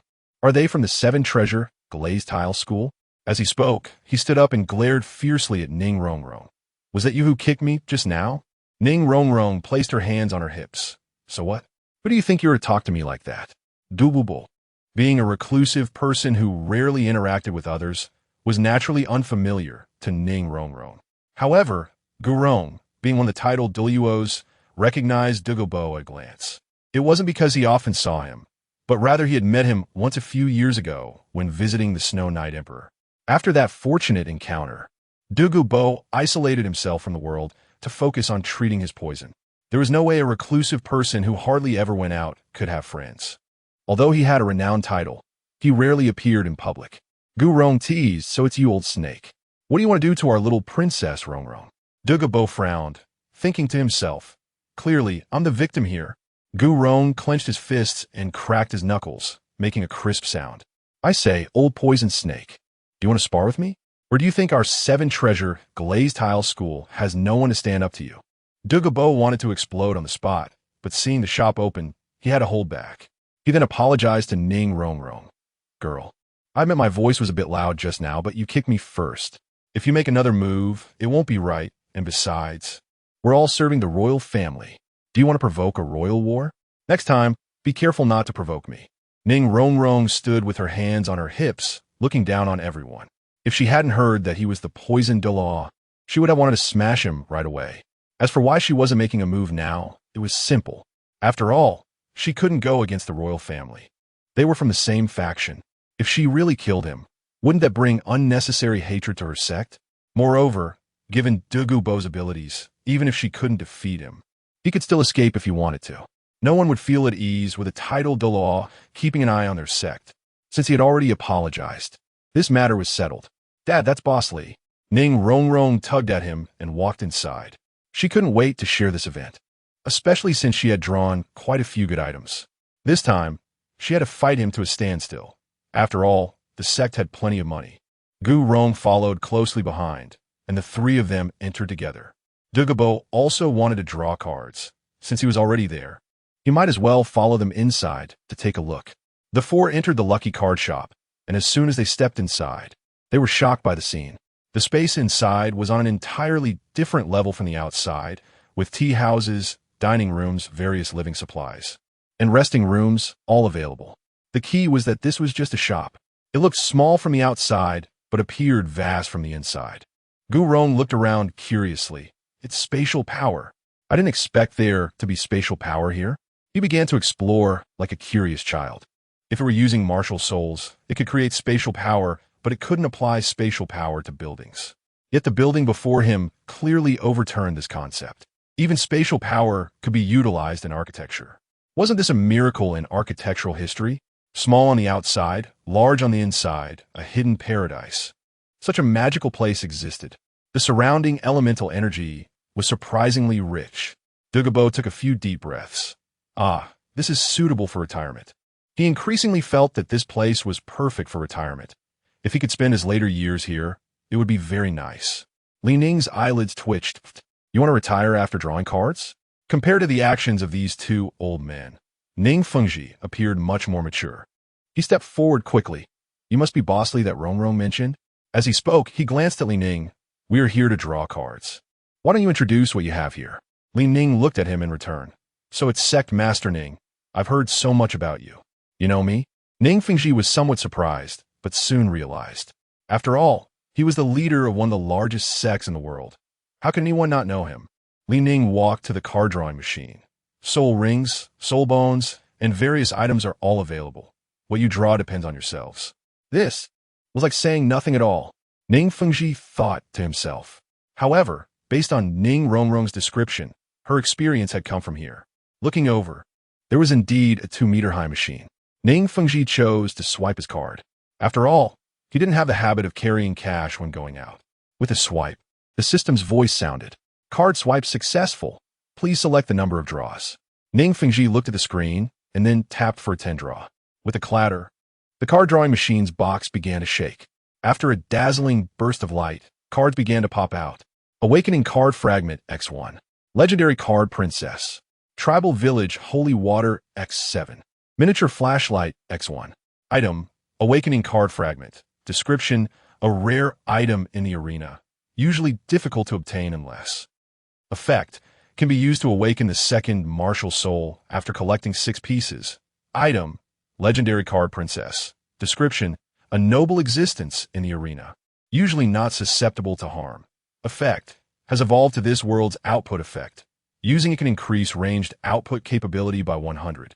For example, If your attack range is 100 meters, using it can increase to 200 meters. Item: Holy Water. Description: underground holy water from the tribal magical forest, possessing special magical powers. Can only be collected by a collector. Effect: restores all status 100 upon consumption. Item: miniature flashlight. Description: one of the items belonging to the Big Tongue. He sold it to a bald man. Effect: has been modified to be a reasonable existence in this world. Opening the flashlight can shrink items for 3 minutes. Ning Fengji held them in his hands and examined them. After 3 minutes, he understood everything. In contrast, Ning Rongrong was a bit happy, tugging at his clothes. Dad, you actually drew an awakening card fragment. I happen to have 3, and with yours, that's 4 in total. As long as we get 2 more, we can awaken the 9-treasure glazed tile pagoda. Ning Rongrong recalled that she hadn't used her previous items in the shop yet. Chapter 65. Bon Douluo Gurong the prayer was successful. Dad, your martial soul is about to evolve, Ning Rongrong said with a smile as she took out her awakening fragments. You little girl. Ning Fengji chuckled and shook his head. Hearing her words, he felt a bit of comfort. His daughter had finally grown up and learned to think of others. She was no longer that willful little which she used to be. However, what made Ning Fengji somewhat happy was the legendary card princess that could increase output by 100. His martial soul's support range covered the entire battlefield, which could be several kilometers. Once used, his output effect could cover several kilometers around. This would directly enable long-range support, hiding in the back to provide assistance without the fear of being instantly killed by the opponent. This was simply a divine card, at least for support soul masters. Output healing was impressive. As for that shrinking flashlight, personally, he thought it was somewhat lacking. After all, a martial soul entity could solve the effect directly. Bald Chong remarked, lacking? Do you know how uncomfortable I am? The finale has come, and I still haven't transformed back. The holy water restores all attributes by 100. Ning Fengji looked at the purple card. He never expected there would be something in this world that was even more outrageous than the 7-treasure glazed tiles assistance. Sigh. You experienced it today. Gurong leaned against his head. Indeed not bad, but... Fengji, can you give me a bottle of holy water? Haha, Uncle Gu. Of course I can. Ning Fengji reached out. Here. Gurong carefully took it and placed it into his soul guide. This thing was very useful for him, as it restored all attributes by 100. Is there anything on the entire Douluo continent that can compare to this? More importantly, this thing could be mass-produced, which was much more useful than some soul skills. It was my turn now. Ning Rongrong also swiped her card. Swish. Thank you for your patronage, X9. Obtained item. Chihuahua tulip. Ah, this thing can fail too? Ning Rongrong pouted. Her gold coins just went down the drain. Anyone would be angry in her place. Whoosh. A celestial herb floated out and landed in Ning Rongrong's hand, which she held tightly. Douluo saw this scene and muttered to himself, it's really the Chihuahua tulip. He had been deeply poisoned, and if he hadn't accidentally consumed this celestial herb, he would have died long ago. It was also because of this that his martial soul evolved into the emerald-scaled Serpent King. From then on, he stayed in the Eye of Ice and Fire and never went out again. Unable to help himself, he reached out to take it, but was knocked back by a surge of soul power. Ning Rongrong put her item into the soul guide and turned to him. What? You old poisonous snake, still want to take my stuff? Even if I throw it on the ground, you can't take it. These all have protection mechanisms. What? Protection mechanisms. Douluo, Gurong, and Ning Fengji as elders had their understanding refreshed once again. Rongrong, what is a protection mechanism? Ning Fengji asked with confusion. When Ning Rongrong heard his question, she realized she hadn't told him about this before. So she added, it's very simple. It means that the items you draw here cannot be snatched by others. It requires your willing trade. Of course, if you die, the items will disappear and won't drop as equipment. I see. After a round of explanation, Douluo, Gurong, and Ning Fengji all understood. Although they didn't know the principles behind it, if the other party dared to sell it, they surely had some backing. Rather than pondering these things, it was better to give up. Ning Rongrong took out her celestial herb again and took a final bite. Whoosh!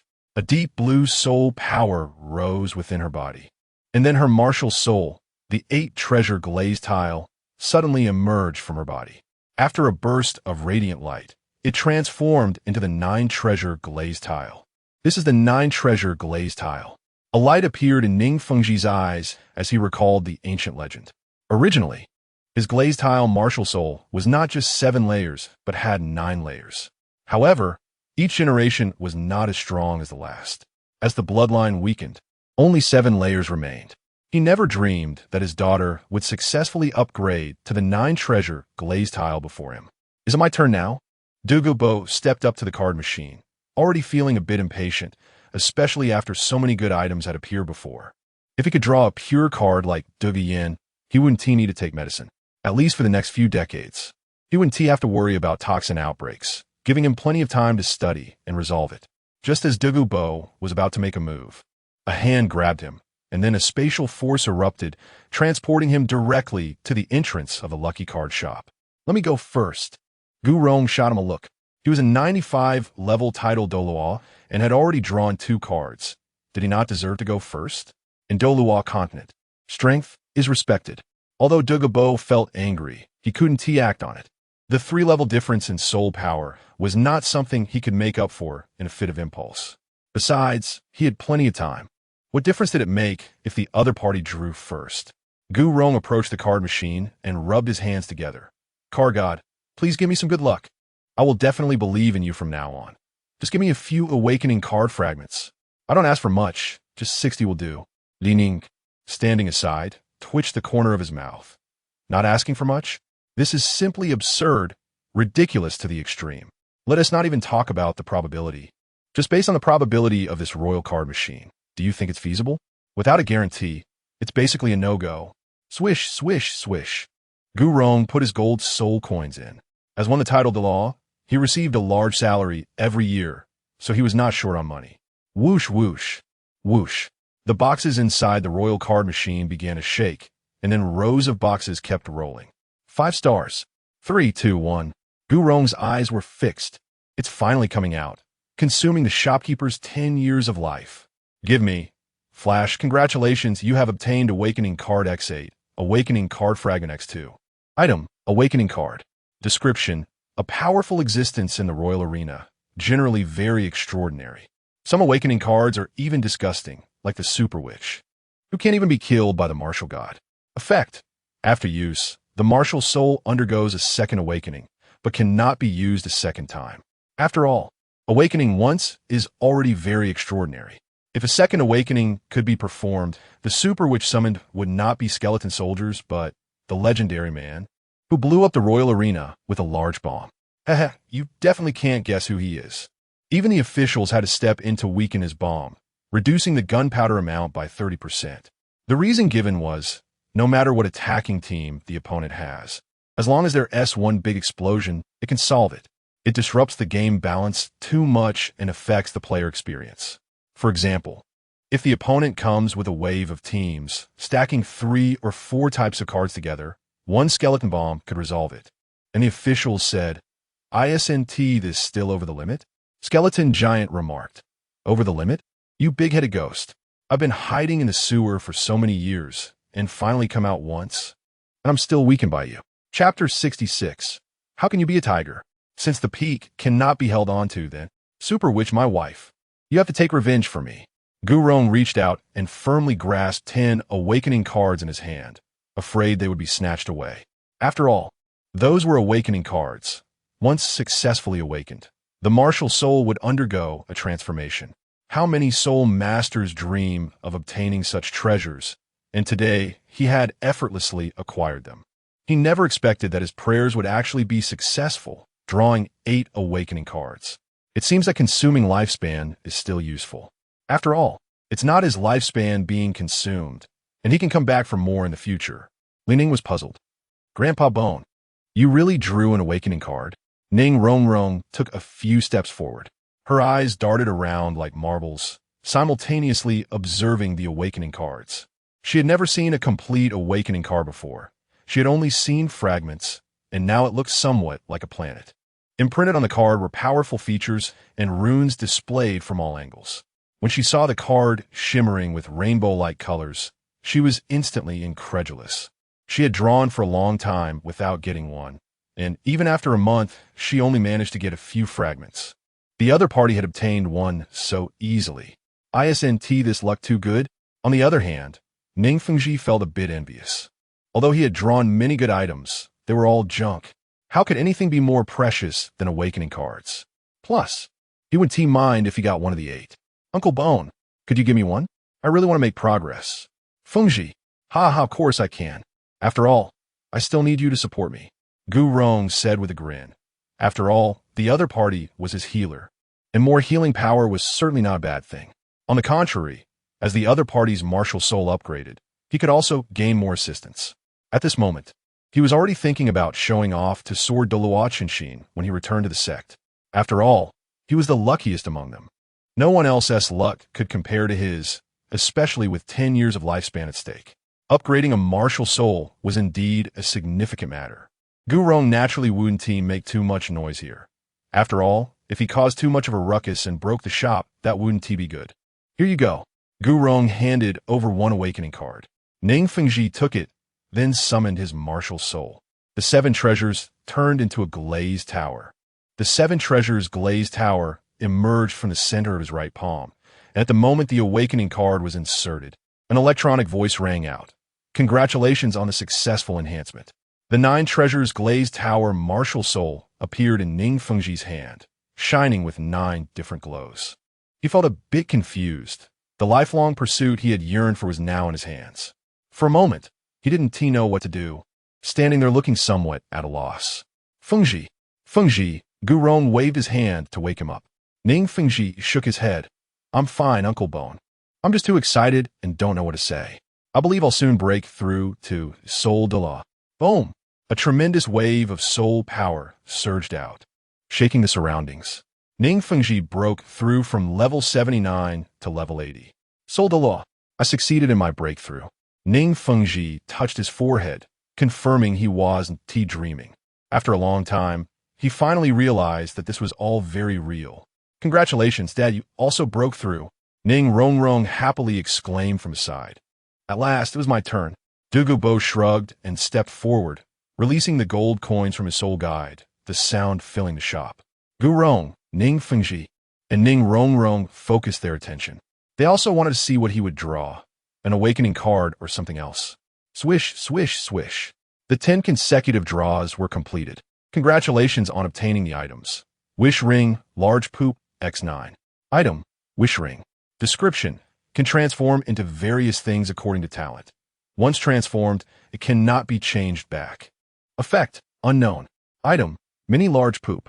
Description, a product of mini play. Effect, can make plants grow 10,000 times faster. Douluo held a palm-sized round ring, which displayed a deep golden color, dazzling and brilliant, emitting a radiant glow. Oh, good stuff, old poison. You're quite lucky. Gu Rong patted his shoulder. Douluo's lips curled slightly, snorting coldly. When has my luck ever been bad? Just right, those poops could be used for planting, so wasn't he a wasted trip? However, he still didn't know how to use this talent. Should he just think about it to transform? Or is there a button to press? Douluo looked at Li Ning. Boss Li, why don't you demonstrate for us? I'd like to see what items it can transform into. After all, once transformed, it can't be changed back. I'll only demonstrate once, so watch closely. If you draw it again in the future, you'll know. Li Ning slowly stepped forward and took Douluo's wish ring in his hand. According to the system's introduction, it could transform into various weapons according to talent. He should also be able to transform. Woo-woo. A woo has come. A 30-centimeter little tiger appeared at Li Ning's feet. From its appearance, it was clear it was a domestic cat. Golden Legend? At first glance, one could tell it was a legendary card. After all, there were no mythical cards in the Royal Arena. Now you can see how it works, he said, moving his mouth to look at the others. Ha. Now you all know, right? It's very simple. You just have to think about it, and meditation works too. Ning Rongrong was the youngest among them. When she saw a woo, she couldn't help but shout loudly. Strange, Boss Li, didn't you say it transforms according to talent? How was your talent a beast? Li Ning stopped laughing, his expression instantly stiffening. His mouth slightly opened, enough to fit a small cherry. He looked at Ning Rongrong with a frozen expression. then raised his head and glanced at her with his left eye. His gaze seemed to imply, "Rong Rong, there are still matters in the sect. We must leave." Ning Fingji sensed something was off and pulled her. Gu Rong felt the atmosphere around them tense, so he quickly forced a smile. "Rong Rong, you need to go find your sword grandpa. That old guy needs me to switch shifts. It's time he witnessed card drawing." Ning Rong Rong clapped her small hands. Okay, let us hurry and go." The three quickly left, leaving only Douluo Bo behind. "Bossly, I take my leave." Douluo Bo cupped his hands in a martial arts salute. Then, with a flash, he also left the spot. Inside the entire Lucky Card shop, only Li Ning remained. Not knowing how much time had passed, he returned to his seat. Looking at the table below, he gently drew circles with his right hand. Chapter 67. The Heavenly Poison Pearl. Not long after, in a forest. This is an underground cave, and no one knows where it is, only that it is surrounded by forest. After leaving the shop, Douluo Bo came to this place, which is one of his hiding spots. No one knows about this place except for him. Douluo Bo sat down on a seat inside the cave, and then took out his Rui ring. According to Bossly, I should be able to obtain a treasure. As for why Li Ning could use it, that's because all explanations belong to the shop. Rui, accompany my heart's desire. Transform, Heavenly Poison Pearl. It actually transformed into a pearl, somewhat similar to my inner core. Douluo Bo held the pearl in his hand. It looked just like an ordinary marble, not even the size of a fist, but rather half that size. It resembled an oversized marble, overall appearing green. A very deep green, so dark that it's nearly impossible to see inside. In short, it's greener than wearing a green hat. How strange. Could it be the same as my inner core? Douluo Bo thought for a moment and summoned his inner core. Whoosh! Two dark green pearls emerged and collided, slowly fusing together. The Heavenly Poison Pearl took the dominant position, swallowing the other dark green inner core. Douluo Bo firmly grasped the Heavenly Poison Pearl in the palm of his hand. It seems this Heavenly Poison Pearl should be a treasure. I wonder if swallowing it will cause any problems? Forget it. No matter, I'll swallow it. Douluo Bo decided to take a gamble and swallowed the pearl in one bite. Such a big one. Isn't he afraid of choking? Perhaps his mouth is big enough. Anyway, he successfully swallowed it. Swish, swish, swish. A whirlwind stirred beneath Douluo Bo's feet, and his whole being underwent subtle changes. His originally green beard turned black, and he looked much younger. Even the poison disappeared. My poison is gone? Douluo Bo broke out in a cold sweat. He is the poison Douluo. If he loses his poison, can he still be a titled Douluo? Boom, boom, boom. As Douluo Bo was worrying, he noticed that his soul power had exploded in growth. He broke through from level 92 to level 95, an increase of 3 whole stages. Don't underestimate these 3 stages. An ordinary title Douluo needs at least 30 years to achieve this. If one cannot comprehend it, it might take over 100 years to break through these 3 levels. Douluo Bo did not expect that a small heavenly poison pearl would actually allow him to break through. He had dreamt of breaking through to level 95, and unexpectedly today, it became a reality, not just a dream. Feeling the powerful force within him, he could not wait to find Zhu Huaguan for a PK. That wimp had suppressed him for decades. If he didn't beat him up for a day, he would feel uncomfortable all over. Why is he, a man, acting so feminine? Isn't this the culture of sissies?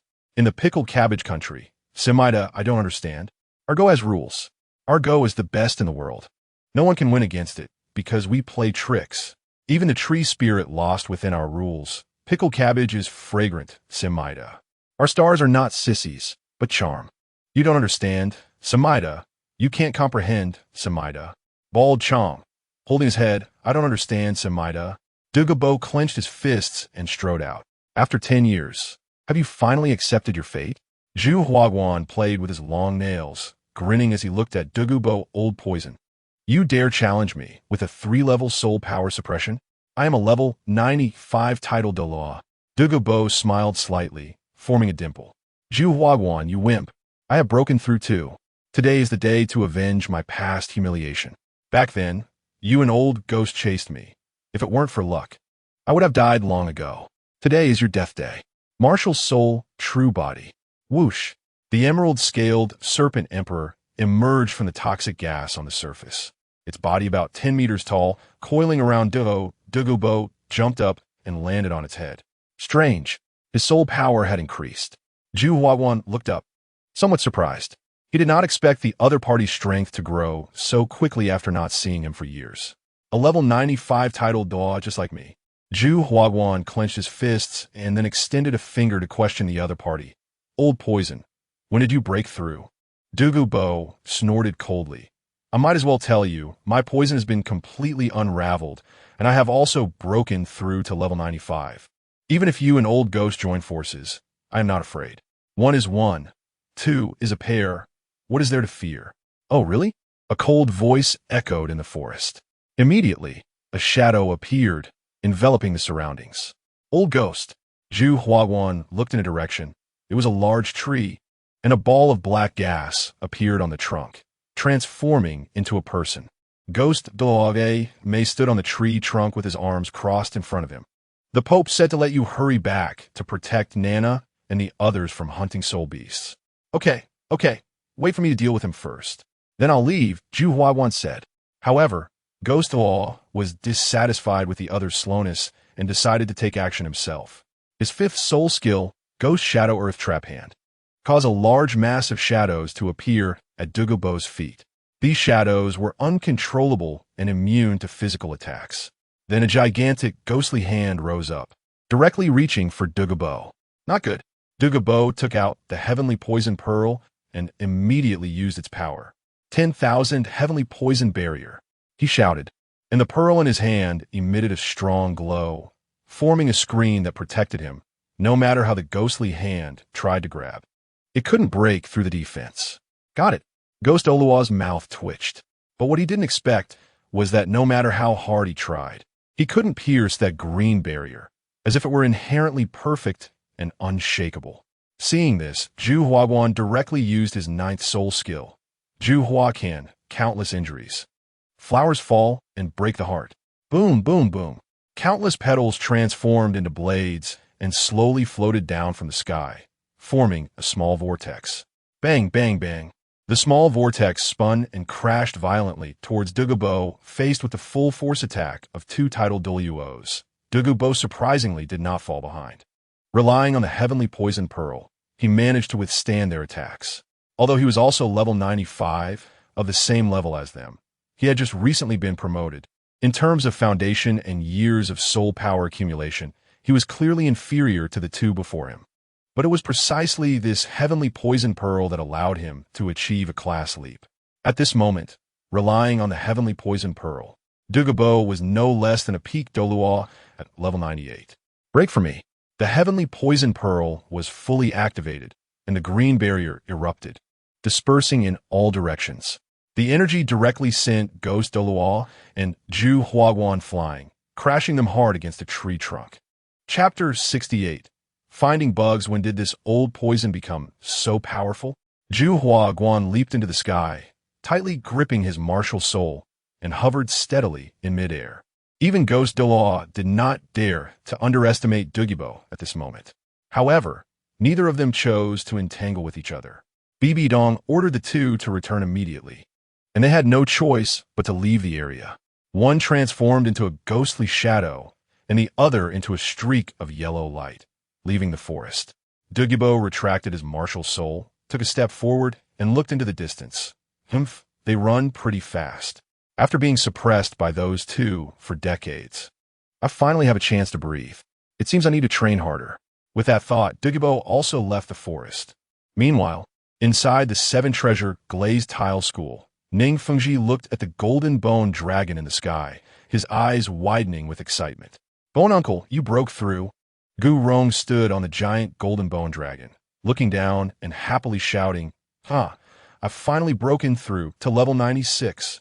From today on, I am a super Douluo. Even the old sword master probably can't break through my defenses now, especially since my martial soul has undergone a second awakening to become golden grade. The massive bone dragon, over 100 meters long, radiated a divine light with its golden skeleton. Of course, the bone dragon could grow to 1,000 or even 10,000 meters, but that would consume too much soul power. The light emanating from the dragon illuminated the entire sect, and even the disciples on duty outside felt the sunlight in the sky. It seemed even more dazzling than before, but some recognized it as Bone Douluo's martial soul. Everyone, look, the golden bone dragon. Has Bone Douluo broken through again? The disciples in the sect began to discuss excitedly, each voicing their opinions. Meanwhile, Gu Rong, the protagonist, continued to circle in the air as if nothing was happening. Chun Xian opened his eyes in a lounge, sensing the commotion outside. His body transformed into a streak of light and flew out. Roar! The gigantic golden bone dragon blocked half of the buildings, enveloping Ning Fengji and the others within. Chun Xian arrived outside the sect, looking at the flying dragon in the sky. That old guy Gu Rong actually broke through. Could it be that Fengji and the others really obtained some good treasure? Ning Fengji noticed Chun Xian not far away. Sword uncle. Chun Xian nodded. Yes, it's indeed level 96. Gu Rong, seeing his old rival appear, grinned. How about it, old sword master? Want to spar a bit? After all, I'm now a level 96 super Douluo, and my martial soul has become even stronger after the second awakening. Second awakening of the martial soul. Chun Xian was somewhat surprised. Although he had heard Ning Rongrong mention it once, it was just a vague concept, and he hadn't paid much attention to it. He didn't expect that the other party had truly broken through thanks to this place. But who was he? The sword Douluo, Chun Xian, a master of swordsmanship on the Douluo continent.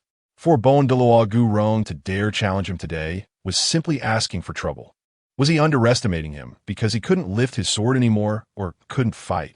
Chun Xian's mouth twitched as he looked at the giant dragon not far away.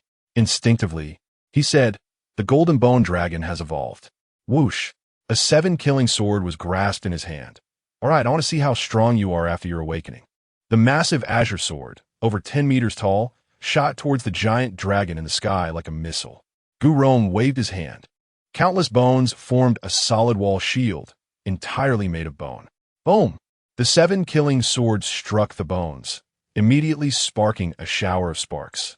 Bang, bang, bang! The sparks flew, releasing waves of energy that shook the ground. The entire sect experienced a slight tremor, and Ning Fengji, fearing the sect would be destroyed, immediately shouted, "Sword uncle, bone uncle, stop fighting. If you keep this up, the sect will be gone." Buzz, buzz! The 7-killing sword shattered into pieces. Falling from the sky, Gu Rong laughed heartily at this sight. Your sword. Who would have thought it would also have a day of breaking? Chun Xian retracted his martial soul. If I wasn't afraid of destroying this place, do you think you could withstand it? He thought to himself, what terrifying defense. At least it has improved tenfold. Even if it's a title Douluo at level 97 or 98, breaking through this defense is not simple. At least for a short time. I can't do anything about him. Damn, he caught me off guard. Gu Rong descended from the air and quickly approached Chun Xian. All right, let's have a one-on-one outside. Chun Xian snorted coldly. Come if you dare. Who is afraid of who? Ning Fengji stepped in to mediate. Bone uncle, sword uncle, you two have fought your whole lives. Today is a rare occasion to be happy. Why not have a couple of drinks instead? By the way, how did you awaken, old bone? Chun Xian suddenly asked. Gu Rong, without hesitation, took out an awakening card. But the next moment, he froze in place because his awakening card had not changed. He still had 8 cards. He had given one to Ning Fengji to use. Therefore, with one used, he should have 6 left. Moreover, Ning Fengji had used the 10,000-year soul ring card given to him by Ning Rongrong to successfully break through to soul Douluo level 81. This indicated that the other party had indeed improved. His martial soul had evolved and broken through. What's wrong, old bone? Are you reluctant to give it up? Chun Xian teased. Gu Rong slightly reacted, sensing that there were still 8 awakening cards in the soul guide. He instantly felt quite pleased. He then responded, Old Sword Master, take it. With a throw, a parabolic arc was drawn. An awakening card was caught by a pair of strong arms. Chun Xian looked at it for a while. It somewhat resembled a rainbow, and immediately placed it on his martial soul. Clang, clang, clang. The 7-killing sword emitted crisp sounds and slowly transformed into a 9-killing sword inscribed with unknown runes. Seeing his martial soul turn red, Chun Xian was taken aback. However, new information flooded his mind. 9-killing sword. 9 is the ultimate technique, returning to 1. All paths converge. The Great Way returns to 1. Sir Uncle, how are you now? Ning Fengji curiously examined Chun Xian's red 7 killing sword. Chun Xian held the sword handle with his right hand and gently stroked it with his left. Fengji, it has now transformed into the 9 killing sword. And my soul power has also broken through to level 97. It seems that reaching the peak Douluo is just around the corner. Ha ha ha. Congratulations, Sir Uncle. Your long-cherished wish has finally come true. Ning Fengji blessed him. Today, with 2 title breaking through, he was very pleased. The strength of his sect had increased again. Ning Rongrong looked at the 2 who had both broken through, but felt a bit unhappy. Gu Rong noticed her and walked up to her. What's wrong, my little princess? Chapter 69. Infinite Card Bug? Urgent Fixe. Ning Rongrong tilted her head. You all broke through. Now, I can't win against you. So what use is my experience card? That's level 95. Rongrong, don't be rude. Ning Fengji reprimanded her sternly. The breakthrough of 2 title Douluos is a grand event. We should celebrate with a feast. Not let her throw a childish tantrum. By the way, I discovered a card bug behavior. Gu Rong took out all his awakening cards. During the Douluo era, machines equivalent to computers existed, so discovering bugs is not surprising, but they were mainly used in the soul arena. He immediately explained to everyone, look, I gave the old sword master and Fengji 2 cards, but I still have 8 awakening cards left, which means we can use them infinitely. Upgrading everyone in the sect to 9 treasure glazed tile.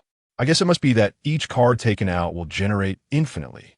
Let's hurry and act while this feature is still here. Ning Rongrong nodded immediately.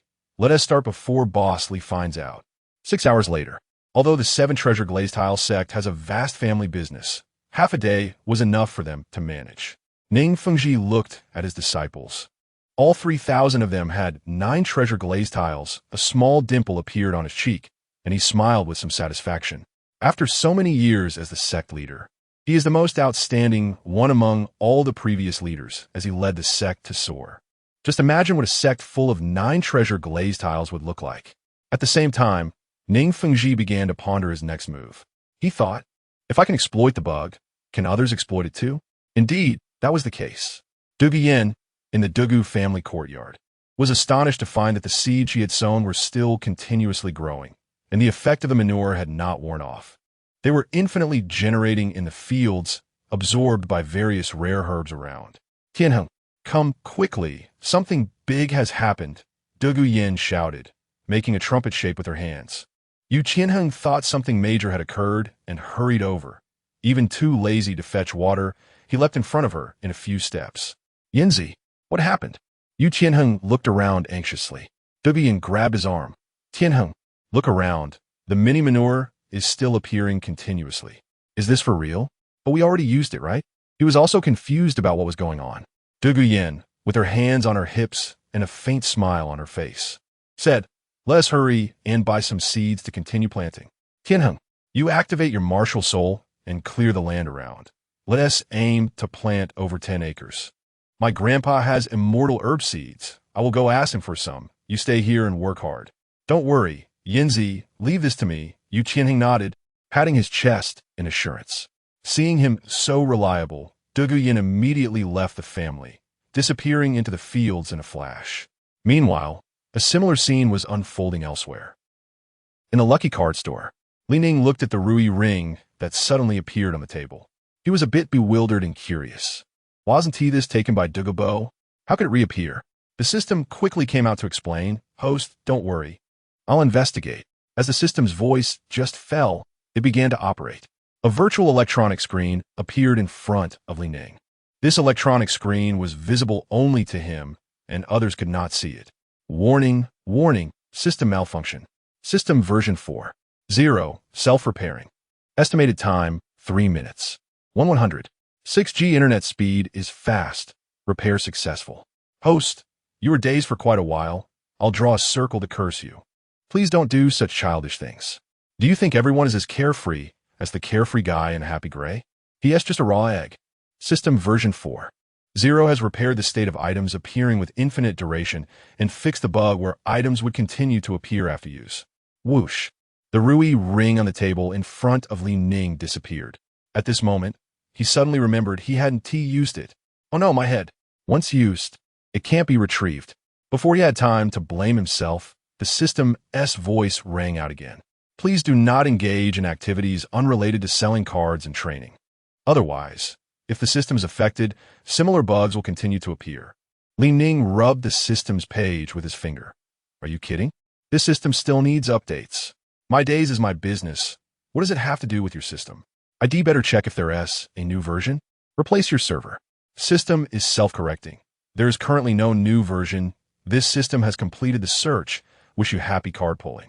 Li Ning's eyelids twitched. Useless. Such an obvious bug, and it isn't fixed. The effect after use will not be retrieved. Even the bug's effect won't be retrieved. Isn't this a bug? It seems robots will always be robots, with gaps in their thinking, never as good as humans. Meanwhile, on the other side, with the system's repair, a series of chain reactions occurred. First, Yu Qianheng turned around to find that all his large mini manure was no longer generating. However, the effects of what had just been generated were still there. He didn't know that the bug had been fixed. He could only sit aside and wait for Dugu Yin to return to continue discussing what to do next. Not just them. The same situation was happening in the Seven Treasure Glazed Tile sect. However, Gu Rong looked somewhat unfortunate. All my awakening cards are gone. He was almost in tears. For the sect, he had taken out all the cards and given them to everyone. Unexpectedly, while handing them out, they suddenly disappeared, and now there wasn't a single awakening card left in the Soul Guide. Gu Rong also didn't expect that all the awakening cards in the Soul Guide had disappeared. But fortunately, at least all disciples above level 9 in the sect had awakened the 9 treasure glazed tile. It was indeed a bit of a pity for those who were out on missions and hadn't awakened. Ning Fengji sat on a bench in the sect, reflecting on everything, and he understood everything. This might have been a flaw of the item itself, but it was just that this flaw had been repaired. Fortunately, he acted quickly, otherwise it would have been a big loss. It must be said that business-minded people think quickly. Time passed quickly, and the originally sunny day suddenly turned cold. Crickets began their normal work, chirping around. The next morning, the sun was punctual as usual. In Tiando City, Ning Fengji arrived at the palace. To pay respects to the Snow Knight Emperor, he bent down and bowed, not knowing why he was summoned to the palace today.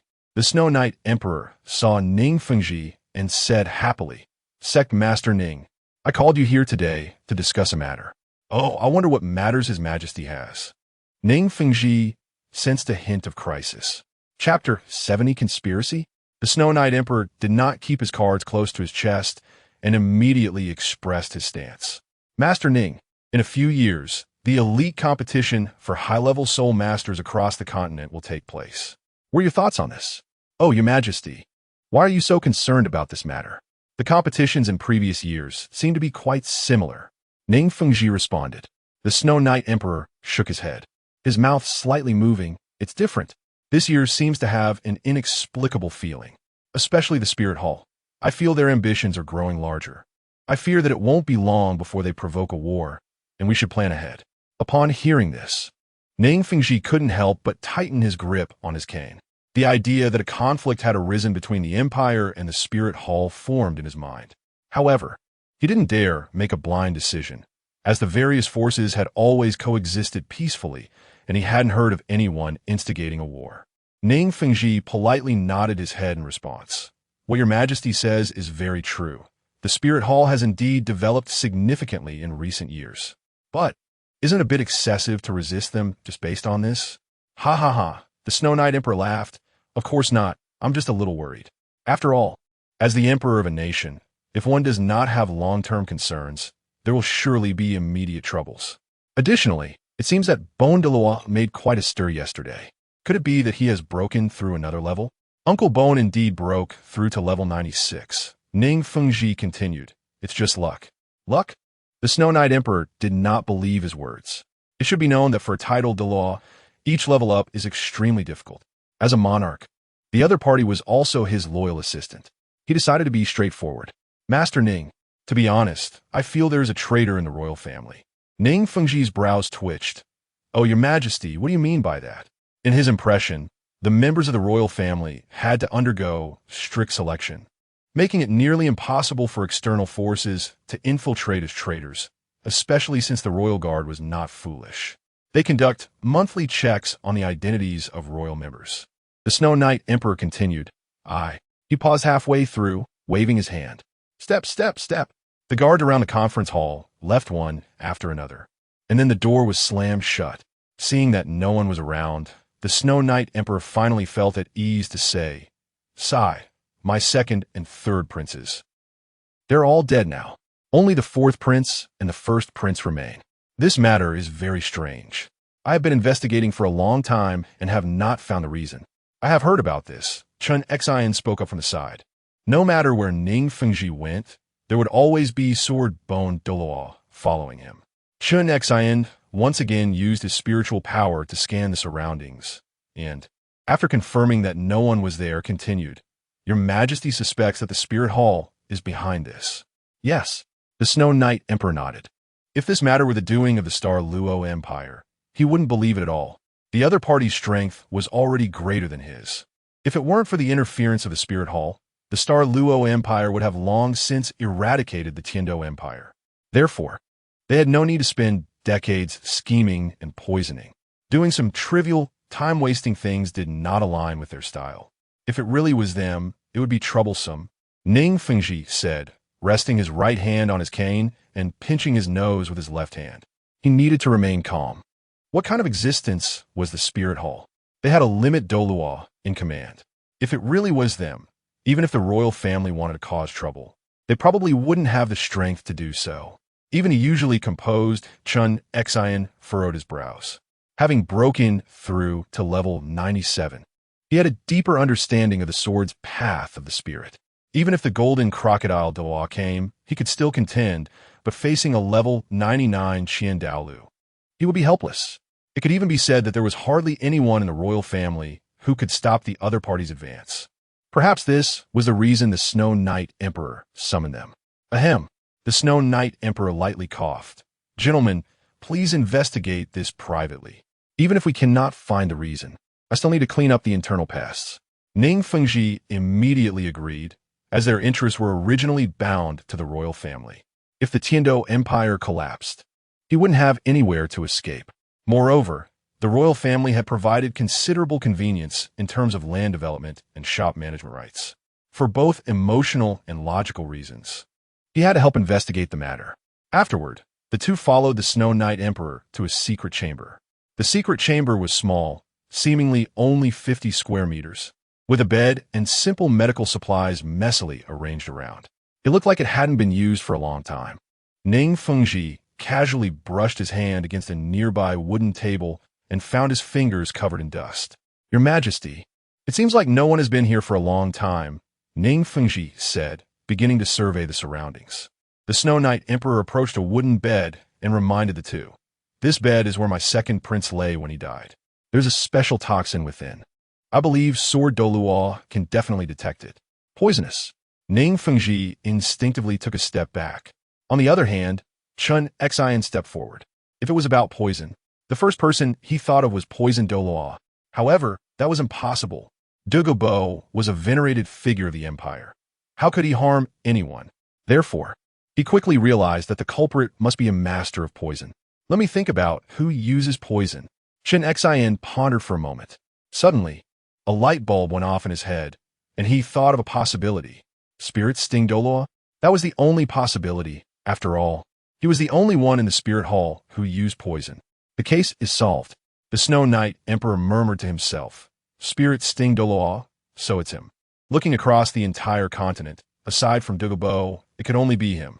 But where was the evidence? They couldn't just go to his door and accuse him. As a peak Douluo, Chun Xian naturally was not afraid of toxins, but Ning Fengji and the Snow Knight Emperor couldn't stay for long. The three of them decided to leave this place and plan their next steps. Not long after, in the hall, as soon as Chun Xian entered, he felt a dangerous aura rapidly approaching. Come out, you sneaky one. Boom. The 9-kill sword tore through the surrounding structures, transforming into a 2-meter-long sword, and shot toward the ceiling. Oh no! A man in green armor sensed a deadly danger and quickly fled. Just as he left, a white figure followed closely behind. Sword Douluo, Chun Xian looked at the person not far away. Spirit Snake Douluo? With his third soul skill, Sword Wings, he soared like the wind. Whoosh, whoosh, whoosh. Chun Xian stood atop his martial spirit and charged toward the opponent at cannonball speed. Chapter 71. The Ambitions of the Spirit Hall, Plan Ahead. As he passed through, the white clothes rustled, and in just a few breaths, he caught up with the opponent. Sure enough, it's you. Snake Spear Douluo. I didn't expect you to be so bold as to dare infiltrate the palace. Do you think my royal family has no one left? Today, I will slay you under my sword. Seeing the opponent at speed, Snake Spear Douluo realized he had no chance to escape and decided not to run. He immediately summoned his martial soul, revealing a snake spear over 2 meters long, with small dark green snakes coiling around the spear shaft. Holding the spear tightly in his right hand, Snake Spear Douluo said, Qinshin, are you also here to stir the waters? I advise you not to meddle in this, or you will bring disaster upon yourself and jeopardize your sect. Qinshin, holding the 9-kill sword in his right hand, replied, I'm too lazy to waste words with you. 8th soul skill, 9-kill Thunderstrike, a sword that breaks through the sky. Swish, swish, swish. A giant sword over 100 meters long hovered above the opponent's head, about to fall. At the same time, activated his martial soul's true form to defend. Boom! The giant sword was resisted by a wave of green energy. Seeing this, Qinshin increased his power. Can you withstand the power of my 30 years of cultivation with this sword? Snake Spear Douluo felt the giant sword getting closer and closer, and at this moment he felt immense pressure. Blood flowed continuously from the corners of his mouth, and his armor began to crumble. If this continues, I will die here. Snake Spear Douluo thought, flashes of his life passing through his mind. At the same time, as Qinshin exerted force, the armor on Snake Spear Douluo shattered into pieces, scattering all around. He turned pale, breathing heavily. Is there an ambush? Qinshin's body flashed, dodging countless attacks. Rows of bone-like spikes attacked him continuously. Bang! Unexpectedly appeared beside Snake Spear Douluo, transferring his soul power to him. Why did it take you so long to get here? Snake Spear Douluo asked. Let us quickly resolve this. Glanced at Qinshin and continued. Let us team up against him. Good. The two immediately hit it off, each unleashing their martial soul's true form. They leaped into the air, attacking Qinshin from both sides. Qinshin was unfazed. As a peak Douluo, he was not afraid. However, the buildings all around made him cautious. If he exerted too much force, he might blow up the entire palace. That would bury Ning Fengji and the others alive. Bang, bang, bang. There was another sound of metal clashing. Boom. Two figures fell from the sky in a sorry state. Snake Spear Douluo and were heavily injured on the ground. Just as tried to get up, a long sword was pressed against his throat. Qinshin glanced at him. If you don't want to die, it's best not to move. Emperor Shuya watched as the chaos subsided, waving his men to surround the area completely. The royal guard came to report. A man in golden armor shouted loudly. Emperor Shu looked at the hundreds of well-equipped royal guards, nodding with satisfaction. Immediately take these two to the dungeon. I want to personally interrogate them tomorrow morning. Yes. The royal guards took Snake Spear Douluo and away. Although they were both titled Douluo, Qinshin had sealed their soul power. They wouldn't be able to act as soul masters for a short time. Thank you very much, Sect Master Ning, and Senior Sword Douluo, for helping me capture these two spies. Ning Fengji smiled lightly. It was just a small effort. If it weren't for Uncle Sword's increased strength, it wouldn't have been so easy to catch these two. Fengji, both of these are from the Spirit Hall. We should plan ahead, Uncle Sword, Ning Fengji said, glancing at Emperor Shuya. Let us go back. There's no need to stay here. There should be one more. Emperor Shuya was taken aback. One more? However, he quickly understood. As the emperor, he naturally knew what this meant. Two titled Douluo could not have appeared here for no reason. This meant there was definitely another very important person here. Otherwise, they wouldn't be so heavily guarded. In fact, Emperor Shuya had previously sent Douluo to investigate, but there were no results. The three of them thought deeply, preparing to return to discuss whether to kill or spare them. This discussion took an entire day. Night fell. Emperor Shuye returned to his palace. Next to him was Prince Xue Qinghe. Qinghe, what do you think about this? The people from the Spirit Hall actually infiltrated the palace. If I hadn't invited Sect Master Ning today, I'm afraid things would have gone badly. Emperor Shuye sighed, thinking about his royal guard. Having defended the royal family for so many years with such meticulousness, he never expected a titled Douluo could easily break through the defenses. And what was even more terrifying was that his own country was being monitored every day. If they really started fighting, what was the point? Xue Qinghe smiled lightly, comforting him. Father, don't be afraid. I think we should just kill those two. At least for a while. The Spirit Hall shouldn't send anyone again. As soon as these words were spoken, Emperor Shuye looked at his son in shock. He had never thought of killing them. He had always intended to imprison them in the dungeon as hostages. After a long time, Emperor Shuye slowly spoke. No, it's better to keep them imprisoned. After all, we haven't completely torn our face with the Spirit Hall yet. Acting rashly won't be beneficial for the country. And we still don't know the full extent of the Spirit Hall as capabilities. Qinghe, right now, only your abilities barely match my position in the entire royal family. You must work hard. Xu King smiled lightly. Sonobe. Father, don't worry, I will watch over the country. Inside, Qianren Shui. Damn. These two fools exposed themselves so quickly, almost ruining my grand plan. That idiot Yulong was sent to monitor and ended up causing such trouble. I still need to find a way to get these two out. It seems I need to be more careful in the recent period. Dismissed. Emperor Shuye issued the order. Sonobe. Xue Qinghe performed a salute and immediately left the palace. At the same time, he already had a plan in mind. Emperor Shuye saw that it was getting late and went to rest early. In the middle of the night, the palace caught fire. Dong, dong, dong. The sound of gongs and drums echoed all around, accompanied by the rumbling sound of drums. Emperor Shuye woke up from his dragon bed in the middle of the night. How could the royal palace catch fire? Are the guards a bunch of fools? Come quickly. Extinguish the fire. He shouted loudly, getting out of bed and walking out the door. Greetings, Your Majesty. The guard stationed at the door immediately knelt down. About 20 of them, lined up in 2 rows. Chapter 72. Attraction, come with me to take a look, Emperor Shuye instructed. The surrounding guard team quickly followed, their task being to protect him. Therefore, both teams moved swiftly, fearing they would lose track of each other. Inside the Crown Prince's palace, you two useless fools. I have to waste my time rescuing you. If this happens again, just roll back. Your Highness, we were just careless for a moment, Douluo Shimao said indignantly. If it weren't for encountering Qinshin today, how could we have failed in our task of supervising Emperor Shuye? Xue Qinghe sighed lightly. Forget it.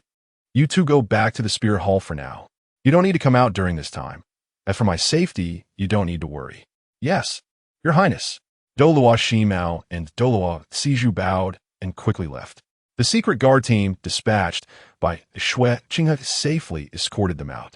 At this moment, inside the Tiando Imperial Palace prison, Emperor Shuye looked at the extinguished flames, frowning tightly. Before he could think further, a soldier knelt on one knee. Not good, Your Majesty. Those two have escaped. Be clear, which two? Those two titled Douluos. They took advantage of the chaos to run out of the prison. Upon hearing this, Emperor Shuye's frown deepened, confirming his suspicions. There were indeed spies within the palace. As someone who could become emperor, he was not foolish and quickly considered this possibility. However, he had previously sent Douluo to investigate, but had not found any clues. The only lead he had was to pay attention to the two princes. Emperor Shuye couldn't make sense of it all and simply listed both as suspects. The fire raging in the palace felt like a sharp blade piercing his heart. Sigh. I should personally investigate tomorrow. Emperor Shuye decided to go out for a walk tomorrow. After all, he felt quite stifled in the palace, and given this incident, a change of scenery would be good. The matter ended there. As for Qian Rengshu using Angel's fire to burn, naturally no one could extinguish the flames in a short time. Thus, the prison fire lasted for over an hour. Wrap things up and head back. Emperor Shuye issued his command. Yes, Your Majesty, the surrounding guard team responded. As the personnel left, the night passed by like a shooting star.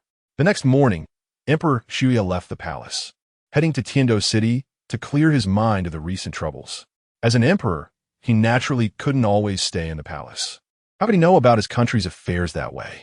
On a street in Tiando City, Emperor Xia looked around and then raised his left hand to stroke his beard. It seems Tiando City is quite prosperous. People live and work in peace, and there are no robbers appearing during the day. The knight captain beside him bowed slightly. Your Majesty, you've been out for quite a while. Would you like to take a break? No need to rest. It's only been half an hour. Emperor Shuya waved his hand, feeling he wasn't old enough to be unable to walk.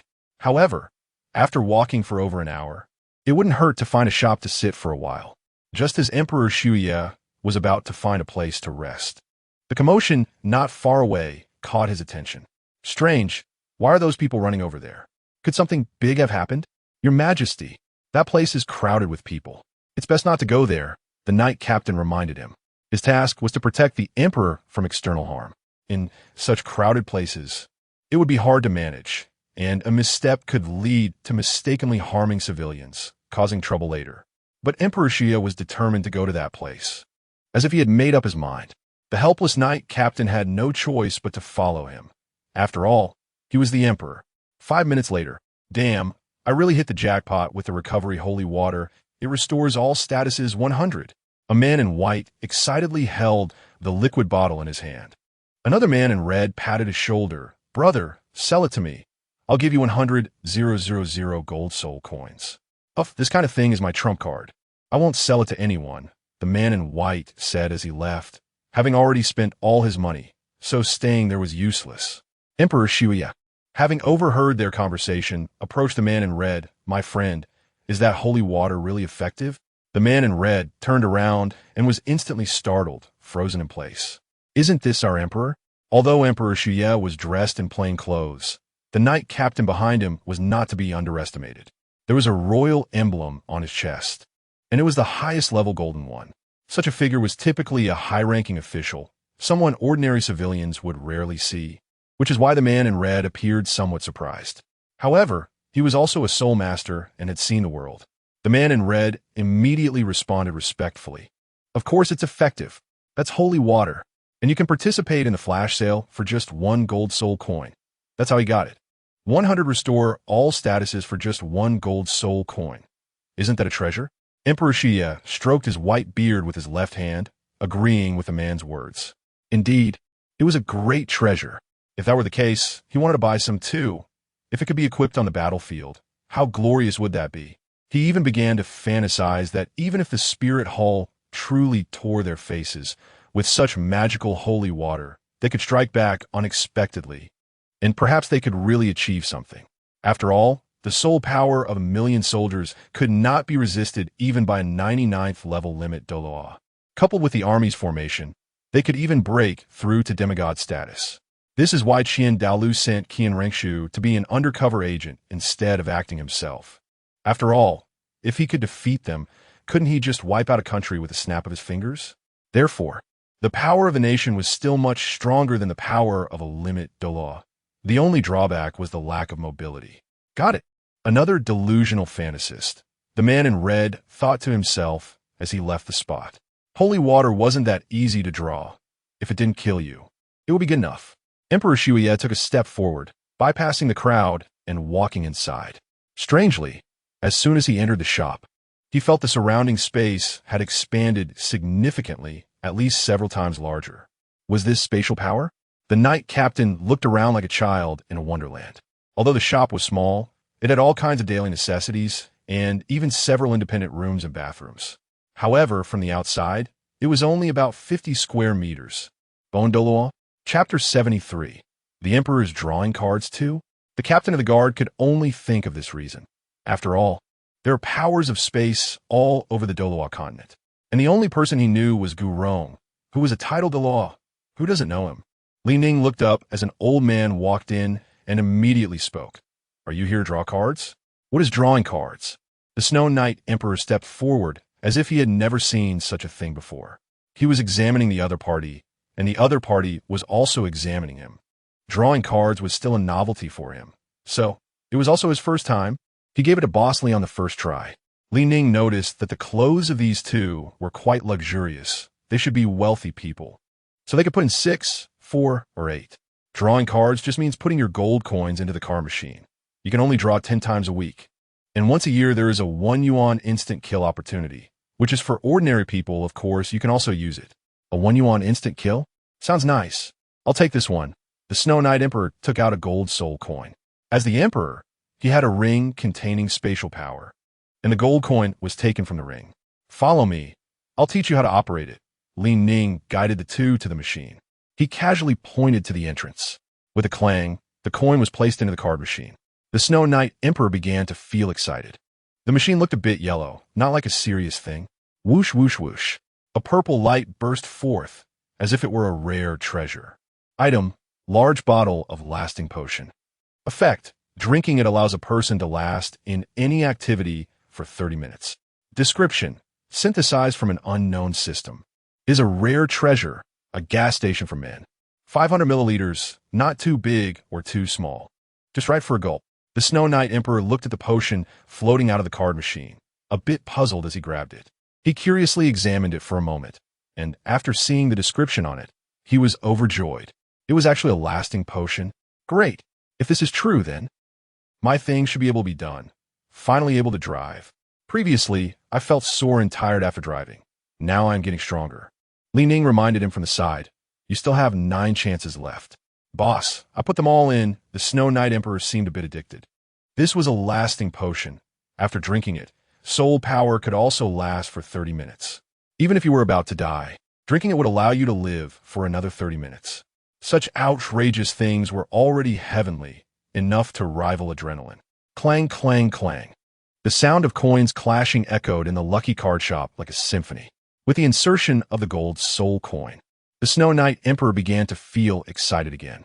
Then the light burst forth again, another rare item. Item: who is the traitor card. Effect: using it can provide a clue useful to oneself. Description: synthesized from the stimulating battlefield, divided into clear cards and hidden cards. Can you catch the traitor? Item: heavenly fragrance detox pill. Effect: eating it can resolve any toxin below divine level, except for the Hahuan powder, as that is a medicine, not a poison. Description: system synthesized made from herbs on Tang San Mountain, processed through 81 procedures, along with loquat leaves, menthol, Tang San snow lotus, and honey. It tastes not bitter, but slightly sweet. Item: Millennium Soul Ring Card X7. Effect: using it can obtain a Millennium Soul Ring corresponding to the limit of the martial soul's bearing capacity. Description: synthesized according to the system. Whoosh, whoosh, whoosh. 8 cards floated out, along with a pill hovering in front of the Snow Knight Emperor. He grabbed it with his hand while observing, and after a while, he said, Soul Ring Card, Heavenly Fragrance Detox Pill, Traitor Card. At the same time, the captain of the guard looked at the descriptions above and sneered. Soul rings can be stored in cards. That's just absurd. He didn't believe it at all, as a veteran in the battlefield in his 40s. He knew that only by hunting soul beasts could one obtain soul rings. How could a card solve it for you? It was still best to have a soul ring that matched your martial soul, which would provide the best ratio based on your bearing capacity. One could say that absorbing had no risk at all. Such a thing should be said to be impossible in this world. If it existed, it could only be described as a miracle. After all, only gods have such power. Ha ha, this is simply a divine card. The Snow Knight Emperor laughed wildly. He had no doubts about the truth of this matter because he was the Emperor and his 6th sense told him to trust it. All previous unpleasantness vanished, and he couldn't wait to follow the method above and enter with his soul. Whoosh! Just as he entered the card, the traitor card immediately displayed a clue. One of the 2 princes is a woman, one true and one false. If you want to distinguish them, you need to go to the Buddha of the West. A commercial break. Wukong. You are being naughty again. The Snow Knight Emperor was momentarily unsure. Who is the Buddha? He had never heard of it, and moreover, there is no such belief in this world. In Douluo continent, they believe in sea god, angel god, Rakshasa god, Azura god, 9-color goddess, food god, phoenix god, dragon god, god of emotions, god of greed, and so on. With so many gods around, queuing for faith would take a long time. Although he was a bit unsure, the Snow Knight Emperor knew that this clue was incredibly valuable. At the very least, he already knew that one of the 2 princes was true and the other was false. I can test it later. It shouldn't be a problem. As for the pill in hand, I might as well put it in the soul guide device first. Boss, I want to draw cards again. The Snow Knight Emperor asked for something peacefully for the first time in his life. But Ning shook his head. No. You can only draw a maximum of 10 times a week. You should come back next time. That's a bit of a pity. Really can't make an exception? The Snow Knight Emperor's eyes sparkled, looking at him with hope. It should be known that he was an emperor who rarely asked others for favors, unless... Sigh. No indulgence allowed. You're already over 100 years old. How do you still not understand? Ning pointed to the side at the captain of the guard. You can let him draw, but all items drawn by the system are protected. If someone tries to steal them, they will be struck by lightning. These are the rules set by the God of Cards. Even if you want to trade, the other party must be willing. Otherwise, it will be judged as malicious robbery. If a person dies, all items drawn will automatically disappear, but the effects in front of them will not change. Of course, using the items will not make them disappear. Only unused items will disappear. I see. The Snow Knight Emperor stroked his beard with his left hand, not expecting there to be so many rules. Considering the loyalty of the captain of the guard, it was impossible for him to unwillingly hand over the items. This way, he had no worries and immediately gave the order. Captain of the guard, you go draw cards, and the cost will be borne by the royal family. I trust your luck. As you command, Your Majesty, the captain walked to the card machine. Chapter 74 attempt. It really works. Are you the Snow Knight Emperor? Ning questioned with some doubt after hearing the captain's words. As the captain of a night guard, he instinctively stood there, somewhat at a loss. He didn't expect that his casual remark would reveal the identity of the Snow Knight Emperor. It should be known that this was a secret investigation, and he didn't bring any soldiers. Moreover, his strength was only that of a soul sage. While it was decent, bringing an extra person would not be feasible. After all, in battle, having a deadweight, even with soul sage strength, would be lucky to face a soul emperor. The Snow Knight Emperor frowned.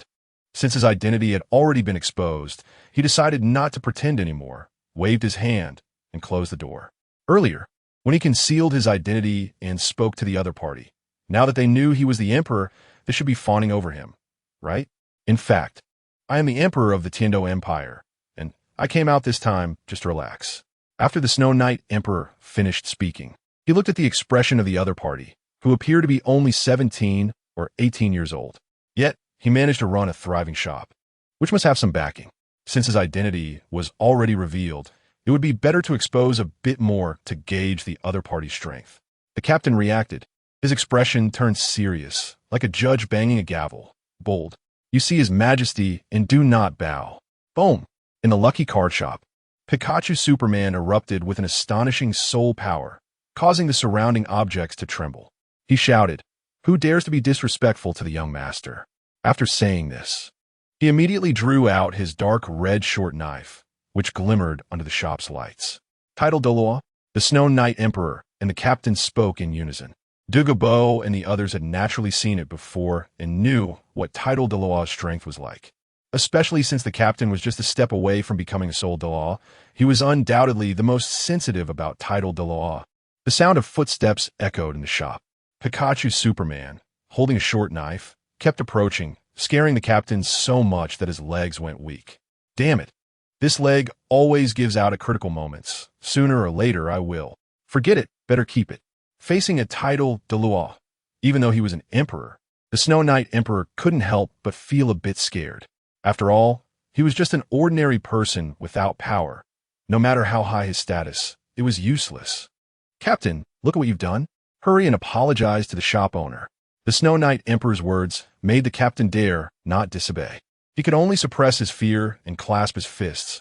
I'm sorry, I admit my voice was a bit too loud just now. Ning glanced at him. It's fine. Li, am still very generous. Young man, go ahead and draw cards. Pikachu Superman stopped and returned to his place, standing quietly like a bodyguard. The captain could only harden his head and step up to the card drawing machine, tapping the screen. 10 consecutive draws. Whoosh, whoosh, whoosh. Thank you for your patronage. Damn ruthless. This sudden scene made our captain burst out with profanity. Where did the guaranteed prize go? It can't just be a gimmick. Impossible. I believe in Boss Lee's character. It must be that the card machine has gone crazy. The captain looked at the screen, somewhat at a loss. He had spent 600,000. As a result, he didn't even get a single piece of crab, and at this moment, he seriously doubted whether the car machine's probability was too low. Otherwise, how do you explain not getting anything? At least give me a piece.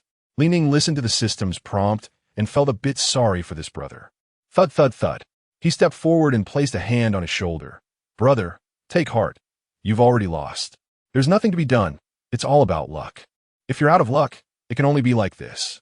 I should have come at 888. I could have made a fortune. The captain began to believe in metaphysics. The Snow Knight Emperor was glad that he had drawn a good treasure earlier, unlike the other party who got nothing. Not even a piece of crap. Bossly, we have matters to attend to, so we'll take our leave, the Snow Knight Emperor said. He glanced at the captain, who understood and walked outside. The Snow Knight Emperor followed closely, and the two slowly disappeared into the crowd. Half an hour later, inside the palace, the Snow Knight Emperor recalled the information he obtained not long ago in the Lucky Card shop. An insider? He never expected that one of his two closest sons was fake. Thinking deeply was terrifying. Doesn't this mean that if the other party wanted to assassinate him, they could do it any time? What about his safety? Isolation. Must be isolated immediately. Someone, the Snow Knight Emperor, shouted loudly. His voice traveled 900 centimeters. Your Majesty, what happened? The captain of the knights walked in. Immediately notified Douluo. Go to the Douluo family and tell him I have urgent business. And let him hurry back. Also, have all the royal city guard come to ensure my safety, and find a soldier who needs a third soul ring. I want to verify if the soul ring card is useful myself. Understood, Your Majesty. I will handle it right away. The captain leaped away from the spot. After a tea's worth of time, the Snow Knight Emperor looked at the young soldier in front of him, and according to the method on the card, he released the 1,000-year soul ring. Whoosh, whoosh, whoosh. Purple light shone all around, and a soul ring emerged. You immediately absorb it, and see if it can break through, the Snow Knight Emperor commanded. Yes, the armored soldier sat cross-legged and began to absorb it slowly.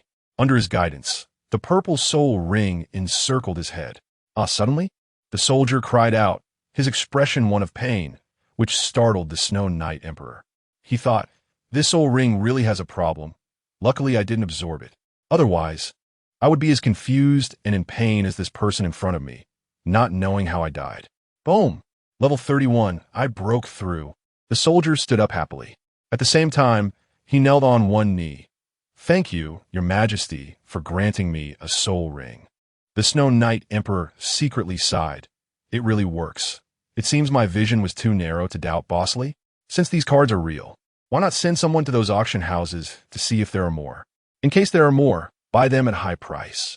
After all, the boss said that he could provide the best configuration according to 1's capacity limit, with no side effects. Just this point is enough to defeat many soul beasts. Why struggle to hunt when you can lie down? Moreover, these soul ring cards seem particularly easy to hit. I hit one right away. Although I don't know where the other party got them. Does it matter? As long as it doesn't affect use, that's fine. Chapter 75, The Temptation of Bodily Instincts. The Snow Knight Emperor waved his hand. Go down. Work hard. Becoming a marquis or a minister in the future is not a dream. Thank you, Your Majesty. The soldiers marched out energetically. It had been 5 or 6 years since he joined the army. Yet the Snow Knight Emperor personally summoned him and gave him strength. Does this not indicate that the other party values him?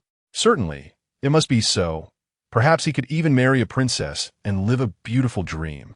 Little did he know, the other party only saw him as a tool. As for the Snow Knight Emperor, after realizing the function of the card, he simply waited in the palace. 3 days passed in this manner. Douluo secretly entered the palace and arrived at the Snow Knight Emperor's exclusive chamber. I wonder why Your Majesty summoned me? Is there something going on? Douluo felt a bit puzzled. It seemed there was no major event happening recently. The Snow Knight Emperor stroked his beard with his left hand. I have something to do today. Douluo was taken aback. I don't know what Your Majesty intends to do, but I will certainly exert myself. Ha ha ha. With your words, I feel at ease. The Snow Knight Emperor began. I want you. I absolutely cannot accept that. Your Majesty, I'm not into that. Douluo was unwilling at all. He thought the other party summoned him for some serious matter, but unexpectedly, it was just for this. He felt a chill run down his spine. After all, he was a titled Douluo, and there were not many people in the world who could frighten him. The Snow Knight Emperor raised his hand and pinched his nose. I want you to kill a prince to ensure the peace of the country. I didn't say to do it together. Douluo realized. Oh, so it's to kill a prince. Your Majesty, are you confused? That is your son. Douluo now seriously doubted whether the other party was testing his loyalty. I'm not confused at all. One of these two is a fake. The Snow Knight Emperor sighed. Alas, this life seems to be arranged by others. It's either Xue Qinghe or Bibidong. One of them is a woman in disguise. Not a real prince. That's why I want you to deal with one of them. Douluo suddenly understood. So that's it, but when testing their martial souls, both of their martial souls were swans. To say one is in disguise? That seems a bit outrageous. Your Majesty, are you sure? You're not mistaken? The Snow Knight Emperor's expression was serious. I am not that confused. I believe Boss Li's card is not wrong. Boss Li, could it be that you also? Douluo felt like he had found a confidant. Indeed, it is the lucky card shop, the Snow Knight Emperor confirmed. Douluo pondered for a moment. Then it must be correct. I wonder what your Majesty drew. Could you tell me? The Snow Knight Emperor did not hide anything and immediately shared his entire situation.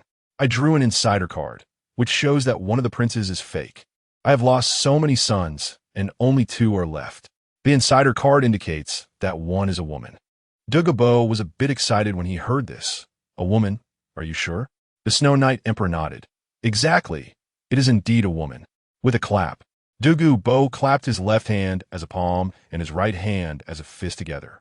I have a method that can 100 identify who is real and who is fake. If both were men, it will be hard to handle. But if one is a woman, it gets much simpler. After all, men are all the same. The best way to resolve this is to use primal physiological reactions. Starting from human nature, a plan slowly began to take root in Douluo's mind and would soon be implemented. The Snow Knight Emperor did not expect Douluo to provide a solution so quickly. What is the method? Hurry up and tell me, he said excitedly, as he had finally learned this method and would no longer have to go to the West. Buddha is not so easy to meet. After all, Buddha favors the wealthy. If you have no money, don't go to worship Buddha, as you haven't even reached the threshold. Is it difficult to make a wish at the temple? Does the temple teach you to open the treasury? Is the Vajra strong? The Vajra teaches you to open the Land Rover.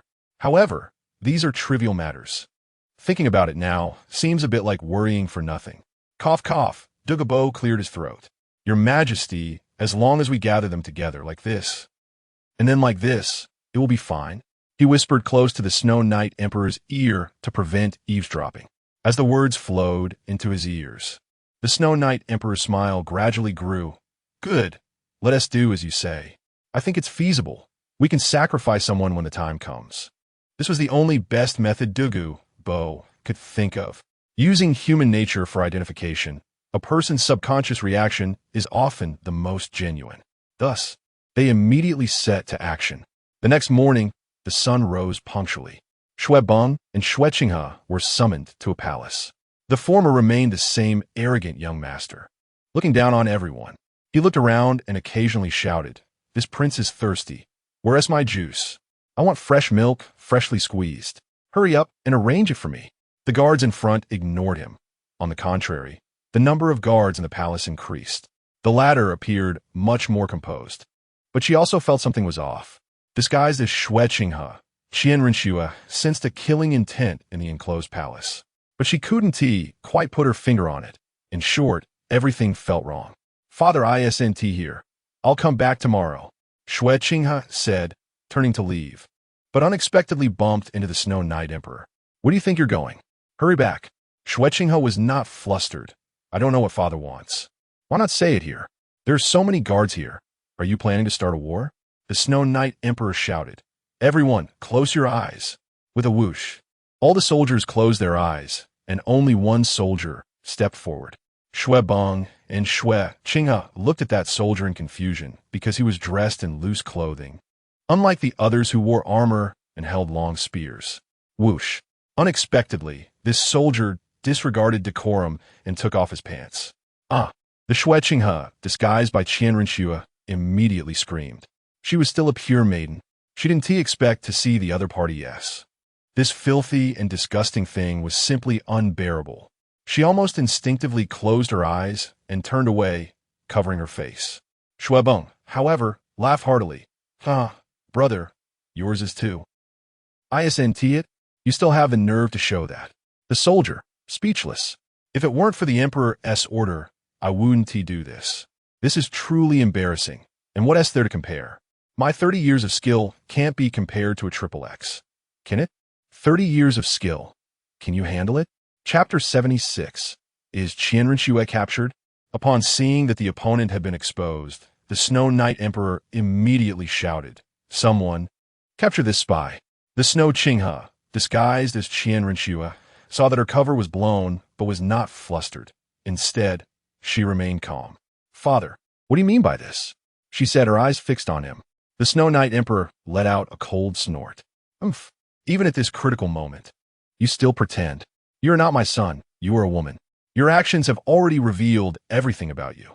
Show your true form now, and you might suffer less pain. Otherwise, once you experience the tortures of the Tindo Empire, I have stationed heavy troops around, and you won't escape." Qianrenxue thought, "Damn it, how would they find out my identity? Could it be that there's a spy within the Spirit Hall?" She really couldn't understand how her disguise had been so good, yet she suddenly got exposed today. This is not scientific. But Qianrenxue still wanted to struggle a bit, raising her hand to gesture. "Father, this sudden event, it's only natural for me to instinctively dodge. Besides, as the Emperor, how can you allow soldiers to do such things in public? Aren't you afraid of losing your dignity?" Douluo smiled with a dimple. "No need to pretend any longer. Are you a woman? I'll know with just one touch." Touch? Is that something a person would say? Tick-tock, tick-tock. Douluo slowly approached her, and Qianrenxue began to panic. She took a few steps back, looking wary of him. As a woman who had never been in contact with men, how could she let an old man touch her? At the same time, with the Snow Knight Emperor's command, the surrounding soldiers began to close in. Seeing that she could no longer maintain her disguise, Qianrenxue quickly pointed at them. "I am indeed not your son, Snow Qinghe, but capturing me won't be that easy." Sure enough, the Snow Knight Emperor, Douluo, and Shuebong spoke in unison. Especially Shuebong, who had been pretending to be a grandson for so long, could finally stop pretending today. He had lived cautiously to avoid their pursuit for many years, pretending to be a playboy. But on the flip side, pretending to be a playboy was quite enjoyable. "Who are you really?" Douluo frowned, his sixth sense telling him that the person before him was definitely not simple. Puff! Qianrenxue was pinned in place by an overwhelming soul power. At the same time, her heart began to panic. Am I going to die here today? No, I haven't completed my grandfather's instructions yet. I haven't passed the angel goddess trial. How could I possibly die here? If I must die, it should be in the angel goddess trial. That way, I wouldn't disappoint my grandfather's hopes. Angel guardian, Qianrenxue shouted loudly. A surge of powerful soul power erupted from her body, directly breaking through Douluo's suppression. The latter was also surprised. What a powerful force. No, this is a holy aura. Could it be that the opponent's martial soul is... Whoosh, whoosh, whoosh. As Qianrenxue revealed her martial soul, 3 pairs of wings sprouted from her back, a total of 6 wings. Clearly, this was an angel martial soul. Boom! The appearance of the angel martial soul created a domain that blew away the surrounding soldiers. The simultaneous eruption of the holy aura cleared the area around her. Swish! Following that, Qianrenxue flew out and arrived at the palace entrance. She paused in place, her gaze fixed on the distance. She discovered that the entire entrance was already filled with soldiers. Upon closer inspection, there were thousands, as if they had been waiting here for a long time, just waiting for her to come out and jump inside. Douluo and the Snow Knight Emperor slowly walked out together. The reason they hadn't attacked inside earlier was because they were afraid of damaging the architecture. After all, the palace was built so splendidly. It would be a shame to destroy it. The Snow Knight Emperor stroked his white beard with his left hand. "Woman, you can't escape." Qianrenxue cursed angrily. "Damn it. How can there be so many people here? Who leaked the information? If I find out who it is, the men will have their eggs crushed, and the women will be dragged too." At this moment, she was only a level 66 Soul Emperor. How could she compare to someone like Douluo? A title Douluo? As for the serpent's spear, Douluo saying that the young master's domain was hard to break. Even he found it difficult to crack. That was complete nonsense. With such a massive difference in levels, a single soul power suppression would crush her. What was the point of fighting? It was obvious that the opponent was bragging. Poison Douluo, I need you to catch her. We can't let her escape. Tonight, I want to take her into the secret room for a thorough interrogation. After all, only by taking her into the secret room would no one know, and it would be hard for anyone to come in and rescue her. Douluo merely glanced at her. Your Majesty, don't worry. She's just a soul emperor in her 60s. I alone am enough. That's good. The Snow Knight Emperor watched the whole battle. Although he knew the opponent's martial soul was an angel, he still didn't know her rank. If she were a high-ranking member, that would be problematic. If she were just a common angel heir, it would be fine to kill her. After all, even collateral families could awaken a six-winged angel martial soul, though the probability was low. No, it should be used up before killing. First, drive the car, then kill. Swish! Douluo charged toward her like a rocket. Watching him approach, Qianrenxue activated her martial soul, but she still felt an overwhelming sense of oppression.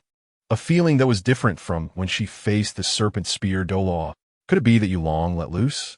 Qianrenxue could only think of this possibility. But now was not the time to think about that. She activated her six-winged angel martial soul, floating in the sky. Indeed, it was a six-winged angel martial soul. The Snow Knight Emperor, Douluo, and Xuebong all felt an incredible shock. At this moment, everyone's eyes were filled with astonishment, especially Xuebong, who covered his mouth with his left hand. Although there had been illusions appearing earlier, they still held a glimmer of hope, hoping that she was an ordinary person, making it easier to deal with. On the contrary, Douluo looked at the six-winged angel martial soul in the sky and hesitated. As far as he knew, this kind of martial soul was usually only possessed by the Pope. Did it mean that capturing her would equal offending Douluo? But the Snow Knight Emperor was watching, and he couldn't afford to not act. He could only brace himself and go for it. Martial soul, true body. Douluo didn't hold back and used all his strength from the start. A green-scaled serpent emperor, about 2 stories high, charged towards Qianrenxue, while simultaneously releasing poisonous gas that turned the surroundings green. Everyone defend. Don't come into contact with this poison. The Knight Commander shouted. Bang, bang, bang. Numerous soldiers formed a defensive barrier, with the soul power of over 1,000 people gathering, directly surrounding a radius of 100 meters. Seeing that the opponent was charging at her, Qianrenxue could no longer hide and decided to unleash her strongest 6th soul skill. Angel Roar. Chapter 77. The Angel God saves the day with the activation of the skill. The massive 6-winged angel roared in the air. The mental shockwave spread outwards like a relentless river. Emperor Snow Knight and Avalanche directly covered their ears, feeling as if a tremendous force was about to shatter their eardrums. However, Douluo looked on disdainfully. After all, he was a titled Douluo, and how could the power of a mere soul emperor affect him? Surrender without a fight, he said, as the Emerald Scale Serpent King lunged at Qianrenxue. Bang, bang, bang. The Emerald Scale Serpent King collided with an energy barrier. It turned out that Qianrenxue had activated her defensive state. The angel's energy transformed into a shield surrounding her. However, it only held for a little over 5 seconds before the angelic barrier shattered instantly. With a 30-level gap in their cultivation, she was no match for Douluo. On the contrary, Douluo waved his right hand forward, and his martial soul instantly ensnared her. A suffocating aura of death surrounded Qianrenxue, making it hard for her to breathe as her heart raced uncontrollably. Am I going to die? Am I really going to die here? I haven't completed the task my grandfather assigned to me. Am I really going to die here? As she muttered to herself, her life seemed to flash before her eyes. Just sleep peacefully. Douluo released paralyzing toxins. The Emerald Scale Serpent King exhaled a green mist that enveloped Qianrenxue. Finally got her, Avalanche exclaimed. The opponent's exposure was the best news for him. He no longer had to play the submissive. Meanwhile, Emperor Snow Knight pondered which secret chamber would be best to confine the opponent. After all, this was a serious matter that couldn't be known by others. Suddenly, a divine light erupted from Qianrenxue, directly countering Douluo's soul power. causing even his martial soul to shatter. Puffed. Douluo spat out a mouthful of old red blood. It was the first time his martial soul had been destroyed. Caught off guard, he couldn't mitigate the impact. The opponent was merely a soul emperor, while he was already a title Douluo. He had never expected her to break through his martial soul, let alone shatter it. Avalanche looked up at the enormous phantom in the sky, where light converged into a humanoid figure. Then, an eye slowly opened, bursting forth with endless radiance, turning the entire sky into a yellow glow, a celestial phenomenon heralding the arrival of a divine being. The angel god descended upon the royal family, raising her left hand to lift Qianren Shui. My successor should not die here. As soon as she finished speaking, a beam of light formed from the angel god's power, teleported Qianren Shui away. Douluo attempted to pursue, but found himself unable to move. After all, how could a mere mortal compare to a god? Even a mere manifestation of will was not something he could contend with. Such a nice little nest is gone just like that. It seems I need to find a cave instead. Emperor Snow Knight stroked his white beard. A quick advertisement. Everyone hates Secret Chamber Douluo, yet everyone wants to be a Secret Chamber Douluo. To be honest, since the opponent has already fled, I should also consider my next steps. After all, I can't just sit back and wait. The opponent has been lurking in the royal family for years. They must have installed plenty of trusted allies. Since that woman has escaped, I need to uproot these trusted allies one by one. Send my orders to investigate everyone in the royal family. Anyone with issues must be dealt with, leaving no one behind. Yes, the surrounding soldiers shouted loudly. They were all Emperor Snow Knight's trusted troops. They could be said to be the lifeblood of the opponent, mixed with a large number of royal family members. Douluo, Emperor Snow Knight called out, bringing the dazed opponent back to reality, teleporting him in front of him. Your Majesty, what are your orders? The opponent has already fled. I can't catch up. Emperor Snow Knight frowned slightly, then replied indifferently. It's all right. I already know who the opponent is. Without a doubt, this matter is related to Douluo. It must be the Pope's confidant. Douluo gazed at the light in the sky and pondered. I think so too. After all, only trusted allies have such a level of power. The fact that she has a god protecting her indicates that she must be the successor. The angel god's successor can only be, I don't know. After all, the Spirit Hall's confidentiality work is too well done. Moreover, I don't often roam the martial world, so I'm not familiar with these matters. Douluo could only look up at the sky, that brilliant yellow. The place where the yellow light teleported to was precisely the location of the Spirit Hall's offering hall. Within the Spirit Hall, the offering hall contained a legacy of the angel god. It was the place where the six-winged angel left the door to her inheritance, which only highly talented descendants could open. Qianren Shui was one of the best among them. As a dazzling yellow light burst forth, the angel statue in the offering hall erupted with intense radiance. Douluo, who was praying, suddenly opened his eyes, and then a figure entered his sight. Little Shui, he murmured to himself, truly seeing his granddaughter. However, she seemed to still be unconscious, and he didn't know what had happened. As the light from the angel statue gradually faded, Qianren Shui slowly descended to the ground. She lay quietly on the ground, like a sleeping beauty, breathtakingly beautiful, with an S-shaped figure and various curves that made one linger. But Douluo had long been immune to it. After all, he had watched her grow up. He stepped forward and then used his soul power to probe her body. Nothing seems wrong. It's strange how she was teleported by the angel god here. Is it because the undercover mission failed? Or did she encounter some danger that forced her to act? Douluo pondered for a moment, but couldn't come up with an answer. He shook his head. Forget it. It's better to wait until little Shui wakes up to ask her. After all, it doesn't matter how much time passes, and during the waiting period, Douluo continuously input soul power into her, trying to accelerate her recovery. After all, she was his most beloved granddaughter, the only one. After a cup of tea's worth of time, Qianren Shui slowly opened her eyes, sitting up and raising her left hand to her head. Strange. Why is my head so painful? When she saw her surroundings clearly, she spotted her grandfather. Grandfather, why are you here? Douluo instead questioned her. I want to ask you, what on earth happened that made the angel god personally save you? Chapter 78. Is something wrong with the heart? Qianren Shui's mind flashed with previous images, and she clenched her fists, feeling a bit angry. At the same time, she responded to her grandfather. It was my exposure. Douluo injured me, but fortunately, I was saved by the angel god.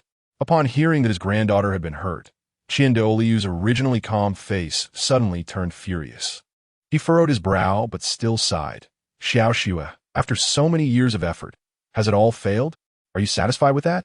Grandpa, I am not satisfied, Xiao said, looking towards the only window in the offering hall. She had disguised herself so well. How could she possibly be exposed? It must be that there was an insider in the spirit hall that led to her exposure. Yes, it must be that way. She began to complain to him. Grandpa, there's an insider in the spirit hall. Otherwise, they wouldn't know my identity. You know, my identity is strictly confidential. The matter was handled so discreetly back then. How could it be exposed? This is the only possibility I can think of. Otherwise, how could I have been summoned so suddenly while living peacefully in the royal palace? I don't believe there was nothing suspicious about it. After all, the exposure couldn't have happened out of nowhere. So the only explanation is that there is someone inside the spirit hall who is an insider. Douluo lowered his head in thought. After a long while, his neck was almost sore, but he still couldn't figure out who would betray him. After all, the spirit hall is the most powerful force in the world. How could anyone give up such power to side with the royal family? Moreover, everyone who knew about this matter had been dealt with by him. And all the soldiers who accompanied him back then had also been killed. It was impossible for anyone to know. The only explanation is Xiao Xue. I can't figure it out, but I will send someone to investigate, Douluo said. He remembered that he had placed many people in the royal family. Wasn't it the perfect time to put them to use? As long as he could summon the insiders back for questioning, he would find out. Even if they didn't know, with their abilities to investigate, it would only take a few days. Qianrenxue knew her grandfather's capabilities and nodded. Then there's no other way. I must find out who exposed me. I will definitely not let him go. I have been undercover for over a decade. I can't fail like this. Boom, boom, boom. Outside the offering hall, a woman holding a gemstone staff slowly walked in. It was Bibidong, the Pope of the Spirit Hall. She glanced at Qianrenxue with disdain. So you are indeed a waste, exposed so quickly? What use do you have? Do you know that because of your exposure, my years of planning have been ruined? Do you know your crime? It was that woman. Qianrenxue felt frustrated, her eyes glaring at her. The woman was her mother, the one she most wanted to see and also the one she least wanted to face. Mother, no. Sister, what are you doing here? This is the offering hall. Get out. Grandpa is here. Qianrenxue was not afraid of her. After all, even if the sky fell, her grandfather would hold it up. The other party was merely a super Douluo, while Douluo had long been a limit Douluo. Bibidong sneered. Ha ha, what a sister. Turning away, she said, just right in the offering hall. Ha ha, thud, thud, thud. She left, her footsteps heavy as if pounding on both of them. Looking at her back, Qianrenxue felt a wave of humiliation. This woman usually looked down on her, and she never expected to be embarrassed in front of her today. Now, she wished she could find a place to hide. Douluo seemed to see his granddaughter's emotions and hurriedly comforted her. Child, a momentary failure does not represent anything. Grandpa believes you will definitely pick yourself up again. The angel god's assessment has already appeared. During this time, you should stay in the offering hall and rest well. It is also time to start preparing for the assessment. Qianrenxue turned to look at the statue of the angel god behind her. Don't worry, Grandpa. I will definitely work hard. After saying that, she walked out of the offering hall. Not long after, she arrived at a training ground. Qianrenxue sat cross-legged, trying to calm herself down, but thinking of today's failure made her heart boil like boiling water.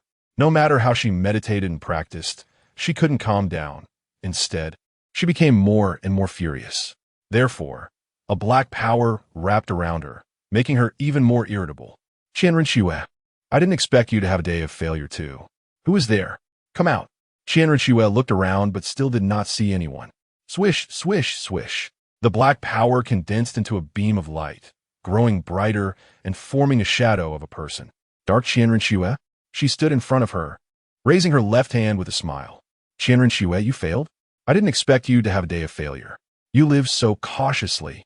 Why not merge with me and enter the darkness to gain more powerful strength? Another me? Qianrenxue looked at her in confusion. Everything about her, From her figure to her appearance and tone was exactly the same. If it weren't for the fact that there was only one person, she would even suspect that the other party was her sister. Who are you? Why do you want to impersonate me? Qian Rinxue questioned, while also beginning to mobilize her soul power. If the other party wanted to harm her, she would strike immediately. The dark Qian Rinxue said, I am you. You are me. I am your dark side. You are unwilling to accept failure. So I appeared, right? You are a proud person, unable to accept failure. But you. Shut up. Qian Rinxue summoned her angel's sacred sword. She gripped it tightly with her right hand and pointed it at the other party. I see. You are just my inner demon. Today, I will slay you. Angel's sacred sword, she shouted, raising her hand to stab at the other party. The dark Qian Rinxue smiled. You are quite anxious, but unfortunately, you can't defeat me. Clang, clang, clang. The two angels' sacred swords collided, immediately producing a crisp sound. Waves of soul power rippled around them, and as the two fought, not far away in the divine realm, a woman sat on the edge of a cliff, quietly watching everything. In front of her was a cloud forming a display similar to a mirror. Qian Rinxue, can you defeat the opponent? As my successor, I hope you won't disappoint me. I wonder if that sea god found a successor yet. With his abilities, it is only a matter of time. Angel God Qian Yuhan recalled everything from the past. Chapter 79. Shui Binger visits unknowingly. She fell into memories. Compared to Qian Rinxue, who was still struggling. On the other side, the Lucky Card Shop opened its doors as usual. A girl dressed in blue walked in. Naturally, it was Shui Binger. She hadn't forgotten that the last time they met, the other party told her that fate would bring them together again. After some inquiries and knowing that she had free time today, as well as the news of a boss named Li appearing in Tiando City, she decided to come here. Create happiness with heart. Luck determines probability. Could be that Boss Li lives here. Shui Binger looked at the slogan above and, out of curiosity, decided to walk inside. Bang, bang, bang. The sound of footsteps echoed continuously. As she just entered, she saw a man at the counter, just as she had imagined. You are indeed here, boss. Shui Binger exclaimed upon seeing him. Li Ning looked at the young girl and immediately recalled their previous encounter in the extreme north. He didn't expect to be found so quickly, so he walked up to her. Are you here to draw cards? It costs 60,000 gold soul coins for one draw, and you could draw a maximum of 10 times a week. There's a chance to get soul rings and soul bones, along with some special items. Of course, there's also a chance for a 1 yuan flash sale, which only requires 1 gold coin. Hearing his introduction, Shui Binger didn't rush, but continued to ask Li Ning, you actually opened a shop here. Last time when I asked you, you ran away so quickly and didn't even pay attention to me. Li Ning recalled that he had indeed left a bit hurriedly last time. However, he had also said that fate would bring them together, and here they were now. So, do you want to draw cards here? Li Ning asked her. Shui Binger crossed her arms in front of her chest. Of course I want to draw cards. Let's do it once. As she spoke, she took out a gold soul coin. Looking around, she approached the machine. Before coming, she had heard people say that there was a 2-meter tall machine here. It was exquisitely crafted, looking like a product of the 25th century, equivalent to a large soul guide device in the present. After seeing it today, she was somewhat surprised that such a sophisticated machine existed in this world. On the 43-inch large screen, various patterns flashed, including card shapes, item shapes, and all kinds of items, with a one-click query function. It was incredibly convenient. But Shui Binger still didn't quite understand it, her hand continuously tapping randomly on screen. Although there were machines like this in Douluo continent, they were all button-operated, and she had never seen a touchscreen before. This was still novel to her. After a flurry of operations, the system emitted a current. Zzz. The current began to numb her arms, causing her to instinctively pull back faster than a cat, even leaving a ghostly image of her fingers. What kind of broken machine is this? How can it have electricity? Shui Binger gently blew on her fingers, as she had just been shocked. It's all Boss Li's fault for making me feel all tingly. Li Ning looked at her covering her hand and shook his head. Shui Binger, you can't just poke it like that. This machine has its own will. If you poke its screen, it's like poking its face. How can it not retaliate? Quick, give it a try. Maybe your martial soul can evolve into the ultimate ice. Shui Binger raised her head. Right. The ultimate ice evolution of my martial soul. I remember you telling me about it last time. All right, there's only one chance to change my fate. With a clang, she put a gold coin in. Whoosh, whoosh, whoosh. The entire card-drawing machine screen began to flash continuously, and then a red light burst forth. Clearly, this was a legendary item. What would it be? Shui Binger was somewhat excited.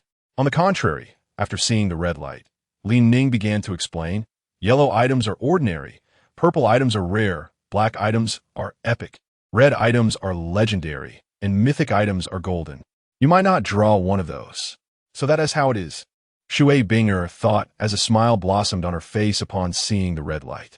She didn't expect to hit the jackpot today and draw a legendary item. What would it be? She felt a surge of anticipation as the light gradually faded, revealing an object. At the same time, information about the item appeared in Li Ning's mind. Item: Soul Bone of the Divine Beast Ice Phoenix Head. Description: The Ice Phoenix, an ancient divine beast, was once comparable to the Black Dragon and Golden Dragon long ago. It harbors ultimate power and is incredibly fearsome, capable of freezing everything. Effect: Absorbing it grants the power of the Ice Phoenix, and the martial soul will gain Ice attribute powers, becoming the ultimate divine beast Ice attribute. Shui Binger clasped her hands together, covering her small mouth. That is, a soul bone? She extended her hands, and the soul bone slowly floated into her palms. With bright eyes, she looked at Li Ning in disbelief. Li Ning, come help me. Quickly, check if it's real. Is this serious? Come here. Of course you want me to come? I'm coming right now, but I can't take it anymore. Can you pinch my face to see if it's real? The soul bone just came out so beautifully. All right, I've never seen such a request in my life. Li Ning, helpless, could only poke her. I'll be gentle. Shui Binger winced, as if wearing a mask of pain. But soon she came back to her senses, realizing she had truly obtained a soul bone. However, she didn't know what type it was. Based on its shape, it should be a head bone. Li Ning looked at her, somewhat puzzled, and continued explaining, this is a head soul bone of the Ice Phoenix. Judging by its age, it should be around 100,000 years old, a top-grade divine beast soul bone. Congratulations, Shui Binger. Your luck is truly incredible. You are the luckiest person I've ever seen. Really? That's amazing. In our Tianshui Academy, the dean, Shui Ningshuang, has lived for half her life without a soul bone. My grandfather and the others don't have a single soul bone either. And this is a 100,000 year one, an invaluable treasure, the finest among soul bones. Shui Binger was overjoyed and hugged the person in front of her. Thank you so much, Li Ning. No, I should call you Boss Li. Don't mention it, it's all luck. Li Ning replied, while his lips twitched. You're hugging too tightly. Can you let go of me? If this goes on, I might be crushed by your thing. Help. I'm feeling a bit dizzy. It seemed there was no medicine for this sort of situation, right? I'm waiting online, really anxious. What should I do? Oh, Shui Binger exclaimed, not expecting that her excitement over drawing a 100,000 year soul bone would lead her to accidentally do such a thing to Li Ning. Now she was a bit. Chapter 80. Shui Binger's moment of glory. She wished she could find a place to hide to avoid the embarrassment. After releasing the other person, she stood far away. Shui Binger's originally charming face began to blush. This was her first close contact with a strange man. Although she had seen him once before, he still felt unfamiliar. Li Ning took a few deep breaths and slowly regained his composure. He had almost gotten car sick just now. Fortunately, the other party released him early. Otherwise, he didn't know what would have happened. Shui Binger, you still have 9 chances left. Do you want to continue drawing cards? Li Ning asked her, since the 1 yuan flash sale had ended. Sitting cross-legged, Shui Binger replied, of course I want to draw cards, but before that, I need to absorb my soul bone. This thing is too dangerous for me. If I don't absorb it, I might attract unwanted attention. Li Ning looked at her caution and explained, don't worry, no matter what you draw, it won't be taken away. These things are protected. They only disappear if you die. Shui Binger raised her gaze. Really? There's such a peculiar rule? How does it determine that? Li Ning spread his hands. I don't know. It's part of the card machine system. You can ask it. Forget it. It's better not to think about that. Improving her strength is more important. So Shui Binger decided not to dwell on the issue. As they spoke, the head soul bone of the Ice Phoenix slowly attracted her, floating to her forehead. Whoosh! A brilliant blue light enveloped her, and a 2-meter-tall ice phoenix appeared behind her. It let out a cry, raising its proud head, and the chill emanating from her martial soul turned the entire card shop into a freezing landscape of 0 degrees. Fortunately, the entire shop was built by the system, so it quickly returned to normal temperature. After a while, I am indeed a genius. I actually leveled up to level 40. I was originally level 31, and now I've jumped up 9 levels, truly worthy of 100,000 year soul bone. Lee boss, you are really too generous to put a 100,000 year soul bone in the car machine. Hee hee, once I return to the academy, my sisters will definitely envy me. Ning frowned and countered. Aren't you afraid of others stealing it? Even if there's a protection mechanism, being targeted every day is still annoying. Besides, the protection mechanism only applies when it's not in use. Once you fuse it, there's no protection. Death only causes the item to disappear. According to what you said, even if I have the soul bone, I can't use it? Not that you can't use it, but you should hide it. At least as a trump card, Ning explained. After all, soul bones are quite sensitive. Although stealing them is useless, some people can't help but try. All right, I guess it has to be this way. Shui Bing thought it over and decided to treat it as her trump card. In a few years, the Continental Elite Soul Master Competition will be held. Perhaps she could use this soul bone to break into the top 3. Shui Binger returned to the card machine, ready to show her skills and draw a few more times. She was somewhat addicted. Being able to draw a soul bone, especially a 100,000 year one, was thrilling. If she could draw a few more times, she might even collect a full set of 7 pieces. Wouldn't that be amazing? Lee boss, I'm starting now. Don't get too excited. Watch me, Shui Binger said, as she placed the golden soul coin into the machine. Although she was the captain of the Water Element Academy team, she was still a student and didn't have much money. Her entire savings amounted to only 60 or 70,000 golden soul coins, which were rewards she earned from competitions. As the captain, she naturally received a significant portion of the prize money during competitions. Ding, ding, ding. The sound of metal clashing echoed again in the shop. Whoosh. Following that, the card machine screen began to shake, and a purple light burst forth, indicating a rare item. Before long, relevant information entered Li Ning's mind. Item, gold coin talisman. Description, a high-throughput gem from the Royal Arena. Effect, after use, you can obtain 100,000 gold coins. The card draw ended, and a stone floated out. Shui Binger examined it in her hand, but had no idea what it was. She could only ask the boss. She looked at Li Ning. Li boss, what is this? It looks special. Fool, that is a gold coin talisman from the Royal Arena. After activating it with your mental power, you can get 100,000 gold coins, Li Ning explained, noticing her bewildered expression. I spent a long time trying to draw this back in my day. Sigh, who would understand? The drop rate for this gold coin talisman is just too low. Hoping to get it from 4 lucky jars every day is nearly impossible. Those who understand know the probability of getting it is practically non-existent. Well, not non-existent, but it depends on luck. The probability is probably 1 in a million. Hearing Li Ning's introduction, a spark of excitement lit up in Shui Binger's eyes.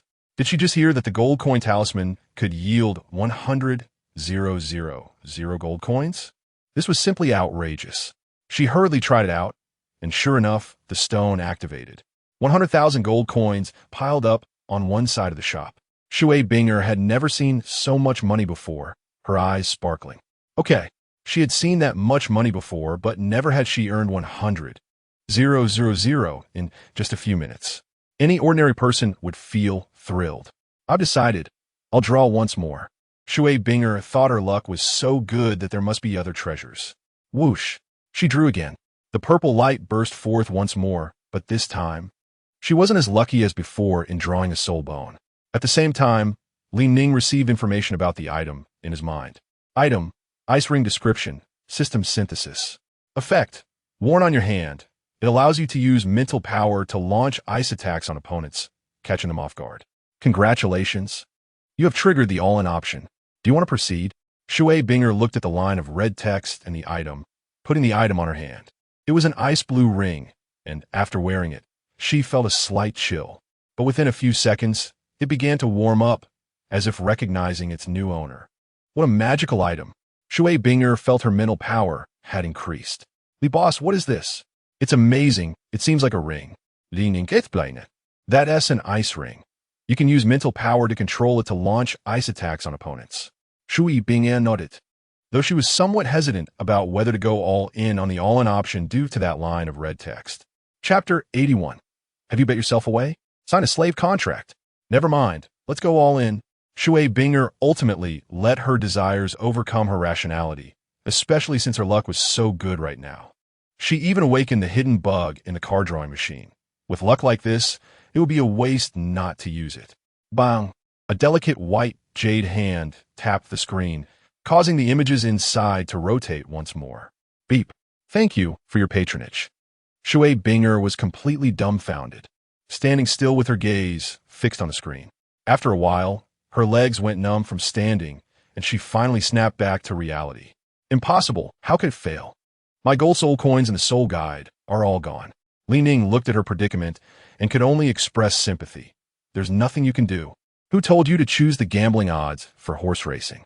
This 0.00001 probability ISN T much better than some others. Come back next time.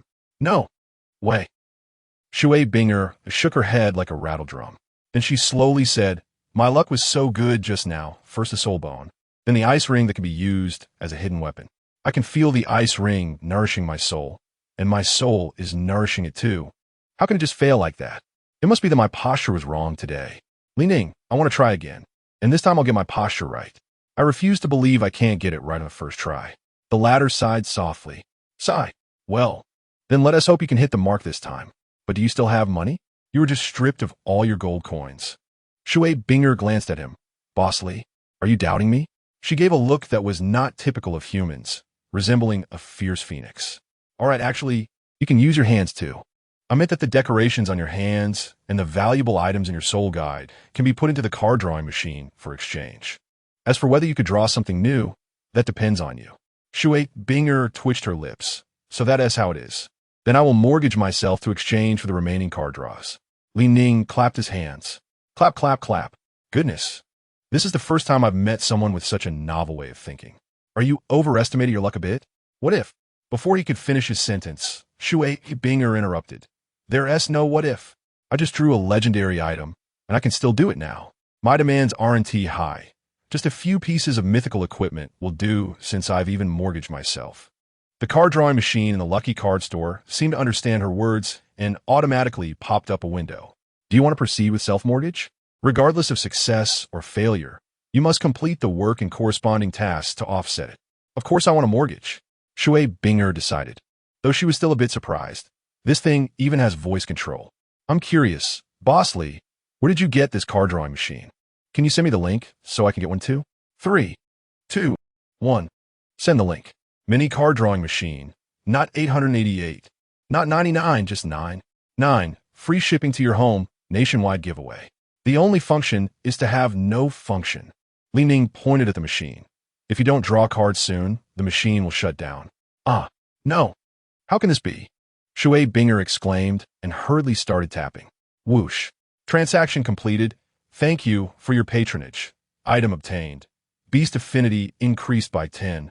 Can accept the divine position inheritance of the Ice Phoenix God with 100 increase. Shui Binger watched as a blue light floated out of the machine, entering her body and making her more beautiful and enchanting. She seemed like a girl in her 20s, her body having matured a lot, appearing to be about 7 meters tall from a distance.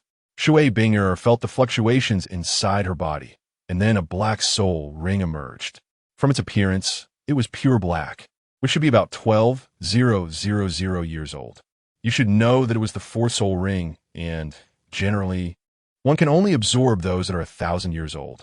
I've broken through, feeling the power in my body. The fourth soul ring is actually 10,000 years old. Watch out, Shui Binger deeply hooked Li Ning. Thank you so much, Li Ning. I've actually unlocked the divine inheritance. It won't be long before I can become a god. Li Ning felt breathless and hurriedly said, watch your scale. I'm feeling a bit dizzy. If this goes on, I'm going to get car sick quick. I'm about to burst. My head feels like it's going to split open. Hearing his words, Shui Binger immediately stepped back. Sorry, Bossly, I couldn't hold back. Since there is nothing going on, I'll take my leave now, goodbye. Ah, who ambushed me? My body? Just as Shui Binger reached the door, she stopped in her tracks. She wanted to move, but her body felt as if it were filled with cement. No matter how she used her soul power, she couldn't budge an inch. What's going on? Ning, did you do this? Let me go right now. Shui Binger was a bit angry. She pouted. How could I draw something good and not be allowed to leave? Is it a case of hanging a sheep's head while selling dog meat and encountering a black shop? This, isn't like the water margin. Sun Yang S, two-legged sheep, big bowl of meat. Ning heard the system's explanation in his mind, and then he understood everything, so he explained to her. Shui Binger, did you forget that you've already mortgaged yourself to me? So now you're my employee and can't leave here. You have to work until you're 80. No, wait, it should be 200 years before you can retire. Upon hearing this, Shui Binger immediately put on the pain mask from the King's game. I just casually mentioned it. That can't count. Besides, no one saw it. Whoosh. Ning took out a piece of paper. It was the contract synthesized by the system. Although it was a verbal agreement, legally, verbal agreements are still valid. Thus, Shui Binger didn't even look at it before mortgaging herself to the Lucky Card store. Shui Binger looked at the contents of the contract and felt her body could move again, so she stepped closer to see it more clearly. It seemed to be written, Lucky Card Store Slave Contract. Below are the contents of the contract, if you have any doubts. All explanation rights belong to the Lucky Card Store. Article 1. Must work 5 days a week. Article 2. Only 2 days off on weekends. And must work at least 8 hours a day. Article 3. Only allowed 8 days of leave a month, and can only have 3 meals a day. Article 4. If violated, an automatic addition of 100 years will be imposed, and the salary will only be 5 gold soul coins per month, for reference, in Douluo continent. 1 gold soul coin is equivalent to a month's expenses for a family of 3. The card drawing machine system declared, Haha, tremble, earthlings, I will enslave you all. Chapter 82, starting work it can't be like this. I don't want to stay here forever. Shui Binger was shocked to find that there was no time specified on the contract. This meant that if the other party didn't let her go, she would have to stay forever. Tick-tock. She took a few steps back, feeling terrified at the thought of having her personal freedom restricted. Only 2 days off a week. Working 8 hours a day. Could a person really endure that? Shui Binger preferred to be free and easy, so she hurriedly tried to get closer to Ning. Bossly, we've met several times. Can we tear up the contract? This contract is too terrifying. Only 8 days off a month, and I have to work 8 hours every day, with a break only at 5 p.m. I'm still young. Hiring child labor is illegal. However, since you didn't know, I'll forgive you. Shui Binger shot a certain look at him. After all, she was only 12 or 13. There were still 5 years until the elite competition for high-level soul masters across the continent, and she didn't want to waste her time here. How could she cultivate like that? Moreover, there was no simulated training environment here, let alone any way to train her martial soul in icy conditions. Child labor? Sorry. This isn't Huaxia, Ning replied. Then his mouth twitched, revealing a strange smile. Child labor? If I don't pay you, then it doesn't count as hiring child labor, right? After all, engaging in prostitution without payment doesn't count as prostitution, since there's no monetary transaction, even if it's just to educate you a bit. If he tries to detain you, just sue him. As long as you're shameless, you'll basically win. After all, this is a classic saying from Teacher Luo. In reality, someone has really done this. Shui Binger stared at the man in disbelief, her eyes wide. He couldn't even bear to give her 5 gold soul coins. This Bossly was even worse than the black traders in COC. Ugh, turns out he's a skinflint. Shui Binger cursed inwardly, but with the contract in place. She couldn't leave. She could only obediently follow his arrangements. All right, what do you want me to do? Ning pointed towards the door. It's very simple. You just need to stand over there. And there's no need to rush about cultivation. I will provide you with benefits to improve your skills later. In short, if you work well, becoming a title Douluo next year won't be a problem. Shui Binger listened, her face looking a bit grim. Humph. You're just painting a big pie for me. It turned out that all bosses were the same, especially Bossly. Not only was he withholding wages, but now he was painting pies too. As she spoke, her anger was great, even extinguishing her icy aura. However, she could only reluctantly walk to the door, her resentment strong enough to feed 100 evil sword immortals. As Shui Binger stood at the door, she instantly attracted a crowd. Although she was only 12 or 13, after receiving the Ice Phoenix inheritance, her body looked no different from that of a girl in her 20s. With a touch of divine power nurturing her, she exuded a unique charm that instantly attracted several single men passing by, including one of the infamous perverted trio. Douluo raised his head, adjusting his cap with his right hand. He didn't expect to find such a beauty in this heaven-dosed city. It seemed he could have some fun again. After speaking, he approached her, a smile playing on his lips. Hud, hud, hud. As his footsteps drew closer, he quickly stood right in front of her. Little beauty, want to leave with Big Brother? It's too hard standing here. Whoosh, whoosh, whoosh. A wave of black soul power erupted from Buli's body, gradually forming two claw-like appendages. The spreading force made the surrounding people retreat far away. They didn't want to get involved in a soul master battle. Damn, I didn't expect the other party to be a soul zone. Shui Binger activated her ice ring armor, but still felt a powerful force pinning her in place. Little beauty, I'm coming. Douluo smirked, a lewd smile on his face. Just thinking about the impending chaotic battle made him feel thrilled. Boom! A powerful force suddenly erupted from Shui Binger's body, followed by 9 soul rings appearing. Yellow, yellow, purple, black, black, black, black, black, red. This was clearly a title Douluo. With the help of a lucky card from the shop, Shui Binger instantly gained an experience card. This was the benefit of joining a major force. Having a powerful backing was indeed different. When you become strong enough, a single person can represent a force. A single person can represent a world. As her power manifested, Shui Binger broke free from Buli's grasp and pointed at him. How could this happen? Douluo screamed as he fell to the ground. His body became immobile, and even his martial soul shattered. He spat out a mouthful of blood due to the shattering of his martial soul, suffering significant internal injuries. How could she be a title Douluo? This is impossible. Douluo began to regret and hurriedly begged for mercy. Heroine, I was wrong. Please spare my life. Just let me go like a fart. Who can understand? Today, while searching for a partner in Heaven-Do City, he didn't expect to be taken down by a little girl. Shui Binger pouted, furrowing her brows. Let you go? How is that possible? I'm really angry right now. And as for you, you could just serve as my punching bag. Douluo struggled to lift his head. A punching bag? Help! Someone's killing. Seeing that the other party was unwilling to let him go, he could only shout loudly. After all, this was Heaven-Do Imperial City, where the guards usually patrolled everywhere. The security environment was naturally different from ordinary cities. As he shouted, a patrol team indeed walked over.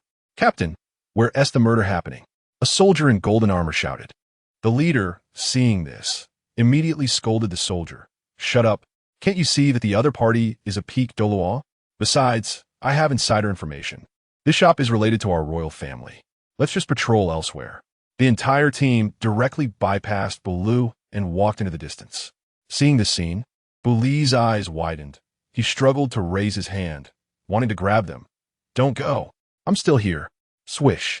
Before he could say more, his body was lifted by a wave of soul power. Seeing the scoundrel in front of her, Shui Binger kicked him. Little brother is gone. Crack. That was the sound of an egg breaking, happening so casually on the street. 2 streams of tears rolled down Buli's face, and soon after, he gave up struggling. If it weren't for him being a soul master, he would have been in unbearable pain by now. This showed that cultivation could indeed increase one's tolerance. Douluo cried out, the pain too intense, triggering his body's protective mechanism. A few seconds later, the protective mechanism wore off, and now he was left with endless pain, clutching the area below tightly. At this moment, it was all blood. Just like last time, when Ning Rong kicked Tang San. It turned them into sisters. Chapter 83. Alright, I admit my voice was a bit too loud just now. The pain made Douluo twist violently, like a boiled red shrimp. He hunched over, beads of sweat the size of soybeans continuously dripping from his forehead. It hurts. It really hurts too much. Seeing this scene, Shui Binger felt a surge of joy. She had finally avenged herself. At the same time, she examined her 9 soul rings. surprised that what Boss Lee said was actually true. Work hard, and she could become a title Douluo next year. At this moment, believing or not believing was no longer important. Only this power was real. Get away from me. Shui Binger raised a hand, using her soul power to control the opponent. Then she waved her hand, and Bu Li's body flew away like a cannonball. He flew far away, until he turned into a star and disappeared into the sky. Clap, clap, clap. Shui Binger clapped her hands, done. She finally felt a sense of accomplishment, thinking about how she had become a title Douluo, and immediately returned to the shop. Ning looked up as she came back in and asked, "Is it too hot outside?" Shui Binger smiled slightly. "Of course not, but let me tell you, I'm not working anymore." After saying this, she felt a sense of relief. After all, she had already become a title Douluo. Why bother with trivial things? It was time to sing songs of freedom. 3 days without a beat, and you really think you're a title Douluo? Ning had long known about the situation outside the shop. The other party was an employee who could only use the power of the Lucky Card shop. But it was normal for a boss to modify an employee's data. "Shui Binger, you've been demoted to a one-ring soul master," Ning said. His tone was like a decree, causing her aura to drop significantly. Originally, there was a surging tidal power, but now only one soul ring remained. And it was the most useless yellow one. How could this be? Shui Binger looked down at the soul ring in confusion. She had clearly just become a title Douluo. How could it change so suddenly? Could it be that the other party really had the ability to modify her data? Damn, she thought, I've been tricked again. She had never worked before, and didn't expect it to be all a trap, but life had to go on. After all, the other party had promised she would become a title Douluo next year. Boss Lee, when did I promise that? I said it was possible. Produce.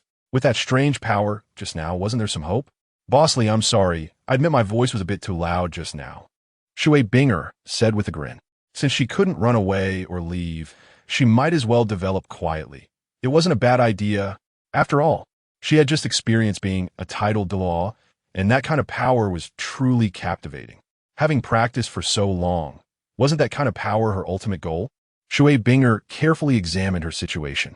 To be honest, if she had been practicing on her own, she might have only become a soul Douluo in this lifetime. Becoming a title Douluo was almost impossible. There were only a few dozen title Douluos on the entire continent, while the population had surpassed 1 billion. It was clear that soul Douluos were the main force.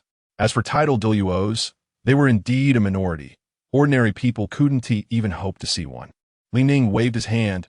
It doesn't matter, just work hard here. Becoming a title Douluo next year is not a dream, right? Shui Binger thought to herself.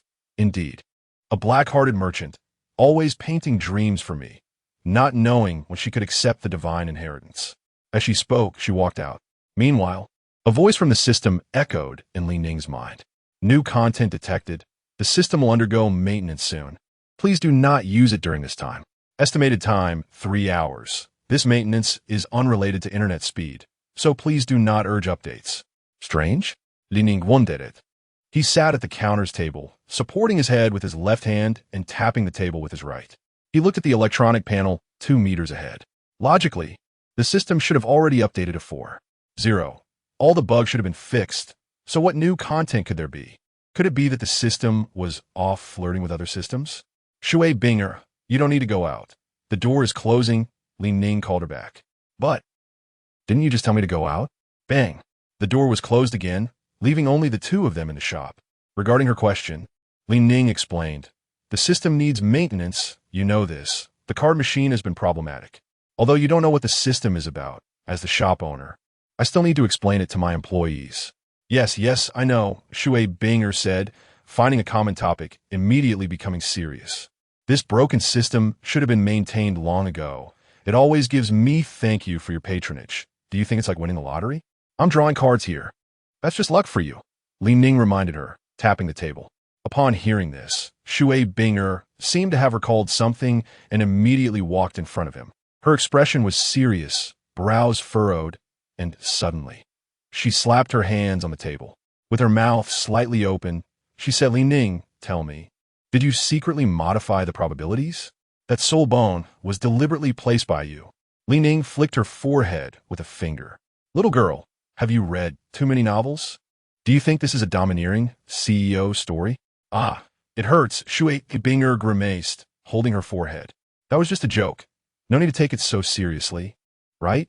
The two stayed in the shop, and 3 hours passed in a flash.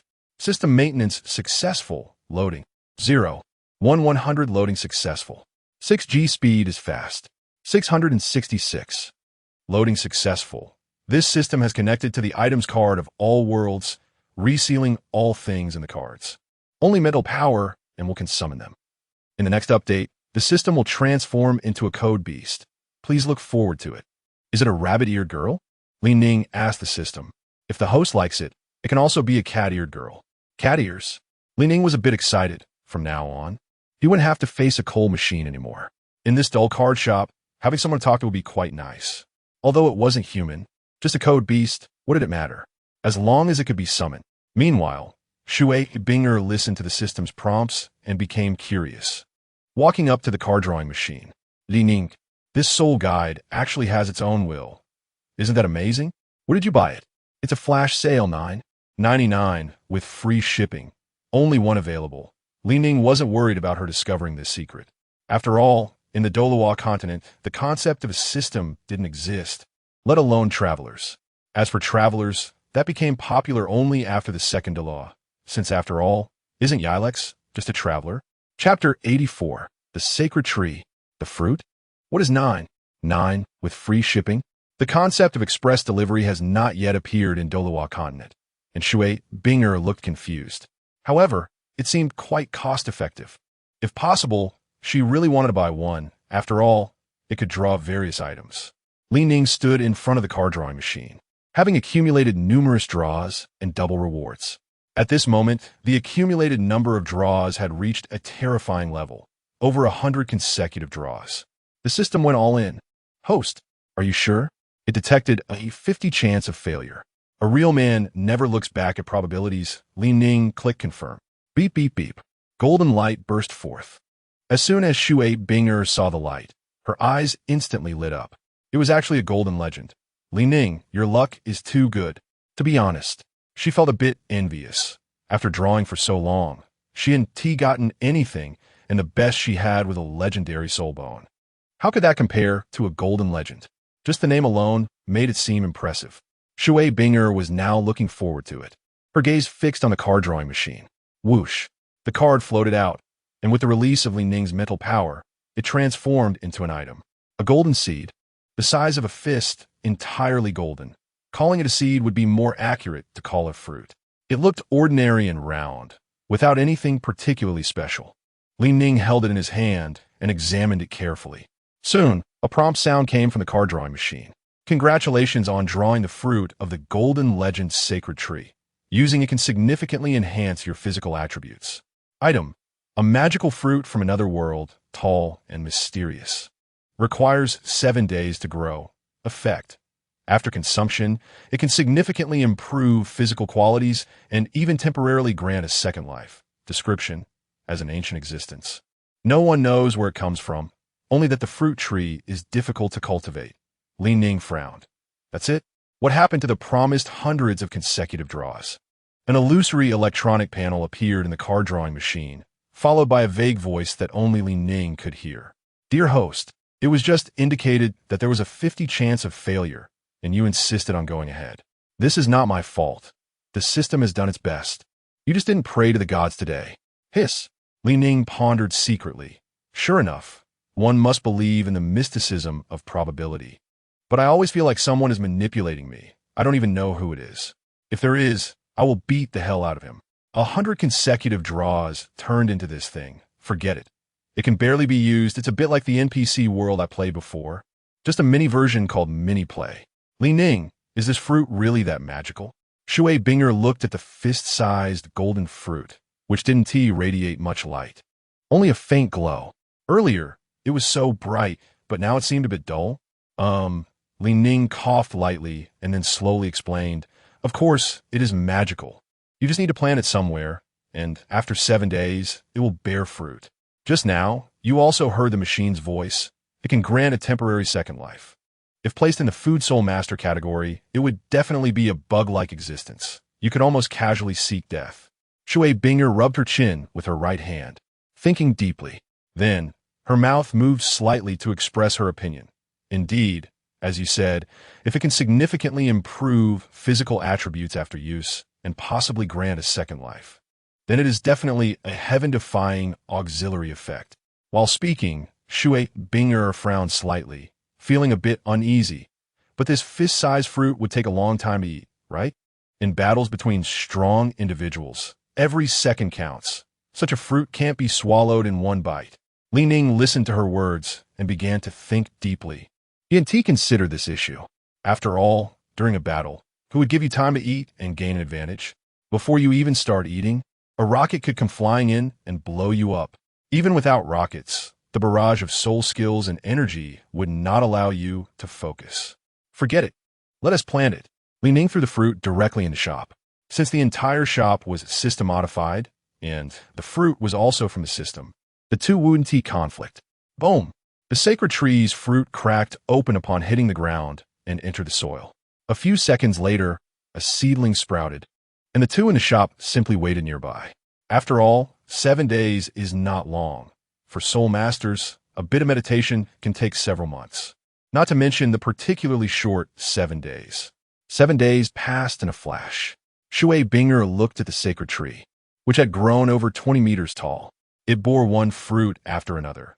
But strangely, the ceiling of the shop was not broken. Instead, a twisted space formed above, perfectly accommodating the tree. The trunk and leaves were golden, appearing to be as tall as 7 stories.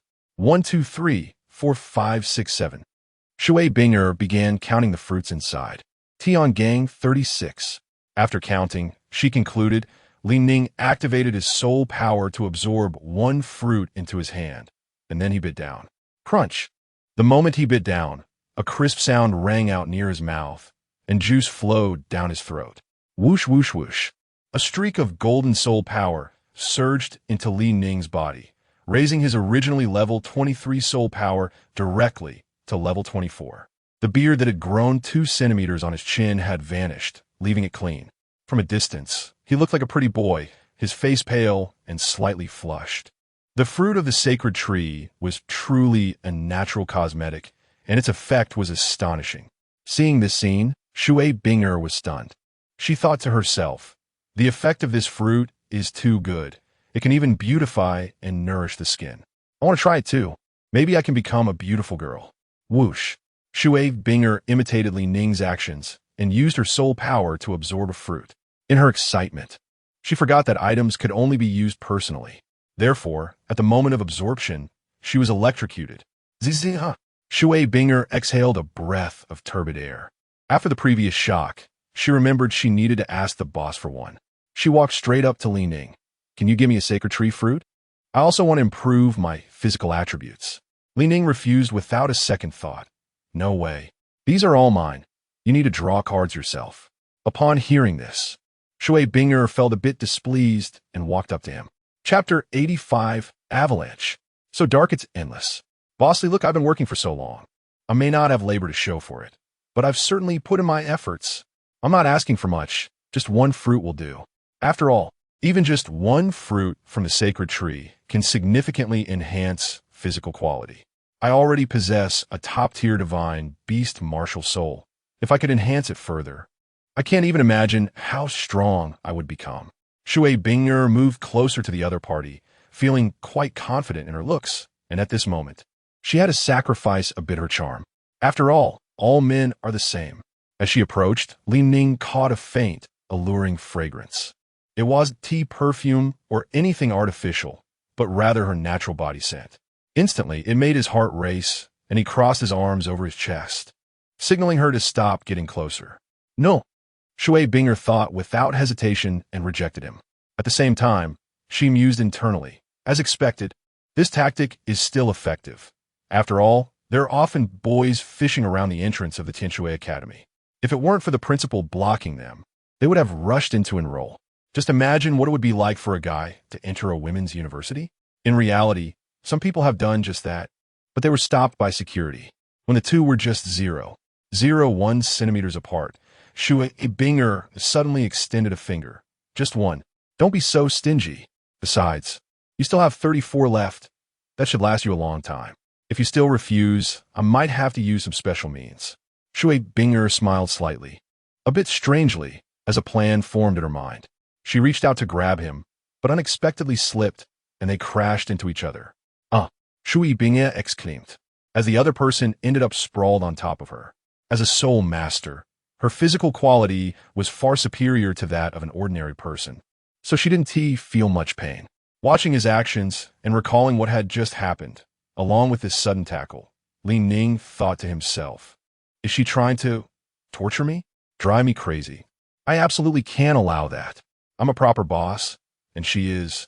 In short, everything felt so bizarre, the atmosphere around them became somewhat subtle, as if Shui Binger propped herself up on his chest. Hurry up and get up. You touched me. What do you mean touched? Ning furrowed his brows, confused. However, he quickly got up, thinking, women are truly fickle. If they grow up, what will become of them? Shui Binger also quickly got up, cursing inwardly. Phew, he is quite big. But I should also be able to. Thinking of this, she quickly shook her head and then slapped her own face. Slap, slap, slap. Oh dear, what was I thinking? It's all Ning's fault for almost leading me astray. With a jolt, Shui Binger took a few steps back. With a loud bang, the shop door opened. Shui Binger didn't care about anything anymore. Feeling the atmosphere around her was a bit strange, she simply walked outside. Strange. I'm no longer restricted. Stepping out of the Lucky Card shop, she was astonished to find that she was not being pulled back by the force. Previously, she had been yanked back several times just trying to leave. She couldn't get even a step away. Bang! Shui Binger suddenly remembered the contents of the contract. Today is Saturday. According to the contract essence, today just happens to be a holiday. Besides, she had waited in the shop for 7 days. After working for so long, shouldn't she get a day off? Now that she is out, it's time to shop. Shui Binger left with a cheerful smile. After working in the store for so long, it was hard to finally get out. She needed to relax properly. Once she left, it would be 2 days before she could return. During this time, only one person remained in the Lucky Card shop. On the holiday weekend, Ning watched as she left, lamenting that the terms of the contract were a bit too strict. If this were on Earth, sigh. No more to say. Only 2 days off a week. That little girl had indeed waited a long time. He would have to reward her when she returned. After all, as an employer, one must always paint a bright future for their employees. Otherwise, it's hard to keep them motivated. Get out of the way. The prince has arrived. Avalanche swaggered in with a guard team, making a grand entrance outside the shop. He glanced at the sign. Creating happiness with heart? Luck determines probability. It seems like my father is talking about this place. I wonder what I can draw, and he felt a bit excited. A smile crept onto Avalanche's lips as he waved his left hand, indicating the skin cloak behind him. Clap, clap, clap. The metallic boots made a crisp sound like coins as he walked. Bossly, I'm here to draw cards. Avalanche shouted, and indeed he saw someone inside. The person looked to be around 18 years old, about his age. Initially, he felt a bit hopeful, but that hope vanished when he saw the person in real life. He had expected an enigmatic expert, but instead, it was just a clueless young man. However, his father said this person was not to be trifled with, so he decided to be respectful. Although Avalanche was a bit of a playboy, he unconditionally trusted his father's words, even if the other party was a bit young, even if they were alike. But, isn't a man still a boy at heart until death? Are you here to draw cards? Ning asked in response. Avalanche nodded. That's right. Bossly, my name is Avalanche. My father has mentioned you. Give me 10 consecutive draws. I don't need any instant kills. Wealthy, did you see that? This is a true big spender. He doesn't choose the cheap options, only the expensive ones. Whether it's money or not doesn't matter. The main thing is that others don't care. Just like a certain handsome guy said, I've never touched money. I have no interest in money. The happiest moment for me was when I earned 3,000 yuan teaching. Ning pointed to the entrance. Just put your coins there, and it will automatically give you prompts later. Good. Avalanche followed his instructions and approached the card drawing machine entrance. He immediately deposited his savings, and with a loud clang, it's full. SHHHH. A burst of unknown white light flashed on the 43-inch screen. Thank you for your patronage. What the heck? You little punk. Can't play? Avalanche was so furious that he even resorted to slang. That was a full 600,000 gold soul coins. Just like that, it was gone. Anyone would feel heartbroken for a long time. Avalanche even suspected whether his father had hired a fake. Boss, is there something wrong with your machine? As soon as he finished speaking, he held onto a glimmer of hope that it was the machine's fault. Ning shook his head slightly, sigh. Who told you to have such bad luck? You're so unlucky. With 10 tries and not a single win, you've set a record for this store. Chapter 86. The tournament in Suwatawa City, it's impossible. Shuepeng clenched his fists and exclaimed, I'm a prince. My luck should be limitless. How could this happen? I refuse to believe it. Even that old man, my father, can draw so many good items, especially the endurance potion, which can last for 30 minutes in any task. Such an effect is simply outrageous. I came here specifically to get my hands on such a treasure. Ning sighed softly. Alas, Shuepeng, you've already set a record in this shop by not winning even once. That's quite impressive in itself. The coins are clattering loudly, and your record shows 0 wins and 10 losses. But then again, what gambler wins every day? As long as you draw cards more often, there's still hope. Shuepeng raised his head. Bossly, are you serious? As long as I draw cards more, I can still win? If that's the case, can I try again? Just one more time.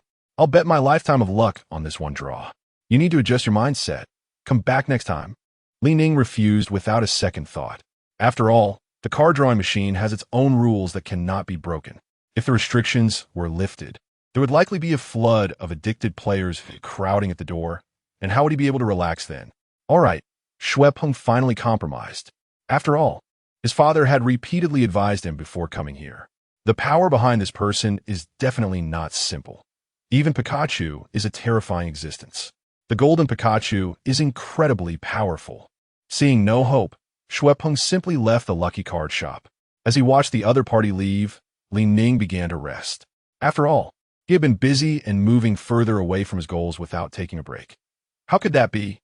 In the Great Soul Arena of Suwatawa City. This is the most prosperous place in Suwatawa City and a treasure land for traffic and wealth. Boss, I want to sign up for a team battle for the Shrek 7 monsters. Yu Xiaojing handed over his gold soul coins. The receptionist smiled slightly upon seeing this. All right, please tell me your levels. Tang San, level 32, 3-ring control type soul master. Oscar, level 31, 3-ring support type. Ma Hongjun, level 32, strong attack type soul master. Dai Mu Bai, level 39, strong attack type soul master. Ning Rongrong, level 33, support type soul master. Xiao Wu, level 32, strong attack type soul master. Zhu Zhuqing, level 33, agility type soul master. The members of the Shrek 7 monsters all revealed their levels. Among them, Zhu Zhuqing and Ning Rongrong had slightly higher levels due to their soul bones. Zhuqing, I didn't expect you to level up to 33 so quickly, Dai Mu Bai said. He and T thought that the other party would cultivate so fast. When he first entered school, she was just a level 20-something great soul master. It's none of your business. Zhu Zhuqing recalled the lucky card shop and didn't know why she couldn't find it anymore. The last time she specifically asked for leave to go home. She took some gold coins just to wait for this card draw. She didn't expect the shop to have moved, but she figured fate would bring them together again. So she didn't dwell on it. The receptionist was operating on the Soul Guide computer. The sound of typing echoed continuously. 5 minutes later, I filled in your registration information. The match will take place at Arena 2, and it starts in half an hour. You can go prepare. If you win, there's a reward of about 8,000 gold soul coins. Hearing the receptionist's words, Zhu Zhuqing frowned. Why is it so little? She wanted to earn more money for future card draws to enhance her strength. Ha, miss, that's already quite a lot. Unless you go to Bibidong City. Otherwise, in these small places, it's just this little, the receptionist replied. Bibidong City? That sounds great. Upon hearing this, Flandra's eyes lit up. He let the little monsters participate in the competition just to make money. 8,000 gold soul coins, huh? Then I'll take 7,000. That's reasonable, right? Dai Mu Bai, standing aside with his arms crossed, said, Dean, your old habit is acting up again. Let us focus on winning this match first. Right. Let us hurry to Arena 2, Flandra urged. Not long after, everyone arrived at a vast arena. Looking around, the diameter of the competition area was nearly 100 meters, and the entire venue was terrifyingly large. It could accommodate thousands of spectators, which indicates the scale of this Seoul arena in Swatawa City is quite significant. The host, named Douluo, held a microphone and announced, "The next match features the Shrek 7 monsters against the Berserker team. In half an hour, everyone will be on the competition platform." Quan Shi merely glanced at the opponents and confidently said, "So, it's just a bunch of kids. It looks like we've already won." It's important to note that all members of his Berserker team were above level 35, not something a bunch of low-level Soul Masters could compare with. Besides, their captain was level 39. This was a clear dimensionality reduction strike. There's actually a level 39? Quan Shi looked at the introduction on the screen, somewhat incredulous. He fixed his gaze on Dai Mubai, unable to understand how someone so young could have broken through. "I declare the match to begin." As soon as the host's words fell, Dai Mubai rushed in first. "Try out my White Tiger left arm bone skill. White Tiger's Destruction Claw." Boom! A White Tiger emerged from his body and charged towards the Berserker team. The White Tiger left 5 claw marks that tore the ground apart, creating a crack large enough for someone to step in. What? It's a Soul Bone skill. Spider-Woman couldn't help but be surprised. Soul Bones are rare treasures. Normally, not only can you not possess one, but you might not even see one. To think that in this small city, she would come across a Soul Bone. Based on its explosive power just now, it should be very strong. "Watch out. Quickly dodge," Spider-Woman shouted. The members of the Berserker team hurriedly evaded, but their actions seemed purely comical to Dai Mubai. The Soul Bone skill successfully hit a few people, sending them flying. Seeing this, Dai Mubai's lips curled into a slight smile. "I upgraded this move long ago. The direction can be controlled at will. How could you possibly dodge it? Let us finish this match quickly." Zhu Zhuqing immediately activated her Spectral Cat left leg bone. The left leg Soul Bone skill, Rapid Whoosh. A purple light illuminated the competition platform, followed by a figure moving rapidly. There were even after images, making it hard to see where she was. How can the opponent move so fast? Quan Shi was somewhat incredulous, and even with his keen eyes, he couldn't catch the opponent's movements. Suddenly, he was kicked out, and the entire person groaned in pain, flying off the competition platform. Chapter 87. Relocation? The Shrek team found themselves in a dilemma. Previously, Dai Mubai's attack had already defeated many of their members, and with Zhu Zhuqing's surprise attack, they sent the crazy rhino flying. Now, the entire team was left with only 3 people, one with a wishful thinking spirit, 1 Spider-Woman, and 1 goat. The Spider-Woman initiated the attack first with her spiderweb binding, casting a massive web towards Ning and the others. Clearly, she aimed to eliminate the opposing support Soul Master, but before the web could be thrown, a startled shout was heard. The first Soul skill, Phoenix Fireline. Boom! Ma Hongjun opened his mouth and directly spewed a flame towards the spider web, igniting it. The instant the flame made contact, the spider web disintegrated. The Spider-Woman exclaimed, "Damn, I forgot there was a Fire Soul Master. You have no chance left," Tang San said as he charged forward. The Spider-Woman furrowed her brow. Strange. Why does he sound so effeminate? Could it be binding? Tang San immediately used his mother's binding, tying up the 3 opponents. The 9-treasure glazed tile pagoda rotated, and Ning empowered them. With the enhancement of the glazed tile martial spirit, Tang San's level was now almost at level 40. "We concede." The Spider-Woman lowered her head. She uttered this sentence, realizing from the earlier situation that she had no chance at all. However, as the captain, she still wanted to take a shot, but feeling the blue-silver grass continuously entangling around her, she recognized there was no opportunity left, especially since her teammates were all weaklings, with only herself being at a higher level. The other 7 were unscathed. What was the point of continuing the fight? "I declare the Shrek 7 monsters the victors." As the host's voice fell, cheers erupted around them. Flinder rubbed his hands together. Now it's guaranteed another 7,000 gold soul coins in hand. As the dean, how can I not save money? As long as I save well, I can draw 2 more cards in the future. Who knows, I might even break through to become a title Douluo, achieving the cat eagle title Douluo. At this moment, he felt a bit excited. After the match concluded, Flinder directly summoned everyone. The academy's teachers gathered in a room for a meeting.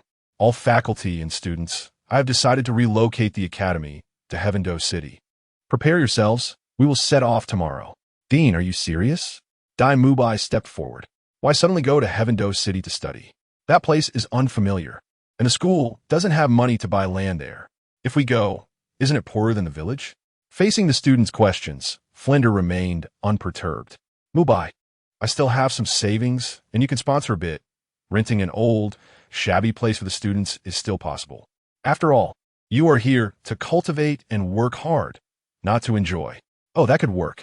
The Shrek 6 monsters felt as uncomfortable as if they had swallowed a fly. The environment in the village was already tough. Going to the city would be like seeking death. The main issue was still the lack of money. They knew Flinder's character.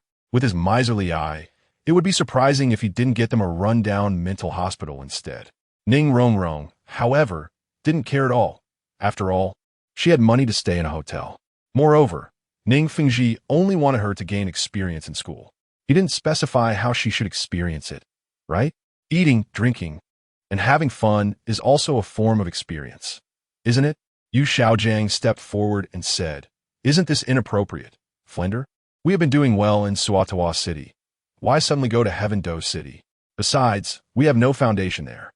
Knowing your character, you wouldn't make us rent a thatched cottage, would you? MHM. Flinder adjusted his glasses with his left hand and then lightly coughed a few times. He then explained to everyone, Don't worry, I have already contacted the Heavendo Royal Academy, and I also have a disciple there named Qin Ming, who is a 62nd level assault system Soul Emperor. With his connections and status, we can at least get a spot as transfer students. By then, we won't lack for food and drink, and the Royal Academy is not short on money. Heavendo Royal Academy. Xiaowu lowered her head and thought, being a 100,000-year-old soul beast transformed into a human, going to the city suddenly made her somewhat scared. There are many experts in the city. This isn't a shabby rural place where one can just bump into trouble. However, Xiaowu had the lucky four-leaf clover to mask her aura, so she wasn't too afraid. A day later, with Flinder's mobilization, all the faculty and students of Shrek Academy set off towards Heavendo City, riding in several horse-drawn carriages. They kicked up clouds of dust as the gears turned, charging forward like a furious rush in their cultivation. At this moment, during the cultivation, Li Ning furrowed his brows tightly, as if experiencing something terrifying, beads of sweat rolling down his body without falling, soaking his back. Strange, why do I feel like there is a second me? Li Ning sensed a warm power within him, which quickly grew hotter. Soon, it burned away his clothes, but fortunately, there was no one in the lucky card shop, so he wasn't worried about exposure. At this critical moment, the system's voice rang out again. Host, you have gone into a state of madness. Please stop cultivating immediately, or you will die from explosion. The electronic voice made the energy within Li Ning even more volatile. This energy transformed into a death god, wielding a scythe, engulfed in black flames. Upon closer inspection, one would realize that what he wore wasn't clothing, but a transformation of flames. When matter undergoes a qualitative change, it naturally alters. Although he didn't know how this was achieved, just the fact that it was a death god indicated that it was an incredibly powerful existence. As Li Ning unleashed his power, the system, to protect the surroundings, directly transported him to another space. The death god is finally back. The death god gradually grew larger, the violent energy causing him to reach a height of 5 meters. Li Ning, completely unclothed in front of him, appeared exceptionally small, like a little kitten. Whoosh! In an instant, Li Ning put on clothes from the system's storage space. At the same time, he used soul power to protect himself, preventing his clothes from burning again. Is this my own heart's demon? He muttered to himself as he looked at the death god not far away. The death god, burning with black flames and holding a scythe, stood before him, exuding an oppressive aura like that of an adult over a child. There was no comparison between the two. You could say, the death god said as he raised the scythe to strike down, do you think your martial spirit mutated just because of the system? Chapter 88 Future, the Grim Reaper. You actually know about the system? Ning was somewhat shocked. After all, the system was his biggest secret as a time traveler, and he never expected this secret to be exposed. Did the Grim Reaper see something? Immediately, it mockingly said, "No need to guess. I am you, and you are me. I know everything, and I even know that you once had a bit of kidney." Enough. Ning frowned, glaring ahead. The fact that the other party knew about his dark history confirmed that it was indeed his inner demon. "Do you think I am your inner demon?" The Grim Reaper seemed to see something, shaking its black robes, not in a hurry to act. Its eyes were not the color of an ordinary person, but shone with a red light. Moreover, as the power of the other party spread out, that red light became even more pronounced. The Grim Reaper continued. "In the future, you achieved the position of the Grim Reaper, and it was a self-created position to which you added many bugs, such as being indestructible, no matter what damage you take. You will not be destroyed. Even if you were destroyed, you could be resurrected every 100 years. Moreover, you not only control the life and death of mortals, but also that of gods in the divine realm. It's a pity that because of that incident, you destroyed this world." "I destroyed the world? How is that possible?" Ning shook his head in disbelief. He was living well in the card shop. How could he destroy the world? Did he think it was like those Shinsha dramas? Always talking about destroying the three realms. They just fall in love. Gods fall in love. Divine beasts also fall in love. Even the Queen Mother falls in love. It's simply absurd. Our 7 fairies coming down to the mortal realm is one thing. But how could you, a bone spirit, match with Sun Wukong? You could pair with Tang San, and no one would complain. After all, who doesn't want to eat Tang San meat? Ning stood up straight, trying hard to see the face of the Grim Reaper ahead. The other party was dressed in a black robe, and the red eyes obscured the entire face, making it impossible to see what was inside. The Grim Reaper listened to what Ning said. A slight smile appeared at the corner of its mouth, but unfortunately, the other party could not see it.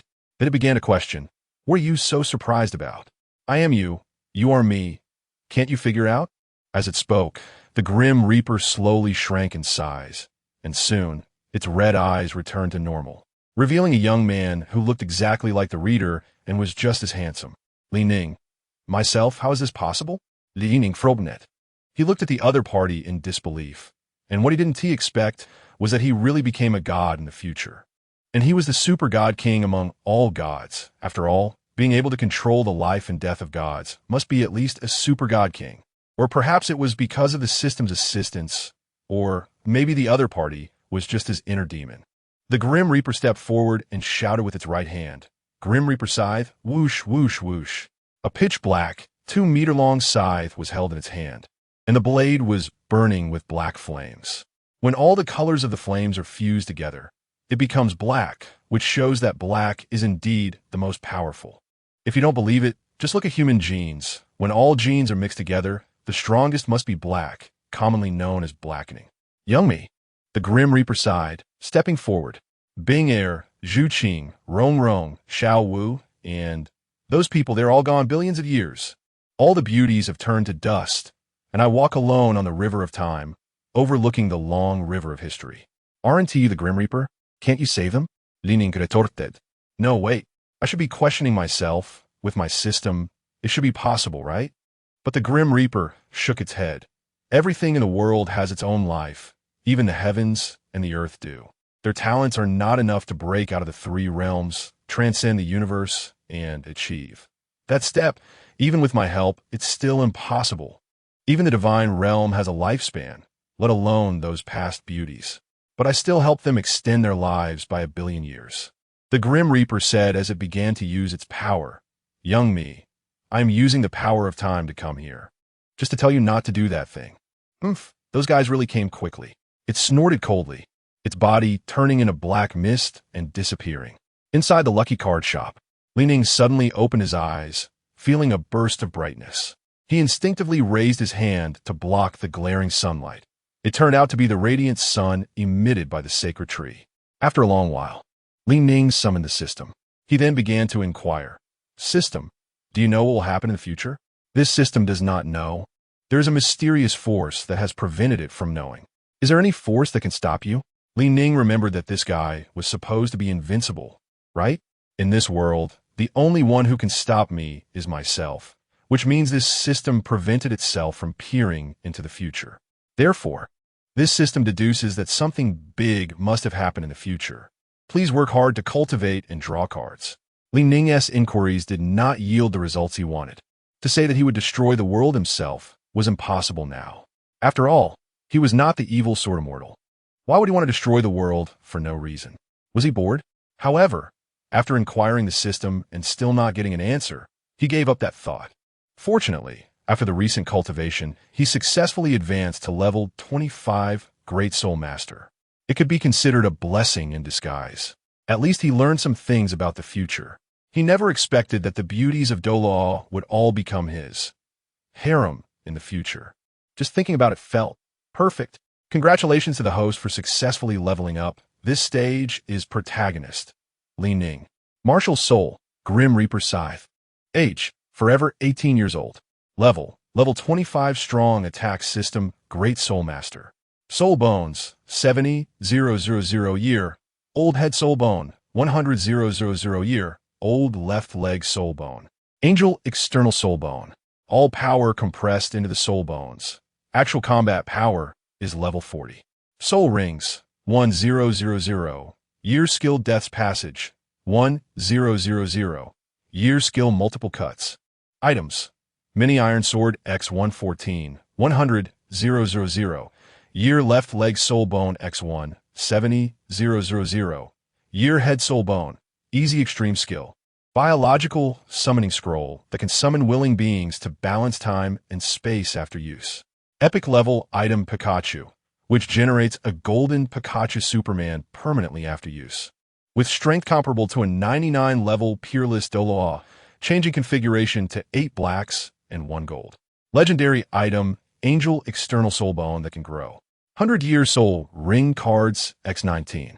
1,000-Year Soul Ring Cards X20. 10,000-Year Soul Ring Cards X20.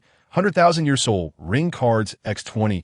Purple Holy Water 500 milliliters X133. A Tribal Stoneman Experience card. Tribal Mage Outfit X1. Tribal Flying Dragon Martial Soul Experience card X1. Lightning Spell card X47. 34 Fruits of the Sacred Tree. Display complete. Please proceed to Stardew Great Forest to check in. If the task is not completed within 3 hours, there will be Chapter 89 Goodbye, Great Ming. Second Ming with kidney deficiency and demise. Ning's eyelids twitched a few times. Damn. System, are you messing with me? 179 minutes and 56 seconds. The countdown begins. Soon, long-distance teleportation will start. He didn't want to walk over step by step. After all, the forest was too far away. Moreover, this was the very center of the royal area, 100,000 miles away from the Stardew Great Forest. With the system's existence, why bother walking there? Whoosh! A beam of white light shone on Ning. Immediately, the system's voice echoed again. Long-distance teleportation begins. Long-distance teleportation ends. Whoosh, whoosh, whoosh. Ning felt a flash of white in front of him, and then he arrived in a primitive forest. In front of him was a huge lake, with a monkey drinking water nearby. Isn't this Star Lake? Looking at the familiar old place, he hadn't set foot here since the last time he came with Pikachu. He didn't expect to return here again. It was truly nostalgic. Someone has intruded into my territory? The Titan Great Ape stopped drinking and turned its head. It saw a young man in dark clothes and recognized him with just one glance. So it's you, human. Get out of here quickly. The Titan Great Ape began to chase him away, slowly walking over. Ever since the last time it had been mentally beaten by him, it no longer acted recklessly like before. The Titan Great Ape sensed its surroundings again, but didn't see Pikachu. Fortunately, that guy isn't here. It seems I can crush this little human by myself. Human, take my punch. The Titan Great Ape swung its fist towards Ning. However, Ning calmly took out a golden card from his pocket. Epic card, Golden Big Pikachu. The man known for being invincible in one-on-one fights was back again. Ever since he dominated the royal arena last time, he was summoned once more today. Whoosh, whoosh, whoosh. As the card was activated, an armored figure appeared, taller than Ning by a head. It wore a full set of golden armor, emanating a faint yellow glow that was not blinding. Whoosh. 8 black soul rings and 1 golden soul ring appeared. Boom. Just as the Titan Great Ape's fist was about to hit Ning, it suddenly stopped in midair. No matter how it shook, it couldn't advance even an inch, becoming like a wooden post, unable to move. What a powerful person, indeed. He has appeared. Big brother, hurry and save me. Rumbling, dark clouds suddenly gathered in the sky, followed by a bull's head emerging from the water. Shortly after the bull's head appeared, its body followed. It was the soul beast, the sky blue bull python. As soon as it appeared, its lantern-sized eyes emitted a radiant light. You two humans again? Do you really think we have no one? The sky blue bull python swept its tail across, and the water of the lake automatically parted, making way. Bang! A golden protective shield directly deflected the tail away. Immediately, that familiar power emerged. Golden Pikachu domain. Pikachu opened its mouth, and a powerful energy erupted from its body. It turned the land within a 1-kilometer radius into gold. With careful control, it didn't harm the land or trees. It merely changed their color. Oh, I can't move again. Beads of virtual sweat appeared on the sky blue bull python's forehead. Ever since it was restricted last time, it had been diligently training, never giving up a moment of cultivation, yet it still couldn't defeat its opponent. As a super powerful presence in the forest, both soul beasts felt a sense of being at the mercy of others. At this moment, the system's voice echoed again. Please, host, hunt the 2 great soul beasts to obtain their soul rings and soul bones as rewards. Unconditional adaptability twice. You want me to kill them? Ning felt somewhat baffled, as his soul rings were already full. His new level hadn't been raised yet. He didn't need soul rings for the time being. Can't we just keep them here? You, a great soul master, want to absorb them for 100,000 years. That's a bit ridiculous, but when Ning noticed the unconditional adaptability, he was somewhat tempted. He quickly opened the system to check. Unconditional adaptability, you will adapt to whatever you do. Looking at the content above, this was simply too extraordinary. This means you will adapt to anything. Isn't this a concept divine reward? Pikachu, take them out. After some contemplation, Ning finally made up his mind. Although his future self would marry the other party's sister Xiao Wu and become their brother-in-law. But would this affect the other party becoming his resource? It shouldn't, right? After all, even a small loser can take them in. To take 100,000 steps back, it's better than leaving them to a small loser. After all, with Tang San's ability, knowing that his wife is a 100,000-year soul beast, he still took her to the spirit hall to recklessly seek death, jumping around in front of many titled Douluos, as if afraid others wouldn't know. What is the difference from his father? Other soul beasts hide far away until they completely become human before entering big cities. Understood. After receiving the command, Golden Big Pikachu immediately stepped forward and drew out its legendary golden short knife. Not good, the opponent wants to kill us. The sky blue bull python instantly realized the other's intentions. It began to struggle desperately, but couldn't move, being suppressed by several levels of soul power. They couldn't transform at will. Moreover, there was a 1,000,000-year golden soul ring, and the soul skills attached were incredibly domineering, plus they were in the domain. The Titan Great Ape and the Sky Blue Bull Python had no chance of escape. Golden Big Pikachu shouted, 9th soul skill, Pikachu's Fury. It's normal for a 1,000,000-year soul ring to have several soul skills, right? Whoosh, whoosh, whoosh. The golden short knife emitted a brilliant light, pointing to the sky and instantly tearing apart space. It shattered the space in front into a dazzling star river. Boom! With one strike, I only need one strike. The 2 great soul beasts, the Sky Blue Bull Python and the Titan Great Ape, fell to the ground in response. Then, their bodies separated and 2 heads rolled down, slowly falling to the ground. Immediately, green power and red power burst from their bodies. They slowly formed 2 soul rings, glowing red and appearing exceptionally brilliant. They shot up into the sky, causing all soul beasts within a 1-kilometer radius to feel that ultimate radiance. Accompanied by their death, 2 bones emerged from their bodies. The left arm bone of the Titan Great Ape and the right arm bone of the Sky Blue Bull Python. Ning felt himself being drawn by the power, his body uncontrollably flying towards the sky. Chapter 90. Summoning the Emperor of Heaven, the left arm bone of the Titan Great Ape and the right arm bone of the Sky Blue Bull Python floated onto Ning's shoulders. Immediately after, they perfectly fused together, erupting with a powerful force. Even though he tried his best to suppress this power and condense it, he still couldn't control the growth of his soul power. Boom! A beam of light shot into the sky, bursting forth from Li Ning's body. Before long, his soul power broke through from level 25 to level 41. He had jumped a full 16 levels, which was simply terrifying. Whoosh, whoosh, whoosh. 2 blood-red soul rings descended, wrapping around Li Ning's body and dyeing him in a crimson hue. Previously, he had the special ability from the system rewards to adapt unconditionally. No matter what he did, he would adapt unconditionally. Although he only had 2 chances, it was enough. Floating in the air, Li Ning began to absorb his 100,000-year soul ring. As the soul bones fused, he currently possessed 5 soul bones, directly elevating his body's strength to a new realm, especially with the legendary item, Angel Wings. The special legendary item could grow to divine level, perfectly integrating these soul bones together. The 100,000-year left leg soul bone, the 70,000-year head soul bone, the left arm bone of the Titan Great Ape, and the right arm bone of the Sky Blue Bull Python.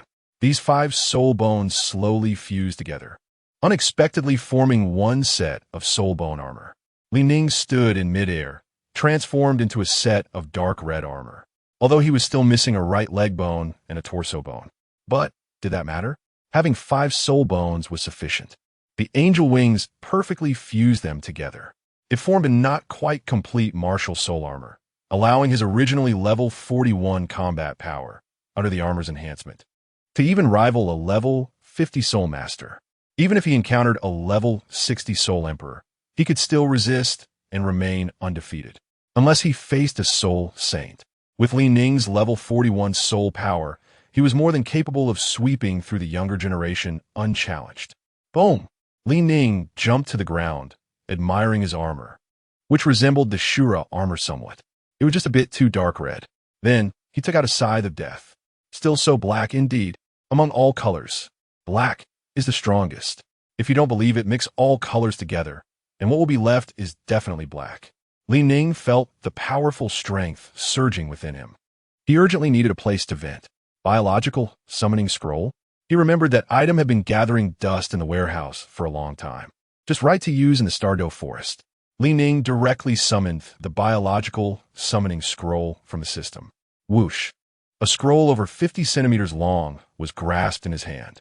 Then, following the method outlined on it, he began to chant the incantation. Misai, Misai, slide not a bit. If you're not trash, I cannot Misai. Boom, boom. Suddenly, the sky rumbled with thunder, and a massive dragon head slowly emerged. The head was black, and as it appeared, its body followed. It turned out to be an entirely black dragon, rolling through the clouds. The entire cloud layer was rubbed together, producing a booming sound. Who is summoning me? The black dragon roared, its voice shaking the trees and the ground of the entire forest. It was evident how terrifying the opponent's strength was. Li Ning never expected that the biological summoning scroll he casually used was so powerful, delivering a king-level bomb right away. Moreover, he looked up at the gigantic black dragon, which was at least over 100,000 years old. At this moment, the system's voice sounded again. Detected that the Black Dragon Emperor of Heaven is starting to appear, but the timeline has not yet opened. The host is committing a time crime. What is this? Li Ning stared at the massive body in the sky, realizing it was the Emperor of Heaven from the second part. This timeline is incorrect. Our third master only started writing the second part after the first part became popular. If the first part hadn't succeeded, there wouldn't have been a second part at all. Therefore, many timelines simply do not align. For instance, when Ming and Air Ming were being hunted, why didn't T the Emperor of Heaven appear? They were already at the doorstep. You say you were cultivating? That's a bit forced. Besides, were the other 100,000 fierce beasts just sitting around doing nothing? When others intrude into their territory, they don't care, and it's the most core area. But the Black Dragon Emperor of Heaven in the sky didn't care about that. Just a moment ago, he and his wife were busy communicating. Unexpectedly, just as he was about to break through Human Pass with his army, he inexplicably ended up here. How could this battle still be fought? Might as well surrender. It turned out to be you, a human. The Emperor of Heaven merely glanced at the summoned person, his face filled with disdain, even a hint of killing intent emerging. Black Dragon Flame. Without saying a word, he directly opened his massive mouth and spat out a flame. The flame was a black fireball, about the size of an ordinary small car. The terrifying flame that erupted twisted space wherever it passed. It was evident how frightening a casual strike could be. After all, this was a being with over 800,000 years of cultivation. With the soul bone armor skill, infinite blood shield, Ning felt a bit inflated after obtaining the soul bone armor. He prepared to take the hit head-on, challenging a deity with a mortal body. After all, the Black Dragon was infinitely close to being a god, roughly at the level of a third-level god. Even so, a regular strike was not something a mere human could endure. It could at least injure a 100,000 soul beast. Ning's infinite blood shield was derived after he fused with the armor. A dark red soul bone armor floated out a shield to block in front of him. Boom! The Black Dragon Flame was larger than Ning's body and instantly engulfed him. But due to the protection of the soul bone armor, there was a loud bang. The power continuously crashed against Ning, accompanied by intense burning. The surrounding land was turned to ashes, and even the few grains of sand mixed in the soil were vaporized. What a terrifying flame! Ning furrowed his brow. He never expected the opponent's fire to be so fearsome. Whether it was rage or desire, he couldn't tell. After all, he was just a level 41 soul master. How dare he challenge the 800,000-year cultivation of the golden-eyed Black Dragon King, Emperor of Heaven? Was Ning being too arrogant? Or was the system stable as a rock? But all of this was ignored by the Emperor of Heaven above. Oomph! The Black Dragon Emperor of Heaven snorted coldly, then nodded and sighed. My strength has increased again. That kid should be dead by now, right? A mortal daring to summon me is simply asking for death. He had just attempted to withstand his attack, which was simply overestimating his abilities. Not to mention him, even a 100,000-year soul beast would find it difficult to block this strike. Sorry, I am not dead, a young voice echoed from within the flames. Chapter 91. Beating the Black Dragon Emperor. The Black Dragon Emperor Tion listened clearly. In fact, when Ning first faced the flames, he also felt some pressure. However, the Angel Soul Bone seemed to adapt to this pressure and absorb the flames directly. Under various factors, the flames gradually dissipated. Then, a dazzling light appeared from the Angel Soul Bone behind Ning. The Soul Bone, with two wings, emitted a white light, protecting him within. The Soul Bone evolved. Ning didn't expect that the previous strike would allow the angel wings to absorb some of the energy, becoming even more sacred. Facing the changes below, the golden-eyed Black Dragon King Tion didn't care at all, not even showing a hint of surprise. He was as steady as an old dog. To him, no matter how the person below changed, they were still just an ordinary human.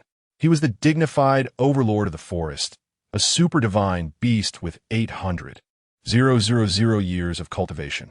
In this forest, he was already worthy of being called a god. If he were afraid of a mortal, wouldn't that be a joke? It should be said that other soul beasts would laugh at him, as many soul beasts did not fully obey Tion. They only complied out of respect for his authority. Faced with a strong enemy, Ning did not dare to be careless and immediately summoned his martial soul. Whoosh whoosh, whoosh. 2 purple soul rings and 2 red soul rings instantly appeared, descending and slowly rotating around his feet.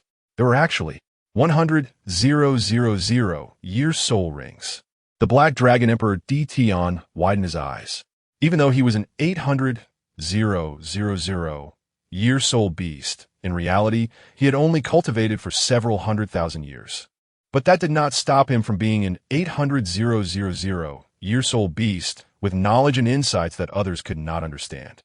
Tion couldn't comprehend how this seemingly young person could absorb a 100,000 year soul ring at such a high level.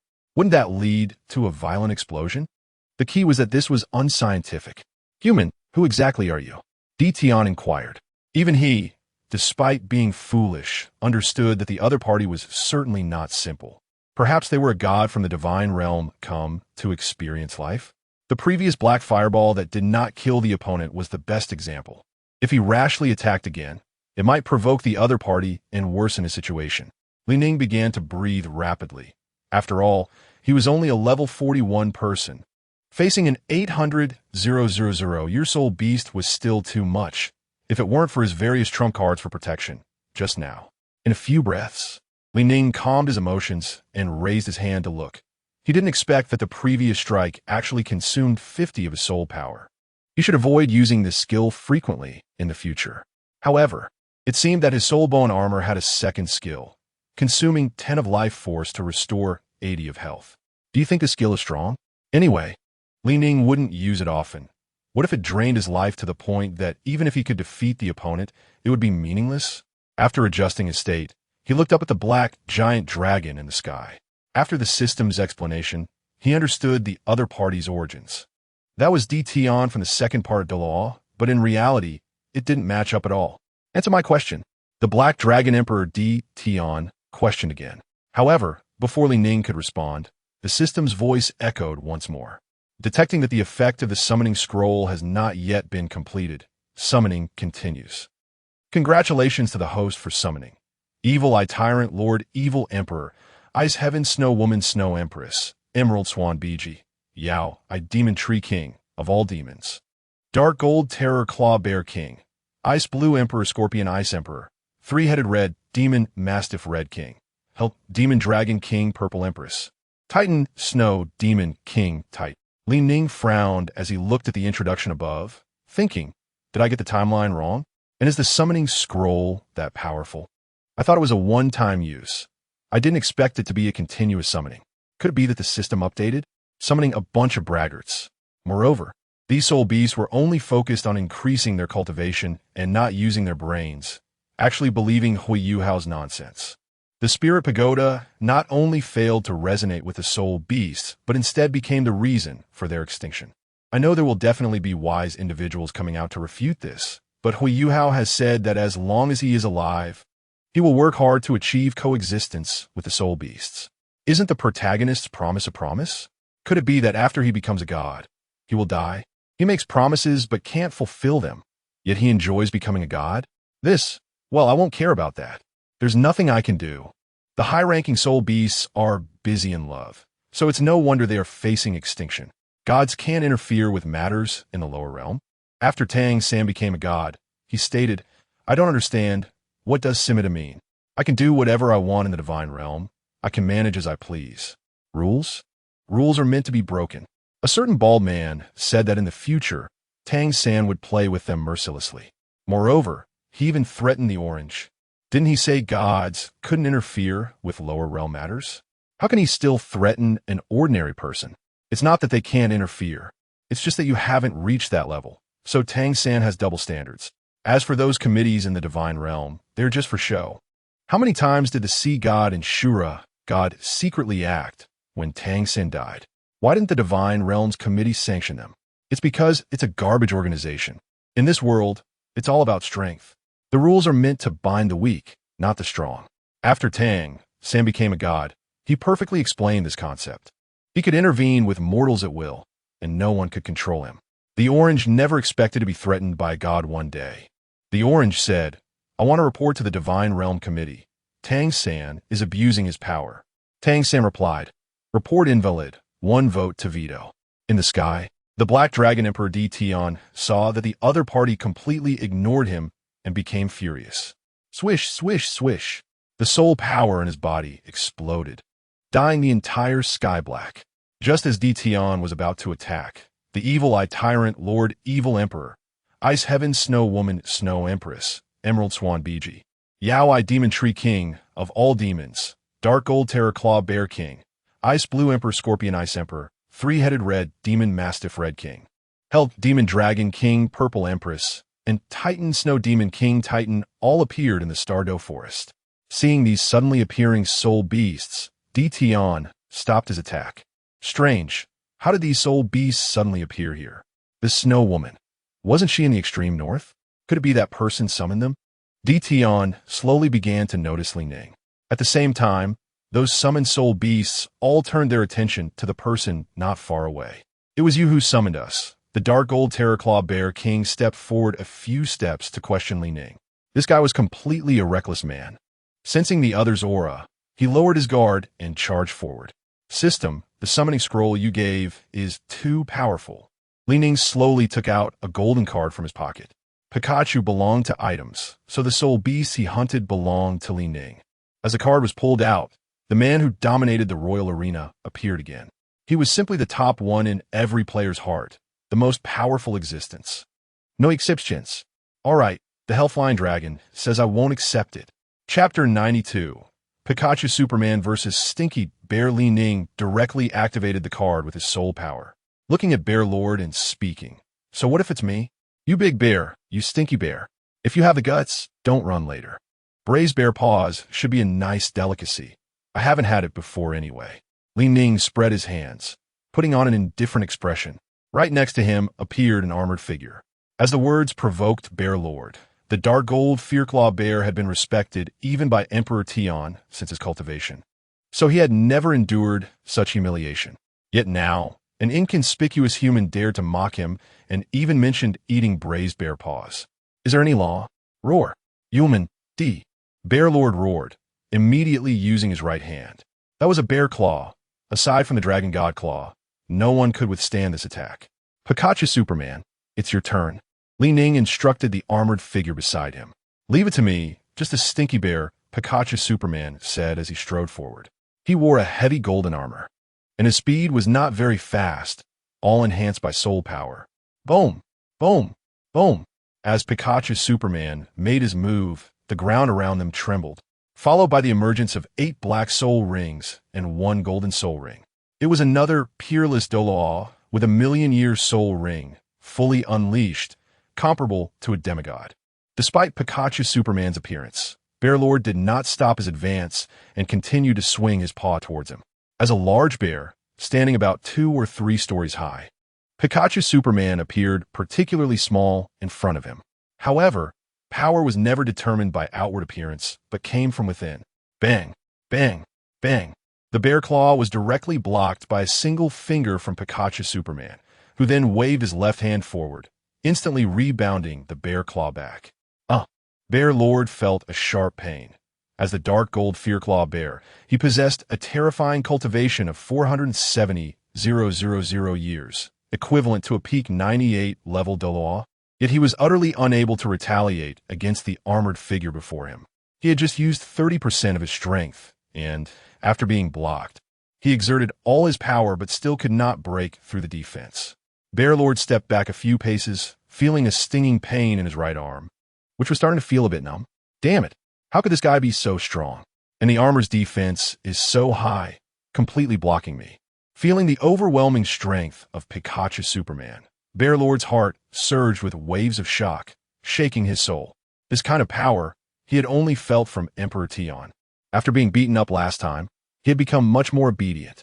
He stared intently at Pikachu Superman in front of him, unable to understand how the opponent could possess power akin to that of the Beast God, even slightly stronger. In the sky above, the Beast God Emperor Tian, with enormous dragon eyes like a car, observed everything below. He pondered, strange, this armored figure before me, although only has 9 soul rings, possesses strength at the 100 level. Isn't it said that reaching the 100 level allows one to ascend to godhood and cannot linger in the mortal realm? How is this different from what I imagined? But what Emperor Tian did not know was that all of Pikachu Superman's attributes were focused on strength. Although he was only level 99, he was not inferior to a level 100 individual. Otherwise, how could the awakened Golden Pikachu still be the same as the original? He had bathed in the light of awakening and had pierced through the southern end of the arena with a single strike. His record could only be described as terrifying. My young master said he wants to eat bear paws, Golden Pikachu said with a slight smile, hidden beneath his armor, making it impossible for others to see, only feeling that he was incredibly terrifying. Creak, creak. The armor made irregular grinding sounds as it slowly approached the dark gold Fearclaw bear step by step. These sounds loomed over the stinky bear like a countdown to death. Bear Lord had fallen behind in the initial confrontation, and at this moment, he was beginning to feel the urge to retreat. However, with so many watching, no, it should be so many of his kind watching, he couldn't lose face. so he could only brace himself and charge forward. Otherwise, how would he survive in the spirit beast world after today? Uh, uh, Bear Lord shouted, "Damn human. Just now, I was careless. Now I will use my full strength." Dark Gold Fearclaw, the power within him gathered, and his right paw emitted a faint black light. Gradually, the black light grew brighter, as if illuminating the sky. Dark Gold Fearclaw Bear slammed down his paw, the massive bear claw heading straight for Pikachu Superman's head like a small car. Yet Pikachu Superman never even glanced at him, extending a finger once more to block. With a loud bang, his finger firmly caught the descending bear paw, which could not advance even a fraction, no matter how hard Bear Lord tried. As for the surrounding fierce beasts, Golden-Eyed Black Dragon King Emperor Tian, Evil-Eyed Tyrant Lord Evil Emperor, Ice Heaven Snow Woman Snow Empress, Emerald Swan Biji, Demon-Eyed Demon Tree 10,000 Demon King, Ice Emerald Emperor Scorpion Ice Emperor, Three-Headed Red Demon Hound Red King, Demon Dragon King Purple Empress, Titan Snow Demon King Titan, they all watched the show. After all, having a brash person take action was better than stepping in themselves. This is impossible. This is my strongest strike. Bear Lord widened his eyes in disbelief. He immediately began to burn his cultivation, repeatedly swinging his claws, trying to kill the opponent. After all, this was an existence that even Emperor Tian could injure, let alone a human. How strong could a human be? Could their physical strength really surpass that of a fierce beast? However, Bear Lord still underestimated Pikachu Superman's defensive power, no matter how hard he tried. He couldn't make a dent. "It's my turn now," Pikachu Superman declared as he fully unleashed his power, with the ninth soul ring lighting up. Pikachu's Fury, a golden phantom, 15 meters tall, appeared behind Pikachu Superman, and he punched toward the large bear before him. The punch fell too quickly, accurately hitting the opponent. Dark Gold Fearclaw Bear felt as if all the bones in his body were about to shatter, and then the entire bear was sent flying. That body landed on the opposite mountain, a full kilometer away. "Oh no, I hit him too far. I can't eat the bear paw." Pikachu Superman retracted his power, looking at the mountain not far away. He was already a peak 99 level Douluo, and his vision depended entirely on his mental power. He could scan a radius of several kilometers. With all his might, he could propel his power over 10 miles or even hundreds of miles, all controlled by his will. Chapter 93, Pikachu Superman vs. Snow Empress. That old brute, Bear King, was actually sent flying. The three-headed red demon dog, Chi Wong, muttered to himself. He knew the strength of that stinky bear. There was almost no chance for it to defeat the opponent. After all, that stinky bear's claws were indeed incredibly powerful. And we have to admit that, although Chi Wong was strong, facing a brute would ultimately leave him with intentions but no power. After all, a brute is just a brute, charging ahead without care, because madmen are the most terrifying. In the sky, Tian waved his body, transforming into a human male form. Immediately afterward, the remaining 8 fierce beasts also began to change into human shapes. Why transform into human form? Because it saves energy. This way, they could maximize their soul power savings and be more in tune with the world. After all, among all living beings, humans have the most potential. Tian looked down at Pikachu Superman. Although he had not fought against him, based on the earlier battle, even if he personally took action, he could not say with 100% certainty that he could defeat him. With one blow sending Bear King flying, making that stinky bear incapable of self-care? Although Tian could also do that, it would consume most of his power. He definitely wouldn't be as relaxed as Pikachu Superman, who seemed unbothered after landing a hit, hardly losing any soul power. Ning looked around as the soul beasts transformed into humans, and suddenly felt he had encountered kindred spirits. He scanned his surroundings with his eyes, as if observing his own soul rings and soul bones. Then he astonishingly said, "Not bad, not bad. There are 9 of you here, plus that stinky bear, making a total of 10. Why not stop cultivating and just sacrifice yourselves to me? I will take you to become gods. Anyway, it won't be long before your soul beasts become extinct, probably in about 16,000 years. According to the timeline from Douluo to Douluo 2, only 10,000 years have passed. The legend of the Dragon King was only 6,000 years ago, and soul beasts gradually went extinct. In summary, 16,000 years. Ning looked at the man in black in the sky, and then used black soul power to condense a stool for himself to sit on. He continued, "In the future, with the emergence of soul guide devices, even gods will die, let alone you. Ordinary soul beasts." As soon as he finished speaking, a woman shouted sharply. It was the Ice Emperor, the Ice Empress of the Ice Blue Emperor Scorpion. This girl was completely arrogant and self-satisfied. Although she ruled in the extreme north, it was merely a small territory. After transforming into human form, the Ice Empress landed on the ground and immediately rebutted. "Ridiculous. You dare say we are all ordinary soul beasts? Do you know I am the Ice Emperor of the Ice Blue Emperor Scorpion, one of the 3 great kings of the extreme north?" Although the 10 fierce beasts did not often interact, it was normal to have heard of each other's reputations, as there were also communities in the soul beast world. "Ice Emperor?" The evil-eyed tyrant blinked his big eyes at the woman, but he only glanced at her. He simply didn't care about such weaklings. He was nearly an 800,000-year-old terrifying existence, equivalent to a 99-level peerless powerhouse. How could he care about a fierce beast that was over 400,000 years old? This was merely a moment of curiosity. "Ice Empress, be careful. The opponent is not simple," the Snow Empress warned. But Ice Empress was unconcerned, crossing her arms in front of her. "Rest assured, Snow Empress, I possess the ultimate ice. Far beyond what that stinky bear can compare to. No one has been able to withstand my freezing power. This kind of power? Perhaps I need a frozen soul bone soul ring as well." Ning pondered while stroking his chin. If he possessed the ultimate ice, wouldn't he be immune to ice attribute powers? In that case, all ice elements would be useless against him. However, the Snow Empress's ice power seemed more abundant or of better quality. Ning suddenly pointed a finger at the older sister, who was even older than Ice Empress. He then said, "It's you.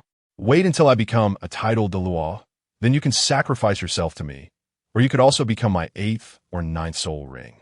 However, I must at least wait until my 7th soul skill to absorb a 100,000 year one. As for the 2nd martial soul, I don't know if the system will grant a reward.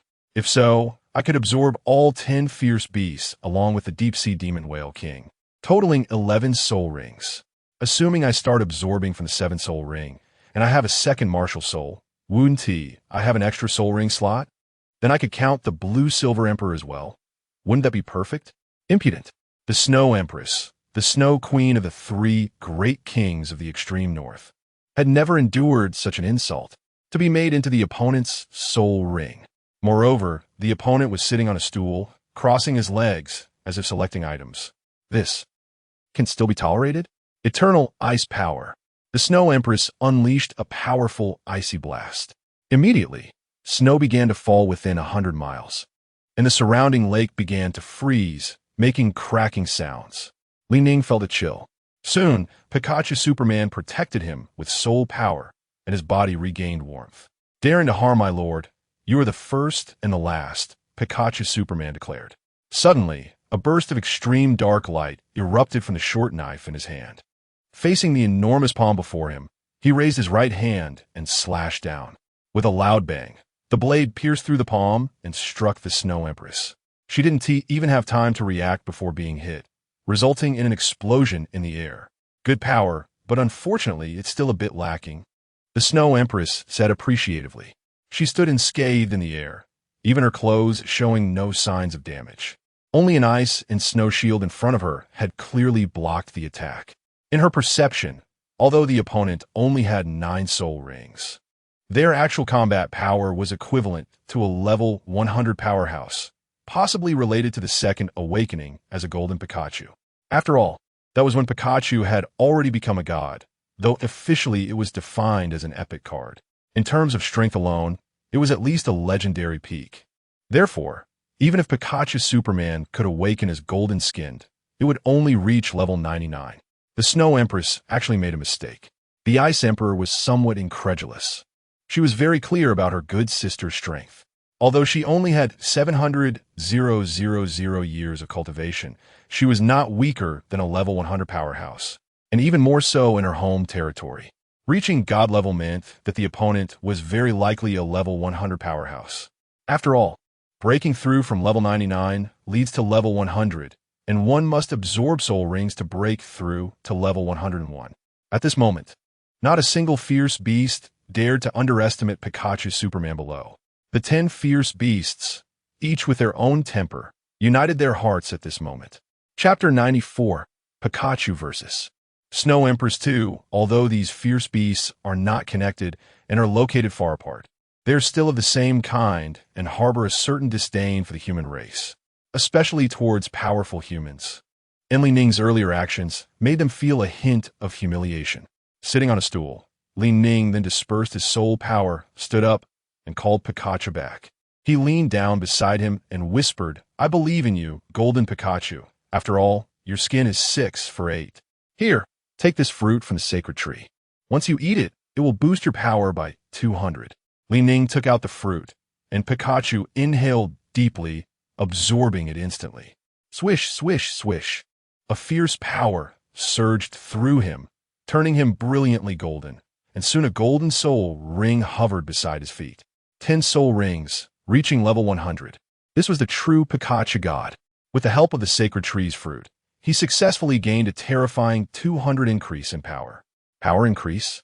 The Snow Empress looked down at Pikachu, who had gained another soul ring. Her brows furrowed slightly as she recalled the yellow fruit she had seen earlier.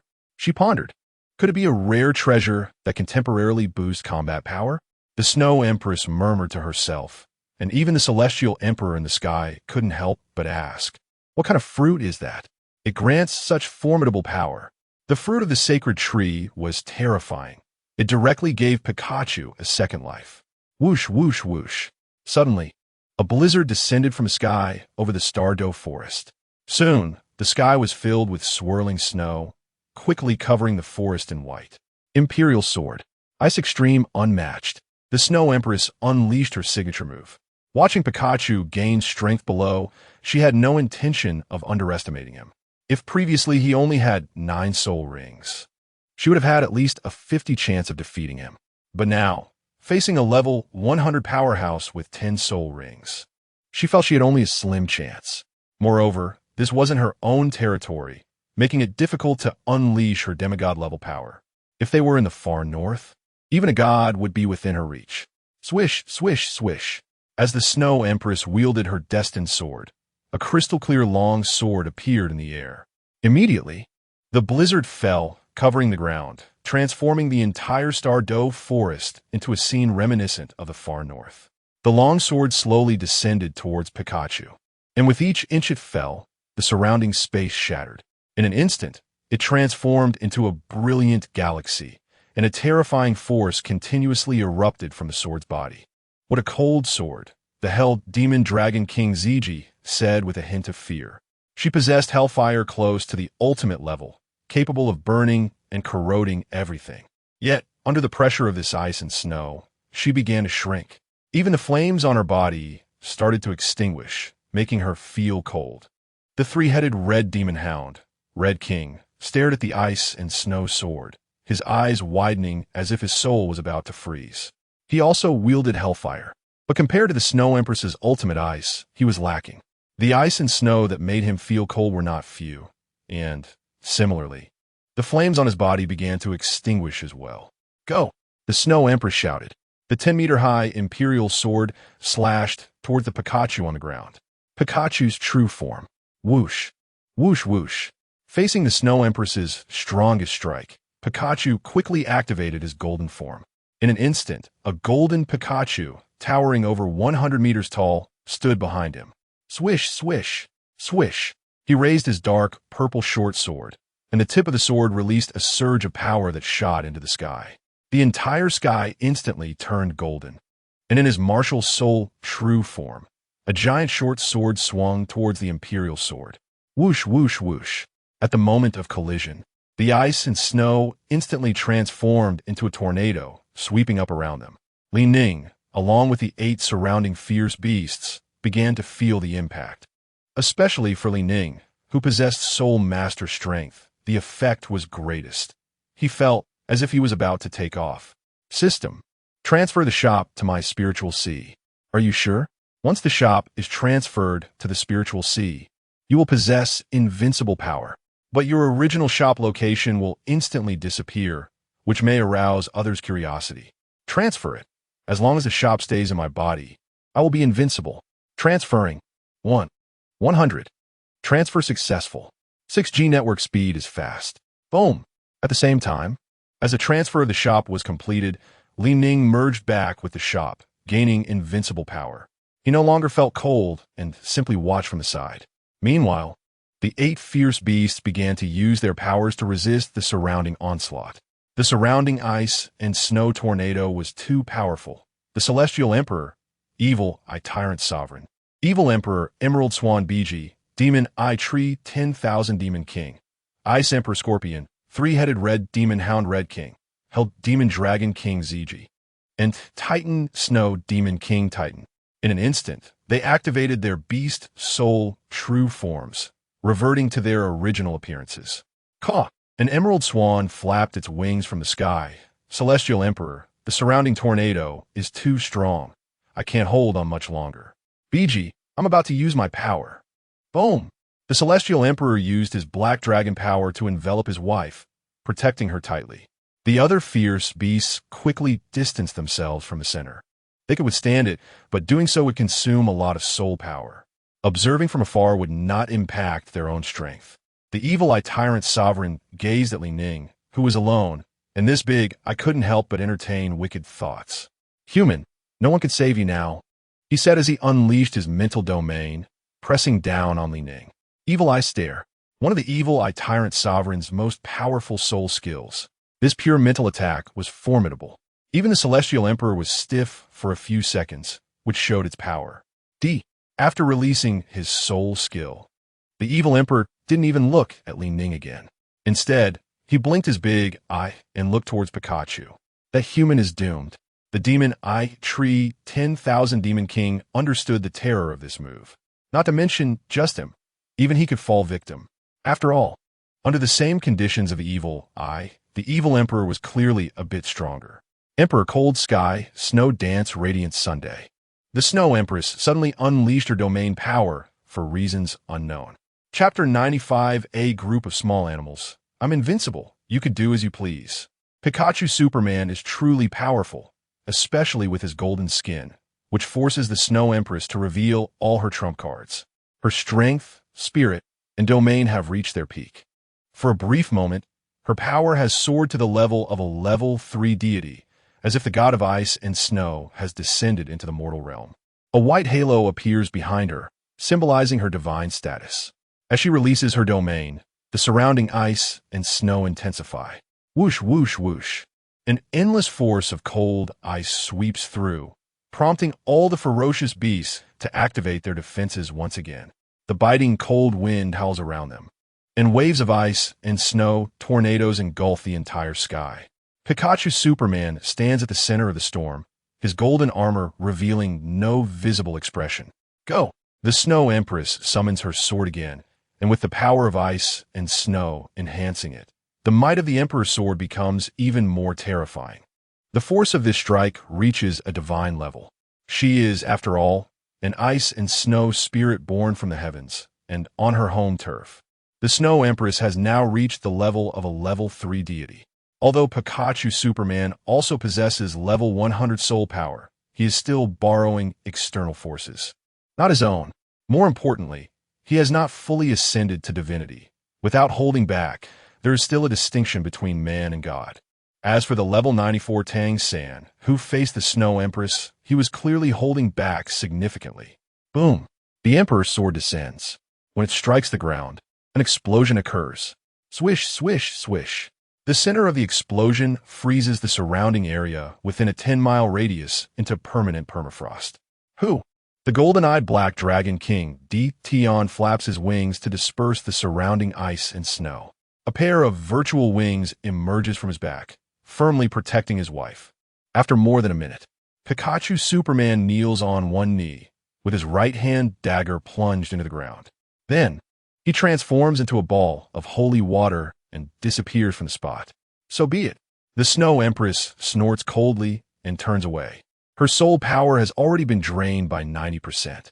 She prepares to leave this place, and the other ferocious beasts immediately feel a sense of joy. After all, being able to kill a human powerhouse in the forest reduces the threat to their soul beasts by a fraction. What a pity, my epic card Pikachu Superman. Ning sighs within a giant evil eye. He hasn't even died yet. The evil eye tyrant is somewhat incredulous. Although he only used a fraction of his power for that strike, it was still beyond what the opponent could endure. Moreover, he sensed the opponent's cultivation level, which was merely level 41. Just now, his attack could have killed even a titled Douluo. Sure enough, he is the strongest one, Tion mutters to himself. Beside him, the Emerald Swan by G cannot believe it. Is there really someone in this world who can withstand the evil emperor's attack? To this, Tion, with deep understanding, says, even I would hesitate for a few seconds, let alone a mere mortal. Crack! Ning emerges from his predicament, and his body has changed somewhat. A black halo encircles the position behind his head. That is the original halo that only a god can possess. And Ning has condensed it with the power of the Lucky Card Shop. Is this the power of the Super God King? He marvels, as if the whole world is tightly grasped in his hands. How is this possible? You can actually break through my mental lock. The Evil Eye Tyrant slowly waves its tentacles. Tentacle attack. Evil Eye Tyrant. This guy has many tentacles, totaling 81. Each one is over 500 meters long. No, it should be far beyond that distance. The extended tentacles accurately strike Ning, but do not knock him away. Instead, Ning grips the strange tentacle, feeling its slippery texture, even sensing some paralyzing toxins. In the sky, Tion sees this scene and cannot hide his smile. Arrogant human. I wouldn't dare to grab this move. How does he have the courage to do so? It should be known that the evil emperor also has a famous ultimate move, which is Soul Devour. It can devour everything the tentacles touch, forcefully destroying the opponent's mental world, turning them into an idiot or into nothingness. Sure enough, the evil emperor sees that the opponent dares to grip his tentacle and immediately activates his self-created innate soul skill. Soul Devour with a roar. The large eyeball emits a dazzling light. His tentacles can devour the opponent's mental world and soul in an instant. Therefore, Ning has no way to dodge and directly bears the attack. For other beings, this level of attack is enough to destroy any creature. But Ning's spiritual C has the Lucky Card Shop. He grips the tentacle and then says, grilled squid, isn't it my favorite? Come to me. Bang! The tentacle instantly snaps, and at the same time, a powerful mental force rebounds back. After an attack fails, the attacker or soul beast will naturally receive a backlash, just like how the Sanghui Academy became idiots. The evil eye tyrant spits out a mouthful of blood, staining the ice and snow below. He mutters to himself in disbelief, the large eyeball shaking. How is this possible? Arc lightning. Seeing the attack fail, the evil emperor simply releases a bolt of lightning power. ZZZZ. A lightning bolt as thick as a barrel strikes directly towards Ning. Wherever the lightning passes, even the air is pierced. Moreover, the space instantly shatters, turning into a brilliant star river. It looks extremely dazzling, but within these fragments, there are temporal and spatial currents. Once drawn into them, one would face certain death. There wouldn't even be a chance for reincarnation, as the soul would be instantly torn apart, demonstrating just how terrifying this lightning attack is. Ning coldly snorts, his lips curling up slightly. Lightning, huh? Just right for scratch. Quite nice. ZZZZ. The arc lightning precisely hits its target, dealing significant magical damage. The other 8 ferocious beasts activate their defenses. The Ice Goddess Snow Empress, the Emerald Swan by G, the Demon Eye Tree King of all demons, the Dark Gold Claw Bear King, the Ice Emperor Scorpion, the 3-headed Crimson Demon Dog King, the Hell Dragon King Purple G, the Titan Snow Demon King Titan. Each uses their respective abilities. Some wield hellfire, some summon ice and snow power, while others utilize the purest wood element. It's a contest of powers akin to the 8 immortals crossing the sea. That guy must be dead. The Dark Gold Claw Bear King has no idea when he emerged again. After being knocked away, this guy ran back, completely a brute. Definitely dead. The king of all demons interjects. The power of the evil eye tyrant. He has seen it and knows it's far stronger. In the sky, Tion looks at that bolt of lightning, feeling a sense of dread. He exclaims, "Even I find it difficult to block it." However, that big eyeball has not used the final power of time. That can be considered fortunate for that human. After all, even I don't have much confidence in blocking the time light of that big eyeball. Chapter 96. Soul Beasts. Do you know why the flowers are so red? After the white light, the evil eye tyrant looked at the center of the lightning, which then gradually dissipated. He sensed that there was no aura inside, and his mood instantly brightened, finally dead. Who are you saying is dead? Ning walked out from the lightning. He then patted the dust off his face with his left hand. You almost electrified my face, I. What a pity, little lightning is still disappointing. The 10 ferocious beasts were shocked. How is this possible? They exclaimed in unison, looking at the human in disbelief. How could he still be alive? The evil emperor questioned. He couldn't believe that the other party was a god. After all, there were no gods in the mortal realm. If he wasn't a god, then he should have died, especially since his previous strike could even kill a soul beast that had lived for 100,000 years. Li Ning's mouth twitched slightly. Then he said with a smirk, "What's so strange about it? Just a normal attack, and you dare to try to conquer me. I am invincible. You can do as you please. However, my soul rings are already full. I'll come back to hunt you once I break through." After saying that, Li Ning activated his soul power, preparing to leave this cursed place. After all, he had been out for some time. If he didn't open the shop soon, how would he manage the store's performance? Why work hard to cultivate when he could just relax and buy cards? Swish, swish, swish. A powerful soul force erupted from Li Ning's body, soaring into the sky. Just as he was about to leave, the 10 ferocious beasts, led by Emperor Tion, began to panic. "Quick, stop him. Don't let him escape," Emperor Tion shouted as he activated his domain first. Immediately after, the evil eye tyrant roared. Light of time and space, mental whip, soul devour. 3 types of soul techniques erupted in one breath. Each one was enough to shake the heavens, and these 3 different powers transformed into a dazzling light, shining to the extreme. The world became pale from the brightness. The slightly weaker, ferocious beasts, like the Hell Dragon King and others, instinctively closed their eyes. Li Ning frowned. He didn't expect these little creatures to be so ungrateful. He was about to leave, yet they dared to attack him. It seemed that if he didn't teach them a lesson, they wouldn't understand why the flowers were so red. With the first soul technique, Death's Passage, Li Ning murmured softly, then flew into the sky, directly wielding his death's dark scythe. He swung it forward, and a figure dressed in black, resembling the Grim Reaper, instantly emerged behind him. The Grim Reaper was surrounded by golden light, which formed a circle that fixed on the back of his head. Swish, swish, swish. The black Grim Reaper figure stood over 10 meters tall, heading straight for the 10 ferocious beasts. In an instant, the surrounding beasts felt a tingling sensation on their scalps, as if they were about to die. The Grim Reaper's phantom raised a large scythe and split into 10 figures, each targeting different ferocious beasts. The 10 ferocious beasts cried out in pain, "Ah!" Instantly, hundreds of streams of blood flew out from their bodies. One by one, they fell to the ground, their bodies stained red with blood. But it was quickly blocked by soul power. How is this possible? So strong? Emperor Tion was somewhat incredulous, lying on the ground, gasping for breath. As the one who took the lead, he naturally suffered the most damage. Seeing that everyone was injured, the Emerald Swan Biji immediately began healing. Swish, swish, swish. The emerald green soul power continuously spread around, giving a bit of vitality to the severely injured ferocious beasts. At this moment, they did not look like rulers. Instead, they resembled a group of livestock that could be slaughtered at will. Li Ning retracted his martial soul. Hovering in the void, I will come back for your soul rings and soul bones next time. Goodbye, everyone. Boom! A sonic boom echoed in the air, and his figure flew far away. He disappeared into the clouds, out of sight.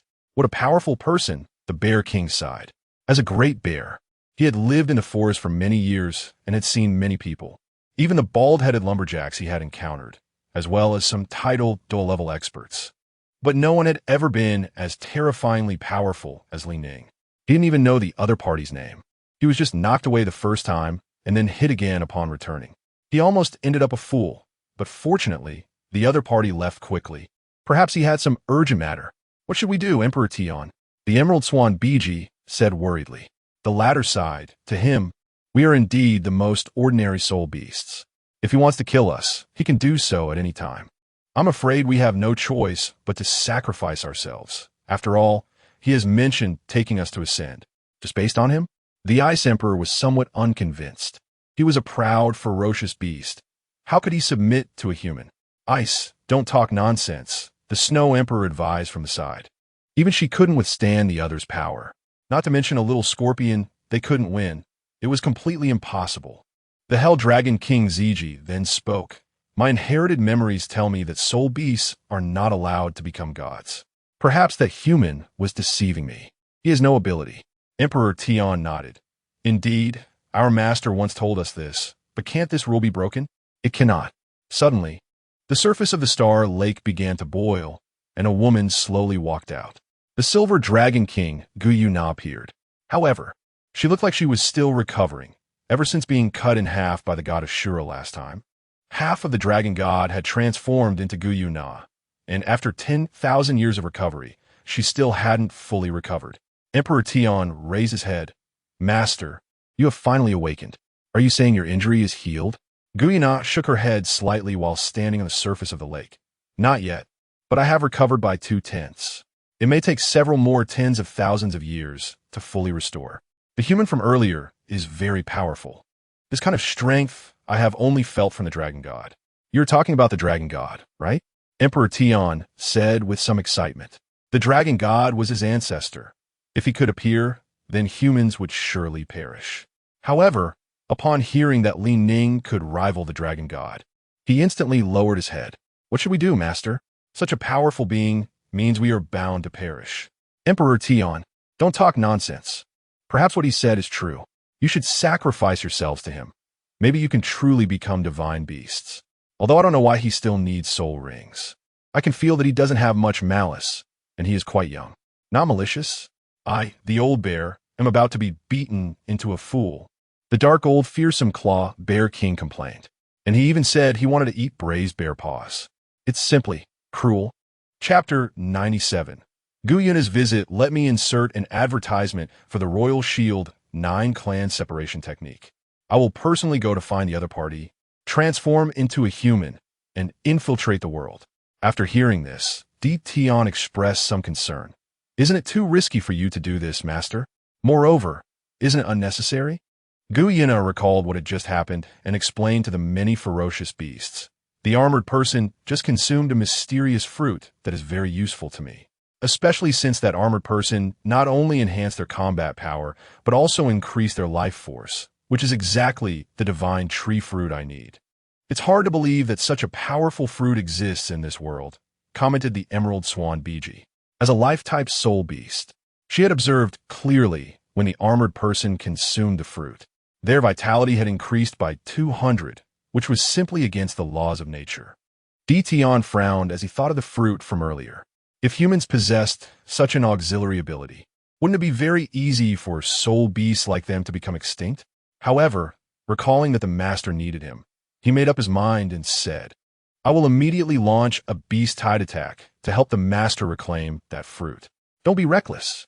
I can handle it alone, Guyuna said again. Remembering the familiar scent from earlier, she already had a general direction. After giving some instructions, she left the starred Doe Great Forest. The other ferocious beasts returned to their homes, scattering like birds. Of course, the most aggrieved was that big bear, who had suffered the most among them. He even had to chop off his own arm to make a delicious meal. Just thinking about it was horrifying. Soon after, he returned to his own place. Ning returned to the Lucky Card shop, and the house was still there. He simply sat down to cultivate and consolidate his strength. This cultivation lasted an entire day, until the next morning, a woman knocked on the door. Ning, I'm back. As the voice came out, it turned out to be Shui Binger. The holiday was over, and she had returned. Initially, she didn't want to come back, but who knew the existence of the contract would bring her back? The shop was pushed open, and as an employee, Shui Binger naturally had the right to the shop. She strode in and immediately covered her nose. It stinks. How many days have you not bathed? Li Ning, recovering from his training, first sniffed his body and checked his condition. He then said, "It seems like it's been a day or two. Mainly because of training, I didn't have time." Li Ning stood up and walked toward the bathroom. All the living facilities in the Lucky Card Shop were complete. Half an hour later, as the sound of running water ended, Li Ning came out dressed. I haven't slept in a long time. It turns out that after becoming a soul master, I don't need to sleep. I just need to cultivate. Li Ning didn't expect that in his previous life, not sleeping for a day would make him sleepy. Now, as a soul master, he wasn't afraid of not sleeping because he had the power to replenish his body's functions, so he didn't need to compensate through sleep. Ordinary people wouldn't be able to do that. The most they could manage would be 11 days and 25 minutes as recorded in the Guinness World Records. With the two of them starting business, 3 days passed. Until one morning, a special woman arrived, dressed in silver-white clothing. Guyana stood at the door, looking at the slogan above. Create happiness with heart. Luck determines probability. My scent tracking leads here. The person inside should also be here. Ever since Li Ning appeared in the forest last time, Guyana had been paying attention. She sensed the other party's aura, which allowed her to find him in just a few days. Knock, knock, knock. Guyana walked over in small steps and quickly entered inside. Someone's here. Shui Binger looked around and saw a beautiful woman. Compared to her, she was not lacking at all. She had a curvy figure, a slim waist, and a delicate face that looked somewhat youthful, like a pebble. "Hello, may I ask what you need?" Shui Binger stepped forward and asked. It's easier for girls to communicate. And Guyana immediately said, "I want the fruit of the divine tree, that one." While speaking, she walked to the tree, and the golden yellow leaves instantly attracted her. Upon hearing this, Shui Binger frowned. Even she wouldn't dare to take the fruit of the divine tree. That thing could only be obtained through a card draw. It couldn't be forced. Otherwise, one would face punishment and might even become an idiot. Guyana looked at those fruits, nearly drooling. She saw that the divine tree had produced another fruit, but it was only the size of a ping-pong ball. Moreover, the fruit was two connected together. Currently, only one was mature, while the other was still unripe. Only when the two were connected together could they be considered mature, and the effect would reach its best. However, it could still enhance life force by 100, which was enough for Guyana's injuries. At this moment, she could clearly feel that as long as she ate that fruit, she could recover immediately. Shui Binger quickly waved her hand to indicate. "That fruit belongs to Boss Lee. You have to ask him first. He gave me a fruit in the past few days, and I felt pretty good about it. I even kind of like it here, since I can get it for free." Whoosh! A sucking force suddenly erupted in Guyana's hand, pulling her toward that fruit. A few seconds later, how could there be a heavenly tribulation? She clutched her chest with her left hand and fainted. Li Ning looked at the fainted girl, who was a little beauty, and complained, "The scammer has come out. Everyone saw it. I didn't touch her. She bumped into me." Tick-tock, tick-tock. Footsteps approached Guyana and finally arrived in front of her. Although she was a scammer, she was still quite good-looking. At that moment, an electronic voice sounded. Key figure Guyana detected. Warning, timeline distortion detected. Do you wish to correct it? A phantom electronic panel appeared in front of Li Ning, visible only to him. In Shui Binger's eyes, she could only see him in a daze, talking to the air. She instinctively took a few steps back, distancing herself. Boss Lee isn't a lunatic, right? Hey, there's a lunatic here, and he's already starting to act up. Yes, there's something wrong with his brain, otherwise, why would he always talk to the air? Sure enough, cultivating is one thing, and being a lunatic is another. These are completely different matters. Li Ning had no mood to save the world and directly responded. No need to correct it. Just leave it like this. Not long after, Guyana woke up. Li Ning adjusted his pants, patted his shoulders, feeling sore in his waist and back. Sigh, saving a person is really tiring.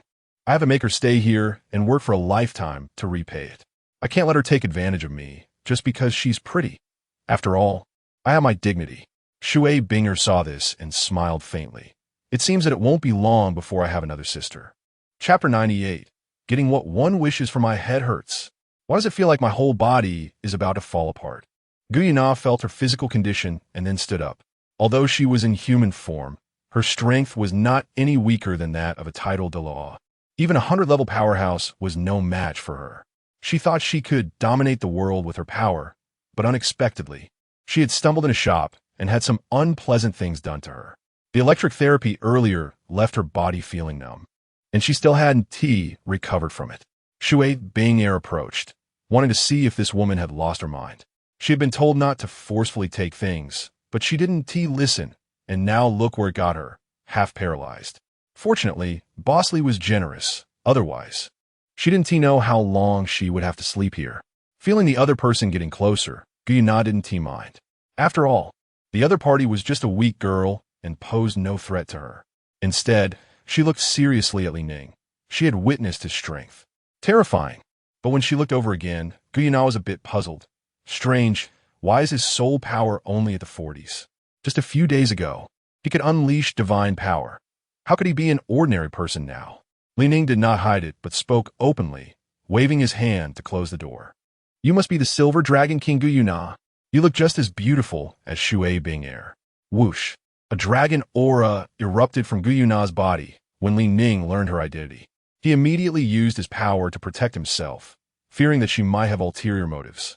How could you know my name and know my background so clearly? Are you a divine inheritor? Guyuna thought of this possibility, as her identity was absolutely confidential. Moreover, only the gods from the divine realm would know about her fall to the Douluo continent. It was impossible for anyone from the lower realm to know. Ning shook his head. I am not a divine inheritor. I am just myself. This is my territory. You can't make a move here.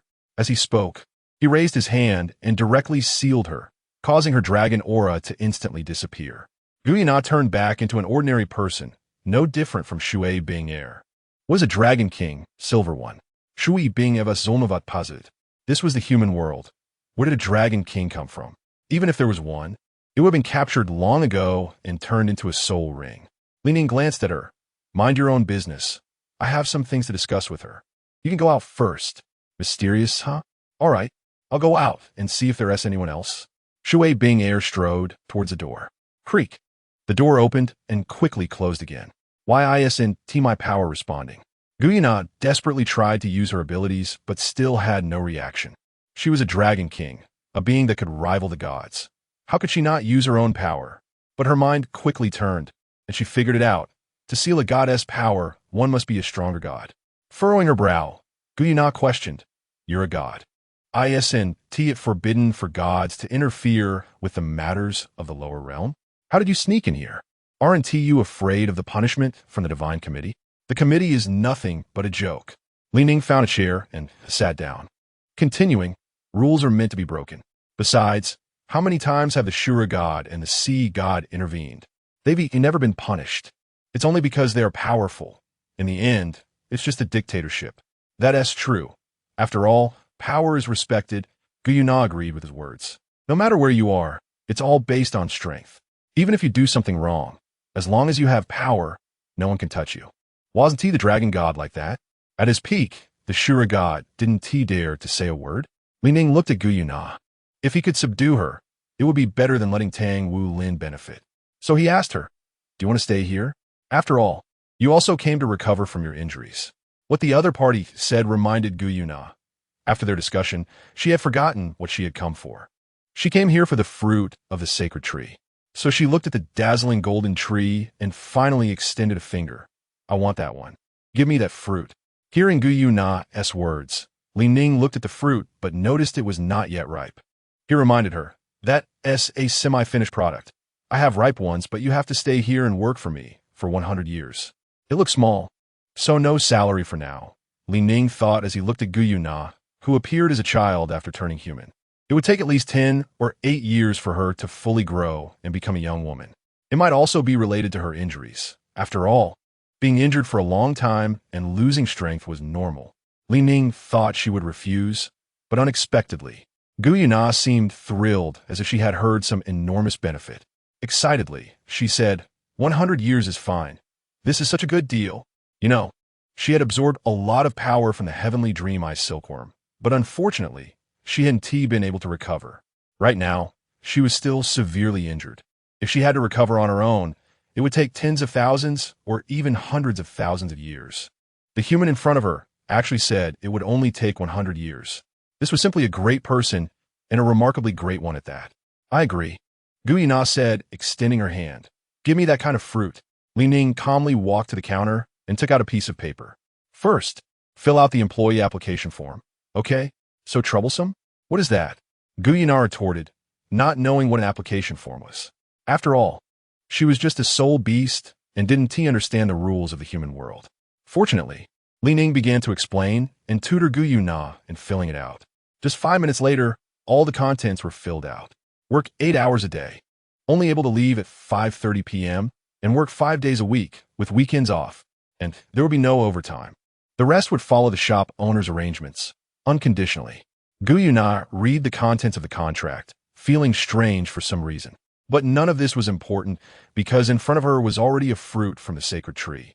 Li Ning took out a fruit, and the moment he stepped outside, golden light flashed around, illuminating the entire shop into a golden legend. Gu Yuna looked at the 2 fruits merging to form the fruit of the sacred tree, and her eyes immediately lit up. Wasn't he the healing holy object she needed? Chapter 99. What is papaya? Give it to me. Gu Yuna reached out and took the fruit from the sacred tree. Without hesitation, she opened her enormous mouth and swallowed it. Her mouth was large enough to fit a football, and being a dragon king, her mouth was incredibly vast. If it weren't large enough, she could just transform it. Gulp. She swallowed it down without any hesitation. Boom. A powerful dragon soul force erupted from Gu Yuna, but before it could fully unleash, Li Ning opened an independent space and put her inside it. In the void, the two stood together. Gu Yuna was enveloped in a golden light, and slowly, the essence from the fruit began to rise within her. Whoosh, whoosh, whoosh. It ignited a tremendous vitality, continuously healing the injuries in her body. 3 seconds later, Gu Yuna slowly opened her silver dragon eyes. She had successfully reverted to her original form.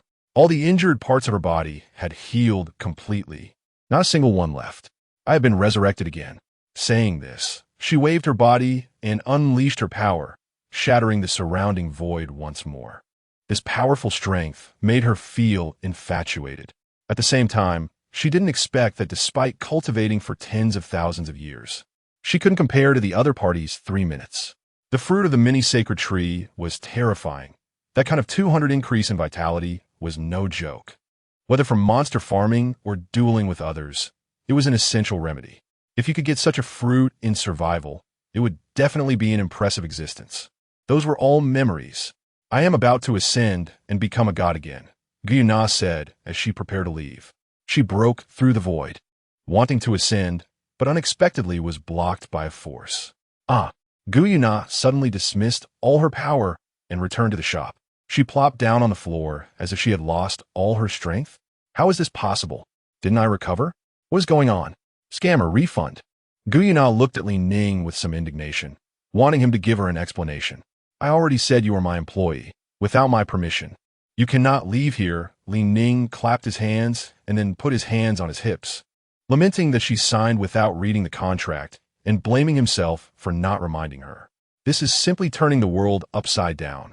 That 100-year thing? Gu Yuna retorted, recalling everything that had just happened. Now feeling regret. That is 100 years. Heaven knows what will happen in 100 years. It will be better to take action earlier.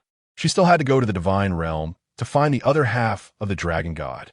But she had no mood to stay with the other party for 100 years, even though her lifespan was long. However, most of the time she was in a deep sleep, which made her feel like time was passing very slowly. Ning nodded lightly, yes. That's right. It's that 100-year one. 5 days of work and 2 days off, never working overtime. A day is approximately 4 hours. You have to stay here, and the remaining time is your free time. Gu Yuna exclaimed in surprise.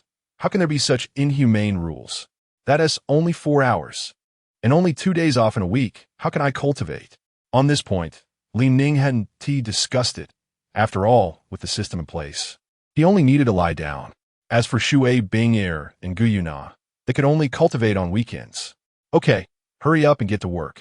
Just stand at the door, Ning urged her. Today, not a single card has been sold.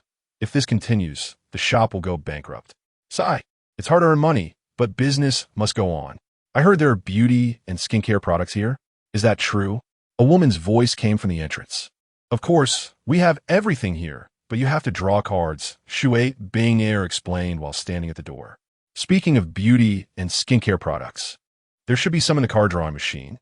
After all, just because she hasn't seen them doesn't mean they don't exist. All right, I'll go take a look, the middle-aged woman said as she walked in. She was dressed in all black, with a fox fur wrapped around her neck. At first glance, it was clear she was dressed like a noble, as ordinary commoners couldn't afford such attire. Moreover, she wore a pearl gem, which was quite extraordinary. It even shimmered with a hint of red light. And as she walked in, she said, "I've long heard that there's a magical shop here. And today, I just happen to have time." Someone has come in.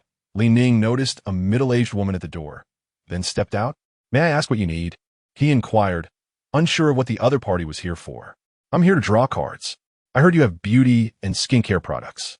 Last time, a good sister of mine got a honey mask here, and it made her look 18 again. I was so envious." Ning, damn. So she is not here to get stronger. Women from the upper class all like skincare.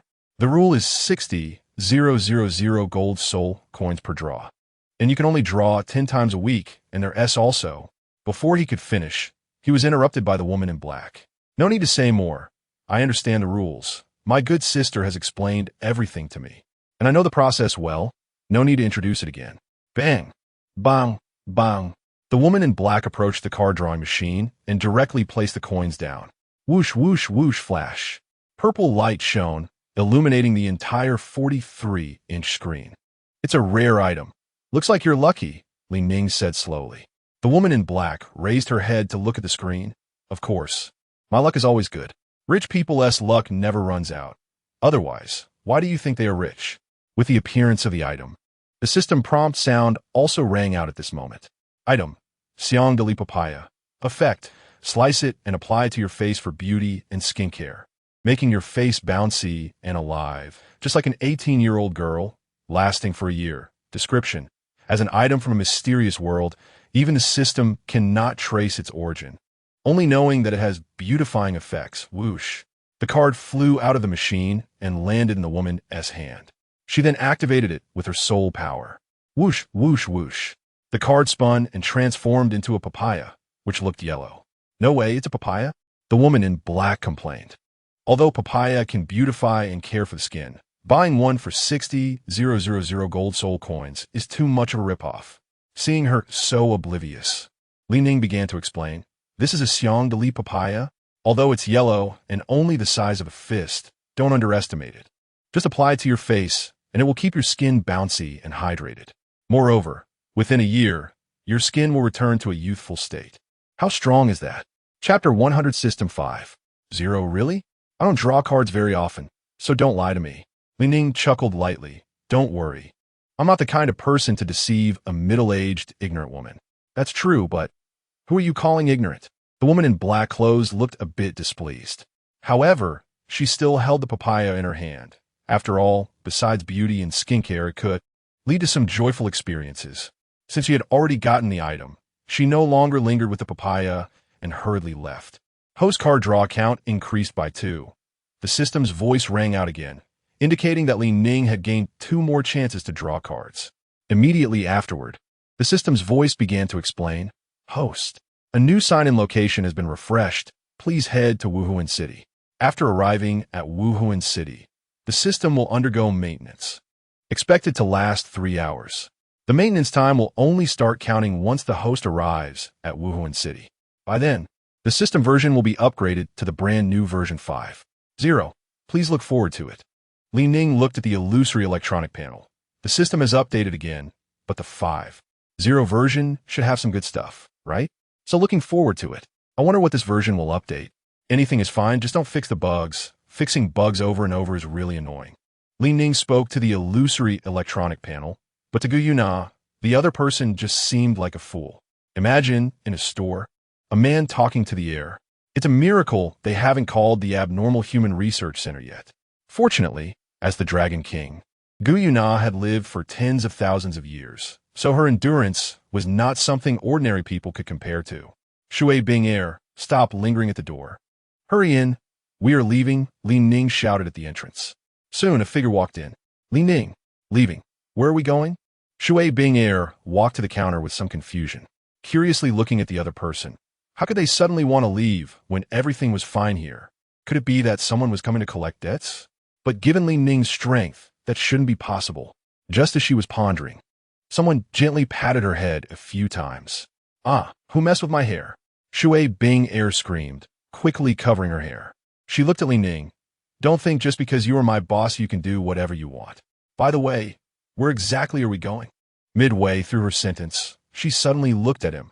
You're not planning to abduct us, are you? Help! There's a human trafficker.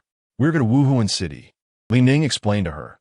This place is no longer suitable for us. We need to go to the Wuhuan Temple. After hearing this, Shui Bing looked enlightened. Li Ning, are you planning to seek refuge in the Wuhuan Temple? That absolutely cannot happen. Our Tiando Empire has never been friendly with the Wuhuan Temple. There's no way I can go there. Shui Bing crossed her arms in front of her. She was a person of dignity, or rather someone with her own principles. She could go anywhere, just not to the Wuhuan Temple. Moreover, she could vaguely sense that the other party had expanded too quickly in the past 2 years, and it made her feel a bit uneasy. It doesn't matter to you. We're going anyway, Li Ning shouted, activating the distance teleportation mode. Activating? What is long-distance teleportation? Shui Bing and Gu Yuna asked curiously. Gu Yuna pondered. I've only heard of the method of descent for long-distance teleportation. Could there be another way? Whoosh, a second of a real man. In the blink of an eye, Li Ning was teleported to Wuhuan City by the system. Congratulations to the host for successful teleportation. The system is beginning maintenance. Expected to take 3 hours. After maintenance, a compensation gift package will be distributed. Please look forward to it. Boom! The shop suddenly shook, and then the door was flung open. Shui Bing looked out at the familiar street and was surprised to step outside. Her eyes kept watching the bustling crowd, and a few knights in golden armor walked by. It really is Wuhuan City. She couldn't believe it, but she blinked her big Casilon eyes to confirm she wasn't mistaken. The Silver Dragon King, Gu Yuna, stepped out first, and when she saw that the surroundings were indeed different, she was momentarily stunned. More powerful than the method of descent. In a short time, it teleported thousands of kilometers. Although she didn't know the exact geographical location, the distance between countries was still quite far. Shui Bing lowered her head, feeling dejected. It's over. We can't go back to the academy. Family, who can understand? It was fine when we came, but now we can't go back. Li Ning came out to comfort her. Don't worry. Soon you will have a benefit. By then, I'm afraid you won't want to leave here and would rather stick to me and work every day. Shui Bing looked around at the people, arms crossed in front of her. Humph, I don't believe it. Working here every day would be so boring, and there's south no place to cultivate. It feels like only a person who has given up would stay here. Li Ning raised his head and pondered for a moment. Is that what this guy is saying about me? After thinking it through, he decided not to dwell on such things, as some things were just too bothersome the more one thought about them. Until 3 hours later. Congratulations to the host for successful system upgrade. System version 5.0. System transformed into cat-eared beast form. Commonly known as a 20-year-old cat girl. Maintenance gift package. All people in the shop will have their cultivation speed increased tenfold. All cultivation and experience will be increased tenfold. And the replenishment of soul power will be increased by 100 times. Moreover, those who stay in the shop will have their age forever fixed, gaining immortality, never dying. And even the most serious illnesses will be instantly cured. But this is only applicable to employees who have signed a contract and the host's family. Additionally, after the update, the card draw system is divided into civilian draw and noble draw. 6 gold soul coins for civilian draw and 60. 000 gold soul coins for supreme VIP noble draw. Damn, system, you are too generous. Li Ning looked at the illusory electronic panel in front of him, which flashed a light. Then a cat girl walked out from inside, but she was still in the screen. Hi, master. What orders do you have for today? Do you like my new look as a cat girl? All right.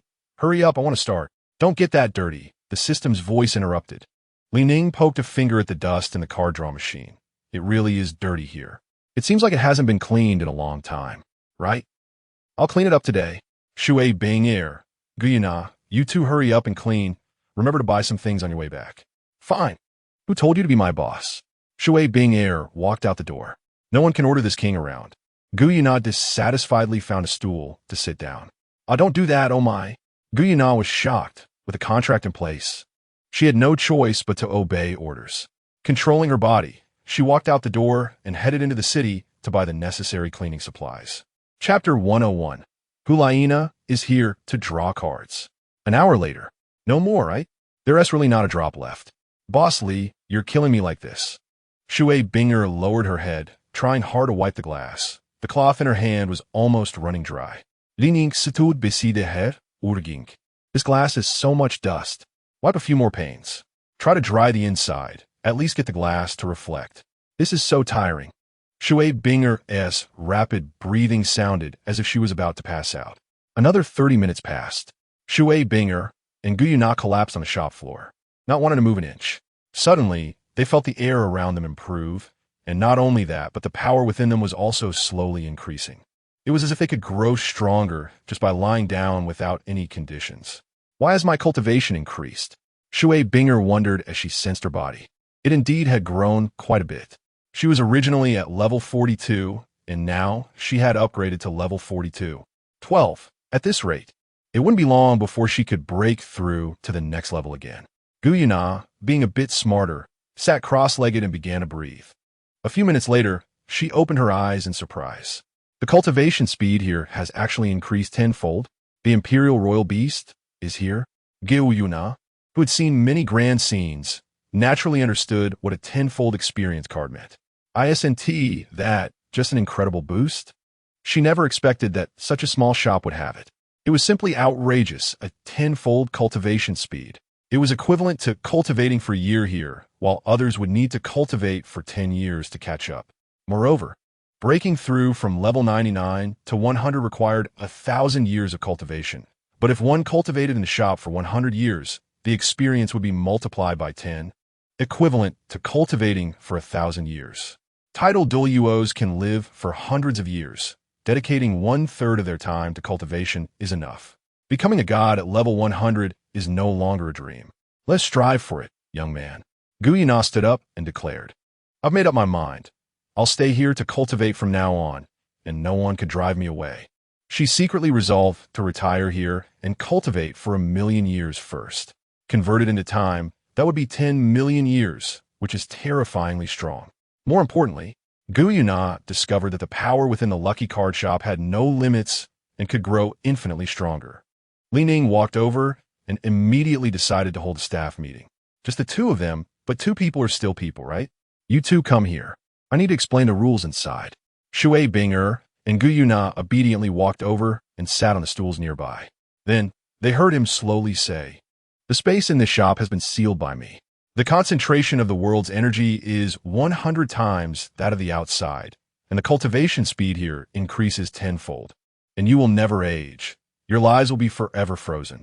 This means that as long as you stay here, you can not only cultivate but also achieve immortality and never die. Shui Binger was astonished, covering her small mouth with her hand. How is this possible? Boss Lee, you're lying to me. You always just give us big dreams, Sai. Do we have to work overtime again?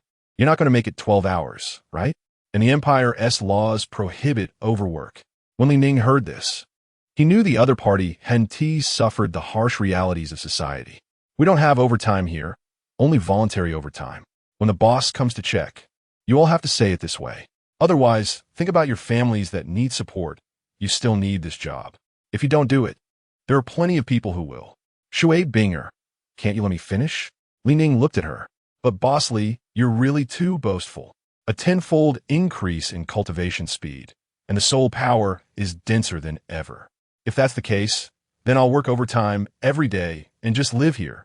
If it's 10 times faster, then I only need 5 years, which is equivalent to cultivating for 50 years. Isn't it easy to become a titled Douluo?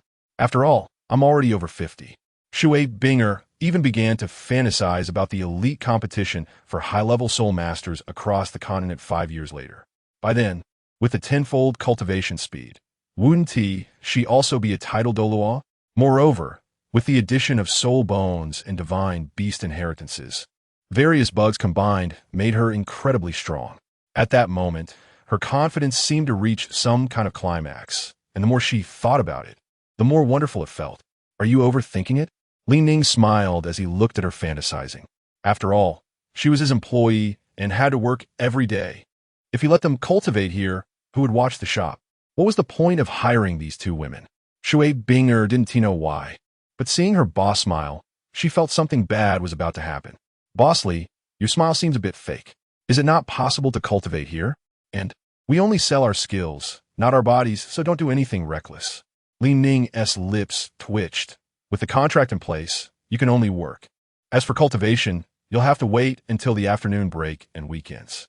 As for other matters, just stay here obediently. Otherwise, why would I hire you? After hearing this, Shui Binger hadn't expected it could be like this. How could this be? I thought I was about to take off. As she spoke, her previously hopeful eyes dimmed. She had forgotten she was an employee in her excitement. How could she possibly work and cultivate at the same time? But with the tenfold cultivation speed, it was still better than at Tianshui Academy. 2 days on the weekend would be equivalent to 20 days of cultivation. And that was just 1 week. There are 4 weeks in a month, so you do the math. Shui Binger went outside to stand at the door and started her usual work. However, unlike usual, she was accompanied by the Silver Dragon King Gu Yuna, so she didn't feel lonely. After all, having someone talk to was quite nice. The next moment, Shui Binger exclaimed again, training at the door can actually increase tenfold. This place is simply a treasure land. From now on, this will be my home, Shui Binger said with a smile, thinking that since the entrance was also the shop, wouldn't that bring happiness? But before she could sit down and start cultivating, a beautiful woman walked over. She had long, shiny black hair that flowed down to her waist like a waterfall, bright and large eyes, and a face as radiant and bright as the full moon. She seemed to exude infinite charm, with every move revealing a unique charm of youth, creating happiness with heart. Luck determines probability? This is quite an interesting shop, Hulaina said softly. How strange. Why are there still child workers? She looked at Shui Binger at the door. And Gu Yana was suddenly shocked. As a woman, she despised those who employed young girls the most. At that moment, her impression of the shop owner dropped by 70%.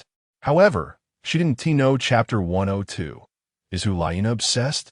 Not paying wages doesn't count as using child labor. And Gu Yana has existed for hundreds of thousands of years, older than your ancestors. Shui Binger looked up and saw Hulaina. Look over there, there's a beautiful sister. Hearing this, Gu Yana glanced at the other person and then said, she really is quite pretty. By the way, does anyone have any rare pictures? Share them here and mark them. Hulaina quickly stepped forward, wanting to understand the situation before coming up with a response. If possible, she wanted to rescue these two poor, ordinary people. Hello, may I ask what you need? Shui Binger looked at her curiously. The other person's looks were on par with hers, and there was even some charm to her. Hulaina looked at her and felt a bit of sympathy. Even her tone was so familiar. What is your name? Were you forced by the shop owner? My name is Hulaina. If you don't want to be here, I could take you away. What? We don't want to work here. Shui Binger touched her head. How could that be possible? Working here could speed up their cultivation by 10 times, even if they only got 2 days off in a week. That was still 10 times the cultivation speed, equivalent to cultivating for 20 days in a week. Isn't that terrifying power? In such a favorable location, with rich natural energy. If they really left, who will be the fool? Shui Binger quickly shook her head and then opened her right hand to explain. You misunderstood. The shop owner didn't force us. Boss Lee's a good person. Moreover, he is the most handsome man I've ever seen, and we even have vacations every week. He also occasionally gives us some benefits. He is simply a great boss, and he even changed our fate, improving our talents. Hulaina frowned, thinking to herself, oh no, this girl is brainwashed. Talent is something determined by heaven. How could it be changed? These two girls clearly showed signs of being brainwashed by the evil capitalist, the wicked Boss Lee. I must rescue them from his hands. Hulaina said to Shui Bing. Then you two take me to see him. I need to see if he is a good person. In any case, I won't let him off. All right. Shui Binger led her inside. After a while, wow, my soul power has reached level 45. I didn't expect to draw a soul power experience card so easily. Hulaina looked at the probabilities on the car machine. Please, give me a good one. As she spoke, she slowly squatted down and started. Whoosh. A dazzling light flashed, and then there was a white light. It's over, completely collapsed. Hulaina lowered her head. All her 600,000 gold soul coins were gone. Is there still justice? She drew empty cards 9 times in a row. It was even scarier than the black market in the tribe COC. Congratulations. You have received a critical hit lottery. Just as Hulaina was feeling dejected, a surprise suddenly came from the card machine. Bang! Hulaina immediately pressed the button without hesitation. Whoosh! After a dazzling light, there was a purple glow. Immediately after, information came from the card machine. The 43-inch screen displayed. Item: sleep pillow. Function: aids in sleep, can be used by elderly at home. Description: anyone, including gods, will instantly fall asleep upon using this pillow. It is said to be developed by a certain god of sleep. Hulaina saw the information inside. I thought it would be some rare treasure, but it turned out to be a pillow. No way, I didn't draw an experience card. Just a pillow, what use is that? Hulaina looked at her pillow, which seemed just big enough for a head, with a little space around it, about the size of a palm. It had a faint fragrance reminiscent of chrysanthemums. Then, Hulaina wondered, why does this smell a bit like Elder Jew? This pillow couldn't have been used by him, could it? Thinking of this, she shuddered and felt a chill. She didn't want to use that sissy thing. Her ghost grandpa was a real man. Although he had a darker face and looked a bit like Aota Biao, at least he was a real man, right? Ning, although unsure what the other party was doing, couldn't he help but remind her when he saw her in a daze. Don't worry. Any item produced by this system is brand new. You can use it at home without concern. However, this item is indeed a divine artifact. So having it isn't bad. Hearing this, Hulaina frowned. If this pillow could be considered a divine artifact, then the gods up there must all be useless drunks. Speaking of fighting, what would it mean to throw your pillow at the opponent? Not to mention whether it would be useful. Such behavior would seem a bit silly to others. Seeing that she was still hesitating, Ning shook his head and sighed. Hulaina, you were too out of touch. How did Shui Binger bring you in? Can't you think from another perspective? Hulaina retorted. How do I think? Ning, feeling helpless,